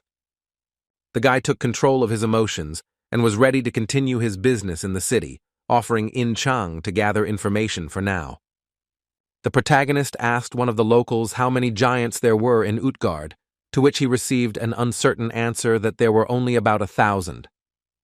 But the boy sitting next to him categorically disagreed with his friend's words, saying that there were definitely tens of thousands of giants here. Jongken closed the topic of the number of giants in the city and asked the locals who the giants of Narsa were. The guy said that there used to be a lot more giants in Utgard, maybe 3 or 4 times more, but then the Nars separated and left. The main character asked the boy what happened to those giants who did not stay in the city, but at the same time did not become Nars. The second inhabitant said that these giants died fighting each other, and some died of disease because they could not adapt to their lands. Jongken listened attentively to the story of the locals, receiving a new piece of information about the infectious disease. Our hero's next question was whether there were any strangers in the city besides Jongken and his companions. The boy was shocked when the man replied that there was someone else there besides them, suspecting that it was a person he knew. The thing is that Utgard could have been visited by the Demon King himself, because the diary said that he visited the city of giants. The locals said that there were a couple of people, but they left. They themselves did not see them with their own eyes, and know about it only from the words of the giants. The main character wanted to ask the giants about this, and in return for their help, he offered to tell the residents something about the outside world. When the boy finished chatting with the men, he went on his way again, admitting that the conversation had been quite fruitful. He realized that there was someone in the city who could stop the spread of the infection, and the quota he was looking for must be that person. Jongken was serious about finding the real Quatu, and he realized that he needed to ask the giants about it. The hero decided to turn to Shachi. The red-haired giant with a beard turned sharply and looked at the guys when they came to him. When the giant turned and recognized them as our heroes, he laughed, asking if these were the people who had burned the castle gardens. He thanked the guy for helping them, telling him how the dwarves and the guys from Banir hated them, the giants. The protagonist was surprised when Shachi told him that today the giant would have to go outside, beyond the city. Shachi explained that the Nars attacks were becoming more frequent, so he would need to deal with them, and asked if the boy would like to come with him. Lee Jong-ken smiled at the giant and nodded his head, thereby agreeing to go on an adventure with the red-haired giant. Soon the main character and the giant Shachi left the castle to stop the Nars' attack on the giants. During this journey, Lee Jong-ken and the giants of Utgard encountered a most unexpected guest. Opposite them stood a whole crowd of Narses riding on drakes, and one of them turned out to be the leader of the opposing tribe, named Shrim. The leader of this tribe, when he saw the giants from Utgard, jumped off his drake and took a few steps towards the enemy giants. Captain Shachi, who was the leader of this expedition, also descended to the ground and approached the enemy leader closer. The giants stood opposite each other and silently looked into each other's eyes. The leader of the Nars was dressed entirely in black. Shrim, frowning, looked closely at the man in front of him and only said his name, saying Shachi. The giant with red hair did the same, and the conversation between the two giants was laconic. The protagonist, who was watching this meeting, knew that this meeting could be very dangerous because of this leader of the giants. Lee Jong-ken clearly saw the enemy giant's true magical power. Shrima's entire body was surrounded by powerful energy. The boy could see that Shrima was much stronger than Shachi, perhaps even on the level of the giant king from the castle, but he couldn't understand what they were communicating about because they were using their own language. Fortunately, the main character immediately received a message that the fallen angel had decided to bless him with knowledge of the Etun language. Now Jong-ken understood the giant's speech perfectly, and he heard Shrim asking Shachi why he did not want to change his mind. The question greatly angered the red giant, and he rudely answered the giant that he saw no reason to listen to the traitor. Shrim asked if Shachi was going to continue listening to the foolish king, declaring that the giant's tribe had fallen very low. Shachi screamed, trying to shut the giant up when he stated that the giants from the castle were disgracing the warrior's name and that they were not traitors. The giant from Utgard Castle became angry at the giant and materialized an axe in his hand, preparing to fight against the Nars chieftain. Shri also demonstrated his magical power, saying that they solve their affairs differently, and his hand glowed with a golden light. The leader of the Nars tribe looked to the side and became wary when he noticed the presence of not a giant, but another creature nearby. He recognized the boy standing below as the special one, and was surprised that he not only obeyed people, but was also a person himself. Shreem rubbed his chin, calling it all interesting, and told Special that they would see each other next time. Shachi was seething with rage. He shouted at his opponent to stop talking and immediately swung his axe. The Nars chieftain realized that a duel was inevitable and swung his weapon to defend himself from the red-haired giant from Utgard. The giant from the castle attacked first. He swung his axe, leaving a bright light of magical energy in the air. The head of the Nars tribe became angry at the man and wanted to hit him with his fist charged with golden magical energy. When Shachi saw the enemy's powerful fist coming straight towards his face, he froze in surprise, his eyes widening. The red-haired giant didn't have time to react to the blow from his opponent, and Srima's fist landed right on Shachi's nose. The attack was so powerful that the giant from Utgard lost his balance and began to fall backwards, flying several meters away. At this point, the skirmish between Shachi and the leader of the Nars stopped, and Shrim, pleased with himself, told the man that they would see each other again. Then the man with black braids looked at our heroes and said goodbye to the special one and his special person. When the fight was over, Shachi stood for a long time, looking into the distance, and one of the fighters asked him if they were going to pursue the Nars after this. The man with the red beard sighed heavily when he heard such a question from his fighter, and was not able to answer him right away. Shachi explained to the giant that Shrima was with them, and if they entered into battle with them now, they would only lose their warriors. The red giant followed his leader's orders to avoid clashes with the Nars, so after that the giants rode on. After Shrim had so publicly humiliated their leader, many of the warriors from Shachi's team were very depressed. The giants dressed in white fur were very upset because they did not have the opportunity to fight with the Nars now. The protagonist saw that all the giants looked broken, but Shachi was right that there was a very big difference in strength between them now. Thinking back to when Shachi and Shrima met, Lee Jun-kyung felt like they looked like they used to be very close, like brothers or friends. Standing in the middle of a snowy forest, the protagonist's eyes widened in surprise when he noticed a man in front of him. There was a guy in a white coat standing on one knee. The giants should have noticed him, but it seemed they didn't care about this man. Lee Jong-ken, who was sitting on the drake in front of Shachi, asked the red giant who the man nearby was. Shachi told Jong-ken that the guy was a hired warrior, like our heroes, and he worked for Utgard Castle. When the boys rode closer, the red giant asked the man if he was again prowling the forest in search of medicinal herbs. The guy in the white coat stood up, turned to Shachi, and confirmed that he had come to the forest to collect herbs.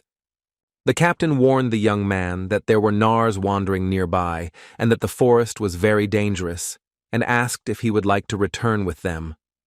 The stranger was delighted with this offer, saying that he was just about to go back, and asked Shachi who was with him. Shachi, with a smile on his face, introduced our hero to the guy, saying that this was the hired warrior Jong-ken, and then told the super newbie that this was Dr. Hwada. A happy smile lit up the protagonist's face when he realized that he had finally found the person he had been looking for so long. After Lee Jong-ken, in the company of a whole company of giants, returned to the territory of Utgard Castle, completing his forest walk. Inside, the protagonist and Fenrir were met by Jong-in-chang. A smile of joy appeared on her face when she saw that the boy had returned. Jong-ken noticed that In-chong looked pleased, and she told him that she had been ambushed by Nars while hunting, but they had fled from her. Our hero said that he had the opposite situation. They did not fight, but he met a very strong leader. The girl replied that the boys must have been very tired, and said that during the ambush, she had seen people among the Nars giants. This information was unexpected for our hero. Jong-ken looked at his friend with wide eyes, waiting for an explanation. The huntress said that there was a Chinese among them, and he managed to reflect her sword, protecting all the other giants. The guy was surprised that there was another person here who had managed to survive, and he told the girl that he had also come across this person. Zhang and Chang noticed that the main character looked unhappy and asked the super rookie what was wrong. He admitted that he wanted to go and talk to him, but he was worried that something would go wrong, so he asked if Ying Chang would go with him. The protagonist took Merlin's necklace off his neck, handed it to the girl, and asked if she could do him a favor. He explained that it was Merlin's necklace, that this piece of jewelry would help Ying Chang understand their language, and said that he knew she could handle it. Meanwhile, there was a line of local residents on the street, many lined up at the house where Kavata received patients. There was a man lying on the bed who was not feeling well. An elderly doctor with a beard was asking him to hold on a little longer. Kavata worked on healing this patient using his magical power and said that this man would soon recover. The hero realized that in China, good doctors are called Kavata, and now he knows why. But he was surprised where so many patients came from. Although our boy was not bothered by anything, Zhang Ken went to the local hospital and approached Kavata, asking for a doctor.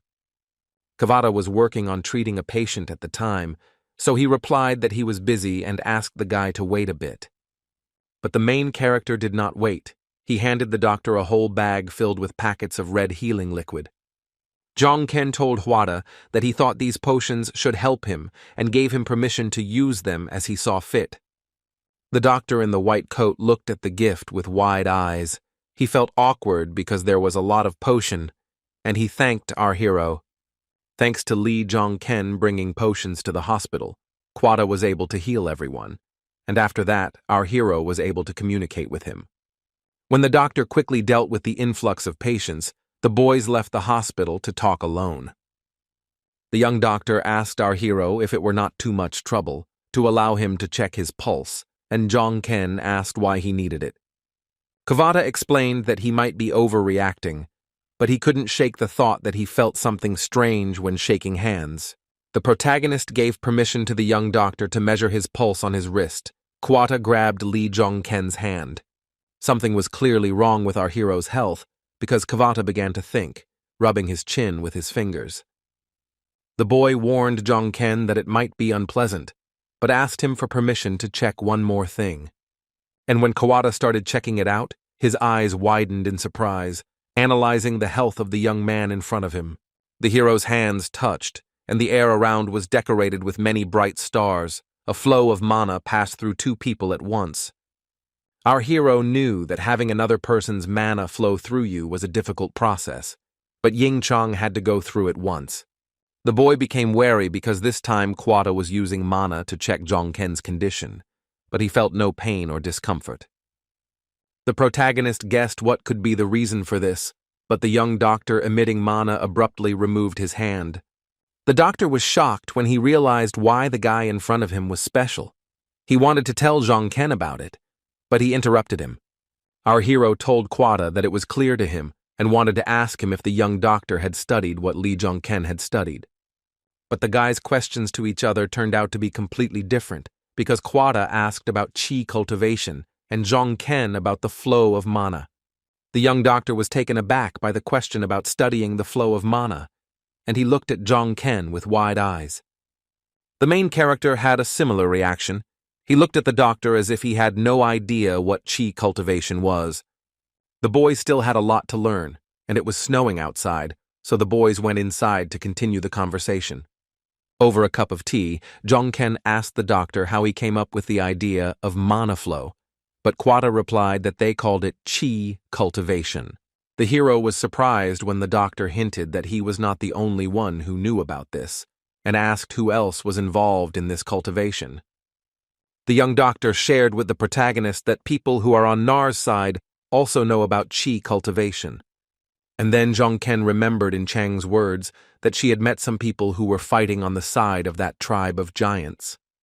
But now he decided to deal with the black marble, so he asked the doctor if he noticed anything when he checked the guy's pulse. Kavata said that Zhongken's blood was very thick and the flow of internal energy was unnatural, and then asked if there was anything bothering him. The hero decided to trust the doctor who cured the Demon King and told him that he was having problems cultivating his internal energy. One day, an incredible amount of demonic energy released by the monsters flowed through Zhongken's body. This energy mixed with others in the guy's body and formed into black marble spheres, and when these balls released energy, the hero felt a lot of pain. Jongken told the doctor that he had no idea what these balls were, but cultivating internal energy was absolutely useless. The doctor listened attentively to the main character's story about what was bothering him and made some decision for himself. Quada asked the protagonist to examine him again, but this time properly, but warned that it could be quite dangerous. Li Dongkeng was not at all worried that the examination could be very dangerous, and he told the doctor that everything was fine. The guy took off his black shirt and lay down on his back on the couch. Kavata stood in front of him to fully examine the hero's health. When the doctor did this, he wiped the sweat from his forehead and said that the hero must have felt as if his organs were being torn apart, but it was good that he survived it. The examination turned out to be difficult because the hero's entire body was covered in beads of sweat, and he asked the doctor how everything went. Quada said that the black balls inside Jongken are quite unique. They stimulate the flow of mana inside him and do not kill the guy. The protagonist sat down on the bed, not understanding what it could mean that the marbles inside his body were unique. The doctor said that the spheres do not cause much harm to the guy, and he experiences pain due to the forced change of flows inside.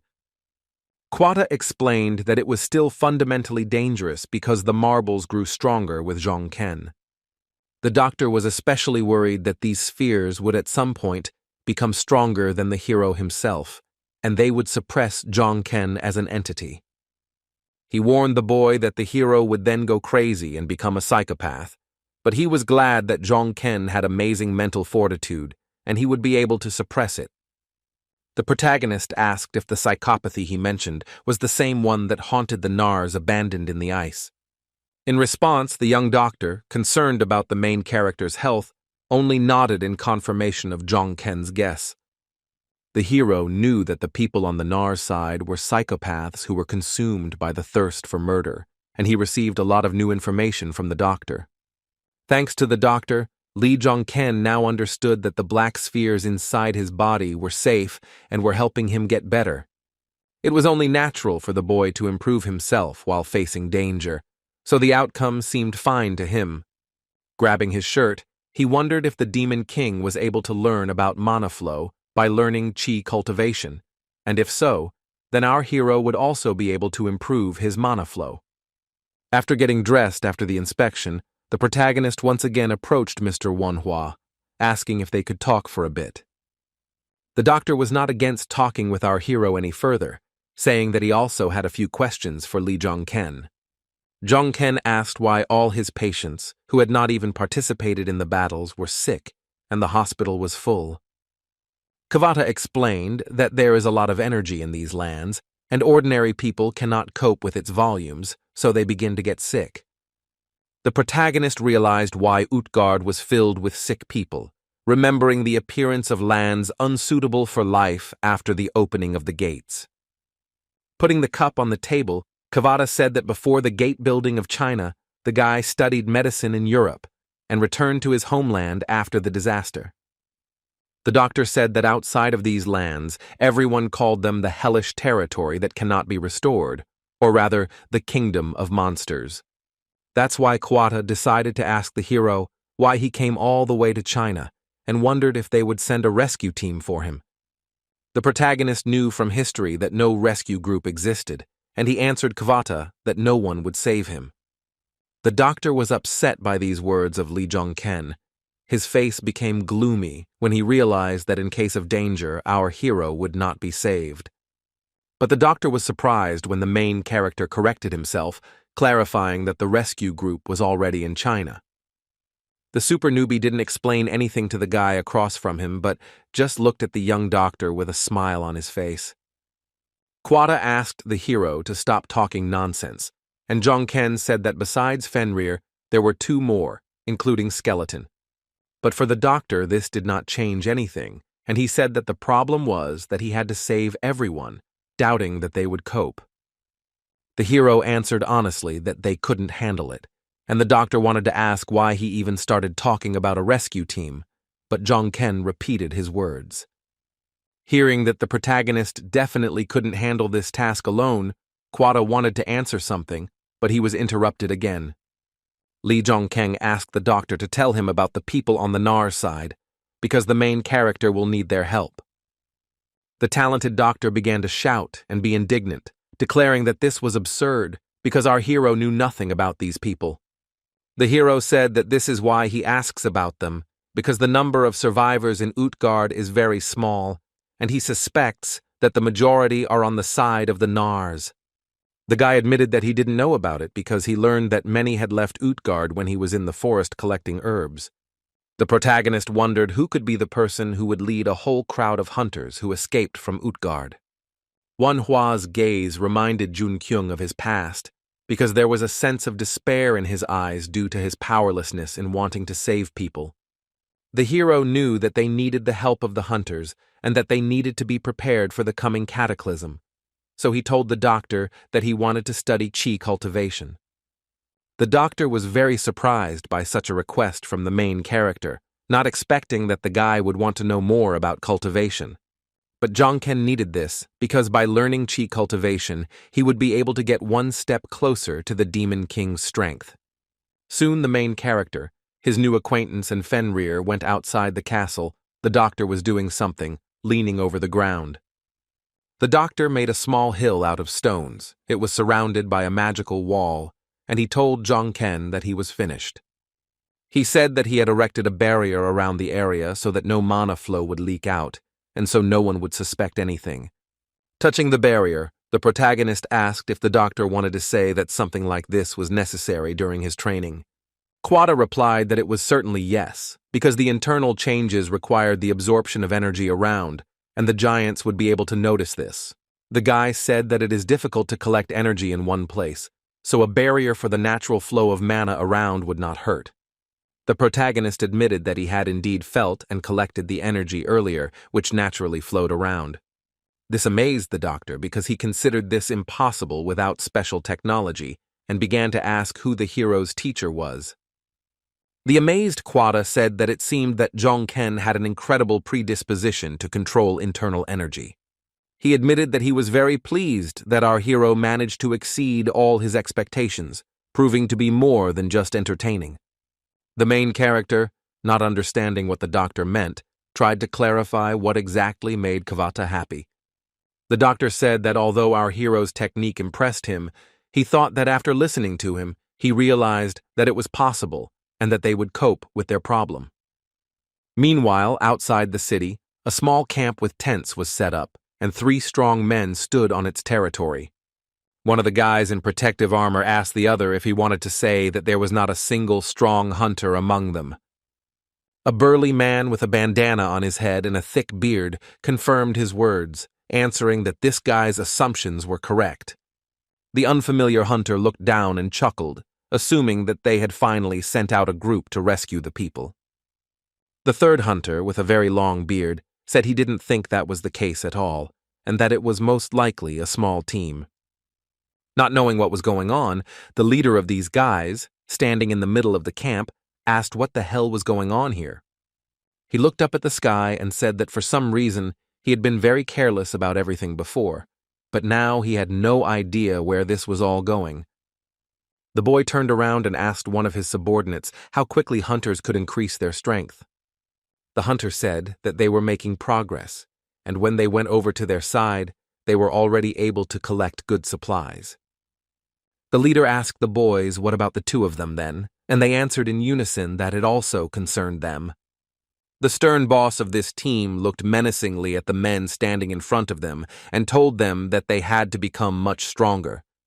The guy decided to cheer up his team, so he raised his sword to the sky and loudly declared to the other hunters that they would definitely succeed.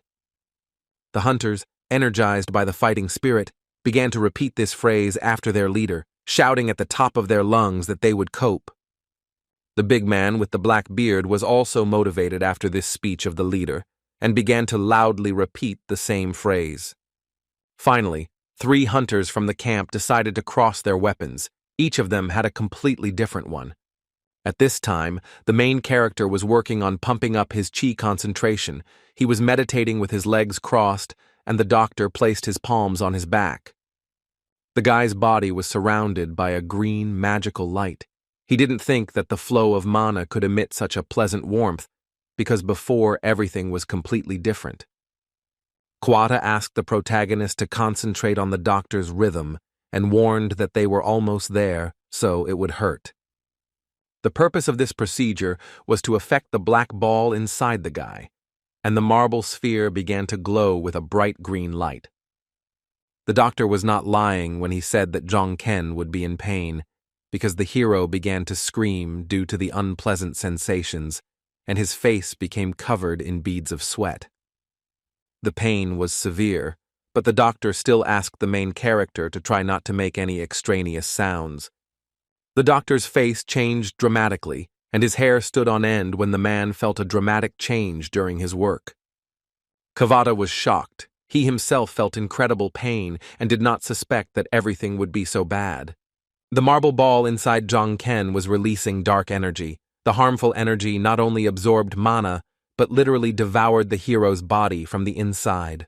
The pain became stronger. Our hero tensed up even more. Large veins began to appear on his face and body. Similar changes happened to the doctor. Blood started flowing from his mouth, but the doctor understood that he couldn't stop now. The guy continued working, realizing that if he had already started doing this, he had to take responsibility and finish it. The harmful energy emitted by the marble inside Jongken was so strong that it was leaving the barrier. Fenrir, the boy who remained outside, also noticed this and became wary when the barrier began to change. Magical power filled the space far beyond the dome, and a bright beam of light shot out from the barrier high into the sky. This was noticed by Shachi. The red-haired man became worried when he sensed a thick source of energy in the territory of the icy lands. The giant knew that it was unlikely to be Hata and the chieftain because even they did not have such power, so the only option was Shrim. The giant remembered the unpleasant moment for him when Shrima's strong fist, emitting golden light, collided right with his nose. Remembering this, the giant with the red beard clenched his teeth tightly in anger and hatred towards the leader of the Nars tribe. Realizing that Shrim was up to no good, the captain shouted to all the warriors of Utgard to prepare for battle. The giants froze in surprise when they received the order from Shachi to begin preparing for battle against the enemy giants. One of the warriors turned to his captain, saying that the king, or rather their leader, would not approve of this decision. However, the giant Shachi did not care what the chief thought, and he asked the boy how long they were going to endure all this. He shouted, asking how long they would hide and tremble in fear of the enemy, waiting for the leader's orders, and where the honor of the giants had gone. Shachi loudly declared to all the warriors that all responsibility for all future actions would lie with him, and today they would return the honor of the ice giants. The frost giants bowed before their captain, loudly declaring that they would now act under his command. One of the giants climbed to the top of the city's tower and gave a signal to the others using a large horn. Numerous giants began to leave the borders of Utgard. They were determined to go to Nars to fight against them. At this time, Shrima, who also noticed the blue beam directed into the sky, thought that it was the work of a giant named Shachi. But the giant immediately dismissed this thought, thinking that Shachi was capable of such a thing, and began to suspect that it was someone else. The eyes of the Nars chieftain glowed a bright purple light, as did his entire body, when he suspected that the beam had been launched by the head of Utgard. The man became worried, knowing that the Utgard chieftain must have been busy with other things at that time, and did not understand what was happening.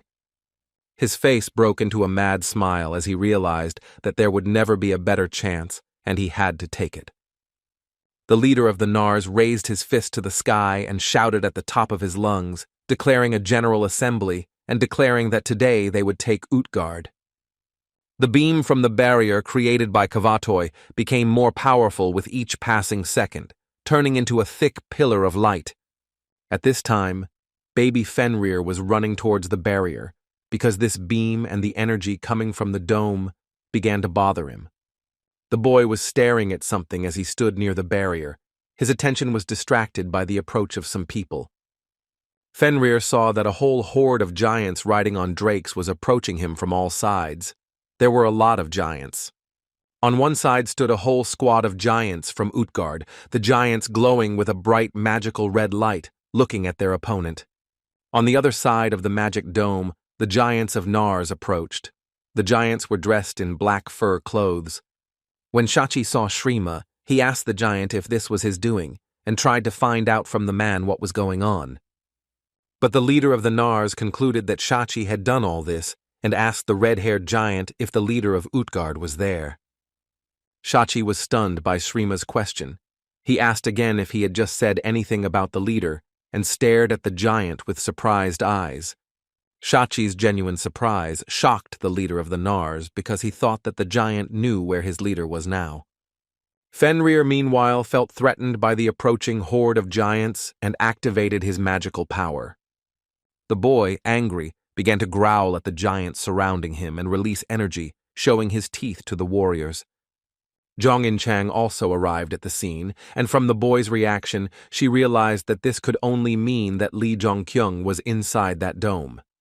The chieftain of the Nars tribe took a few steps forward, telling the captain of the Utgard army that he did not understand what he was talking about. Releasing his magical energy, Shrim declared that he could no longer trust the giant, let alone make peace. The man was very sorry that the enemy leader was not here, but he still declared that he would put an end to all this today. Shachi was also ready for battle and took out his axe, telling his opponent that since this was the case, he had no other choice. The giant shouted the word giants at the top of his lungs, addressing his army, signaling that the battle was beginning. The leader of the enemy tribe did the same. He turned to his soldiers, making it clear that the battle was about to begin. The leaders gave the command to their warriors to attack, and the giants from Utgard immediately ran forward, weapons at the ready. The Nars also unquestioningly carried out their leader's order and ran forward to attack the giants from the castle. There was a personal skirmish between the captains of the enemy tribes. Shachi jumped high into the air, swinging his axe over his head. Inside the dome, the atmosphere was more peaceful. The protagonist sat cross-legged on the ground and continued to work on the mana flow. Lee Jong-ken opened his eyes after the work on the marble ball in his body was completed. His body was still surrounded by green mana. The guy began to turn around to find the doctor. The space around him was filled with the dark energy of the ball. The protagonist tried to get to his feet, turning to the doctor, and the doctor said that Lee Jong-ken had finally woken up. Young Hwada's face changed dramatically. Now he looked like an exhausted old man, and he said that the work was not yet finished. The guy was afraid for the doctor and jumped up to him when Kavata, who had lost all his strength, fell to the ground, unconscious.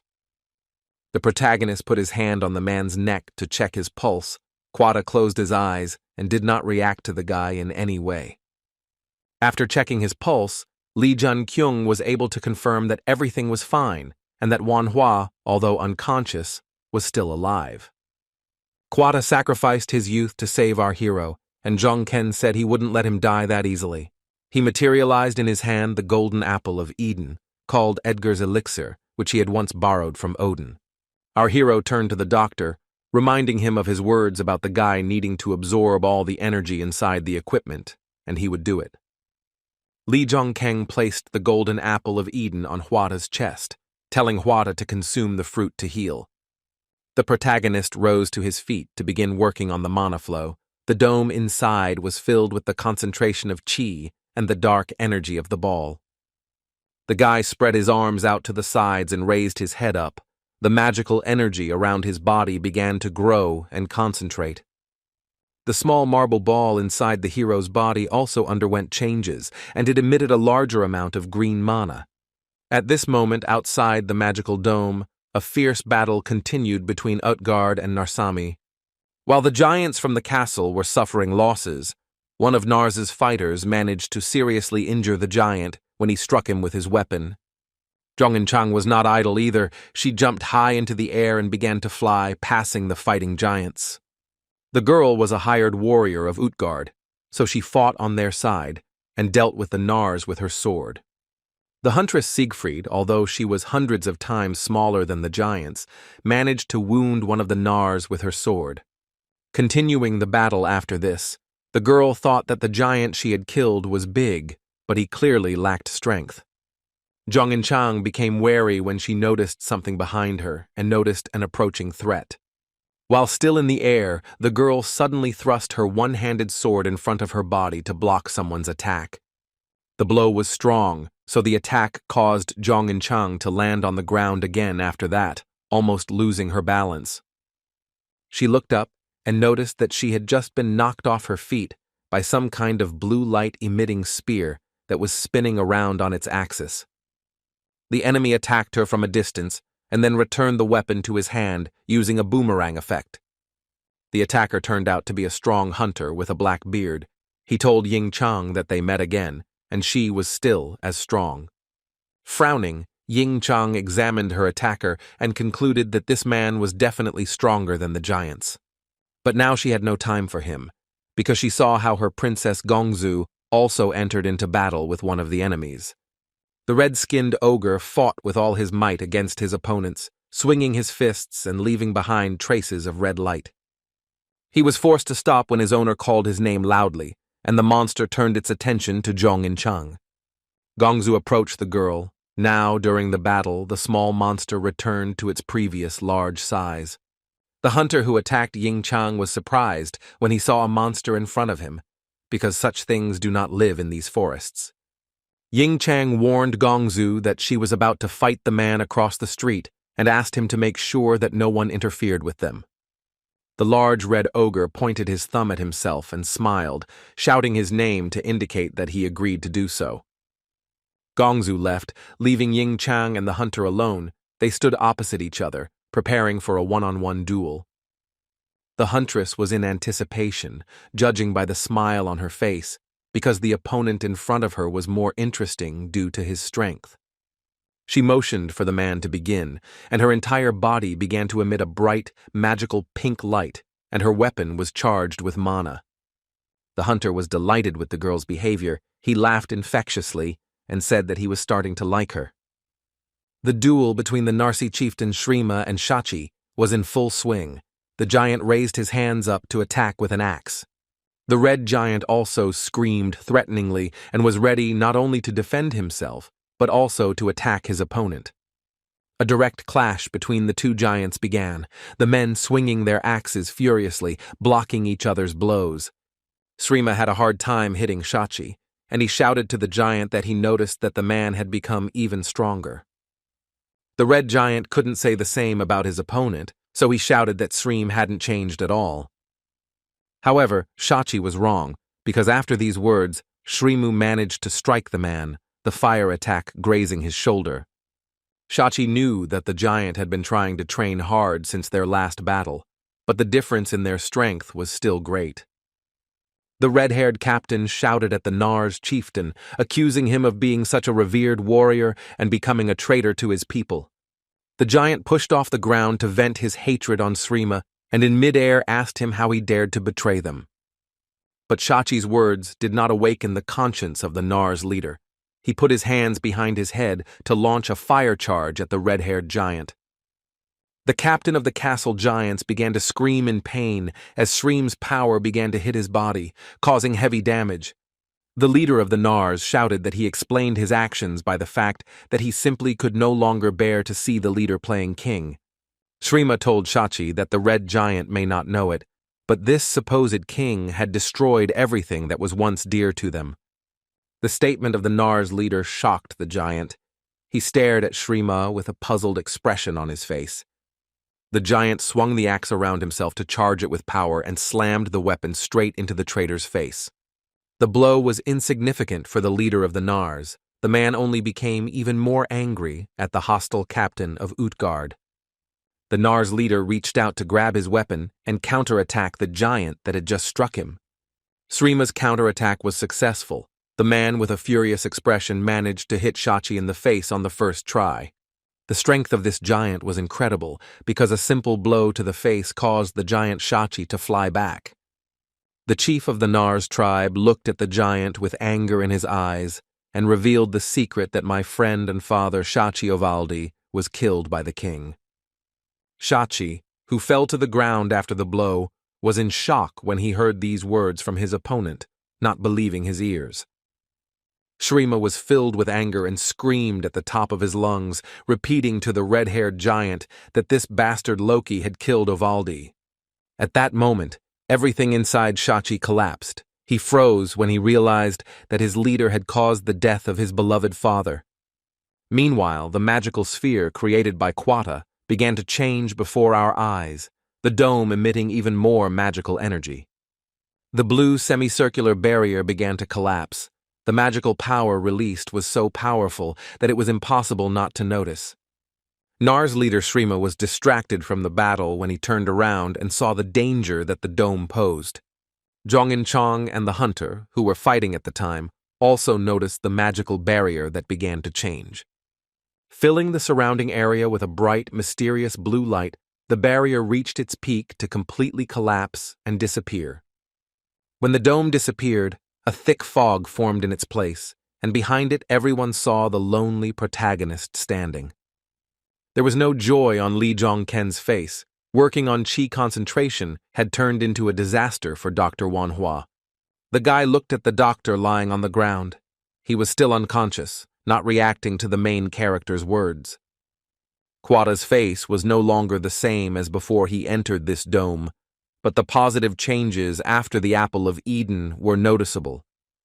Zhongken realized that Quata's condition had improved, but even though the apple was many times more powerful than the elixir, it still looked like it had barely saved the doctor's life. The guy guessed that the reason for this could be himself. It seems he absorbed the effect of the Apple of Eden while he was collecting mana. Clenching his fist, the hero released the energy, thinking that perhaps that was why the guy was feeling strange now, due to the huge flow of mana.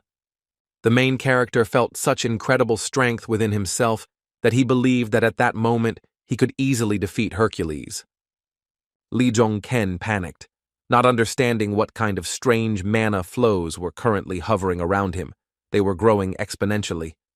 The guy was completely confused. Something strange was happening to him, and he did not understand why the mana flows were increasing. The hero turned around and was surprised to see that Zhongin Chang had landed on the ground next to him, holding a sword in her hand. The heroine beamed with happiness when she saw that her friend was completely fine and told him that she was glad that he was okay. But the guy didn't have time for this, because he unexpectedly received a notification from the fallen angel, who expressed his contempt for the hero. The giants of the Narsa tribe saw Li Zhongken in front of them. They thought that he was a simple man, and decided that this was their chance. The fierce battle between the two tribes of giants continued. One of the Nars dealt with the giant from Utgard. When the main character saw what was happening around him, the boy immediately called for help from Hyun Mu, his faithful familiar. Hyun Mu immediately appeared before Zhongken, his skull covered by the hood of his robe, and he said that he was waiting for instructions from his master. He asked the hero to trust him with everything, and asked if he wanted Hyun Mu to kill all those giants, and Li noticed that the familiar had changed. Hyun Mu was upset because he had become even stronger, but instead of killing the giants, the master told him to take Wan Hua to a safe place. With sadness in his voice, the blue light-emitting skeleton in the robe answered his master that he would carry out his order. The protagonist calmed down when he realized that the doctor would be fine, and now he needed to concentrate on something else. The guy immediately pushed off the ground and began to cut through the air with lightning speed to help the giants defeat the Nars. The fight between Shrima and Shachi continued. The leader of the Nars grabbed the red giant by the neck and swung his fist. But Sreem didn't have time to strike, because the next moment our hero hit the man's cheek with his fist, causing a bright flash of fire. The main character began to mercilessly beat the leader of the Nars. The giant galloped across the snowy field, receiving blows from the guy. When the leader of the Nars disappeared, the surprised Shachi began to call out to his opponent and saw Li Zhongken in the air behind him. Shachi didn't understand who this Li Zhongken was, because the guy had become incomparably stronger since their last meeting. The battle between the two tribes continued, and it seemed that the Nars were superior in strength to the warriors from Utgard. However, the giants from the castle had worthy helpers. In particular, the ogre Gongzu swung his fists, helping to fight against the Nars. Li Zhongken approached Fenrir and told the boy that he could handle this situation as he wished. Fenrir could no longer hide his rage. The boy's body radiated bright naked energy. He bared his teeth in anger. When the boy allowed him to do as he wanted, Fenrir turned into a giant snow-white wolf. As Li Zhongken stepped forward, Fenrir immediately pushed off the ground and rushed off to deal with the enemies. The main character looked away and thought about whether he should talk to the people standing nearby. He saw a team of 3 hunters in front of him, one of whom was a strong guy who had previously fought with Zhong and Chang. The wary leader of this small team approached our hero and asked the guy who he was. Zhongken knew that these guys across from him couldn't be underestimated because they were all heroes, and the 2 behind him were equal in strength to Zhong Yingchang. The main character did not answer the stranger's question, but decided to ask a counter-question about who they all were. The leader of the hunting gang had no reason to hide his identity, so he immediately introduced himself to our hero as Yubi. Zhongken was surprised because he had never heard of Yubi, thinking that the Demon King's notes should definitely have records of a person with such power. The protagonist said that he would now ask him one thing, and asked if the hunter had betrayed the people because they did not have similar strength. Yubi clenched his teeth tightly, trying to hold back all the negative emotions, and replied to Li Zhongken that he did not betray his people. He flew into the air and swung his sword to attack the hero, shouting that this was the fate of humans, and all for the greater good. The protagonist screamed, accusing Yubi of lying, and managed to strike the hunter with a spear first, causing the guy to scream. After the blow, Yubi immediately fell to the ground. Even though the guy had 2 swords in his hands, it didn't help him attack the hero first. An enraged Zhongken shouted, asking Yubi how great the common good was, that he would treat people so treacherously. The hunter explained that he and Shrima had a deal, and if the king of Utgard was defeated, he would help them rebuild China. Aiming his spear at the hunter, our hero shouted that Yumi could have made a similar agreement with the leader of Utgard. The protagonist barely managed to dodge when another hunter came to Yubi's aid and attacked Zhongken with a spear. Li Zhongken used the tip of his red aura-charged spear to push off the ground. This allowed the guy to quickly leave the place where, a moment later, one of the hunters struck with a spear. The enemy hunter ducked and shouted to the others for gear as the hero's spear flew over his head. The skirmish between Zhongken and the band of hunters was fierce. The boy ran to the side to apply the next move. Another hunter from their team appeared on the battlefield. A guy with a beard shouted that our hero was caught and attempted to attack him. While in the air, the protagonist saw how the tip of this big guy's weapon was rapidly moving straight towards his stomach. But the thug didn't manage to attack our hero because the guy grabbed the enemy's weapon with his hand in mid-flight. Using the enemy's weapon as a pole, Li Zhongken pushed off from it to flip over in mid-air. This maneuver allowed our brave hero to kick straight at the careless hunter who had betrayed his men. After Zhongken's attack caused the hunter to lose his balance, the boy flew high above the ground. The leader of this gang stated, frowning, that he would never in his life side with the king of Utgard. The guy said that Loki had killed countless people, all because of some kind of infection, and working with such a person was simply pointless. Zhongken was surprised to hear this, because it explained why there were so few survivors in Utgard, and why the hunters had betrayed the king. Yubi had a strong argument, but still the protagonist did not believe in the hunter's explanations, so he looked at the guy with ominous eyes. Showing all his strength, Zhongken recalled that Yubi said that it was all for the sake of restoring China, but he still betrayed the people. These words angered Yubi. The guy began to scream at the top of his lungs, repeating that he did not betray people. The team of 3 hunters lined up in a row, their eyes shining with a bright blue light. They were ready to fight against the hero. The boy understood that he had to defeat the hunters first and then listen to their story, so he asked them to attack. Meanwhile, Shrima told Shachi that long ago, the father of the red giant Ovaldi noticed that their leader was plotting something. Shrym explained to the giant standing opposite him that the goal of King Loki of Utgard was to turn this land into Jotunheim. The giant from Utgard was surprised, not understanding what the man opposite was talking about, and demanded an explanation from him. The chieftain of the Narses said that Loki wanted to cleanse these lands, making them the lands of giants, and also to remove all other creatures from there. Through gritted teeth, the angry giant with the red beard asked Shrym why he was telling him about all this only now. The fact that the Nars leader had kept this information from Shachi all this time enraged him, and he decided to use a special technique against him. The enemy tribe leader was ready to defend himself. He also activated a special move, and his chest began to emit a soft golden light. The red-haired captain, covered in rage, struck Shrym in the chest with all his might, his fist charged with red magical energy. The giant put all his strength into this blow, which was fueled by the flows of powerful mana around his fist. Overwhelmed with emotion, Shachi's eyes filled with tears, and he asked Shrima again why he hadn't told him about this before. Shrym explained that he simply could not lose Shachi because he was too loyal a warrior and would hardly be able to betray the leader. The leader of the Nars shouted that despite the fact that the giant had now learned the whole truth, his body still spoke for itself. He meant that Shachi's body showed that he was still loyal to the leader, so after these words, Shrym swung his arm to attack. The Nars leader delivered a crushing blow with his fist to the giant in front of him, sending his exhausted body flying into the air.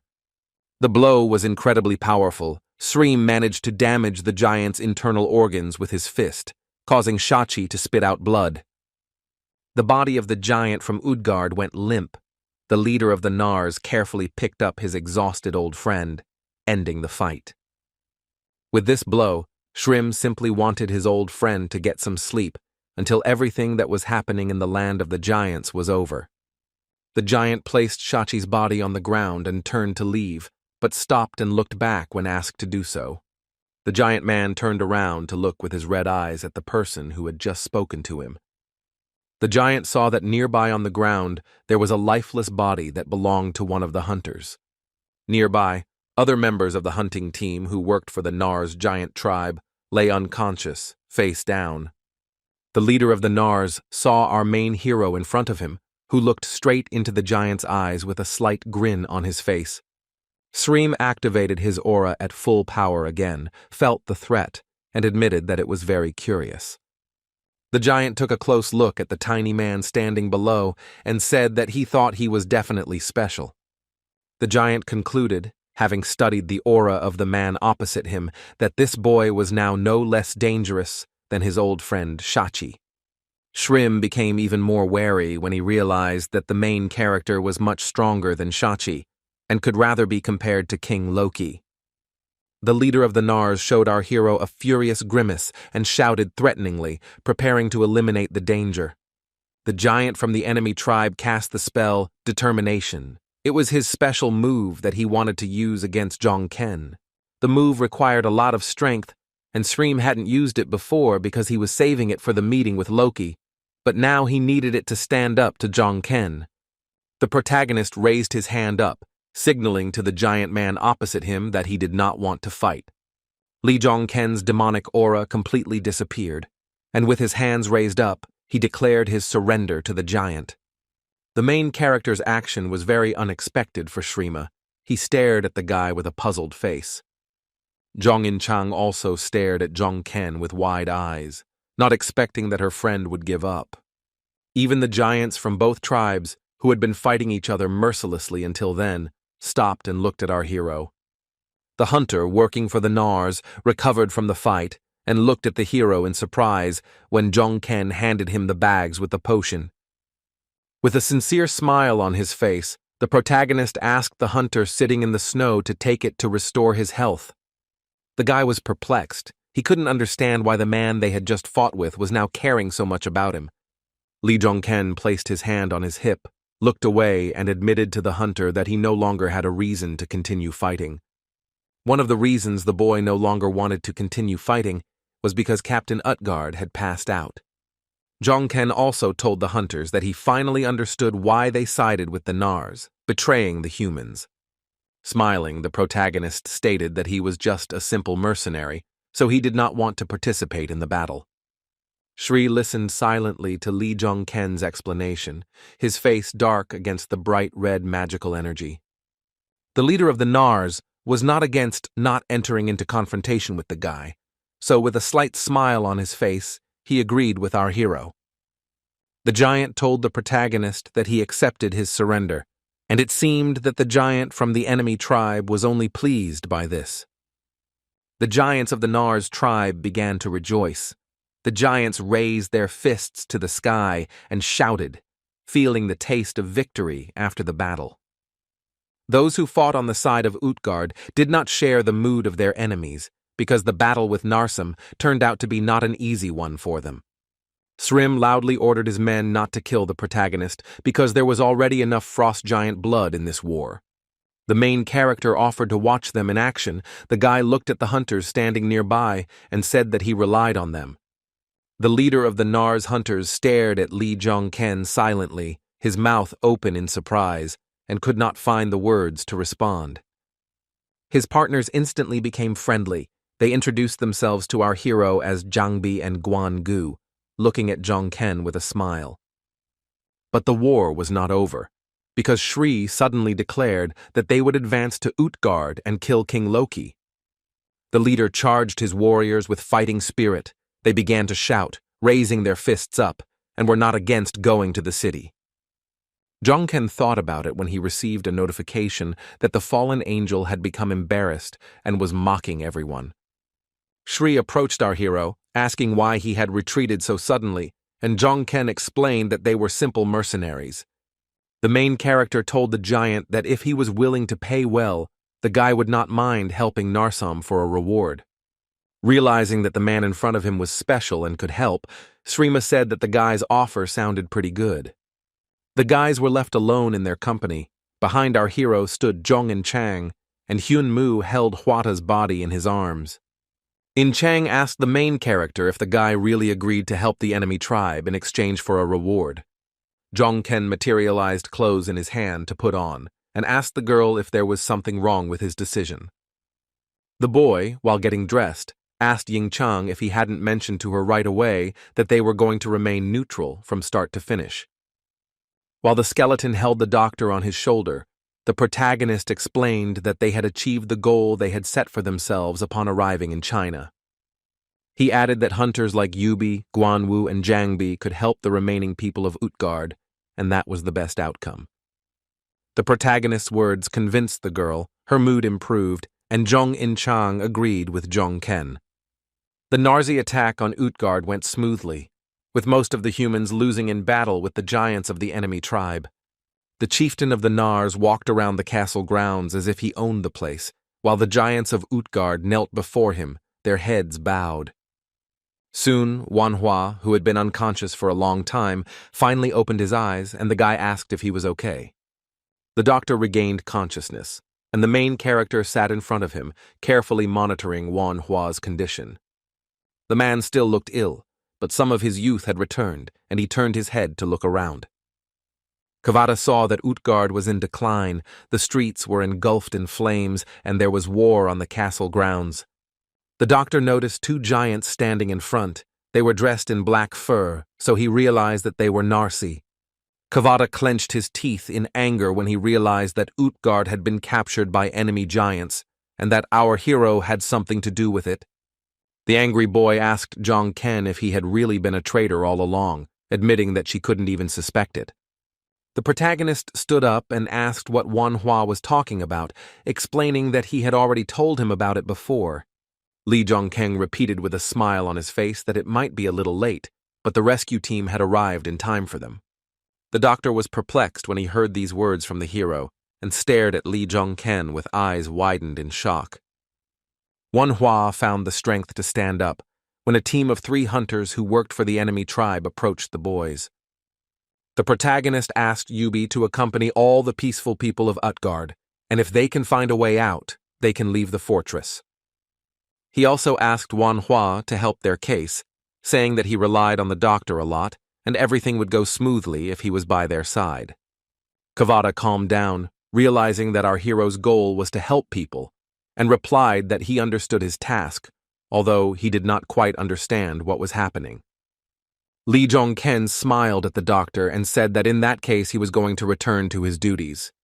The doctor couldn't leave without asking the protagonist how he was feeling, and Wanhua's question surprised Li Zhongkyung.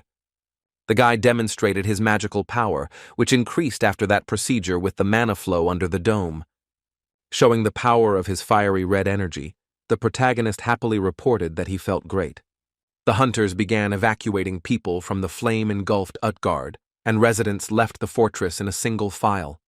The guys from Team Yubi were assisted in rescuing civilians by Dr. Quada, who accompanied the people. The worried doctor looked at the city and mentally asked the protagonist to be careful, because the king was very strong. Meanwhile, the leader of the tribe, Loki, did not help his people in any way. The giant sat quietly on his throne. Sreem and his horde of giants came to the king's chambers to face their greatest enemy. Radiating dark purple energy, Loki asked how the pathetic renegade Sreem dared to set foot on the threshold of his palace. The leader of the Nars did not answer the king's question, but only boldly declared to the giant sitting opposite that his turn had come. Loki admitted that he should have killed the negligent giant when the man had the chance. The hero thought that Loki was very calm in front of such a crowd of giants, and his aura was striking, and the guy suspected that the giant might have an ace up his sleeve. Srim asked if the king regretted not killing the giant, as he had once taken the life of his friend Ovaldi. The words of the leader of the Nars tribe caused King Loki, who was sitting on the throne, to laugh, and a snow-white smile appeared on his face.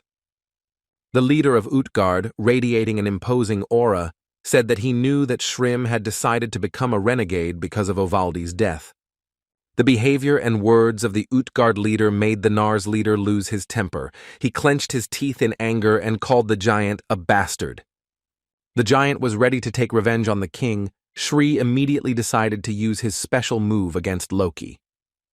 However, the leader of Utgard did not feel any fear in front of Shreem, but only clenched his fist in delight, admitting that it was amazing. The giant sitting on the throne made a gesture with his hand, and with a snap of his fingers, some mechanism was activated that would help him in the fight against Shrima. With this gesture, Loki set in motion the lid of the stone coffin, which stood in the dark basement, and someone inside began to move. The lid of the coffin shattered into pieces, the fragments flew in all directions, and from there appeared the hand of a large red monster. It was a giant that was different from the usual ones because its skin was red and there were large bulging veins on its body. The giant monster rushed to the aid of his master. He broke the window leading to the palace and entered through it. The other giant with red skin did the same. The monster with glowing eyes landed on the floor and was ready to attack the enemy. With one gesture of his hand, King Loki awakened an entire army of buried red-skinned giants who immediately came to the rescue. The main character recognized these giants as weak-willed giants, the kind he had seen for the first time when he came to these icy lands. The jubilant King Loki burst into loud, evil laughter. He smiled widely, boldly looking his worst enemy straight in the eyes. The action of the Utgard chieftain made Srima very angry. He asked the bastard what he had done, realizing what it all meant. Frightened, Jongken remembered the rumors about the death of many giants due to illness. They turned into spineless killers, and now they came to life and came to the palace. Finally, everything came together for our hero, and he realized that the king had sacrificed his subjects to create his own army. The Utgard chieftain continued to fill the entire palace with his laughter, shouting that he needed a personal army, and these giants became it. Rather than fight the weak-willed giants, Shrim pushed off the ground and flew past them to attack Loki directly. The king was ready to defend himself. He used his special technique. The giant's body was surrounded by powerful fiery energy. Loki got ahead of the Nars leader and attacked first, sending vortexes of mixed energy towards the black-braided giant. The Nars chieftain twisted his face in pain as the blast of his enemy's magical power hit him, his entire body tensing in agony. The energy released by King Loki was so powerful that it immediately broke through the roof of the palace and flew far beyond the horizon. The jubilant giant turned to his loyal troops to give the first order to his personal army of weak-willed giants. Wanting to deal with Shrima, the king of Utgard ordered his subordinates to seize the giant and tear the traitor to pieces. The weak-willed giants with red skin opened their mouths and began to scream madly, preparing to carry out the order of their master. An entire army of the living dead ran forward to catch up with the careless giant from the Nars tribe and destroy him. The Nars giants panicked, unsure of what to do next, when they saw Loki knock out Shrima with one blow. Although Loki's special attack had dealt heavy damage to the Narsi chieftain, the man was still able to fight, and he held on tightly to the stone ruins. Shrima was kneeling after taking the blow, his magical power still raging, and the enraged giant was determined to continue the fight. The giant shouted at the top of his voice to his warriors and ordered them to defeat the chieftain Utgard, who had no honor left. This raised the morale of the tribe. They shouted that their leader Shrima was back in action, so they rushed off to attack. Jong and Chang asked the protagonist what was going on, and Jong Kyung explained to the girl that the king had brainwashed the giants to create his own army. A shocked Ying Chong asked the guy if he wanted to say that King Loki killed his people and experimented on their bodies. Jong Kang explained that Loki is a deranged tyrant who sees people as nothing more than tools for his own purposes, and called him a monster. One of the warriors of the Nars tribe stood right in front of the maddened giant with red skin and began to wave his weapon. The black-furred giant failed to deal damage to the enemy, causing the crazy-eyed monster to laugh loudly. The giant shouted at the freak to get out of the way, but the giant, having lost his mind, attacked him, biting him on the neck. The Nars warrior screamed in pain as the maddened giant managed to tear a piece of flesh from his neck with his teeth. The living dead from King Loki's army attacked the warriors from the enemy tribe, meekly carrying out the leader's orders. The protagonist understood that these giants had no mind, so they attacked mindlessly like berserkers, and this deprived the Nars of a chance to win. Lee Jong-keng looked at King Loki intently as he realized what they had to do in this situation to win. The Utgard chieftain rose from his throne and laughed, asking the hero if he knew things would turn out this way, and then threatened to destroy them all. The protagonist took out his weapon and received a message that the Muspelheim spear was fully charged and ready to use. Lee Jong-ken knew at that moment that the only way to defeat the army of mad giants was to kill the king himself. While the giants were fighting among themselves below, the protagonist flew into the air to get past the giants and attack the leader. Lee Jong-ken raised his spear, charged with fiery magical energy, behind his head to strike at the king of Utgard. The Utgard chieftain turned his attention to our hero, who was circling above his head, waving a flaming weapon. The king managed to repel the main character's attack. The guy struck with a spear, but the giant defended himself by putting his hand in front of his face.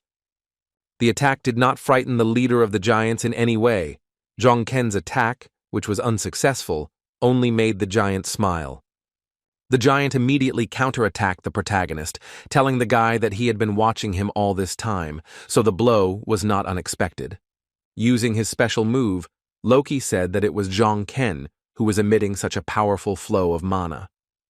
King Loki's fist was charged with multiple types of energy, and he punched out, screaming at Lee Jong-ken to die. The guy flying in the air noticed a stream of energy approaching him, which was hundreds of times larger than him in size.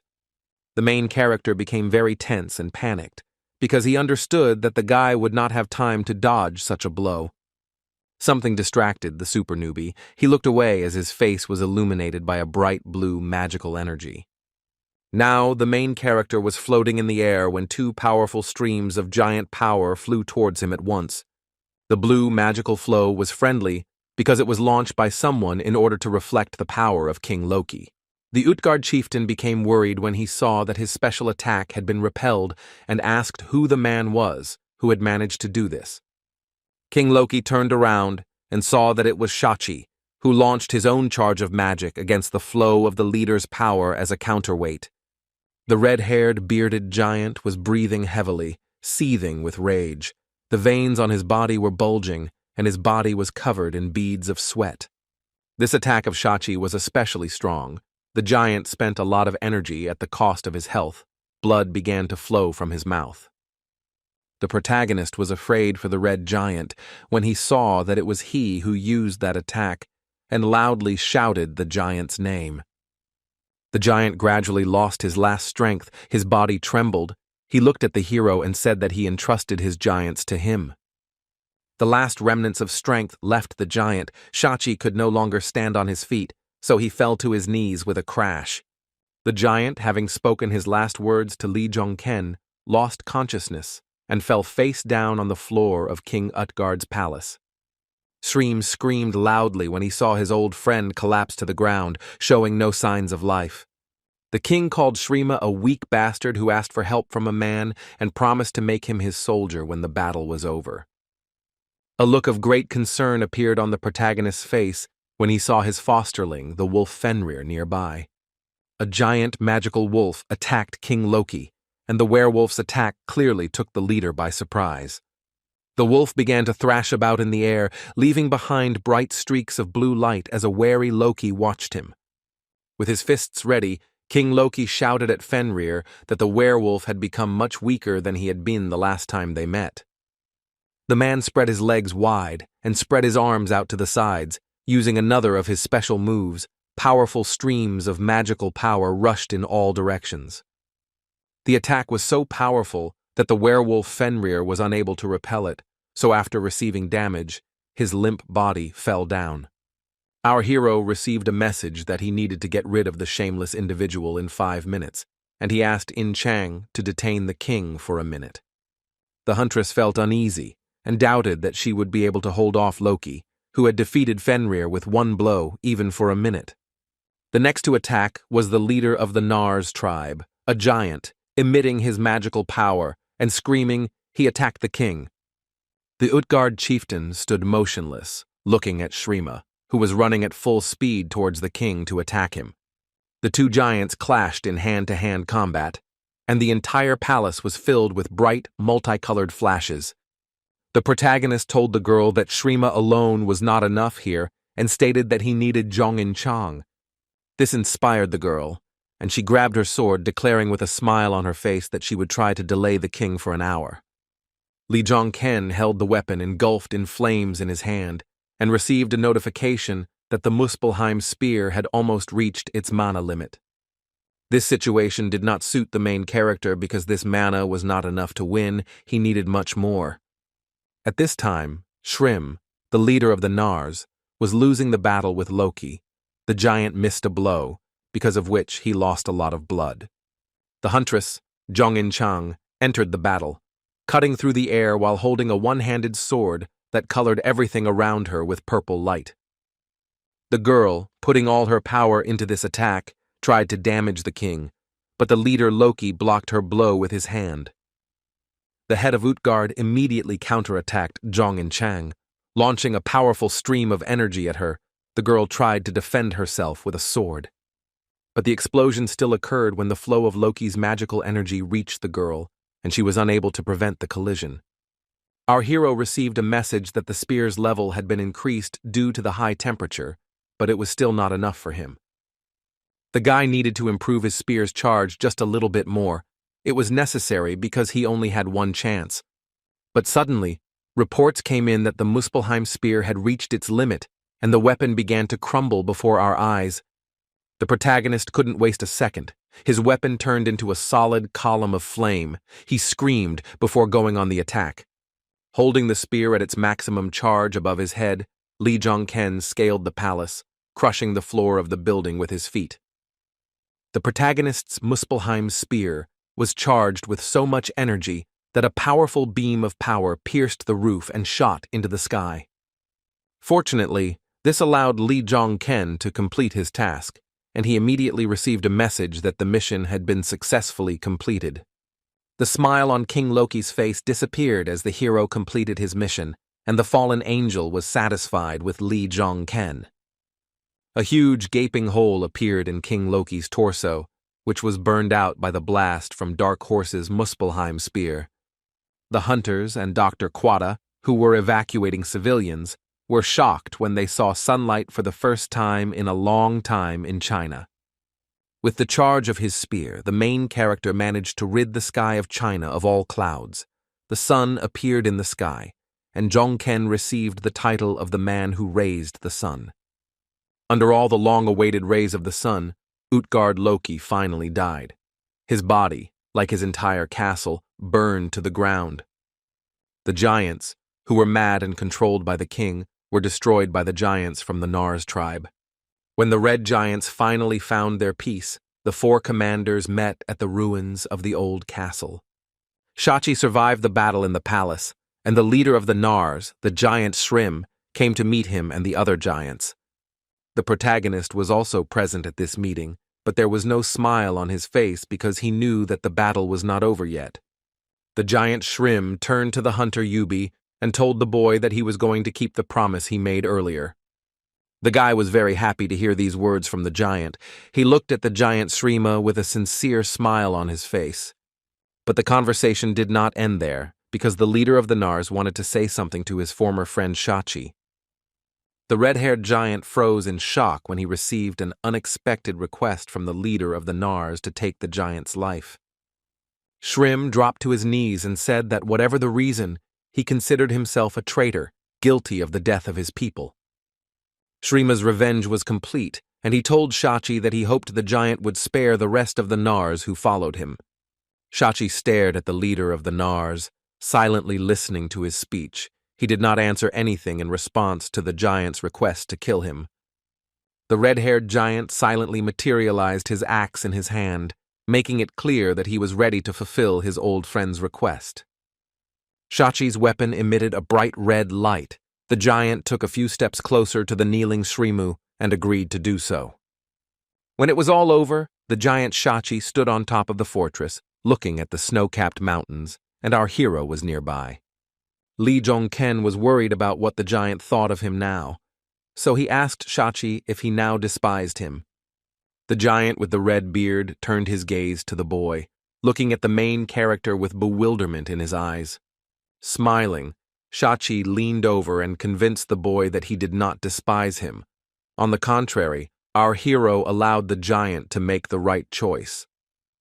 The protagonist broke into a happy smile when the giant said that he considered Lee Jong-ken to be one of their warriors. King Loki fell, but Utgard Castle continued to exist, and the inhabitants began to restore the fortress. One of the hunters working for the Nars amazed the locals with his strength, easily transporting huge logs. The second hunter was in charge of the reconstruction, telling his big friend where to drag the building materials. Yubi and the main character watched everything from above. The leader of the hunters thanked our guy for the fact that thanks to him, the reconstruction is going according to plan. Lee Jong-ken looked at the hunter commander and asked if there was any other help needed from him in the castle. The hunter said that they were doing everything they could, but people could not live long on such uninhabited land, and something had to be done about it. The guy told Jong-ken that their plan was to soon leave the walls of this castle, and asked the protagonist to help them with this. Jong-ken agreed to help, but said that he didn't think leaving the castle would be the right decision, because a lot would change soon. A puzzled Yubi asked Jong-ken what he meant by saying that many things would change here very soon. The guy replied that he felt there was no need to leave this place. He would rather try to settle down here because the whole world would become a gate anyway. Yubi tried to comprehend this news, but the hunter was still haunted by the fact that there were problems with food and weather in the castle. Jong-ken handed the guy a monster named Paramore. It doesn't taste the best, but it grows quickly and can be grown in any environment. The super rookie gave Yubi a whole mountain of paramours, saying that they could be fertilized with monster bones, and this would prevent them from dying of hunger. The main character also made the hunter happy by stating that he knew how to solve the problem with the cold in Utgard. The leader of the hunting team clenched his fist, happy for such help, thanked the hero, and said that they would not remain in debt. After Lee Jong-ken went outside of Utgard, he went to a large tent, standing in the middle of a snowy field. Inside was Shrima, who, as it turned out, remained alive, and the giant asked Jong-ken how the new leader was doing. Jong-ken replied that if Shrimu was interested, they should meet in person, but the giant doubted that the chieftain would be happy to meet the enemy. The protagonist explained that Shrima was as much an enemy to the leader as he was a friend, and asked the giant what was the matter then. Shrim explained that he refused the offer to become a leader and led the Nars because he had shed the blood of his own people. He said that it is important for giants to have enemies in order to evolve, and monsters are just prey for them. Looking intently at the protagonist, the leader of the Nars told the boy that the only species that could be enemies for giants were humans. A look of fear appeared on the protagonist's face when he heard that he and the rest of the people were the giant's only opponents. He tried to dissuade him by saying that if there was a battle between giants and humans, both sides would suffer enormous losses. Lee Jong-ken confessed to the giant across from him that in truth he had come here to learn from Shrima. Shrim, with a smirk on his face, said that if this is what Loft Loki wants, then he will fulfill it, especially since it was our hero who saved the giants. The boy asked who Loft Loki was, and Shrim explained that in the ancient language of the giants, this word means the one who defeated Loki. The fallen angel's patron expressed his displeasure, and the hero noted that he did this every time he heard Loki's name. The hero told Shrima that he would like to learn how to level up, and the giant replied that he doubted it was possible to do so. He explained that the leveling technique allows one to use mana to the maximum, but it requires a huge amount of energy. Without the physiology of giants, it is impossible to master this technique, because giants have much more energy compared to humans. When the protagonist demonstrated his fiery mana to the giant, Shrim's eyes widened in surprise. The giant Shachi became wary when he noticed such a huge amount of mana and thought that it might come from Lee Jong-ken. Jong In-chang also felt the mana and smiled because she always wondered if her friend was even human. The boy stood before the giant, demonstrating all his strength to him. The hero's body was surrounded by powerful, fiery energy. The hero looked at the giant with a smug smile and declared that he was sure that he had much more mana than Shrima. A bright smile appeared on the giant's face when he saw the protagonist's abilities and called them excellent. After talking with the leader of the Nars, the protagonist climbed a snowy hill to look at Utgard from afar. The main character's thoughts were filled with memories of Loki Utgard, the former king of this castle, and the giant he killed. Lee Jong-ken called this king an arrogant giant who experimented on his own people to create an army. To him, Loki was an inglorious piece of trash who turned giants into killing machines, along with a master class of Chinese hunters. But the guy didn't understand how Loki managed to make the giants listen to his orders and took complete control over them. The protagonist began to suspect that there was someone behind the king, because, although he was a great warrior, he was unlikely to be capable of such a thing. Lee Jong-ken remembered the words of local residents that the intruders who entered the fortress did nothing and left. At first, the boy suspected that the intruder was the Demon King, but if it wasn't him, it might be the Black Hood. Remembering the image of the Black Hood in his head, the protagonist was interested in who he was and what he was planning on the territory of China. When the main character was spending time alone surrounded by snowy mountains, someone suddenly called out to the guy. Lee Jong-ken looked to the side warily after hearing someone's voice while he was wandering through the forest, thinking about the Black Hood. It was a joyful Jong In-chang who told the boy that there was a festival going on in the city, and she invited him to take part in it. The main character thought about his girlfriend's offer to go to the party, but hasn't given her a clear answer yet. He was hesitant about going to the festival, so the heroine took the initiative, grabbed Jong-ken's hand, and pulled him along. The protagonist screamed as the girl squeezed his hand tightly, but In Chang asked him to hurry up because the guys were already waiting. In the restored Utgard, a festival was taking place. The streets were decorated with paper lanterns, and residents were relaxing at tables.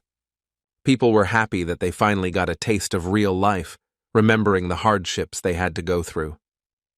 The guy chewing on a chicken leg broke into a happy smile and said that they should be grateful for having managed to survive.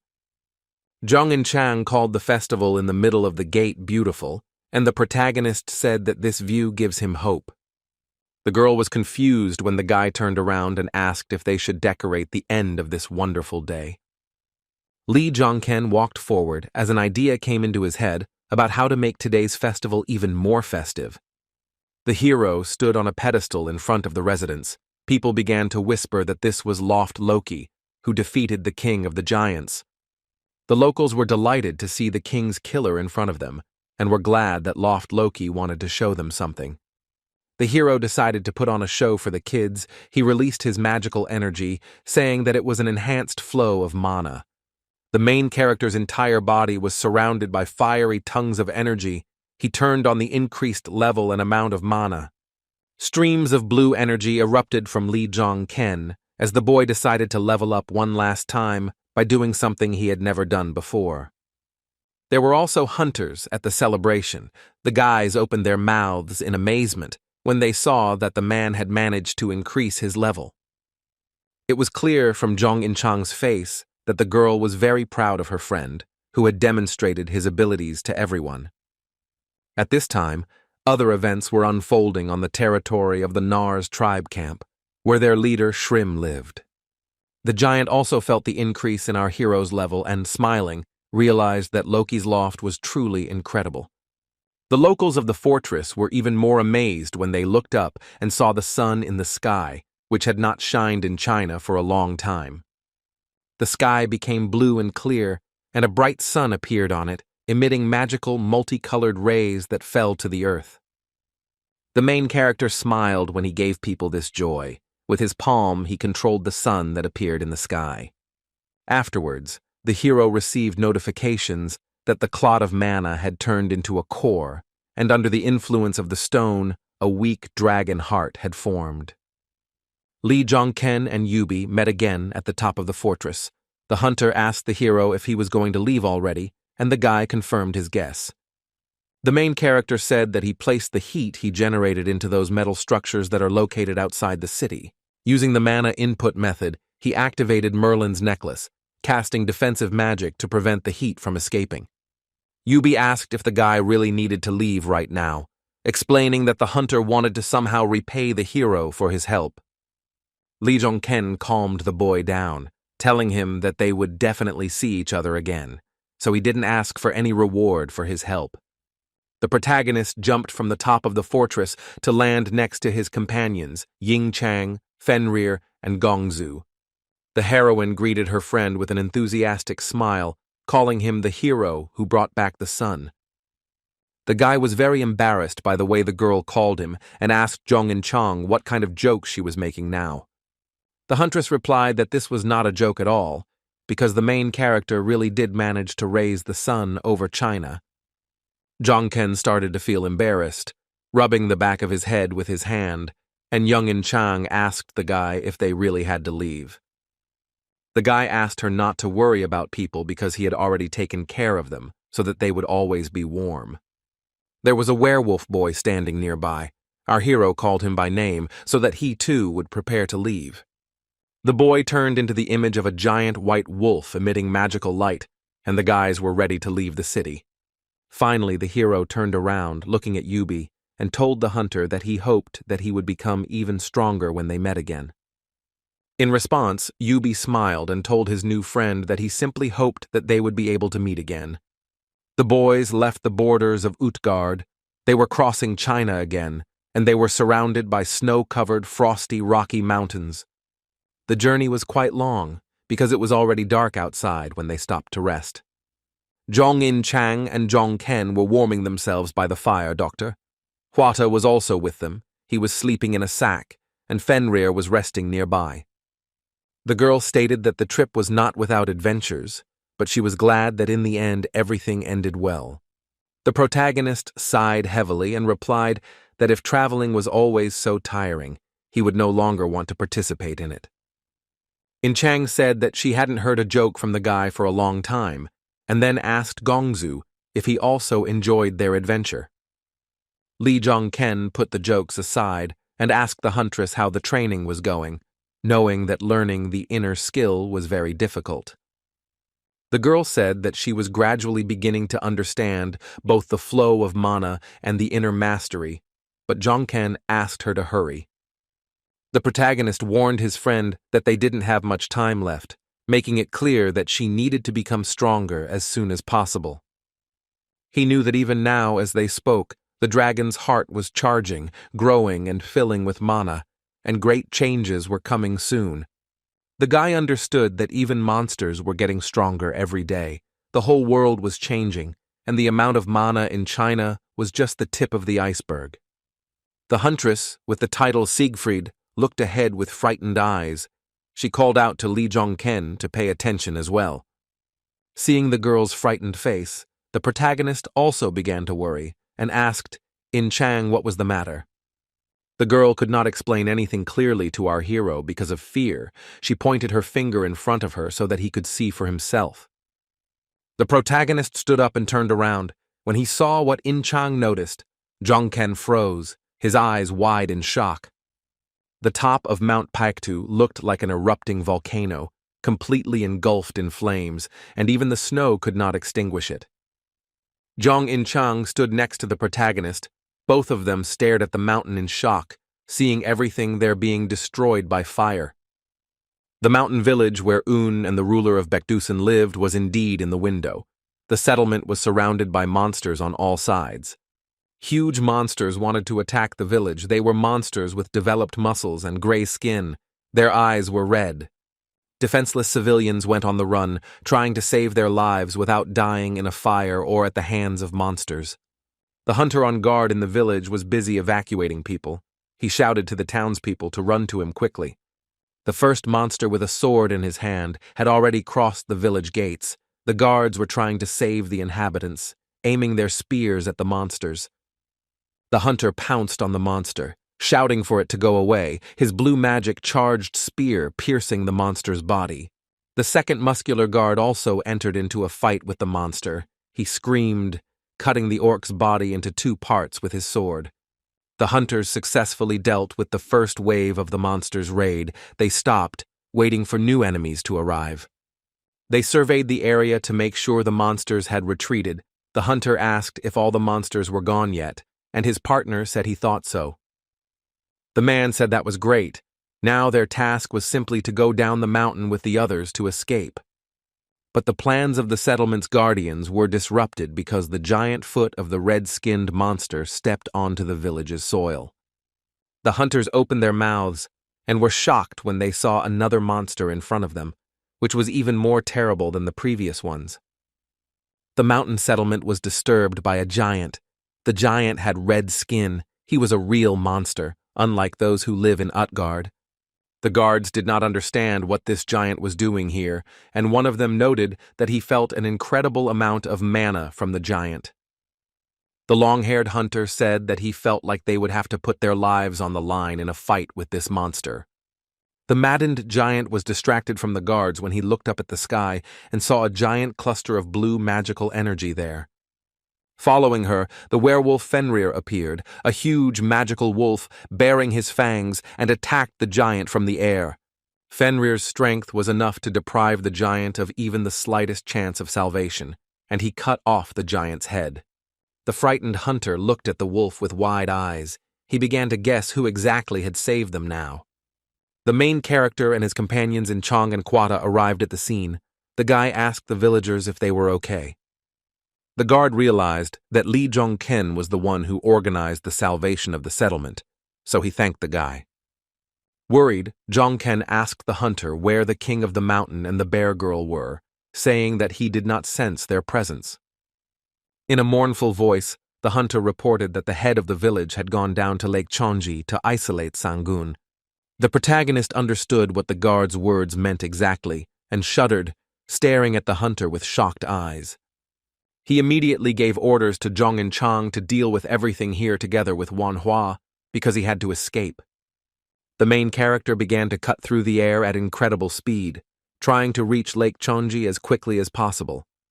The ruler of the mountains stood below. The tiger was clearly annoyed by something, and his aura now emitted red light instead of blue. Next to the guardian of Mount Pectison was also the girl Una, who held a sword in her hand, and her body emitted energy. The Lord of the Mountains was very angry. The big magical monster Alpha began to roar loudly, showing his teeth. A girl in a pink traditional dress tried to reach out to Sangoon and calm him down. She was worried about his behavior. However, the animal did not react to the girl's attempts to calm it down. The giant tiger raked the ground with its paw. The white tiger tried to attack the village chief with its large paw with sharp claws, but the girl managed to repel the attack with her sword. A fight broke out between Un and the tiger. The girl blocked all of Sangoon's attempts to hit her and screamed for him to stop. Tears welled up in the village chief's eyes, and she shouted to the guardian of Pectison that she could not hold out for much longer. The girl pushed off the ground to fly, tense from the skirmish. Un wanted to stop the guardian of Mount Pectison. Un swung her sword, putting as much force as she could into the strike to attack the enraged giant tiger from the air. Sangoon, overcome by demonic energy, looked at the girl when he noticed that her faithful friend was about to attack him. For Un, the decision to attack the tiger was difficult. Her eyes were filled with tears, but she was forced to stop him. The enraged mountain guardian immediately fought back. The head of the village dropped her sword from her hand, lost her balance, and began to fall to the ground. The fragile-looking girl fell to the ground with a crash, leaving behind a cloud of dust and stones flying in all directions. When Un, charged with magical energy, finally landed, a powerful explosion was heard where she fell. When the acrid fog cleared, the tiger saw the girl. She was noticeably injured after the fight, but tried to get to her feet. After being attacked by a giant beast and falling to the ground, Un received significant damage. The girl coughed, spitting out blood. Wiping her mouth, she turned to Sangoon, asking how she could kill him, the beast who had sheltered her, an orphan like a father. The giant tiger, engulfed in demonic energy, came closer to the wounded girl, still grinning at Una. Unne decided to surrender. She showed that she was unarmed and told the keeper of the mountains that she would rather fall by his hand. Tears began to flow down the girl's face. She asked the tiger to kill her, begged him to end it because she was very tired. Sangoon, who had lost his mind, seemed to be willing to comply with Un's request, opening his mouth wide and raising his paw. The maddened guardian of Mount Pectison slammed his huge paw down on where Uni stood, causing a bright flash of red light.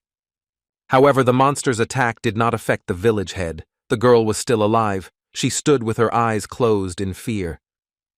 Then the girl opened her tear-filled eyes and was surprised to realize that she was still safe and sound. Un saw our main character in front of her, who protected the girl from the demonic tiger, covering her with his back. The boy held his hand above his head, protecting it from the beast's demonic energy, and asked Un if she was okay. The girl looked at her savior with her big brown eyes. She was briefly speechless because of what happened. The mountain guardian, who had lost his sanity, was still raging. The beast again swung its mana-charged paw with sharp claws. With this attack, Sangoon caused another explosion, but the protagonist at that moment grabbed the girl in his arms to run away to a safe distance. Zhongken and Un managed to fly away so that the tiger's explosion would not hit them. They soon landed on the ground. The girl looked completely exhausted. He noticed that the girl had some kind of strength and asked her what had happened, to which Unne told him about the man in black robes. The head of the mountain village, with tears in her eyes, told our hero that the stranger had come, and then this happened to Sangoon. A shocked Li Zhongkang widened his eyes as he realized that the mysterious man might be the Black Hood. The worried protagonist tried to find out from the girl what about the guy who visited their village the day before. Un said that several days had passed since he disappeared, and she thought the king of the mountain had changed because of him. The protagonist was very wary of that guy in black, but first they needed to deal with the owner of Mount Pectison. The girl gathered her strength, clenched her fist, and told our hero, encouraging Zhang Ken that they could do it. She said that they had already tried everything they could, and constant exposure to his qi and sealing had not helped them at all.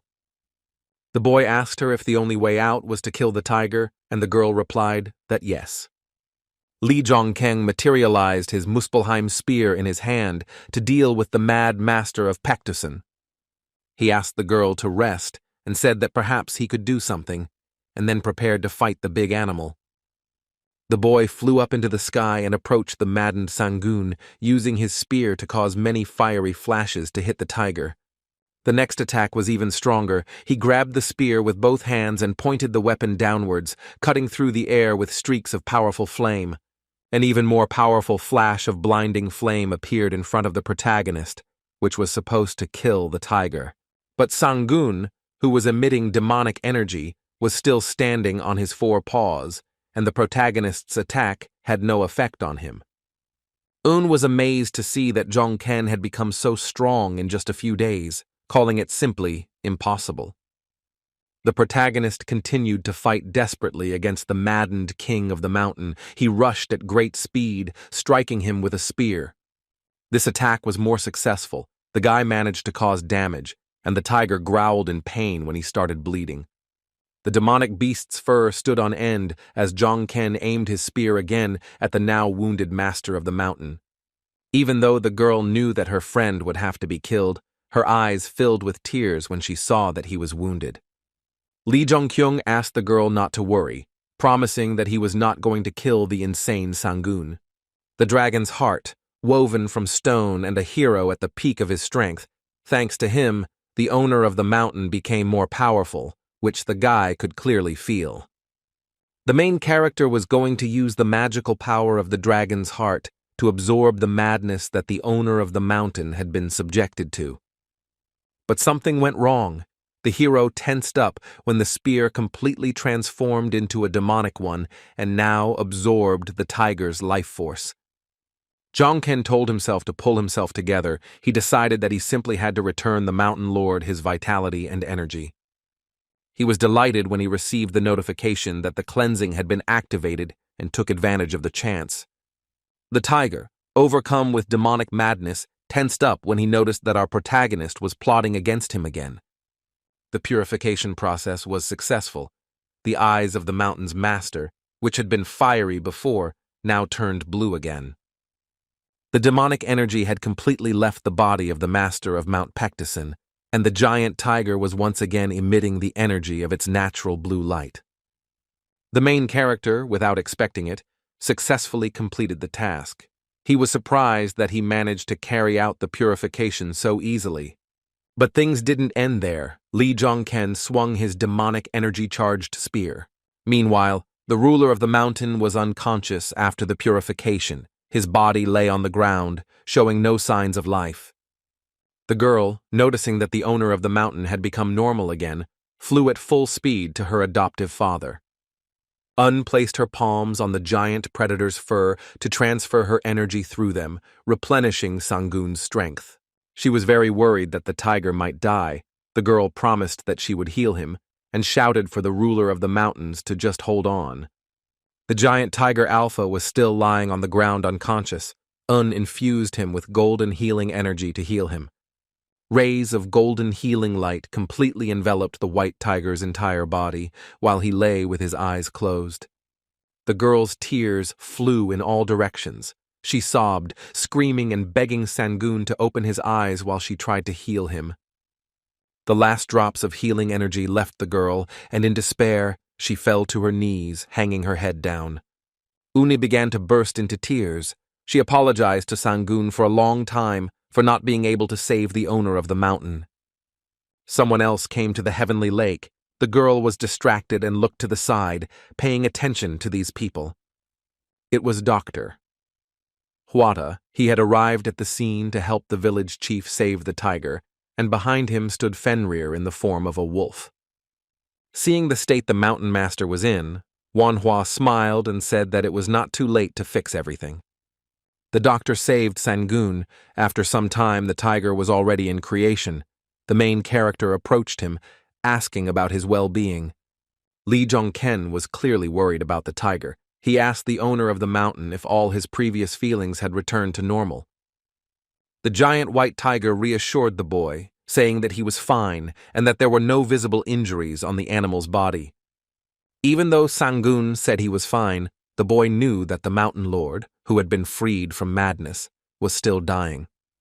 The protagonist mentioned the man in black who turned the tiger into a monster and asked him who he was.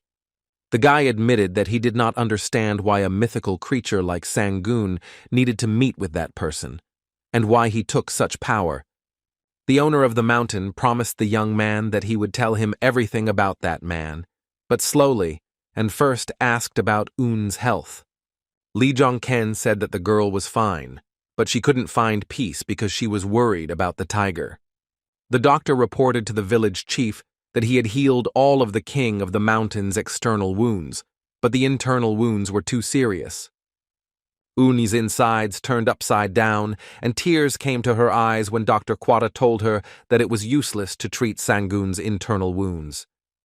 Sang-gun listened to the main character and said that Jong-ken probably already knew that the tiger would soon die, and then asked about the promise given to Euna. Lee Jong-ken didn't say anything to the dying master of the mountain, but only nodded in confirmation that the promise was still valid. The owner of Mount Pektosan told the main character that in this case a girl named Un would be left to our hero. The tiger told about the man in black. He called him very sinister, but his powers seemed somehow familiar to the ruler of the mountain. Sang-gun said that it was not the man in black clothes who came to him, it was quite the opposite, and the tiger met him on Jeonju. The main character was genuinely surprised when Sang-gun said that he met that mysterious guy in Jeonju. The owner of the mountain told our hero that then, during their meeting, that man stood motionless, watching Jeonju. Noticing the stranger, the ruler of Pektosan began to slowly creep up behind the mysterious man in black. The main character listened attentively to the story of the owner of the mountain, rubbing his chin with his finger, and waited for the next details. The owner of Pektosan was not against telling the boy what happened next, but after a pause, he admitted that he could not remember it. Lee Jong-ken was stunned when he realized that after meeting the mysterious man, the mountain lord had lost part of his memory. The white tiger sadly said that he remembered where he met the guy, but he couldn't remember the rest, and Lee realized that he wouldn't be able to find out anything that way. At this time, other actions were taking place in the village, which was badly damaged by the fire. Jong In-chang went up to the roof, all the locals gathered in front of her, and seeing that everyone was gathered, the girl declared that she would give the people a choice. The huntress Siegfried clarified that the people of this village will be able to choose for themselves one of the options that seems more interesting to them. The first option was to rebuild the place. In-chang warned that it would be difficult, but in this way, they would be able to stay in their homeland. The second option was to go with the guys to Korea. They would need permission from the government, but they would find shelter for the people. The girl said that they planned to leave in 3 days, so the villagers needed to make a decision before then.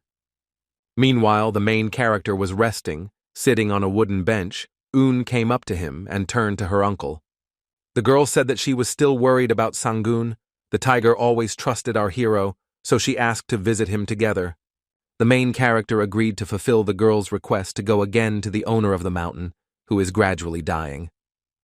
Lee Jong-ken and the village chief immediately went to the dark cave where the mountain lord lived. The girl began to shout his name. As Eun got closer to the giant tiger, she realized that something was wrong with it because the animal showed no signs of life. The girl began to shake the animal by the head. The tiger was sleeping very soundly. She screamed for him to wake up, but he did not react. She immediately placed her palm on the mountain owner's fur, her hand radiating a golden light that transmitted healing energy to the animal.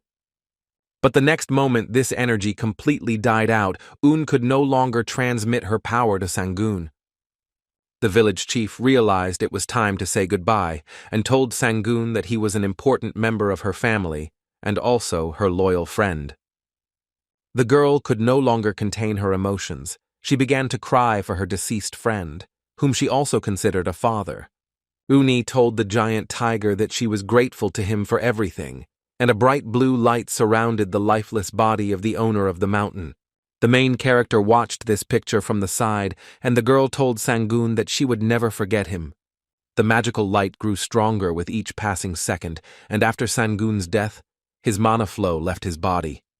The girl knelt down before the deceased owner of the mountain, and once again thanked Sangoon for everything. A stream of mana left the lifeless body of the giant white tiger and began to flow out through the dark, narrow cave. When the civilians saw the village being filled with the flow of their leader's mana, they knelt down to pay their respects.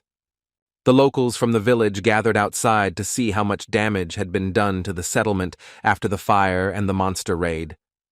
One of the men asked if it was okay to leave the place in ruins, and the hunter replied that they would definitely be able to return someday. A whole herd of magical deer climbed the mountain.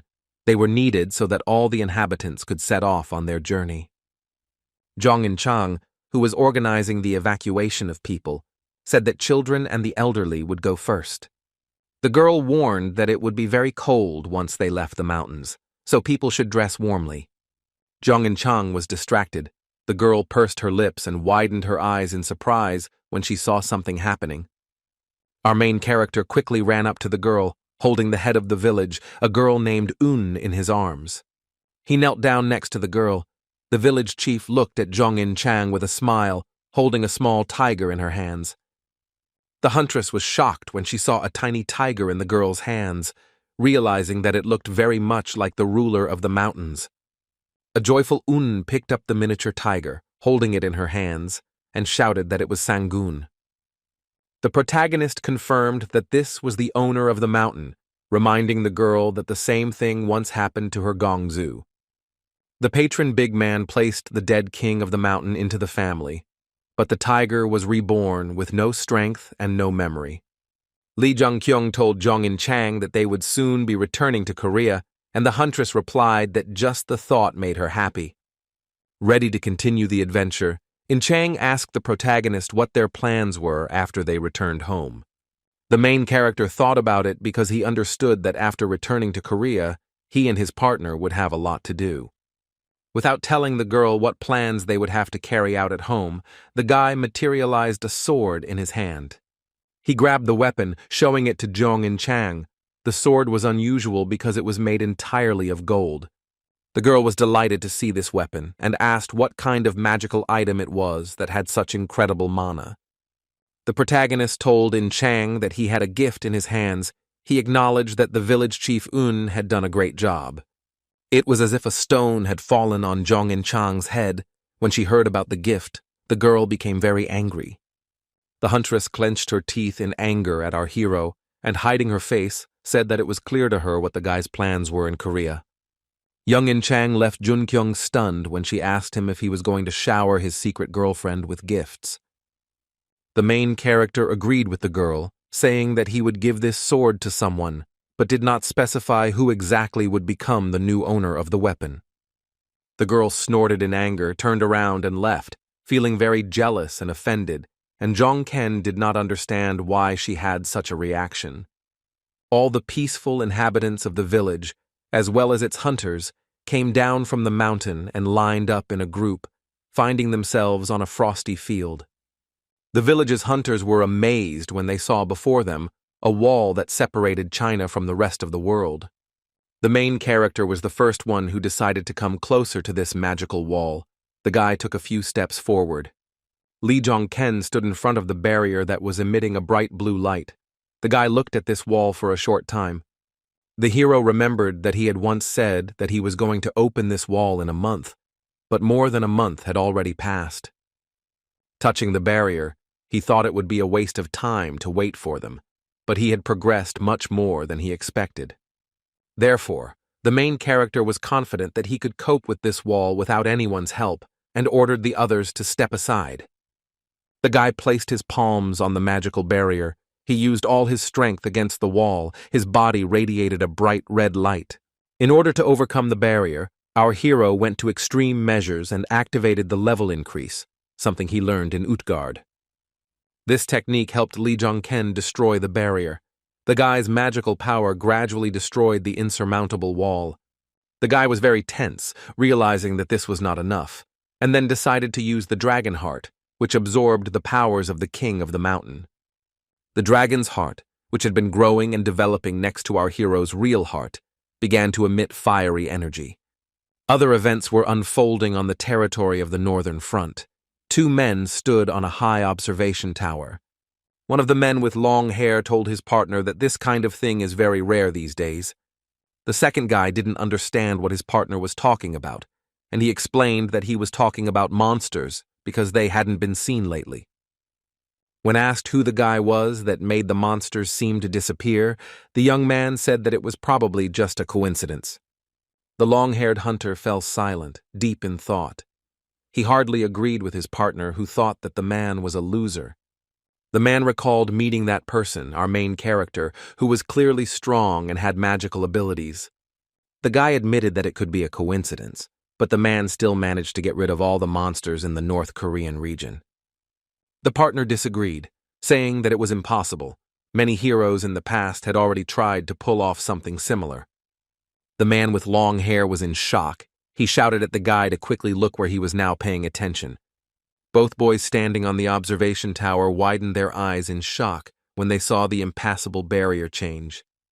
The wall, which had always remained unchanged, was now really changing. It was ablaze with fire, and part of it turned pink. The amazed men watched in silence as the magical barrier changed before their eyes, gradually collapsing. Our heroes finally managed to leave the territory of China. After a long journey, they were resting in the building. There was a cup of coffee on the wooden table, which would help Jong Chang warm up after her adventure in the frosty forest. The girl was amazed when she took a sip and asked the others if coffee had always tasted this good. Sitting opposite her was Zhong Ken, who also ordered a cup of coffee to warm up, and at that moment, someone approached them.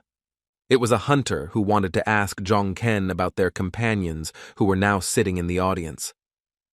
The protagonist explained to the man that those people were surviving residents of North Korea who were definitely trustworthy. The man with long hair was shocked because he knew what it could mean that all these people were from North Korea. Understanding what the man was suggesting, the protagonist confirmed that all of these companions in the audience were hunters. The bearded man was stunned when he heard this, because there were a lot of people who came from China, and hunters are rare. A separate large building has been allocated for all people evacuated from China, where they will all be able to find temporary shelter. All the refugees gathered in the spacious hall. In front of them on the stage stood the head of the village Un, and she was accompanied by the chief guard of the village. On asked her people to be a little patient and promised that they would be quite comfortable in this place. The residents trusted their leader, they agreed with her words, and were glad that they were able to evacuate to a safe place. The protagonist noticed the girl's appearance, concluding that her curse must not have reached its final stage yet. The boy noticed that there was no longer any energy around the girl from the curse that had given her strength, but in return turned her into a child. After the girl addressed her residents, the main character approached her, asking if Un had a free minute. A blush appeared on the girl's face. She felt embarrassed in front of our hero when he addressed her right on stage. Zhong Ken grabbed her hand and pulled her along, telling the villagers that he would steal their leader for a few minutes, and they were delighted by this. Only the chief guard and assistant to the village leader was not happy that our hero so brazenly took Un by the hand right off the stage. The protagonist and the head of the settlement went to another room of the building to talk privately about the girl's appearance. Li Zhongkeng pointed out the changes in Un's appearance, and the girl explained that the curse had been completely cleared. This made our hero think. He chuckled and fell silent, rubbing his chin with his fingers. Un was about to leave, but Li Zhongken suddenly grabbed her wrist, asking her to give him a little more time. The girl was confused when the protagonist warned Una that it might hurt a little, still holding her hand tightly. The guy decided to check the condition of the girl's body using a mana flow for this purpose. The hero's body began to emit red energy. It also affected the girl, and the space was decorated with bright blue mana stars. Une was very indignant when the hero began to carry out some manipulations without permission, she removed her hand, asking what he was doing. That time was enough to check the condition of Un's body, and the protagonist stated that the girl had become much weaker. The village chief was stunned when she heard such news from Lee Jong-ken. She stared at him with wide eyes in shock. This was a surprise for the girl. She closed her eyes and activated her power to see for herself. Un admitted that she had indeed become much weaker. The girl was confused, asking how this was possible. The guy shared his conclusion that Un was only strong in the area around Mount Baekdu, and that was why she looked like a little child there. The girl was very saddened by these words of the main character. She lowered her sad face down, falling silent. The main character tried to cheer her up, asking the girl not to worry because he was a hunter and could help her. An looked at our hero with wide eyes, her cheeks glowing with a pink blush due to embarrassment. The girl asked Jong-ken why he called her, and what the hero initially wanted to talk to her about. The protagonist said that people from the Korean government, as well as from the Hunters Association, will soon find her. He explained that they had many questions for both her and the other people from Chenji, because the power of her people was stronger than the boy had assumed. The guy added that if all these people were accepted into the Hunters Association, everyone would be happy. But there was one problem. The girl seemed to have figured out what kind of problem they were talking about and got ahead of the hero, asking if they should be trusted. Jong-kyung said that there was still a possibility that her people would be expelled from Korea or sign an unfair contract with the government or association. The problem was also in Asgard because Jang Ha-jin would most likely come to them in person and want to possess their power. The guy said that he wanted to offer Una one good option, but of course the final choice would remain with her and her people. The girl was interested in the main character's proposal and asked him what the essence of this option was. Soon, a white modern car pulled up to the building where the North Koreans who had fled the village were temporarily housed.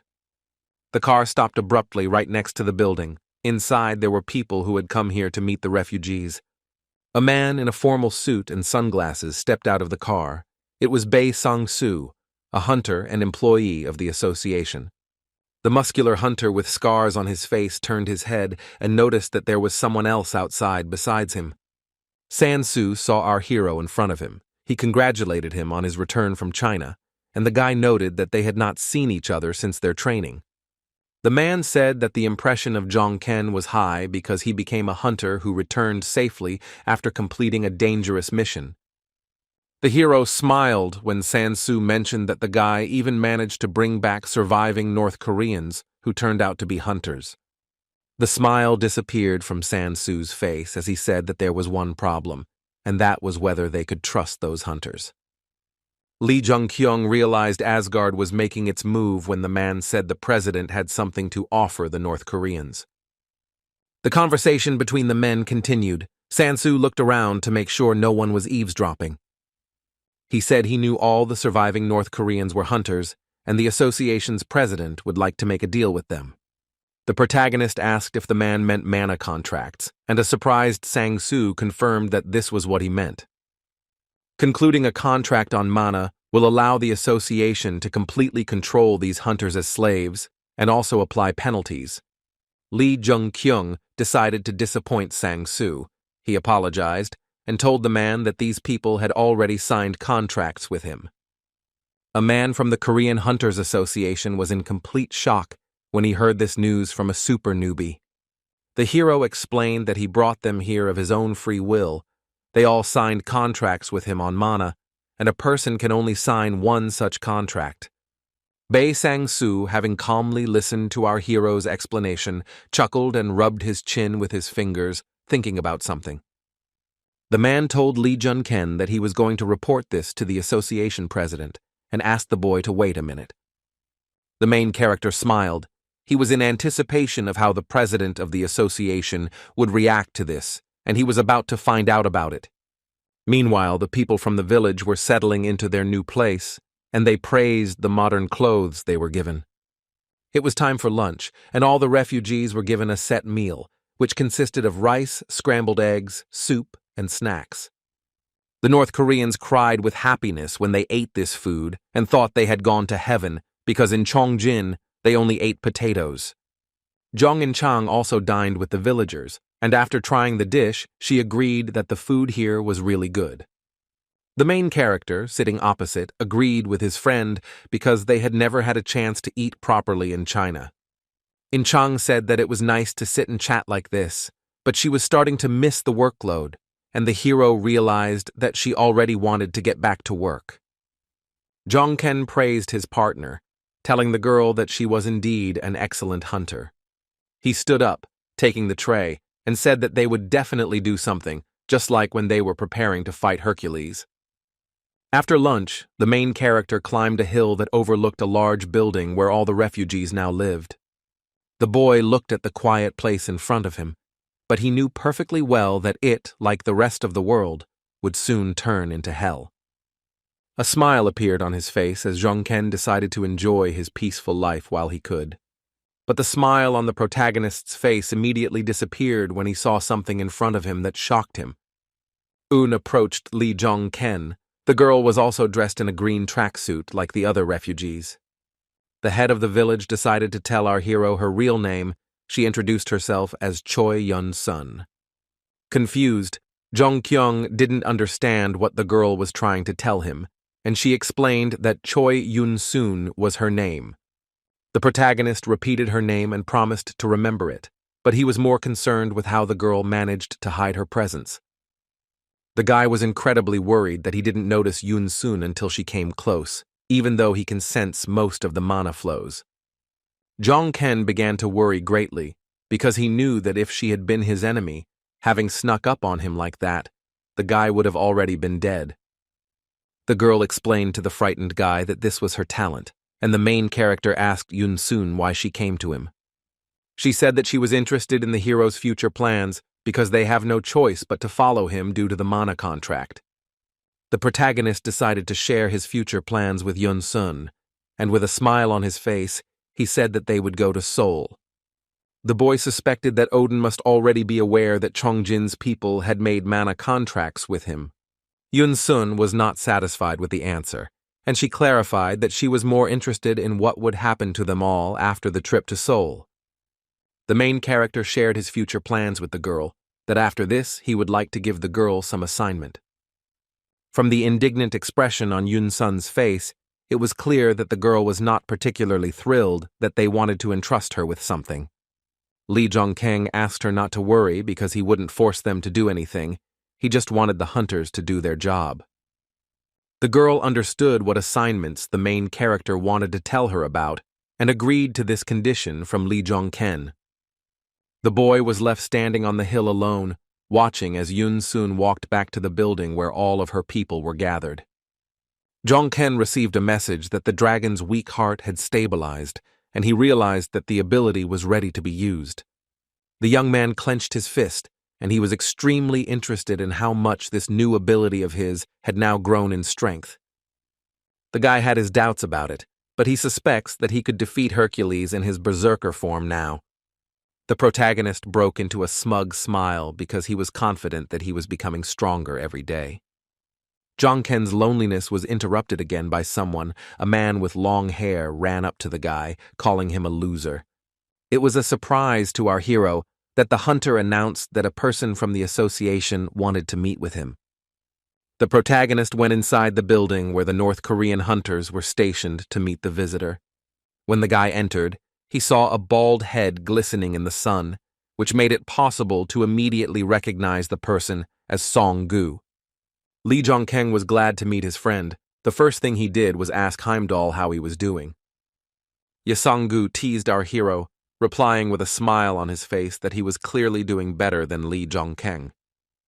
The bald-headed man was shocked when the protagonist suddenly called him Bald Song-gu. The guy admitted that he dreamed of saying this if he could return from China, and asked to consider it his reward for the hard work he had done. Song-gu was angry at the guy for calling him bald, but he decided to forgive him this time because the hero really tried hard in China. Our hero asked why Heimdall had arrived so late and inquired what decision the Hunters Association had made. The smile disappeared from the man's face when Lee Jong-ken mentioned the association, and he fell silent for a moment. Song-gu sighed heavily and said that the association was in complete disarray because almost all of its members had returned to Korea. The main character was in a stupor. He stared at the man with a puzzled face. This news was clearly unexpected for him. What Lee Jong-ken heard next was even more shocking, because he learned about the sign of rebellion, the opening of a special gate. The special gates spawn much more powerful monsters, and naturally their opening has dire consequences for humanity. Such gates began to appear all over the world, so after the raids, many hunters returned to their countries, and even Odin was at a loss. Ye Song-gu told our hero that the association meeting lasted for several days, and naturally Jong-ken was also talked about there. Holding onto the railing, the bald-headed man admitted that they had been patiently waiting for the protagonist to return.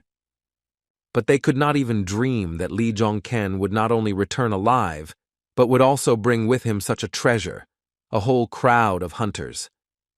The hero agreed that the hunters from Chongjin were worthy of being called treasure, and their number at Jong-ken's disposal was incredibly large. Heimdall stated that the main problem was that Jong-ken possessed the treasure, not the association. Ye Song-gu said that the mana contract only has one purpose, and that is to force a person to serve our hero. The man warned the boy that Jong-ken would make a lot of enemies because of this, and everyone would see him as a rival. The protagonist listened attentively to Ye Song-gu's words about how a mana contract and a guild were two completely different things. Lee Jong-ken tried to convince his worried friend that everything was okay because, after all, he was also a member of Asgard. Heimdall breathed a sigh of relief, smiled, and admitted that our hero was right. He still had something he wanted to tell the guy. Ye Song-gu hugged the protagonist tightly and told him that he was very glad that the boy returned from China safe and sound. A large number of buses lined up outside the building where all the refugees from the mountain village were temporarily living. Standing in front of the villagers were the protagonist and Ye Song-gu. Jong-kyung informed the people that this trip would be their final one. One resident said he wouldn't mind 100 of these trips because they just ate and did all sorts of nonsense the whole time. The guy warned the residents that they would all be very busy soon, so they needed to rest while they could. One of the hunters from North Korea agreed with our hero, and all the inhabitants of the mountain village were happy to go on a new trip. Ye Song-gu pointed at someone and asked Jong-kyung who the woman standing in the crowd of North Korean hunters was. The bald-headed man knew that the villagers called her a goddess, or something like that, and he asked Lee if he had gone to China just for her. The boy looked at Un with a smile and admiring eyes and answered Ye Song-gu that he was not mistaken in his assumptions. Heimdall was stunned, but the protagonist immediately calmed the bald man down, admitting that he was just joking. Jong In-chang intervened in the conversation. She told Heimdall that it was really a joke, and Jong-ken did not go to China for Un. Seething with jealousy, In-chang said that our hero already had plenty of women, so Un was unlikely to be the girl he was hiding. She was upset, thinking that perhaps our hero really does have girlfriends abroad, and then she might have a lot of rivals. The protagonist didn't understand what was wrong with Jong In-chang's behavior, but Ye Song-gu could literally hear what she was thinking at that moment. A whole line of buses filled with North Korean hunters set off to meet new adventures. The buses left the small town where the villagers were temporarily housed and have now arrived in Seoul. When everyone arrived at their destination, the villagers got off the buses and began to look around, having arrived in a new city for them. The people from the mountain village were shocked. They looked with wide eyes at the modern city landscape. In front of them stood a glass skyscraper, a building that did not look like those that the inhabitants of the primitive mountain village were accustomed to. Life in the city was also surprising, with whole crowds of people walking along the streets, their clothes different from what they were used to. Also unusual for the North Korean hunters was the traffic on the roads, with entire lines of modern cars racing along them. After leaving the bus, the men looked at their unfamiliar surroundings for a long time with wide eyes. The main character, watching the reaction of the hunters, smiled, seeing how all the residents were simply speechless from what they saw. Lee Jongken turned to Una and asked the girl to take good care of her people in this city. But the girl didn't pay any attention to our hero. She looked in the other direction with admiring eyes. The boy saw that Un was as amazed by the city as the others, if not more, and assumed that it was the first time she had seen something like this. Zhongkyung asked Zhong In-chang to escort the people from Chongjin, allowing her to simply follow the people from the association. Fenrir stood next to the boy. He told the boy to go after the girl, and asked him to obey Zhong In-chang. But Fenrir did not pay any attention to the words of our hero. The boy was very annoyed and angry, finding himself in this city. The protagonist put his hand on the boy's head and asked if Fenrir felt the same as Zhong Ken. The incredibly negative energy that was driving the boy crazy was coming from the building of the Hunters Association. And the main reason for this was the association president, He Jin, who was standing nearby, looking at our hero with his one eye. Lee Jong-ken also noticed the director's presence. He looked at the man with a stern expression. Seeing the young man's reaction, the leader of Asgard, Odin, only grinned meaningfully, continuing to look at the boy. But the hero was not in such a good mood. He glared menacingly at the president of the hunting association. The boy knelt down in front of Fenrir and told the boy that from now on he would have to learn something. The protagonist told Fenrir that he shouldn't growl at people anymore, because you can't always use your fangs. He explained to Fenrir that the boy should learn not to show his sharp fangs when it was better not to do so. The werewolf named Fenrir understood everything, and with a smile on his face, he agreed with Jong-ken not to growl at people. The protagonist went inside a tall, modern building, where employees of the Korean Hunters Association were already waiting for him. Inside was the president of the organization, and he greeted Lee Jong-ken with a smile on his face. He Jin, keeping his distance, told the boy that he had brought a whole bunch of interesting things with him from China, and Jong-ken agreed. The president of the association began to list these interesting things, among which were more than 100 hunters, 2 heroes, and 3 strange things. Our hero assumed that the director considered Un and Wanhwa to be heroes, and Sangun and Fenrir to be strange things, but he did not understand why there were 3 of them. One seemed to be able to read the main character's thoughts, came up, put his hand on the guy's shoulder, and told him that the 3rd interesting thing was himself. The president said he wanted to discuss with Lee Jun-ken his trip to China, but before that, he needed to do something.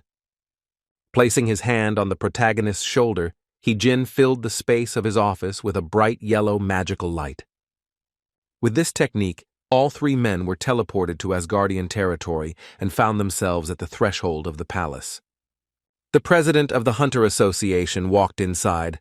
The protagonist and his friend Ye Seong-gu, also known as Heimdall, followed him.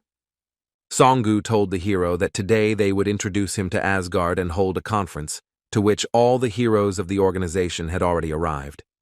Lee Jong-keng didn't mind taking part in the meeting and looking at Asgard, so he told Heimdall with a smile on his face that he understood everything. The main building of the secret association of Asgard hunters was made entirely of gold and looked majestic. One of the hunters who came to the conference said that he heard that the chief wanted to introduce them to some idiot. Many began to whisper, discussing our hero. They gossiped that Zhong Ken had traveled to China and had managed to quickly grow in his skills and strength. One of the guys asked if our hero was there because he felt 3 streams of energy entering the hall. The other Asgard member was stunned to the core and couldn't believe that he was feeling such a strong energy right now. The other hunters had a similar reaction. The guy shouted that the 3rd person's energy was also huge, and he couldn't believe it because our hero was a newbie. One of the Asgard members was simply horrified, feeling the incredibly powerful energy of Zhong Ken, concluding how strong the hero was. The moment had come for Lee Jong-ken to meet the rest of the Asgardians, and the gold-adorned door swung open. The main character entered the hall. His whole body was surrounded by a powerful energy that was felt by those present at the conference. The guy greeted the Asgard hunters and introduced himself as the loser Lee Jong-ken. The entire space around him was filled with his energy. At this time, in one of the Korean cities, A bright beam of light was directed into the sky, which indicated that the gates were open. Kim Soo-yeon, who had a barrier tape in front of him, stood right next to the portal, waiting for the hunters to return at any moment. The association manager turned out to be right, and soon the first hunter, the main guard of the mountain village, emerged from the gate.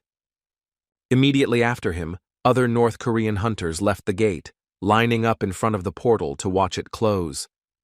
The North Korean hunters watched in amazement as the magical portal gradually closed and became smaller. Kim Soo-yeon addressed the White Tiger group, as the villagers decided to call themselves, and praised them for a job well done. In response, the hunters, with smiles on their faces, thanked the guy for his patience with them. The manager said that the guys were able to deal with the gates quite quickly, and now it will be easier for citizens to cope with the consequences. Una, who was holding baby Sangan in her arms, asked if there were any more gates and suggested that they go straight to the next one. Kim didn't mind, but suggested that the hunters needed a break and said that it was not necessary to deal with all the gates today. The girl asked the manager not to worry about them, convincing him that everything was fine and wanted to go to the next gate. The guy's cheeks turned red from embarrassment, and he, stuttering a little, nevertheless agreed to take the guys to the next gate. Meanwhile, other events were taking place in the territory of the special gate, a place where much stronger monsters posed a danger. Jong In-chang went through this special gate, and now she was fighting a crowd of giant black monsters with beaks. The girl easily dealt with strong monsters, swinging her weapon. Her strength was enough to kill monsters with one blow.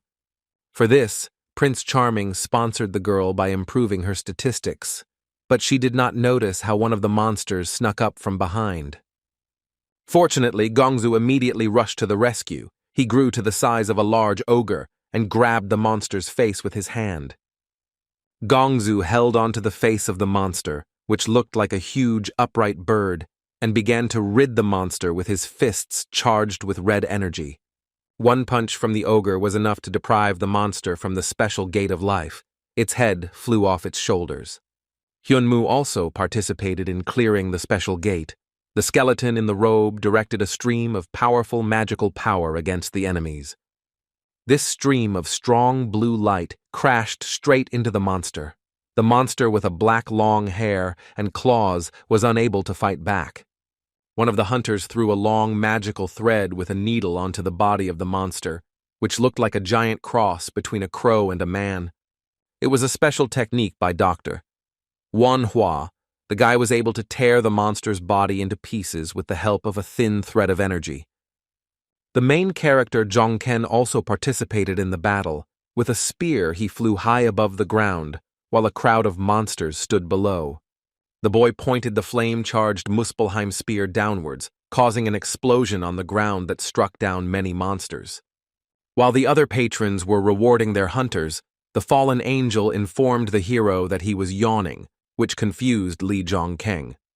Lee Jong-keng breathed a sigh of relief and looked up at the sky with a smile on his face when he received the message that his level had been raised. After successfully clearing the special gate, the protagonist, Jong In-chang, Dr. Hwata, Fenrir, and Gongzu met in a clearing. Jong In-chang shared her opinion that it might be because they are top-class hunters, but patrons are more interested in them than others. The protagonist knew that this was a gate with high-ranking monsters, but they still dealt with it quite easily. Dr. Wanhua and the huntress became more serious, nodding at the hero when Jun-kyung said that he was sure they all felt it. The guy said that the stronger they become, the more special gates appear, and the whole world becomes filled with magic. The main character decided to warn his comrades that soon the whole world would be shaken by a tragic cataclysm. The young doctor was shocked. He stared at Jongken with wide eyes when he was stunned by such unpleasant news. Jong In-chang also became wary when the main character told everyone that the relatively peaceful days on the planet would soon end. Jong-ken said that the two of them had done well so far, but Jong In-chang and the doctor would have to work harder from now on. The main character left the guys and started to go somewhere, but the huntress caught up with him and asked him to wait for a minute. The worried girl asked where Jong-ken was going and said that his parting words somehow sounded as if he was leaving for a long time. Lee Jun-kyung confessed to his friend that he was thinking about traveling the world a little, which surprised Jong-in-chang. She did not understand the hero, because he had just spoken about the cataclysm with such a serious expression on his face, and now he was going to travel. The heroine understood that every person needs rest, and even in such a situation it is important, so she answered Jong-ken that she understood him. Jong-ken smiled, certain that if he told her the details, In-chang would think that he was going on dates with girls. The main character ordered the guys to join the White Tiger group from that moment on. This instruction also applied to the werewolf Fenrir.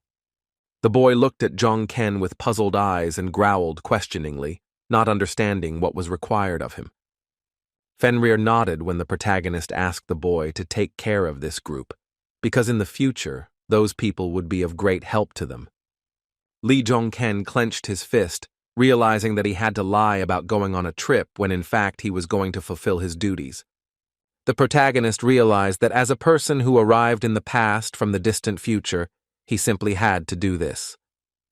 Lee Jong-ken looked at the sky, decorated with the setting sun and clouds, realizing that it was time for him to meet Odin.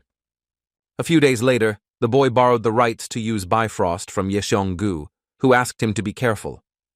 The man did not understand how Odin could agree to hand over the Bifrost, and Jong-ken explained that he simply gave the president what he valued most by making a deal.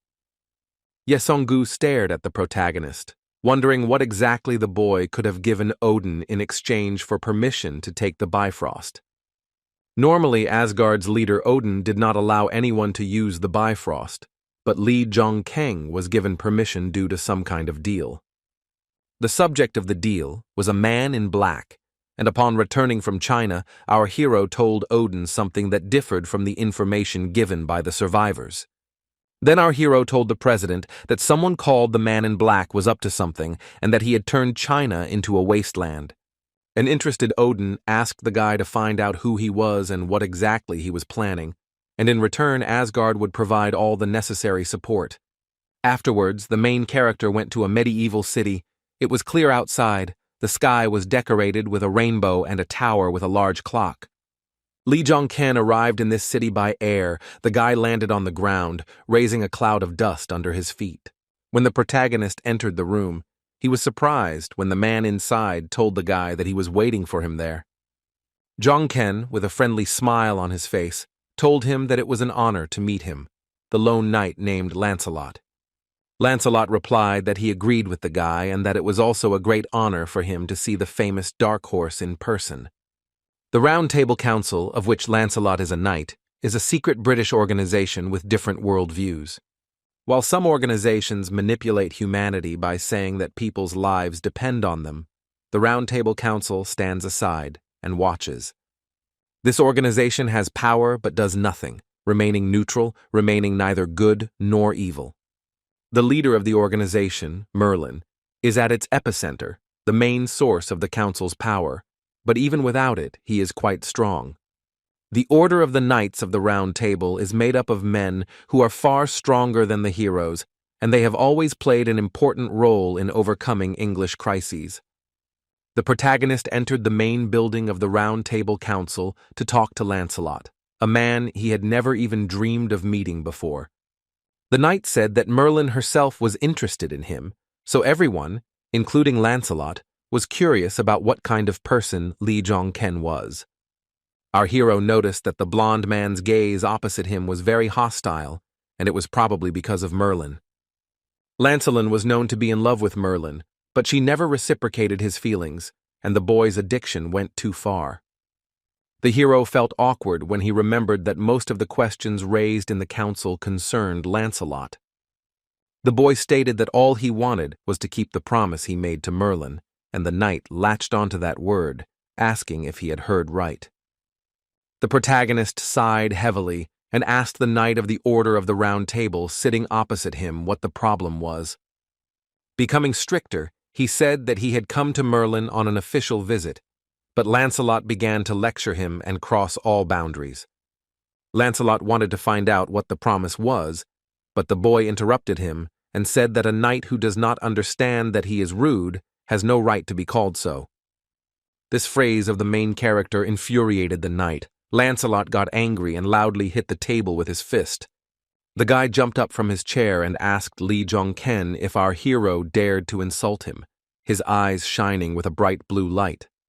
The hero assumed that Merlin was watching the situation and knew that the only place she couldn't see was the council's living quarters.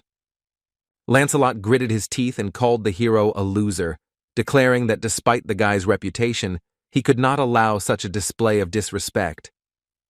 The blonde knight in iron armor froze in surprise when someone entered the room and shouted at him to stop. Our hero, who was not at all frightened by the sudden scream, realized that Merlin had finally decided to intervene in the situation. The leader of the organization, Merlin, actually entered the hall, and the girl sat down at the table to discuss their conflict with the guys. The conversation took place in the office of the head of the association, and Lancelot was the first to speak, showing respect to his majesty. Merlin was dissatisfied with the knight's behavior. She stated that he was behaving extremely disrespectfully towards her guest. The knight was shocked by these words of his mistress. He did not expect that even Merlin would be on the side of our main character.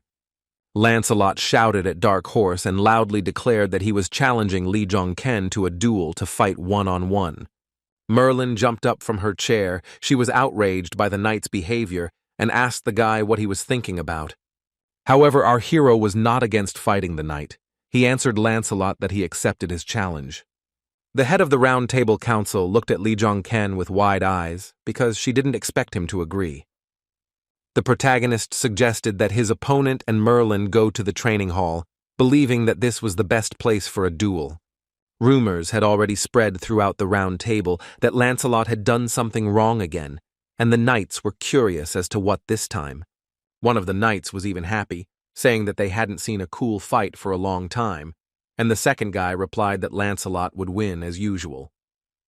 The council members learned that the knight's opponent would be the Dark Horse of Asgard, and they knew that the fight would be glorious. Some more members of the organization came to the square in front of the council building. One of them looked stern. The knights recognized the men as Sir Gawain and Sir Galahad, and realized that even the leaders of the order had come to watch the fight. One of the armored knights put his hand to his head and loudly greeted his leader, Sir Gawain. A big man with blonde hair, as he passed by the guy, put his hand on his shoulder and praised him for a job well done. The assembled knights were delighted to see Sir Gawain and said how tough he was and what a noble member of the Order of the Round Table. The final preparations before the duel were completed. Our protagonist was already standing opposite Lancelot, holding a spear in his hand. When Lancelot saw that his opponent was also fighting with a spear, he smiled, thinking that Jong-ken's technique was much worse than his. Sir Gawain watched the duel closely, thinking that a spear fight between the East and the West was very interesting. The knight bowed before one of the leaders of the order and thanked the man for his attention to his duel. Many members of the Round Table Council order gathered at the training ground, watching the duel with delight. Lancelot smiled smugly after making an inappropriate joke at our hero's expense and receiving support from the audience. The indignant hero turned to Sir Lancelot, confessing that he was a little confused as to whether he would fight the comedian or the knight. The boy frowned when Jong-ken said that his actions were more like a comedian and doubted whether he should be called Sir. The protagonist activated his energy and told Lancelot that he heard that in local duels it was even allowed to take the opponent's life. The knight in response also began to demonstrate his magical energy and confirmed that in such duels it is indeed possible to kill the enemy. Lancelot brandished his spear and declared that Jong-ken's life was at stake in this fight, even though he had intended to show mercy to the boy before. The protagonist replied that, judging by his speech, Jong-ken would now be fighting a very egocentric and arrogant aristocrat. With a slightly crazy smile on his face, the boy called his opponent a false knight, his eyes filled with fiery energy. Lancelot took this as a very serious insult, called Jong-ken a bastard, and decided to attack the enemy first. As the knight rushed towards our hero at full speed to attack the boy, surprisingly, Ken remained calm and motionless. He knew that Lancelot was a lone knight who killed the enemy with one blow, and he was truly a hero, despite his character. The next moment, the tip of the weapon of the Knight of the Order of the Round Table Lancelot and the tip of the spear of the main character were a millimeter apart. The confrontation between the two forces began. The main character and Lancelot clashed with spearheads. The local knights were shocked when they saw that our hero blocked Lancelot's blow by simply meeting it with his spear. Now the blonde knight's face was not so smug. The guy visibly tensed up. The main character didn't just block the blow, but began to affect the enemy with his energy, which made him unable to move. Ken continued to attack Lancelot as their spears were locked together. He stared at his opponent. The leader of the Order of the Round Table, Sir Gawain, who was watching the duel, decided to end the duel, saying that it was enough. Hearing these words, the protagonist turned around, staring at the leader of the organization, his face expressing complete bewilderment. Ken was not familiar with the man, so the fair-haired knight decided to give his name, saying that his name was Gawain. The main character knew this name very well. Gawain was truly the Green Knight thanks to his elegant speech and manners. The Green Knight, when he received the powers of a hunter, began to clear the gates of monsters, and he did it with terrifying force. His entire body was covered in the blood of monsters after the battles, which is why Gawain was nicknamed the Green Knight. The protagonist listened to Sir Gawain. He decided to stop the fight with Lancelot, so he put away his Muspelheim spear. Ken looked at his opponent, raising his weapon high above his head, because he saw no reason to be hostile to this knight. Our hero had a strong negative impact on the fair-haired guy. His strength was exhausted, so the knight fell to his knees. The member of the Order of the Round Table stood on one knee, his head bowed in shame, realizing that he had lost to the protagonist. Sir Gawain approached the boy, advising Lancelot to learn to sensibly assess his strength and the strength of his opponent, but the knight replied that Ken dared to neglect him. The Green Knight approached Sir Galahad and asked him to help Lancelot clean up the area after the duel. Galahad replied to his superior that he understood him and was not against helping the losing knight clean up after an unsuccessful duel. Lancelot, meanwhile, bowed his head before our hero and declared that he fully acknowledged his defeat. Ken knew that Gawain was truly not the type of person to be taken lightly, because he had appreciated the boy's abilities from the very beginning. Gawain thought our hero was amazing because he repelled Lancelot's magical attack with just one blow. The protagonist continued to spend his time on the territory of the Order of the Round Table. He approached the local pond. On the bridge over the pond, Ken met with the leader of the Merlin organization, and during the conversation, he told her that it was only this time. The guy explained to the girl that he agreed to the duel only because he also wanted this fight, but there would not be a second time. He knew that Merlin had complete control over the Round Table Council, including the knights, so if she didn't want a duel, she would have ordered Lancelot to retreat. Ken agreed to the duel only because Merlin gave her tacit consent, but he also had his own goals. The boy pointed his finger at Merlin and told the leader of the Round Table that he only did it to pay off his debt. The indignant girl said that our hero was quite straightforward, believing that he agreed to the fight only because he himself wanted it. Ken replied that he agreed to fight Lancelot because he considered himself a proud enough man. However, the guy knew that he did it to find out in practice how much his skills had grown after the expedition to China, and to pay off his debt to Merlin. The hero asked if Merlin had gotten what she wanted, and said that this way his debt was paid off, and the situation would teach Lancelot something useful. Ken knew that Merlin was already aware of his progress, so she allowed the duel to take place, knowing that Lancelot would lose. The leader of the Round Table Order admitted that Ken was much smarter than she thought, and said that she really wanted Lancelot to lose. She explained that this knight had incredible potential, but everything was ruined by his arrogance and obsession with the girl, which is why she used Ken. Merlin used our hero as a stepping stone for Lancelot's personal growth, so she decided to take it as payment for the guy's debt. This was not all that the girl wanted to tell our hero, and the next second her body turned into a blue silhouette of light. Merlin's image changed dramatically. Now a short guy with blonde hair stood in front of our hero. The boy told the protagonist that Jong Ken still owed him the fulfillment of the promise he made at their last meeting.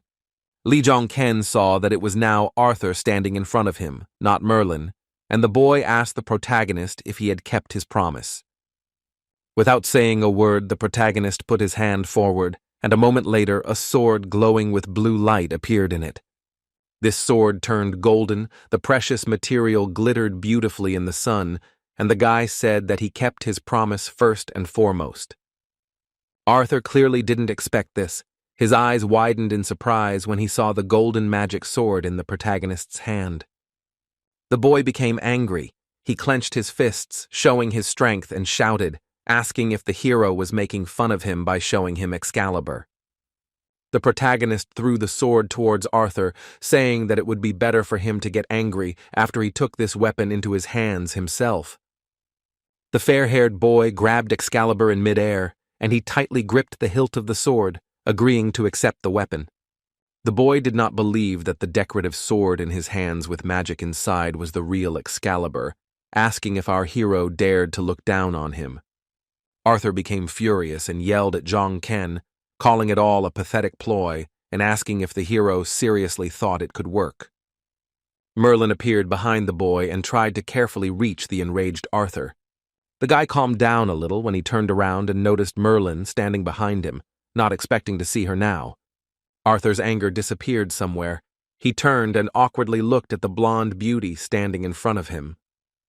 The fact that Merlin appeared before him meant that Arthur now had the real Excalibur in his hands, and the boy realized this. A shocked Arthur declared that the curse was finally lifted, looking at the golden sword with surprised eyes. Merlin also couldn't quite believe what was happening. She looked at her hands, stating that they had finally separated. With a smile on his face, the protagonist told the boys that he kept his promise by bringing with him a weapon to remove the curse. Arthur still couldn't believe that it actually worked. He looked at Excalibur in bewilderment. The main character was forced to disappoint Merlin and Arthur by admitting to them that he brought the guys a fake. The boy and the girl standing behind him stared at Lee Jong Ken with wide eyes when he admitted that he had deceived them. Lee Jong Ken explained to them that this forgery was made to deceive their patron, the Lady of the Lake. Arthur and Merlin could not believe that, according to our hero, the patrons see only what they want, and everything is fine as long as they please them. The girl said that the Lady of the Lake was the one who instructed them to take possession of Excalibur, but they knew nothing about the thing. She stated that our hero knew what Excalibur was, and he created something similar to deceive his patron. The protagonist silently listened to Merlin's suggestion, realizing that the girl was absolutely right in her statements. Jong Ken knew that the sword Excalibur was a blade that had been in the lake for centuries, absorbing its magical powers. Arthur asked why they were separated if it was a fake, and Merlin explained to the boy that it was only temporary. She told Arthur that when the Lady of the Lake realized that it was a fake, the curse would become effective again. Realizing that the curse had not actually been lifted forever, the boy grew angry, clenched his teeth, and looked at the hero. The girl extended her hand to stop Arthur. She did not allow the boy to attack the main character. Merlin said that even if it was not a real sword, they still had some time and asked Jong Ken if she was telling the truth. Jong Ken explained that it was not a matter of time. He was only able to deceive the mistress, and even if the deception was revealed, the sword would still have value. According to the hero, the curse will remain in effect until they leave the Round Table Council and continue searching for the real Excalibur. Wanting to say goodbye, the protagonist told Merlin and Arthur that, in any case, his job was done. The boy covered his face with his hand, trying to contain the negative emotions he felt because of this whole situation. Removing his hand from his face, Arthur looked at our hero, not wanting to let him go, and said that this was not enough. The protagonist knew that Arthur suffered from the curse much more than Merlin, because he was forcibly placed into the body of a child. He could understand where the boy got his character from because Merlin had complete control over her body. Wanting to help the boys, Lee Jong-ken clenched his fist and said that he would tell them something else, namely the location of the real Excalibur. At this time, some kind of fierce battle was taking place in the dense forest. One of the trees was destroyed by a powerful explosion. And the reason for this was Hercules, who had already fully recovered and was fighting with all his might. His fist was engulfed in powerful flames. Demetrius was fighting against a man in a cloak who was holding a sword in his hand. Hercules waved his hand, leaving a fiery trail in the air. The big guy destroyed everything in his path. With this attack, Demetrius caused another explosion, and large stones flew in different directions. Hercules' eyes glowed red as he gritted his teeth and desperately fought against the man emitting blue energy. Demetrius struck again with his fist, this time even stronger, because all the ground beneath him turned into a pile of stones. However, Hercules' opponent was in perfect order. Raising his sword above his hand, the man pointed out that Demetrius was attacking too slowly. The stranger attempted to counterattack Demetrius, but the big guy managed to dodge by jumping up. Flying into the sky, Hercules let out a loud scream, a streak of blue magical energy rushing underneath him without touching him. Demetrius tensed as he noticed that the situation on the battlefield had worsened, and he was now at risk of getting hit. Hercules winced in pain as he unexpectedly took a blow from his opponent straight into his muscular back. The big guy screamed loudly. His eyes were completely painted red, signaling his berserker mode. The enemy's attack caused him to return to his normal state, and the red color gradually began to fade from the whites of Demetrius's eyes.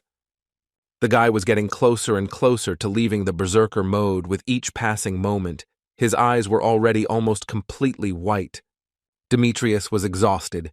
He collapsed to the ground, and then dropped to one knee and rested his hand on the ground. His opponent stood next to the guy. He stopped attacking Hercules, and just silently watched the changes in the big guy's body. Demetrius, who had missed the blow, was perplexed. He pointed his finger at his opponent's weapon, asking what kind of sword it was. The man with gray hair admitted honestly that he did not know what kind of weapon it was, and said that he had picked up the sword quite recently. Hercules was surprised that the guy was able to just find something like that, because after being wounded, the big guy lost control of his magical power. The guy in the cloak told Demetrius that the big guy had reached a sufficient height for him to forgive him for breaking the agreement. Hercules hoped to have his disciplinary reprimands overturned, but the man upset him by saying that Athena planned to hold him accountable. Demetrius was taken aback by the suddenness of his actions when he noticed Athena standing nearby, as he had not noticed her presence before. The goddess of Olympus, Athena, stood nearby, her arms crossed over her chest. She stared intently and silently at the guilty Demetrius. The man in the cloak asked the goddess what was wrong, and she said that she had come there to tell him something.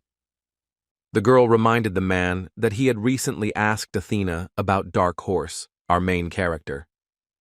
Demetrius tensed when Athena mentioned Dark Horse, the man who had once been able to defeat him.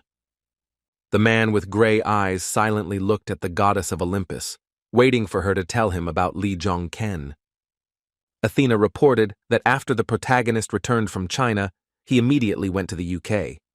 The girl said they did not know the specific reason for his trip, but in Britain, Jong-ken met with the Round Table Council. The hunter with long gray hair looked down at the floor. He scratched his chin with his hand, thinking about Athena's words. The man asked Athena to look after our hero, and told Demetrius to make sure that Hercules would not neglect his training. With her hand on her heart, dressed in a strict black suit, the goddess of Olympus told the man that she understood his order. In a sign of respect, Demetrius also placed his hand on his heart. The boy closed his eyes in front of his leader, agreeing to watch his training. The man that Athena and Hercules so respect and obey turns out to be Zeus, the hunter who rules Olympus. At this time, the protagonist continued his journey in Britain. He was still talking with Arthur by the pond. The boy managed to find out that the real Excalibur is now in the possession of Zeus. and our hero once again confirmed his version. Arthur did not understand why Zeus needed this weapon, asking the main character about it, because the hunter already had the lightning of Olympus. The protagonist was surprised, not understanding where people got such an idea about Zeus from, because he knew that he did not have lightning. The boy was displeased, asking why Jong-ken addressed him informally, but the hero replied that Arthur did the same. The guy looked Arthur straight in the eye with a smile on his face, asking if he had any problems with this. The main character's question left the boy stunned. He frowned, silently staring at the careless Jong-ken. Forever trapped in the child's body, Arthur sighed heavily before saying anything else to our protagonist. He returned to the point of the conversation by asking Lee Jong-keng what they were going to do with the real Excalibur now. The hero did not understand why Arthur was asking him about this, saying that he simply told them the location of the weapon and then let them deal with it themselves. Jong-ken reminded him that the guy told him to find a sword that could dispel their curse, and he did, so now it was time for them to repay him. Arthur, looking down sadly, said that he did not think that Zeus would agree to negotiations about the transfer of Excalibur. Jong-ken reassured him by saying that Merlin would help him figure it out because, after all, she was a very smart girl. The fair-haired boy in the officer's uniform breathed a sigh of relief, smiled, and said that it was true. Arthur asked the main character what kind of payment he wanted for the work he had done to cleanse the boy's curse. Jong-ken knew there was no point in talking to Arthur, who knew nothing but power, so he replied that he would tell him everything when Merlin returned. When the round table meeting finally ended, Merlin climbed the steps to the bridge over the pond again. The girl told the main character that they were both ready to listen to the guy's wishes regarding payment for his work. Lee Jong-keng, overjoyed that Merlin had returned, said that it was excellent and was ready to make his demands. The protagonist stated that the only thing he demands as payment is for Merlin and Arthur to survive. The boy was stunned. He asked our hero again, not believing his ears that Jong-ken had asked for exactly this kind of payment. Merlin was also wary, not expecting the main character to ask for such a strange thing as a reward. Jong-ken said that he also needed the guy's trust. They would have to do what he said, and if they agreed to it, then the debt issue would be closed. An indignant Arthur asked why the hell the boy was asking for two things to pay off one debt, and the hero replied that it was a shame that the boy wanted to die. Arthur stopped being indignant because the main character's remark was appropriate, and he fell silent, turning the corners of his mouth down. Merlin agreed to the hero's terms, but said that it would be nice to get at least some explanation from Jong-ken. The main character was not against explaining everything. He warned the guys that something really important would happen very soon. Merlin and Arthur listened attentively to our hero. The boy waited for further explanations from Lee Jong-ken about what was so important that was about to happen. Lee Jong-ken said about the special gate and the strange mana. He was sure that they also felt it, so they called the Knightly Order Council. The girl said that her guess then turned out to be correct, and the density of magical power really is growing in Britain at a wild speed. The guy confirmed her suspicions that the special gates were to blame for everything, and stated that there would only be more of them in the future. Concerned, Merlin asked if this was the big event the boy was talking about. The protagonist answered no, because he knew that there was a much more important event that he should warn the guys about. Lee Jong-keng stated that the truly important event was the disappearance of all the special gates, and they needed to prepare for that moment.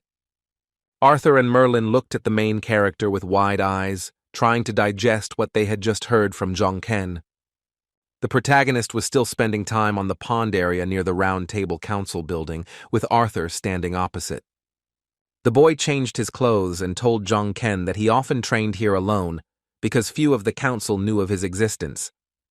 The guy activated his magical energy and offered the hero to begin, adding that Jong-ken had become noticeably stronger since their last meeting. The protagonist confirmed Arthur's suspicions, saying that he was very different from who he was before. Before the duel began, Lee Jong-ken asked the boy if he had ever fought with that lightning guy. Arthur stared at the protagonist with eyes emitting a green glow and asked what he had just said. The boy laughed, pointing out how easy it was for the hero to say such things, and began to threaten, asking if he wanted to die. However, our hero stood his ground. He was not afraid of Arthur's rage, and asked the boy to simply answer his question. With a smug smile on his face, Arthur confessed to the protagonist that he had fought with that same lightning guy. The protagonist accepted the boy's answer. Arthur's words clearly pleased him, because Lee Jong-ken smiled. His expression instantly changed as he decided to strike the boy preemptively to gain an advantage in the fight. With his spear loaded, Dark Horse raced through the air, quickly approaching Arthur as he stood motionless. For the boy, it was a mere trifle. He said that it was too slow and easily blocked Jong-ken's blow. The opponent turned out to be not so simple. The preemptive strike did not work, and the main character visibly tensed up, jumping to the side. Lee Jong-ken knew that the duel with Arthur was not just a test of his abilities, and he had to use everything he had. Therefore, the protagonist's Muspelheim spear instantly began to emit powerful fiery energy. The firepower characteristics of the spear have been increased, and the flame will be on the hero's side under the influence of the Fire Monarch. Seeing how well our hero could control fire, Arthur admitted that it was quite an impressive sight. After this, the duel began. The entire space was filled with flashes and streaks of fiery energy from our hero. After another blocked attack, Arthur landed on the ground and jumped back to prepare for another round. The protagonist, meanwhile, lunged forward. He took the Muspelheim spear with both hands to attack. Arthur's sword was not the boy's only weapon, but he held out his palm and screamed. His hand began to emit a bright blue light. The boy's attack was successful. A stream of powerful energy hit the protagonist's stomach, tearing Jong-ken's clothes. The blow was strong, so the main character almost lost his balance and began to fly backwards. The knight, pleased with himself, smiled, asking the protagonist if he was deflated. His sword was charged with magical power. The protagonist, having received damage, admitted that Arthur is indeed strong, but he cannot afford to give up so easily. The guy made a decision to land at least one successful blow on his opponent. His expression became fierce. The training ground on the water near the Round Table Council building was filled with many streaks of the hero's fiery energy. Jong-ken was ready to continue fighting, his spear glowing with fiery mana with renewed vigor, becoming even more powerful. Arthur was shocked to see the protagonist absorbing magical power, while Jong-ken received a message that the dragon's heart was releasing mana.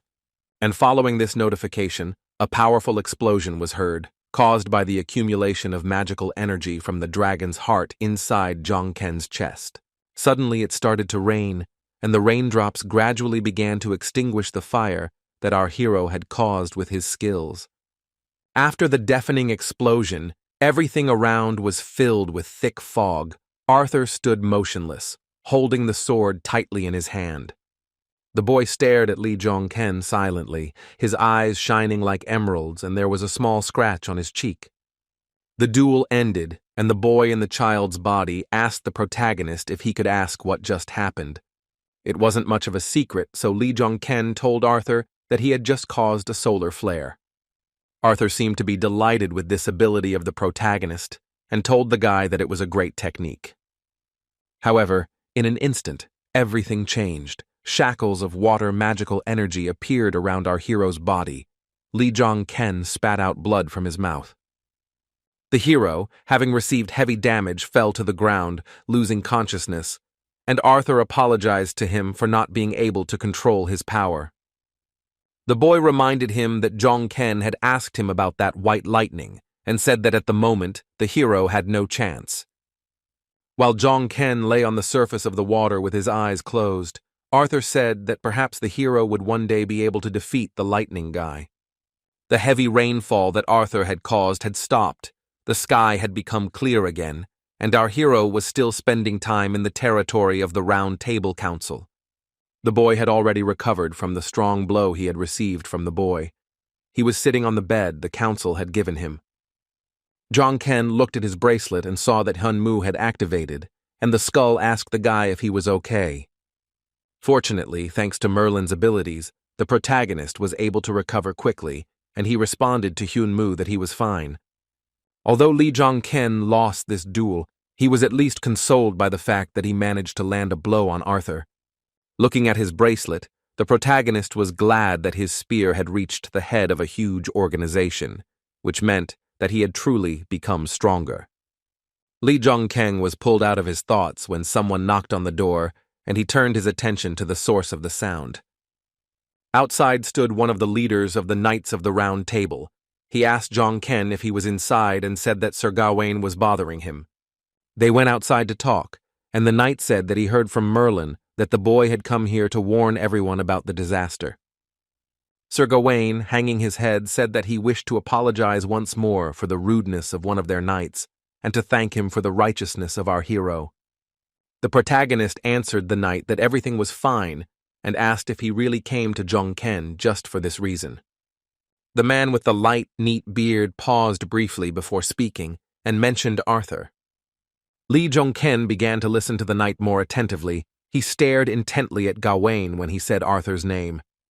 Gawain said that he knew that Jong-ken had fought Arthur yesterday, and admitted that having a duel with Arthur was his pipe dream.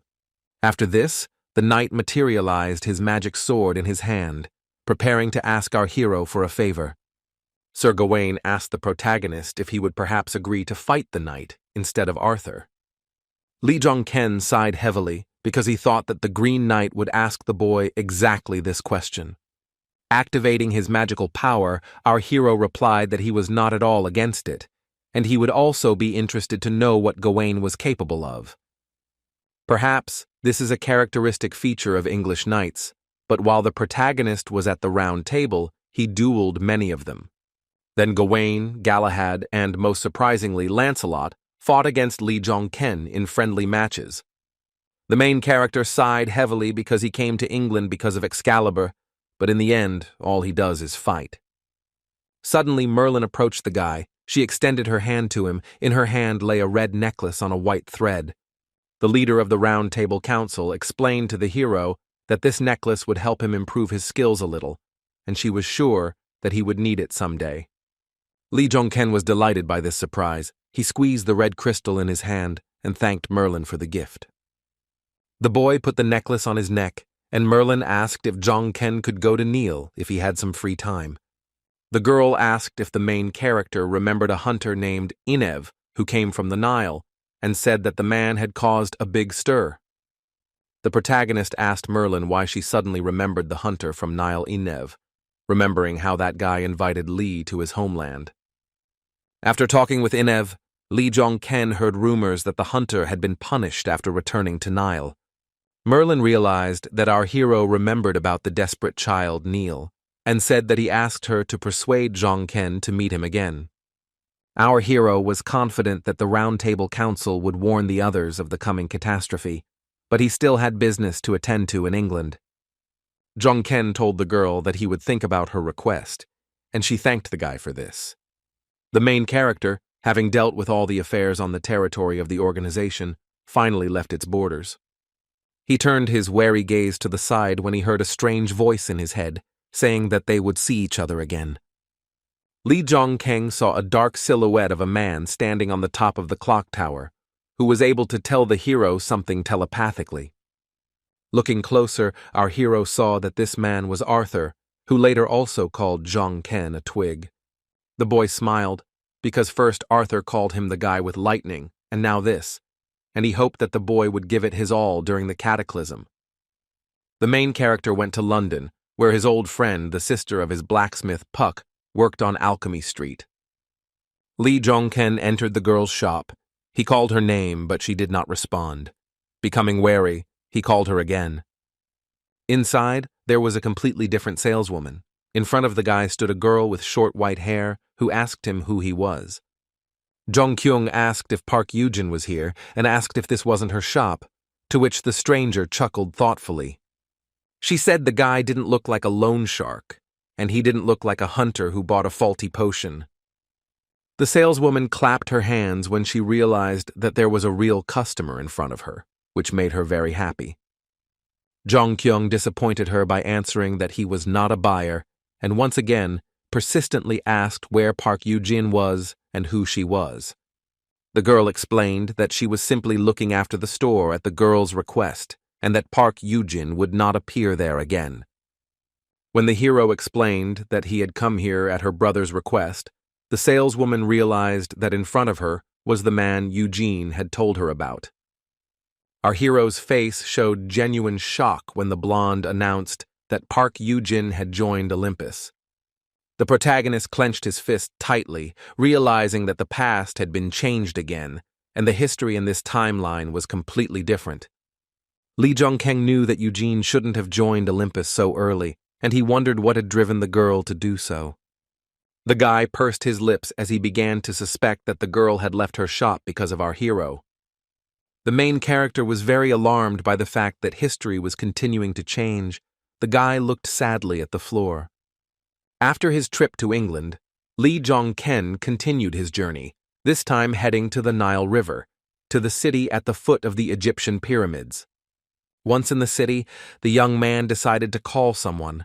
Lee Jong-ken greeted someone into the phone with a worried expression on his face. The man our hero called was also on a trip. He was basking in the sun, relaxing on the seashore. It turned out that Jong-ken had called Jong and Chang, who was also on vacation, and she asked her friend if something was wrong.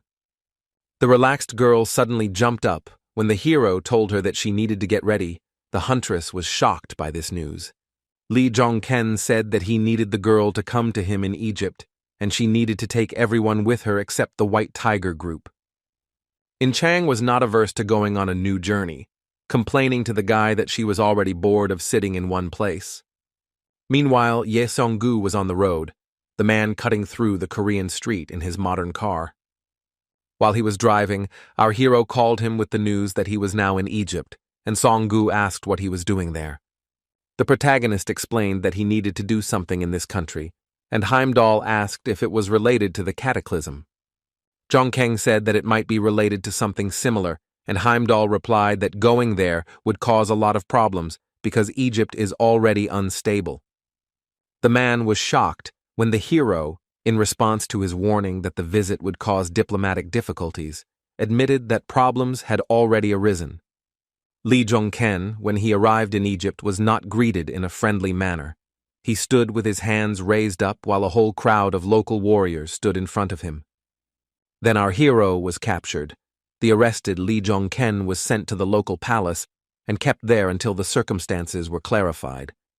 As the boy sat at the table, one of the Egyptian warriors asked another why Dark Horse had visited Egypt, and the other hunter replied that he had no idea. The bald-headed Egyptian said he thought they would need a translator to talk to the detained boy. Two other guys with painted eyes entered the hall and asked the warriors to leave the main character to them. These Egyptians approached where Lee Jong-ken was sitting to talk to Dark Horse and sort out the situation. The warriors tensed as the executive branch entered the room, and one of them said that Neil was making his move. A bald-headed man approached our hero and called him Dark Horse, asking if he was mistaken. The protagonist looked warily at the arriving men without answering them, and suspected that it seemed to be them. The sun was already setting, and Lee Jong-ken was still a hostage, and was inside one of the buildings in the Egyptian city. The guy with glasses told the hero that he works in the Egyptian branch of the Korean Association, and his name is Yoon Kyung-tae. Our hero didn't expect that they would send a Korean Hunters Association employee to the meeting, and told the guy that he was pleased to meet him.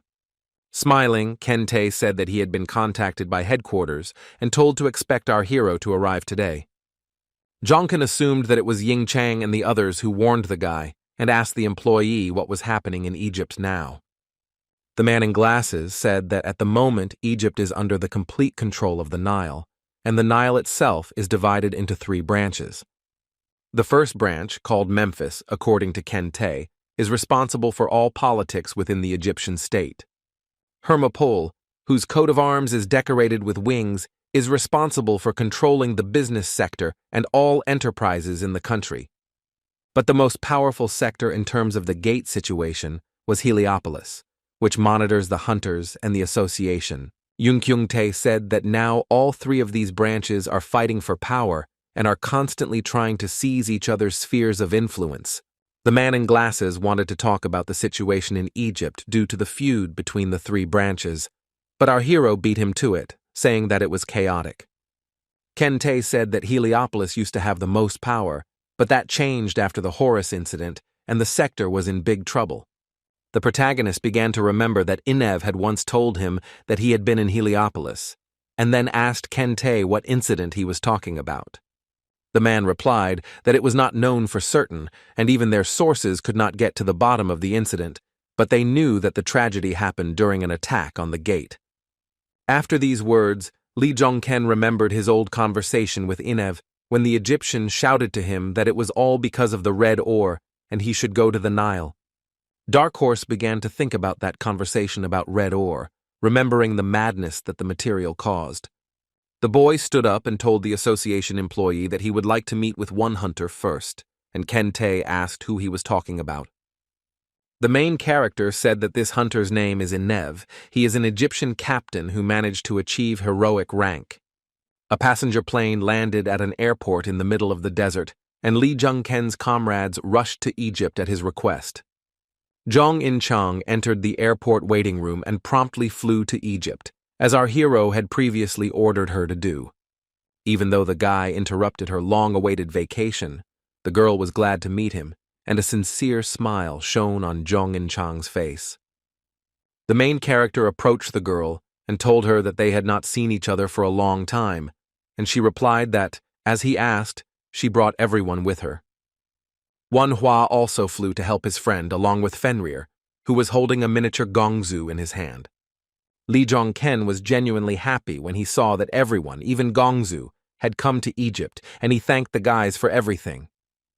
Suddenly, an unfamiliar guy with short red hair interrupted the conversation and asked the hero if he wasn't glad to see him.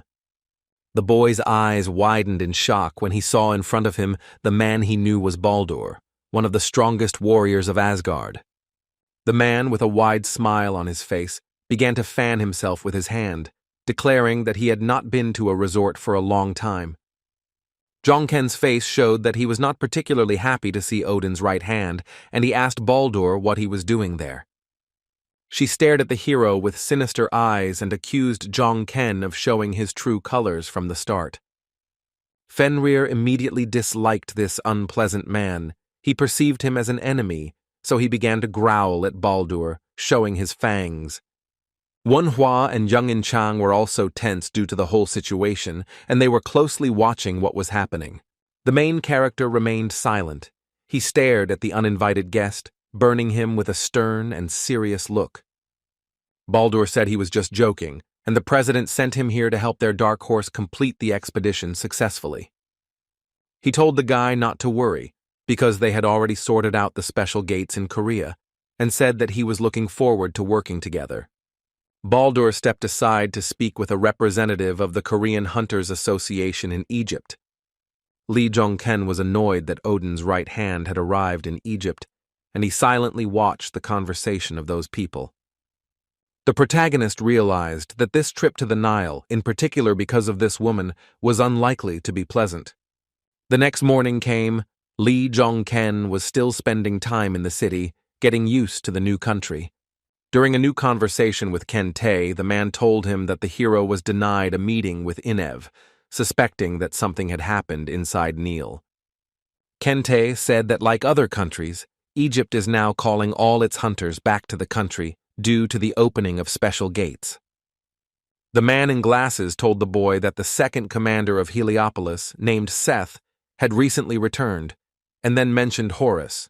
Our hero said that Seth would gain power after Kente said that Horus might not regain his status after the incident.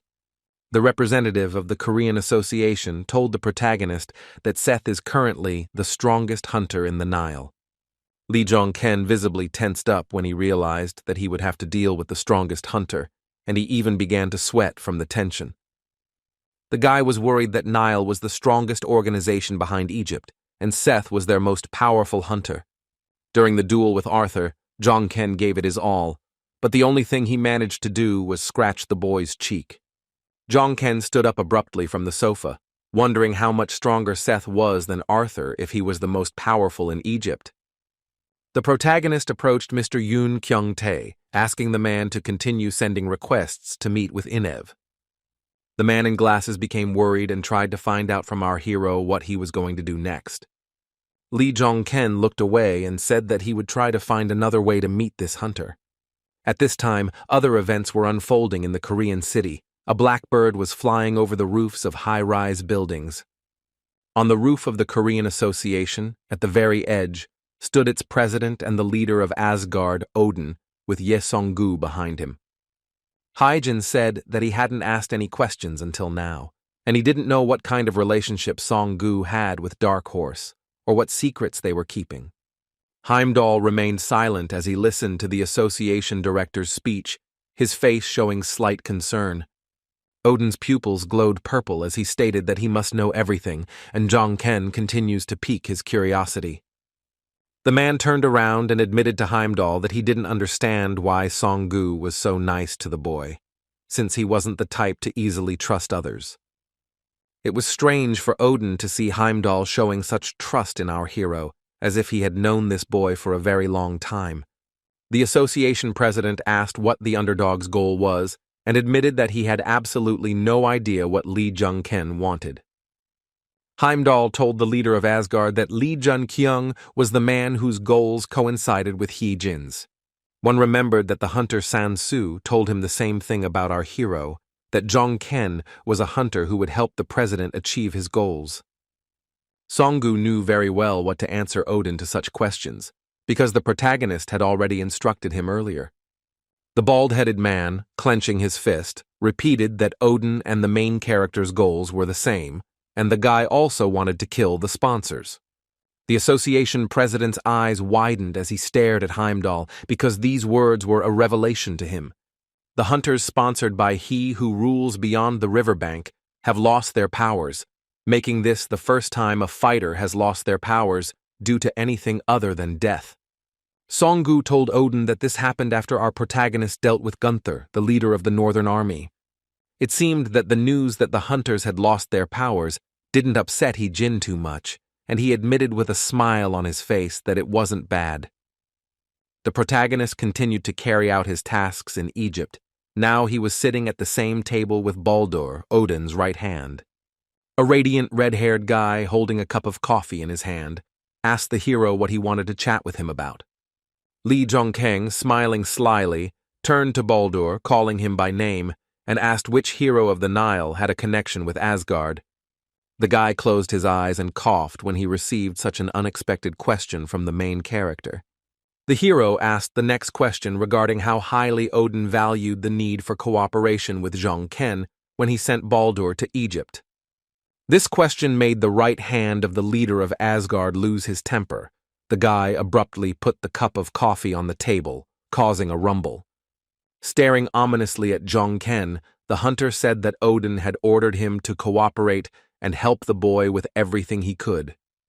The main character crossed his arms over his chest and asked the guy to answer him in that case which of the Nile heroes has a connection with Asgard. The young man stood up abruptly from his chair, wanting to end this awkward conversation with Lee Jong-ken, and did not answer his question.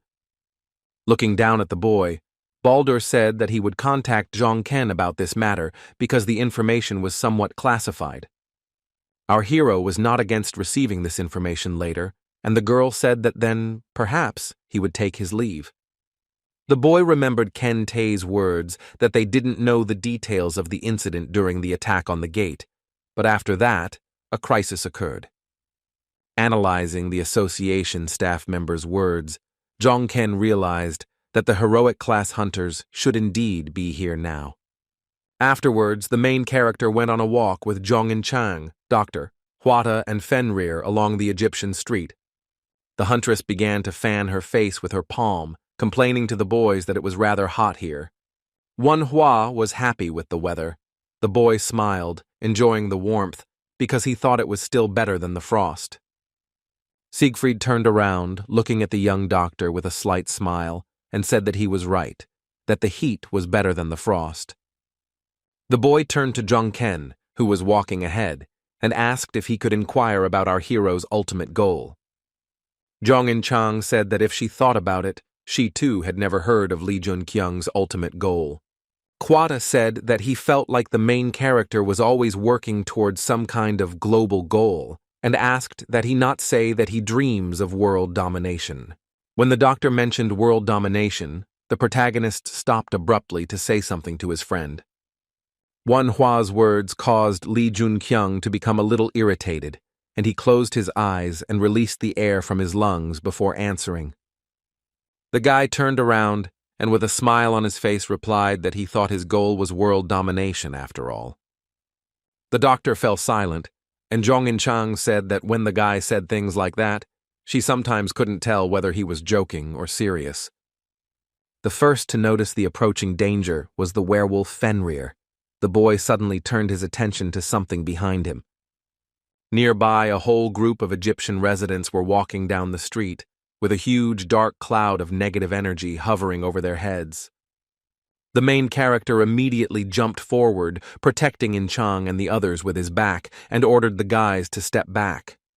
In front of our heroes stood a whole crowd of Egyptians, and from their war paint, it was clear that they were the executive power of the Nile.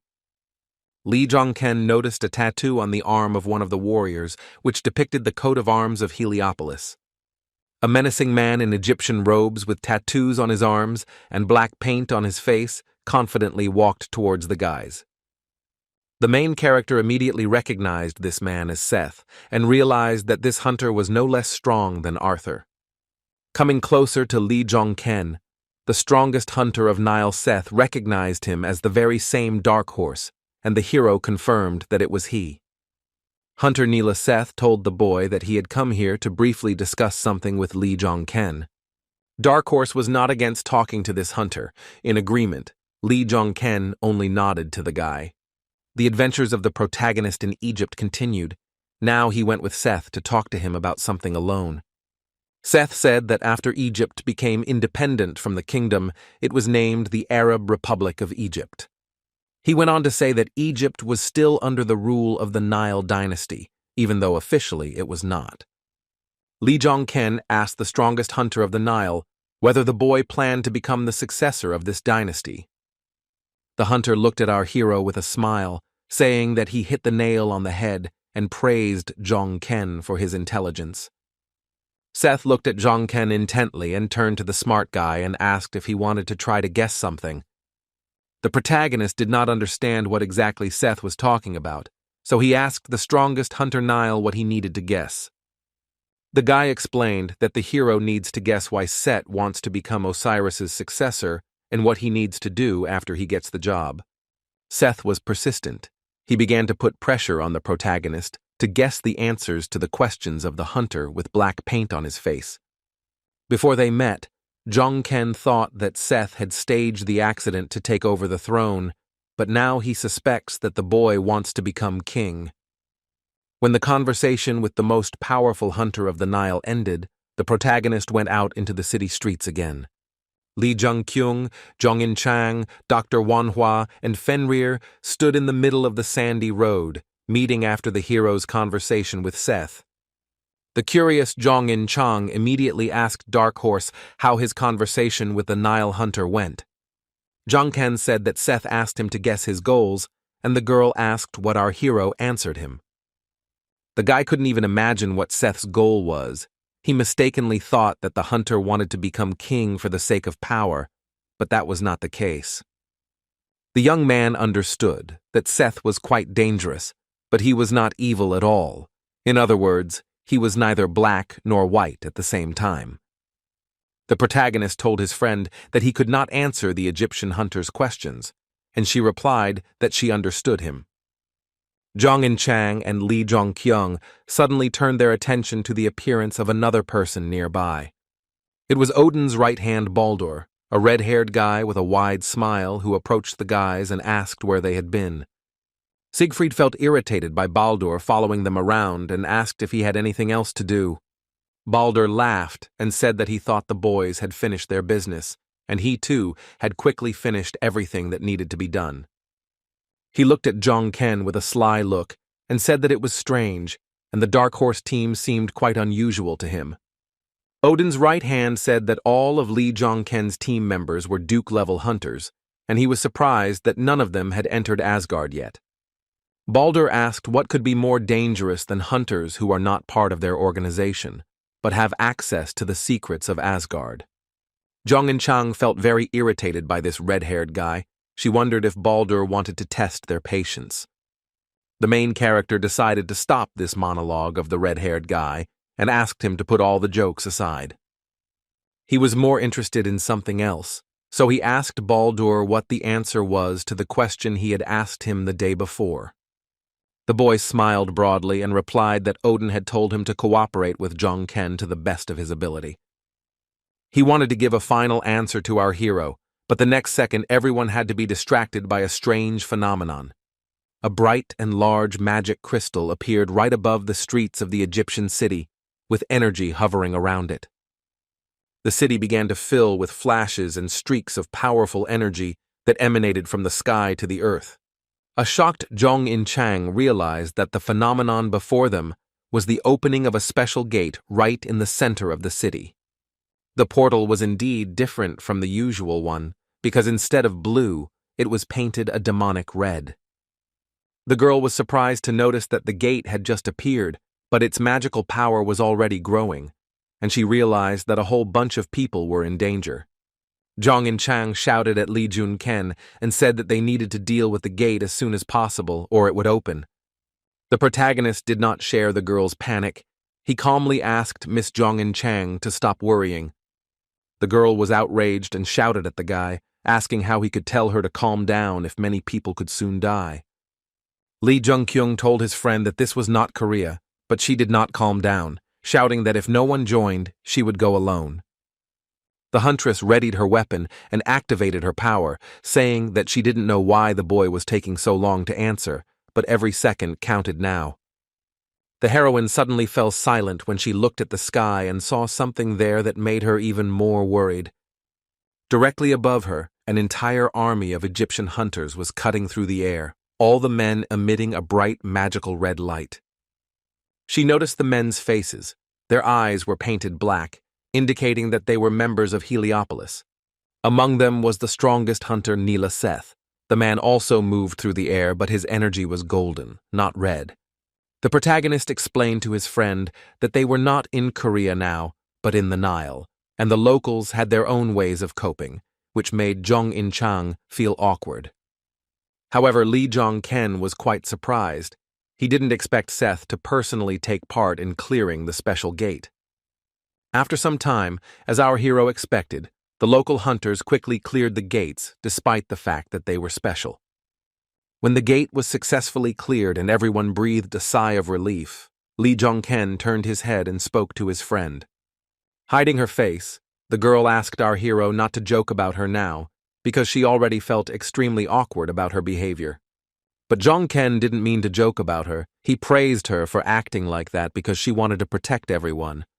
The girl scratched her chin with her hand and agreed that she had behaved that way for precisely that reason, and wanted to say something else, but was forced to remain silent. The protagonist and Jong In-chang suddenly turned their heads to the side, staring at something when they heard an alarming sound. The huntress said that something seemed to have happened and suddenly took off, running towards the source of the strange sound, leaving the guy standing in the middle of the street.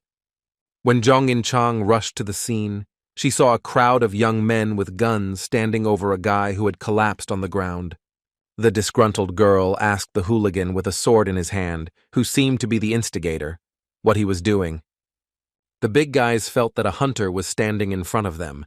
The guys started to behave rudely, asking what she said there. The main character also showed up at the scene. Lee Jong-ken asked the hooligans what was going on, and they got scared when they recognized the guy as the Dark Horse. Merlin's necklace proved to be quite useful, because with it the hero could speak Arabic, and Jong-ken asked again what had happened. The big guy answered the protagonist that this was not a matter in which a foreign hunter should interfere. Lee Jong-ken said that after he saw them attacking a man, he simply couldn't pass by, so they had to explain everything. The guy showed the hooligans his phone and said that otherwise he would have to contact the association. To the argument that a hunter has no right to attack an ordinary citizen, the big guy said that it seemed that Jong-ken did not know that things were different in Egypt. An Egyptian hooligan has stated that in their country, hunters have the right to punish ordinary people with force whenever they want. The tall, muscular hunter concluded that this was their legal right, and with these words he raised his sword victoriously above his head. The protagonist and Jong In-chang widened their eyes in surprise when they saw that the street of the Egyptian city was stained with blood. Suddenly someone took away the hunter's hand, which was clutching the sword, and part of the hooligan's limb fell straight to the ground. The local hunter was horrified. He grabbed his severed hand and screamed in pain and fear, shaking the whole street with a loud roar. The man who punished the bully in this way said that Egypt also has its own laws, and this fighter for justice turned out to be Seth. The Nile's strongest hunter crouched on the roof, while the stunned citizens gathered in the street looked on.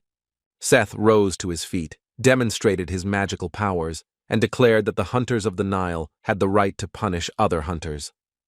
Our heroes stood motionless in shock when they saw what the peaceful Egyptian street had become.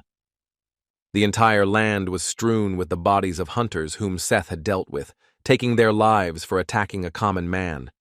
Jong In-chang asked the protagonist if Hunter Seth was really a good person, but the guy remained silent, staring at the terrible picture in front of him. The girl understood that Seth did this in order to save a peaceful resident of the city, but she still considered it too much. The hero thought that he was going to save this man without caring about the influence of the Nile, and Seth should have known this too, but he decided to do otherwise. Lee Jong-keng was shocked that the strongest hunter in the Nile still chose to take the lives of people who shouldn't have died. Jong In-chang asked Lee Jun-kyung again if he was sure that Seth was a good person, and he replied that he didn't know for sure. The following actions took place on the territory of a luxurious palace in the Arabian style, where our hero temporarily lived.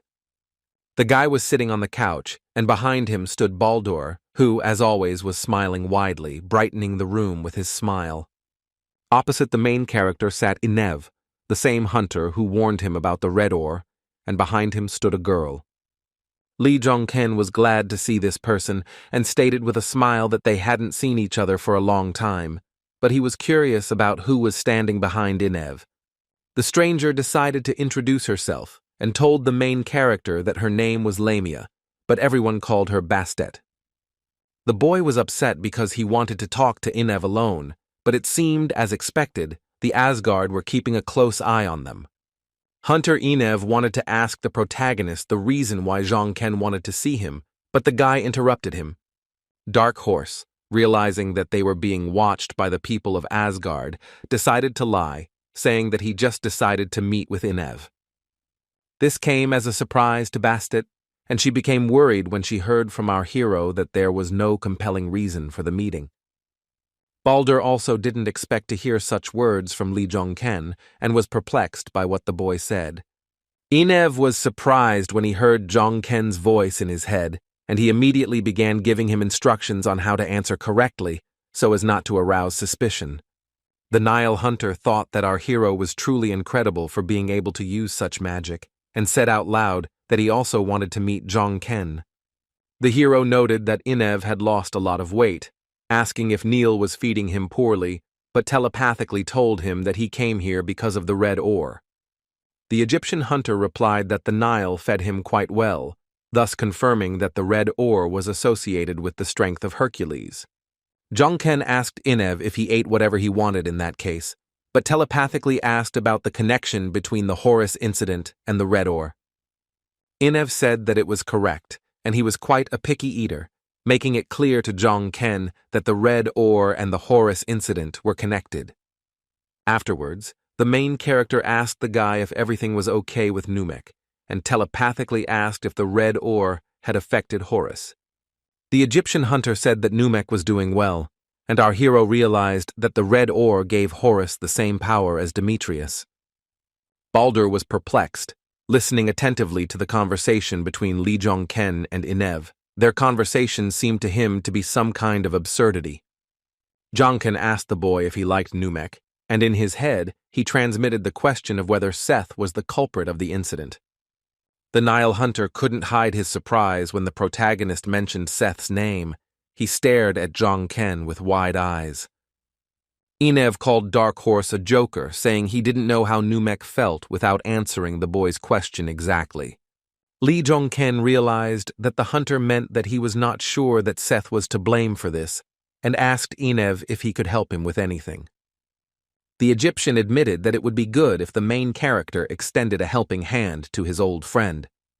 The protagonist asked in that case to make time for them to meet again, and Enev thanked Jonken for his kindness. After the meeting between Lee Jonken and Enev ended, he was left alone with an enraged Baldur. Odin's assistant shouted and was indignant, accusing the hero of asking him to make an appointment with Enev for the sake of such a conversation. Baldur said that if Jonken was using Asgard's powers for something like that, he didn't think the organization's leader would be happy about it. The boy disagreed, asking the man if Odin wasn't famous for being a fairly consistent person. The conversation with the main character was clearly tiring Baldur. He asked Jonken what exactly he was talking about now. The protagonist confidently declared to the right hand of the leader of Asgard that Odin would be pleased later. Baldur asked Jonken to take better care to show proper results of his work in Egypt. The guy didn't answer the red-haired man, but only smiled meaningfully, replacing all the words.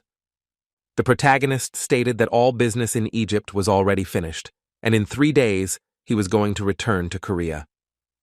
Baldur asked why exactly 3 days later, and Jonken explained that he had not yet finished his journey through Egypt. The red-haired guy closed his eyes, trying to suppress the negative emotions he felt because of our hero's behavior. Jonken asked Baldur to let him ask the boy something, and asked who the hero was who had managed to penetrate the Nile. Smiling again, Odin's right hand replied to Jonken that the youth had already met the hero who had penetrated the Nile once. This clue made Lee Jonken think he couldn't think of who this person could be. When the sun set behind the horizon and night fell, the main character went to the bank of the main Egyptian river. The guy turned his head when he saw that the person he came here for had finally arrived at the meeting place. It was Enev, his face covered with a black bandage. The hunter apologized for being late, explaining that he had been followed. Taking off his mask, the guy said that he thought that there were quite a few people following him right now because Jonken had attracted attention on the Nile. The protagonist asked the hunter not to worry and surprised Enev when he created a large magical dome above them.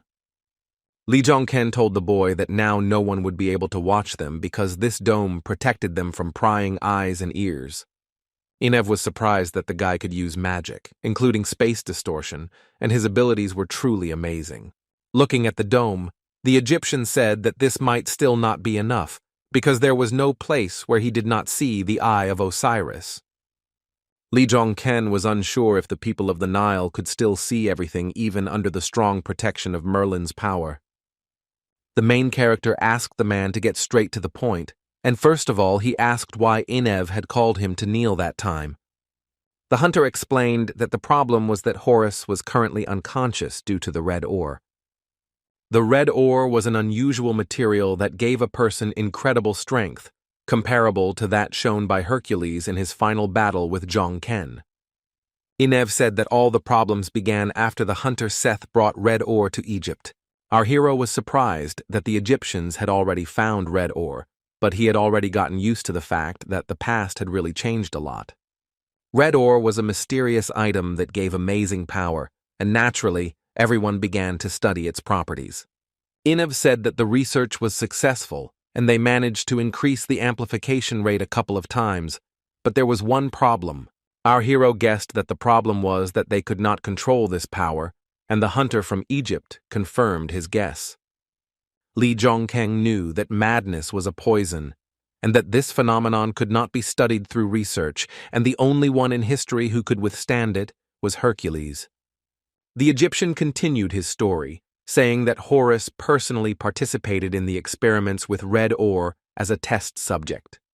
This information shocked Lee Jong-ken because he did not expect that a respected person of the Nile would want to volunteer.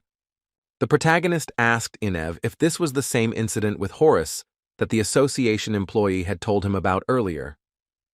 The hunter said that despite everyone trying to dissuade Horus, he was still determined to take part in the research.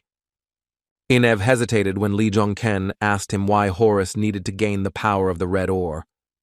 He admitted that Horus did this because of Seth, because Seth wanted to take control of the Nile despite not being the rightful heir. The guy said that Osiris and Seth often argued, but the second was too strong a hunter to be discounted. Jong-ken realized that Horus wanted to become stronger in order to stop his opponent, and decided to ask something else about Seth. A memory of seeing Seth cutting through the air to get to the gate faster popped into our hero's head. The guy also remembered the image of this strongest hunter in the Nile when he stood on the roof of the building, getting ready to kill the guys. Lee Jong-ken asked if it would really be so dangerous for him to end up gaining control of the entire Nile. The boy wondered if Seth had been ostracized simply because he wanted the throne to be his alone. Inev replied that it was not that, it was just that Horus was a righteous man, and his plans were to pass the throne to Seth. But there was one thing. Lee Jong-ken and the Egyptian hunter turned around abruptly, their eyes wide in surprise when they heard the voice of a third person in the dome. Walking towards the guys was none other than Seth. The hunter somehow managed to penetrate the magical barrier. The protagonist assumed that Seth had been watching Inev all this time, but the barrier was still active, which meant something completely different.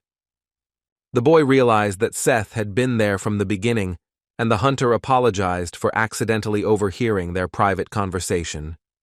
Seth said that he too knew that Horus wanted to give him the throne, and he wondered why he wanted to wield that power to control the boy.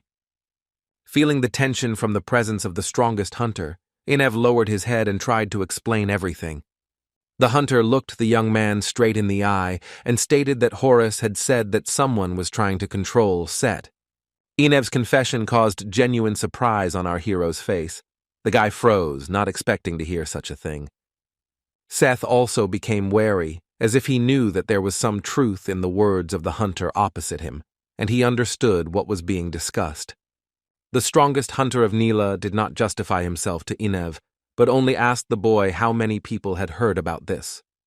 The Egyptian, hand on heart, said that only he had heard about this, but Seth categorically did not believe these words. Inev said that just before Horus was experimented on with the red ore, the man told him about it. Lee Jong-ken noticed that Seth had been relaxed all this time, but now the boy was worried, so the conclusion was obvious that Horus was right. The main character turned to Inev, saying that it would be better if the guy came back right now, leaving them alone. The guy mentioned Horus's treatment, saying that he would think about it, and he couldn't guarantee anything, so Inev shouldn't get his hopes up. Stuttering a little, the Egyptian with the golden collar around his neck thanked our hero for agreeing to at least think about it. Seth also told the boy to return. Inev nodded in agreement and stated that he would follow his orders. The protagonist deactivated the protective dome, and the hunter quickly left the place of their conversation, jumping high on the surface of the river. Seth looked at Jong-ken warily and intently when they were alone on the shore of the Egyptian pond at night. The guy asked Seth to stop, even though he understood that it was impossible to do so if the hunter opposite had already made a decision for himself. The man sighed heavily, realizing why our hero was behaving this way, and decided to stay to continue the conversation. The hunter looked at the boy and admitted to Lee Jong-ken that there was something the two of them needed to talk about. Sitting down on a large boulder, Seth admitted to our hero that he had been watching him, but Jong-ken was not surprised, although he had no idea that the hunter was so close. The main character was most interested in one thing: who exactly was behind Seth, and he asked the hunter if he was working for Asgard. Jong-ken recalled Baldur's words that the boy had already met the spy, so he didn't have many options. And given that Seth wants to take the throne of the king, it is entirely possible that the hunter is working with Asgard to achieve this goal. Seth answered our hero ambiguously, saying that the young man was not mistaken, but at the same time he was not entirely right. Hunter explained to Lee Jong-ken that he does not consider himself a spy, and it would be more correct to say that he and Asgard help each other. Lee Jun-kyung confessed to the guy that his statement sounded quite shocking to him. The strongest hunter of the Nile smiled as he looked at our hero and suggested that he think so. The boy did not give up trying to get the truth out of Seth. He clenched his fist in anger, asking who was controlling this shadow hunter.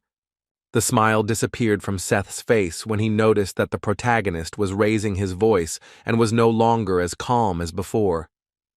The Nile hunter immediately activated his power and materialized a sword, stating that Jong-ken was quite brave and the rumors about him were true. Raising his sword to his face, Seth smiled evilly, asking if maybe he should kill the main character since he had already sent Inev home. Jong-ken was convinced that Seth was indeed working with Asgard because of the way he held his sword, but he still didn't understand who in the organization could be controlling him. Realizing how strong his opponent was, Lee Jong-ken knew that there was no chance that he would win, so he would have to risk his life. Seth had a happy smile on his face and shared his opinion that it would be fun, but he wanted to say something else to the guy. The strongest hunter of the Nile told Dark Horse that the red ore had fallen into the man's hands for a reason. The protagonist panicked when the next moment Seth pushed off the ground and immediately disappeared, disappearing from sight instantly. Before Lee Jong-ken could even blink, Seth had already managed to jump high, approach our hero, and swing his weapon. Luckily, the guy managed to react at the last moment. He arched his back, and the blow missed him, and the golden strip of magical light did not touch him. A look of mild surprise crossed Seth's face as he noticed that our hero had managed to avoid his unexpected blow. The protagonist grabbed the weapon and jumped back to increase the distance between himself and the enemy. Lee Jong-ken breathed a sigh of relief. Seth only had one moment to attack the guy, but he managed to notice. He mentally thanked Arthur and the Knights of the Round Table for this, because if it weren't for the duel with them, the hero might not have been able to dodge. Seth confirmed his assumptions that the guy was truly amazing, and his eyes had not deceived him, which he shared with our hero. He once again told Jong-ken that the red ore had not come to the hunter by chance, that man had specially given him this material. The main character was taken aback when Seth spoke about some mysterious and unknown person, and he wondered who it was. The hunter asked Jong-ken if the boy now understood what Seth was going to do when he finally became king. Lee Jong-ken decided to make a loud statement. He looked Seth straight in the eye and said that he was not real. Hunter Nile was confused when the guy accused him of not being real, not really understanding what he meant. The protagonist said that it was a pitiful sight when Jong-ken thought that Seth even looked like that person for a second. The guy was referring to the hunter who tried to change the situation with his shame and made others tremble, namely the Demon King. For some reason, when Lee Jong-ken first saw a Nile Seth hunter in person, he immediately thought of the Demon King. Jong-ken said that the main reason Seth wants to become king is so he can do whatever he wants and become a dictator. The opponent's face was not visible in the night. The hunter Neela stood silently opposite our hero, listening to his suggestions. When Seth thought about what Jong-ken had said about the boy's true reason for wanting to become king, he chuckled. And then the strongest hunter of Egypt burst into loud, evil laughter. The words of the main character made him laugh a lot. Seth, who was eager to gain power over the Nile, could not calm down. He laughed loudly for a long time, not paying attention to Jong-ken. But when Seth stopped laughing, he looked at the protagonist with a crazy smile on his face and confirmed that Jong-ken's guess was correct. The next day, Dark Horse sat at his desk, thinking about the guy he had met the night before, and wondering if Asgard knew there was someone else behind Seth. The young man understood that if Asgard wasn't supposed to know about this, Seth wouldn't have let him go just like that, although perhaps he just thought that Jong-ken wouldn't tell anyone. Jong-in-chang, who was rubbing her eyes after sleeping, entered the room and asked the hero why he was not sleeping, and Jong-ken replied that he was just thinking about things. The girl shared her opinion that she feels that something is clearly wrong with Seth. and she is sure that he is definitely not a good person. The protagonist was interested in hearing Zhong In Chang's explanation and asked why she thought so. The huntress assumed it was just a feeling, and she couldn't shake the feeling that Seth was simply pretending to be someone he wasn't. Zhongken smiled because he realized what Seth really was just last night, which spoke of Zhong In Chang's good intuition.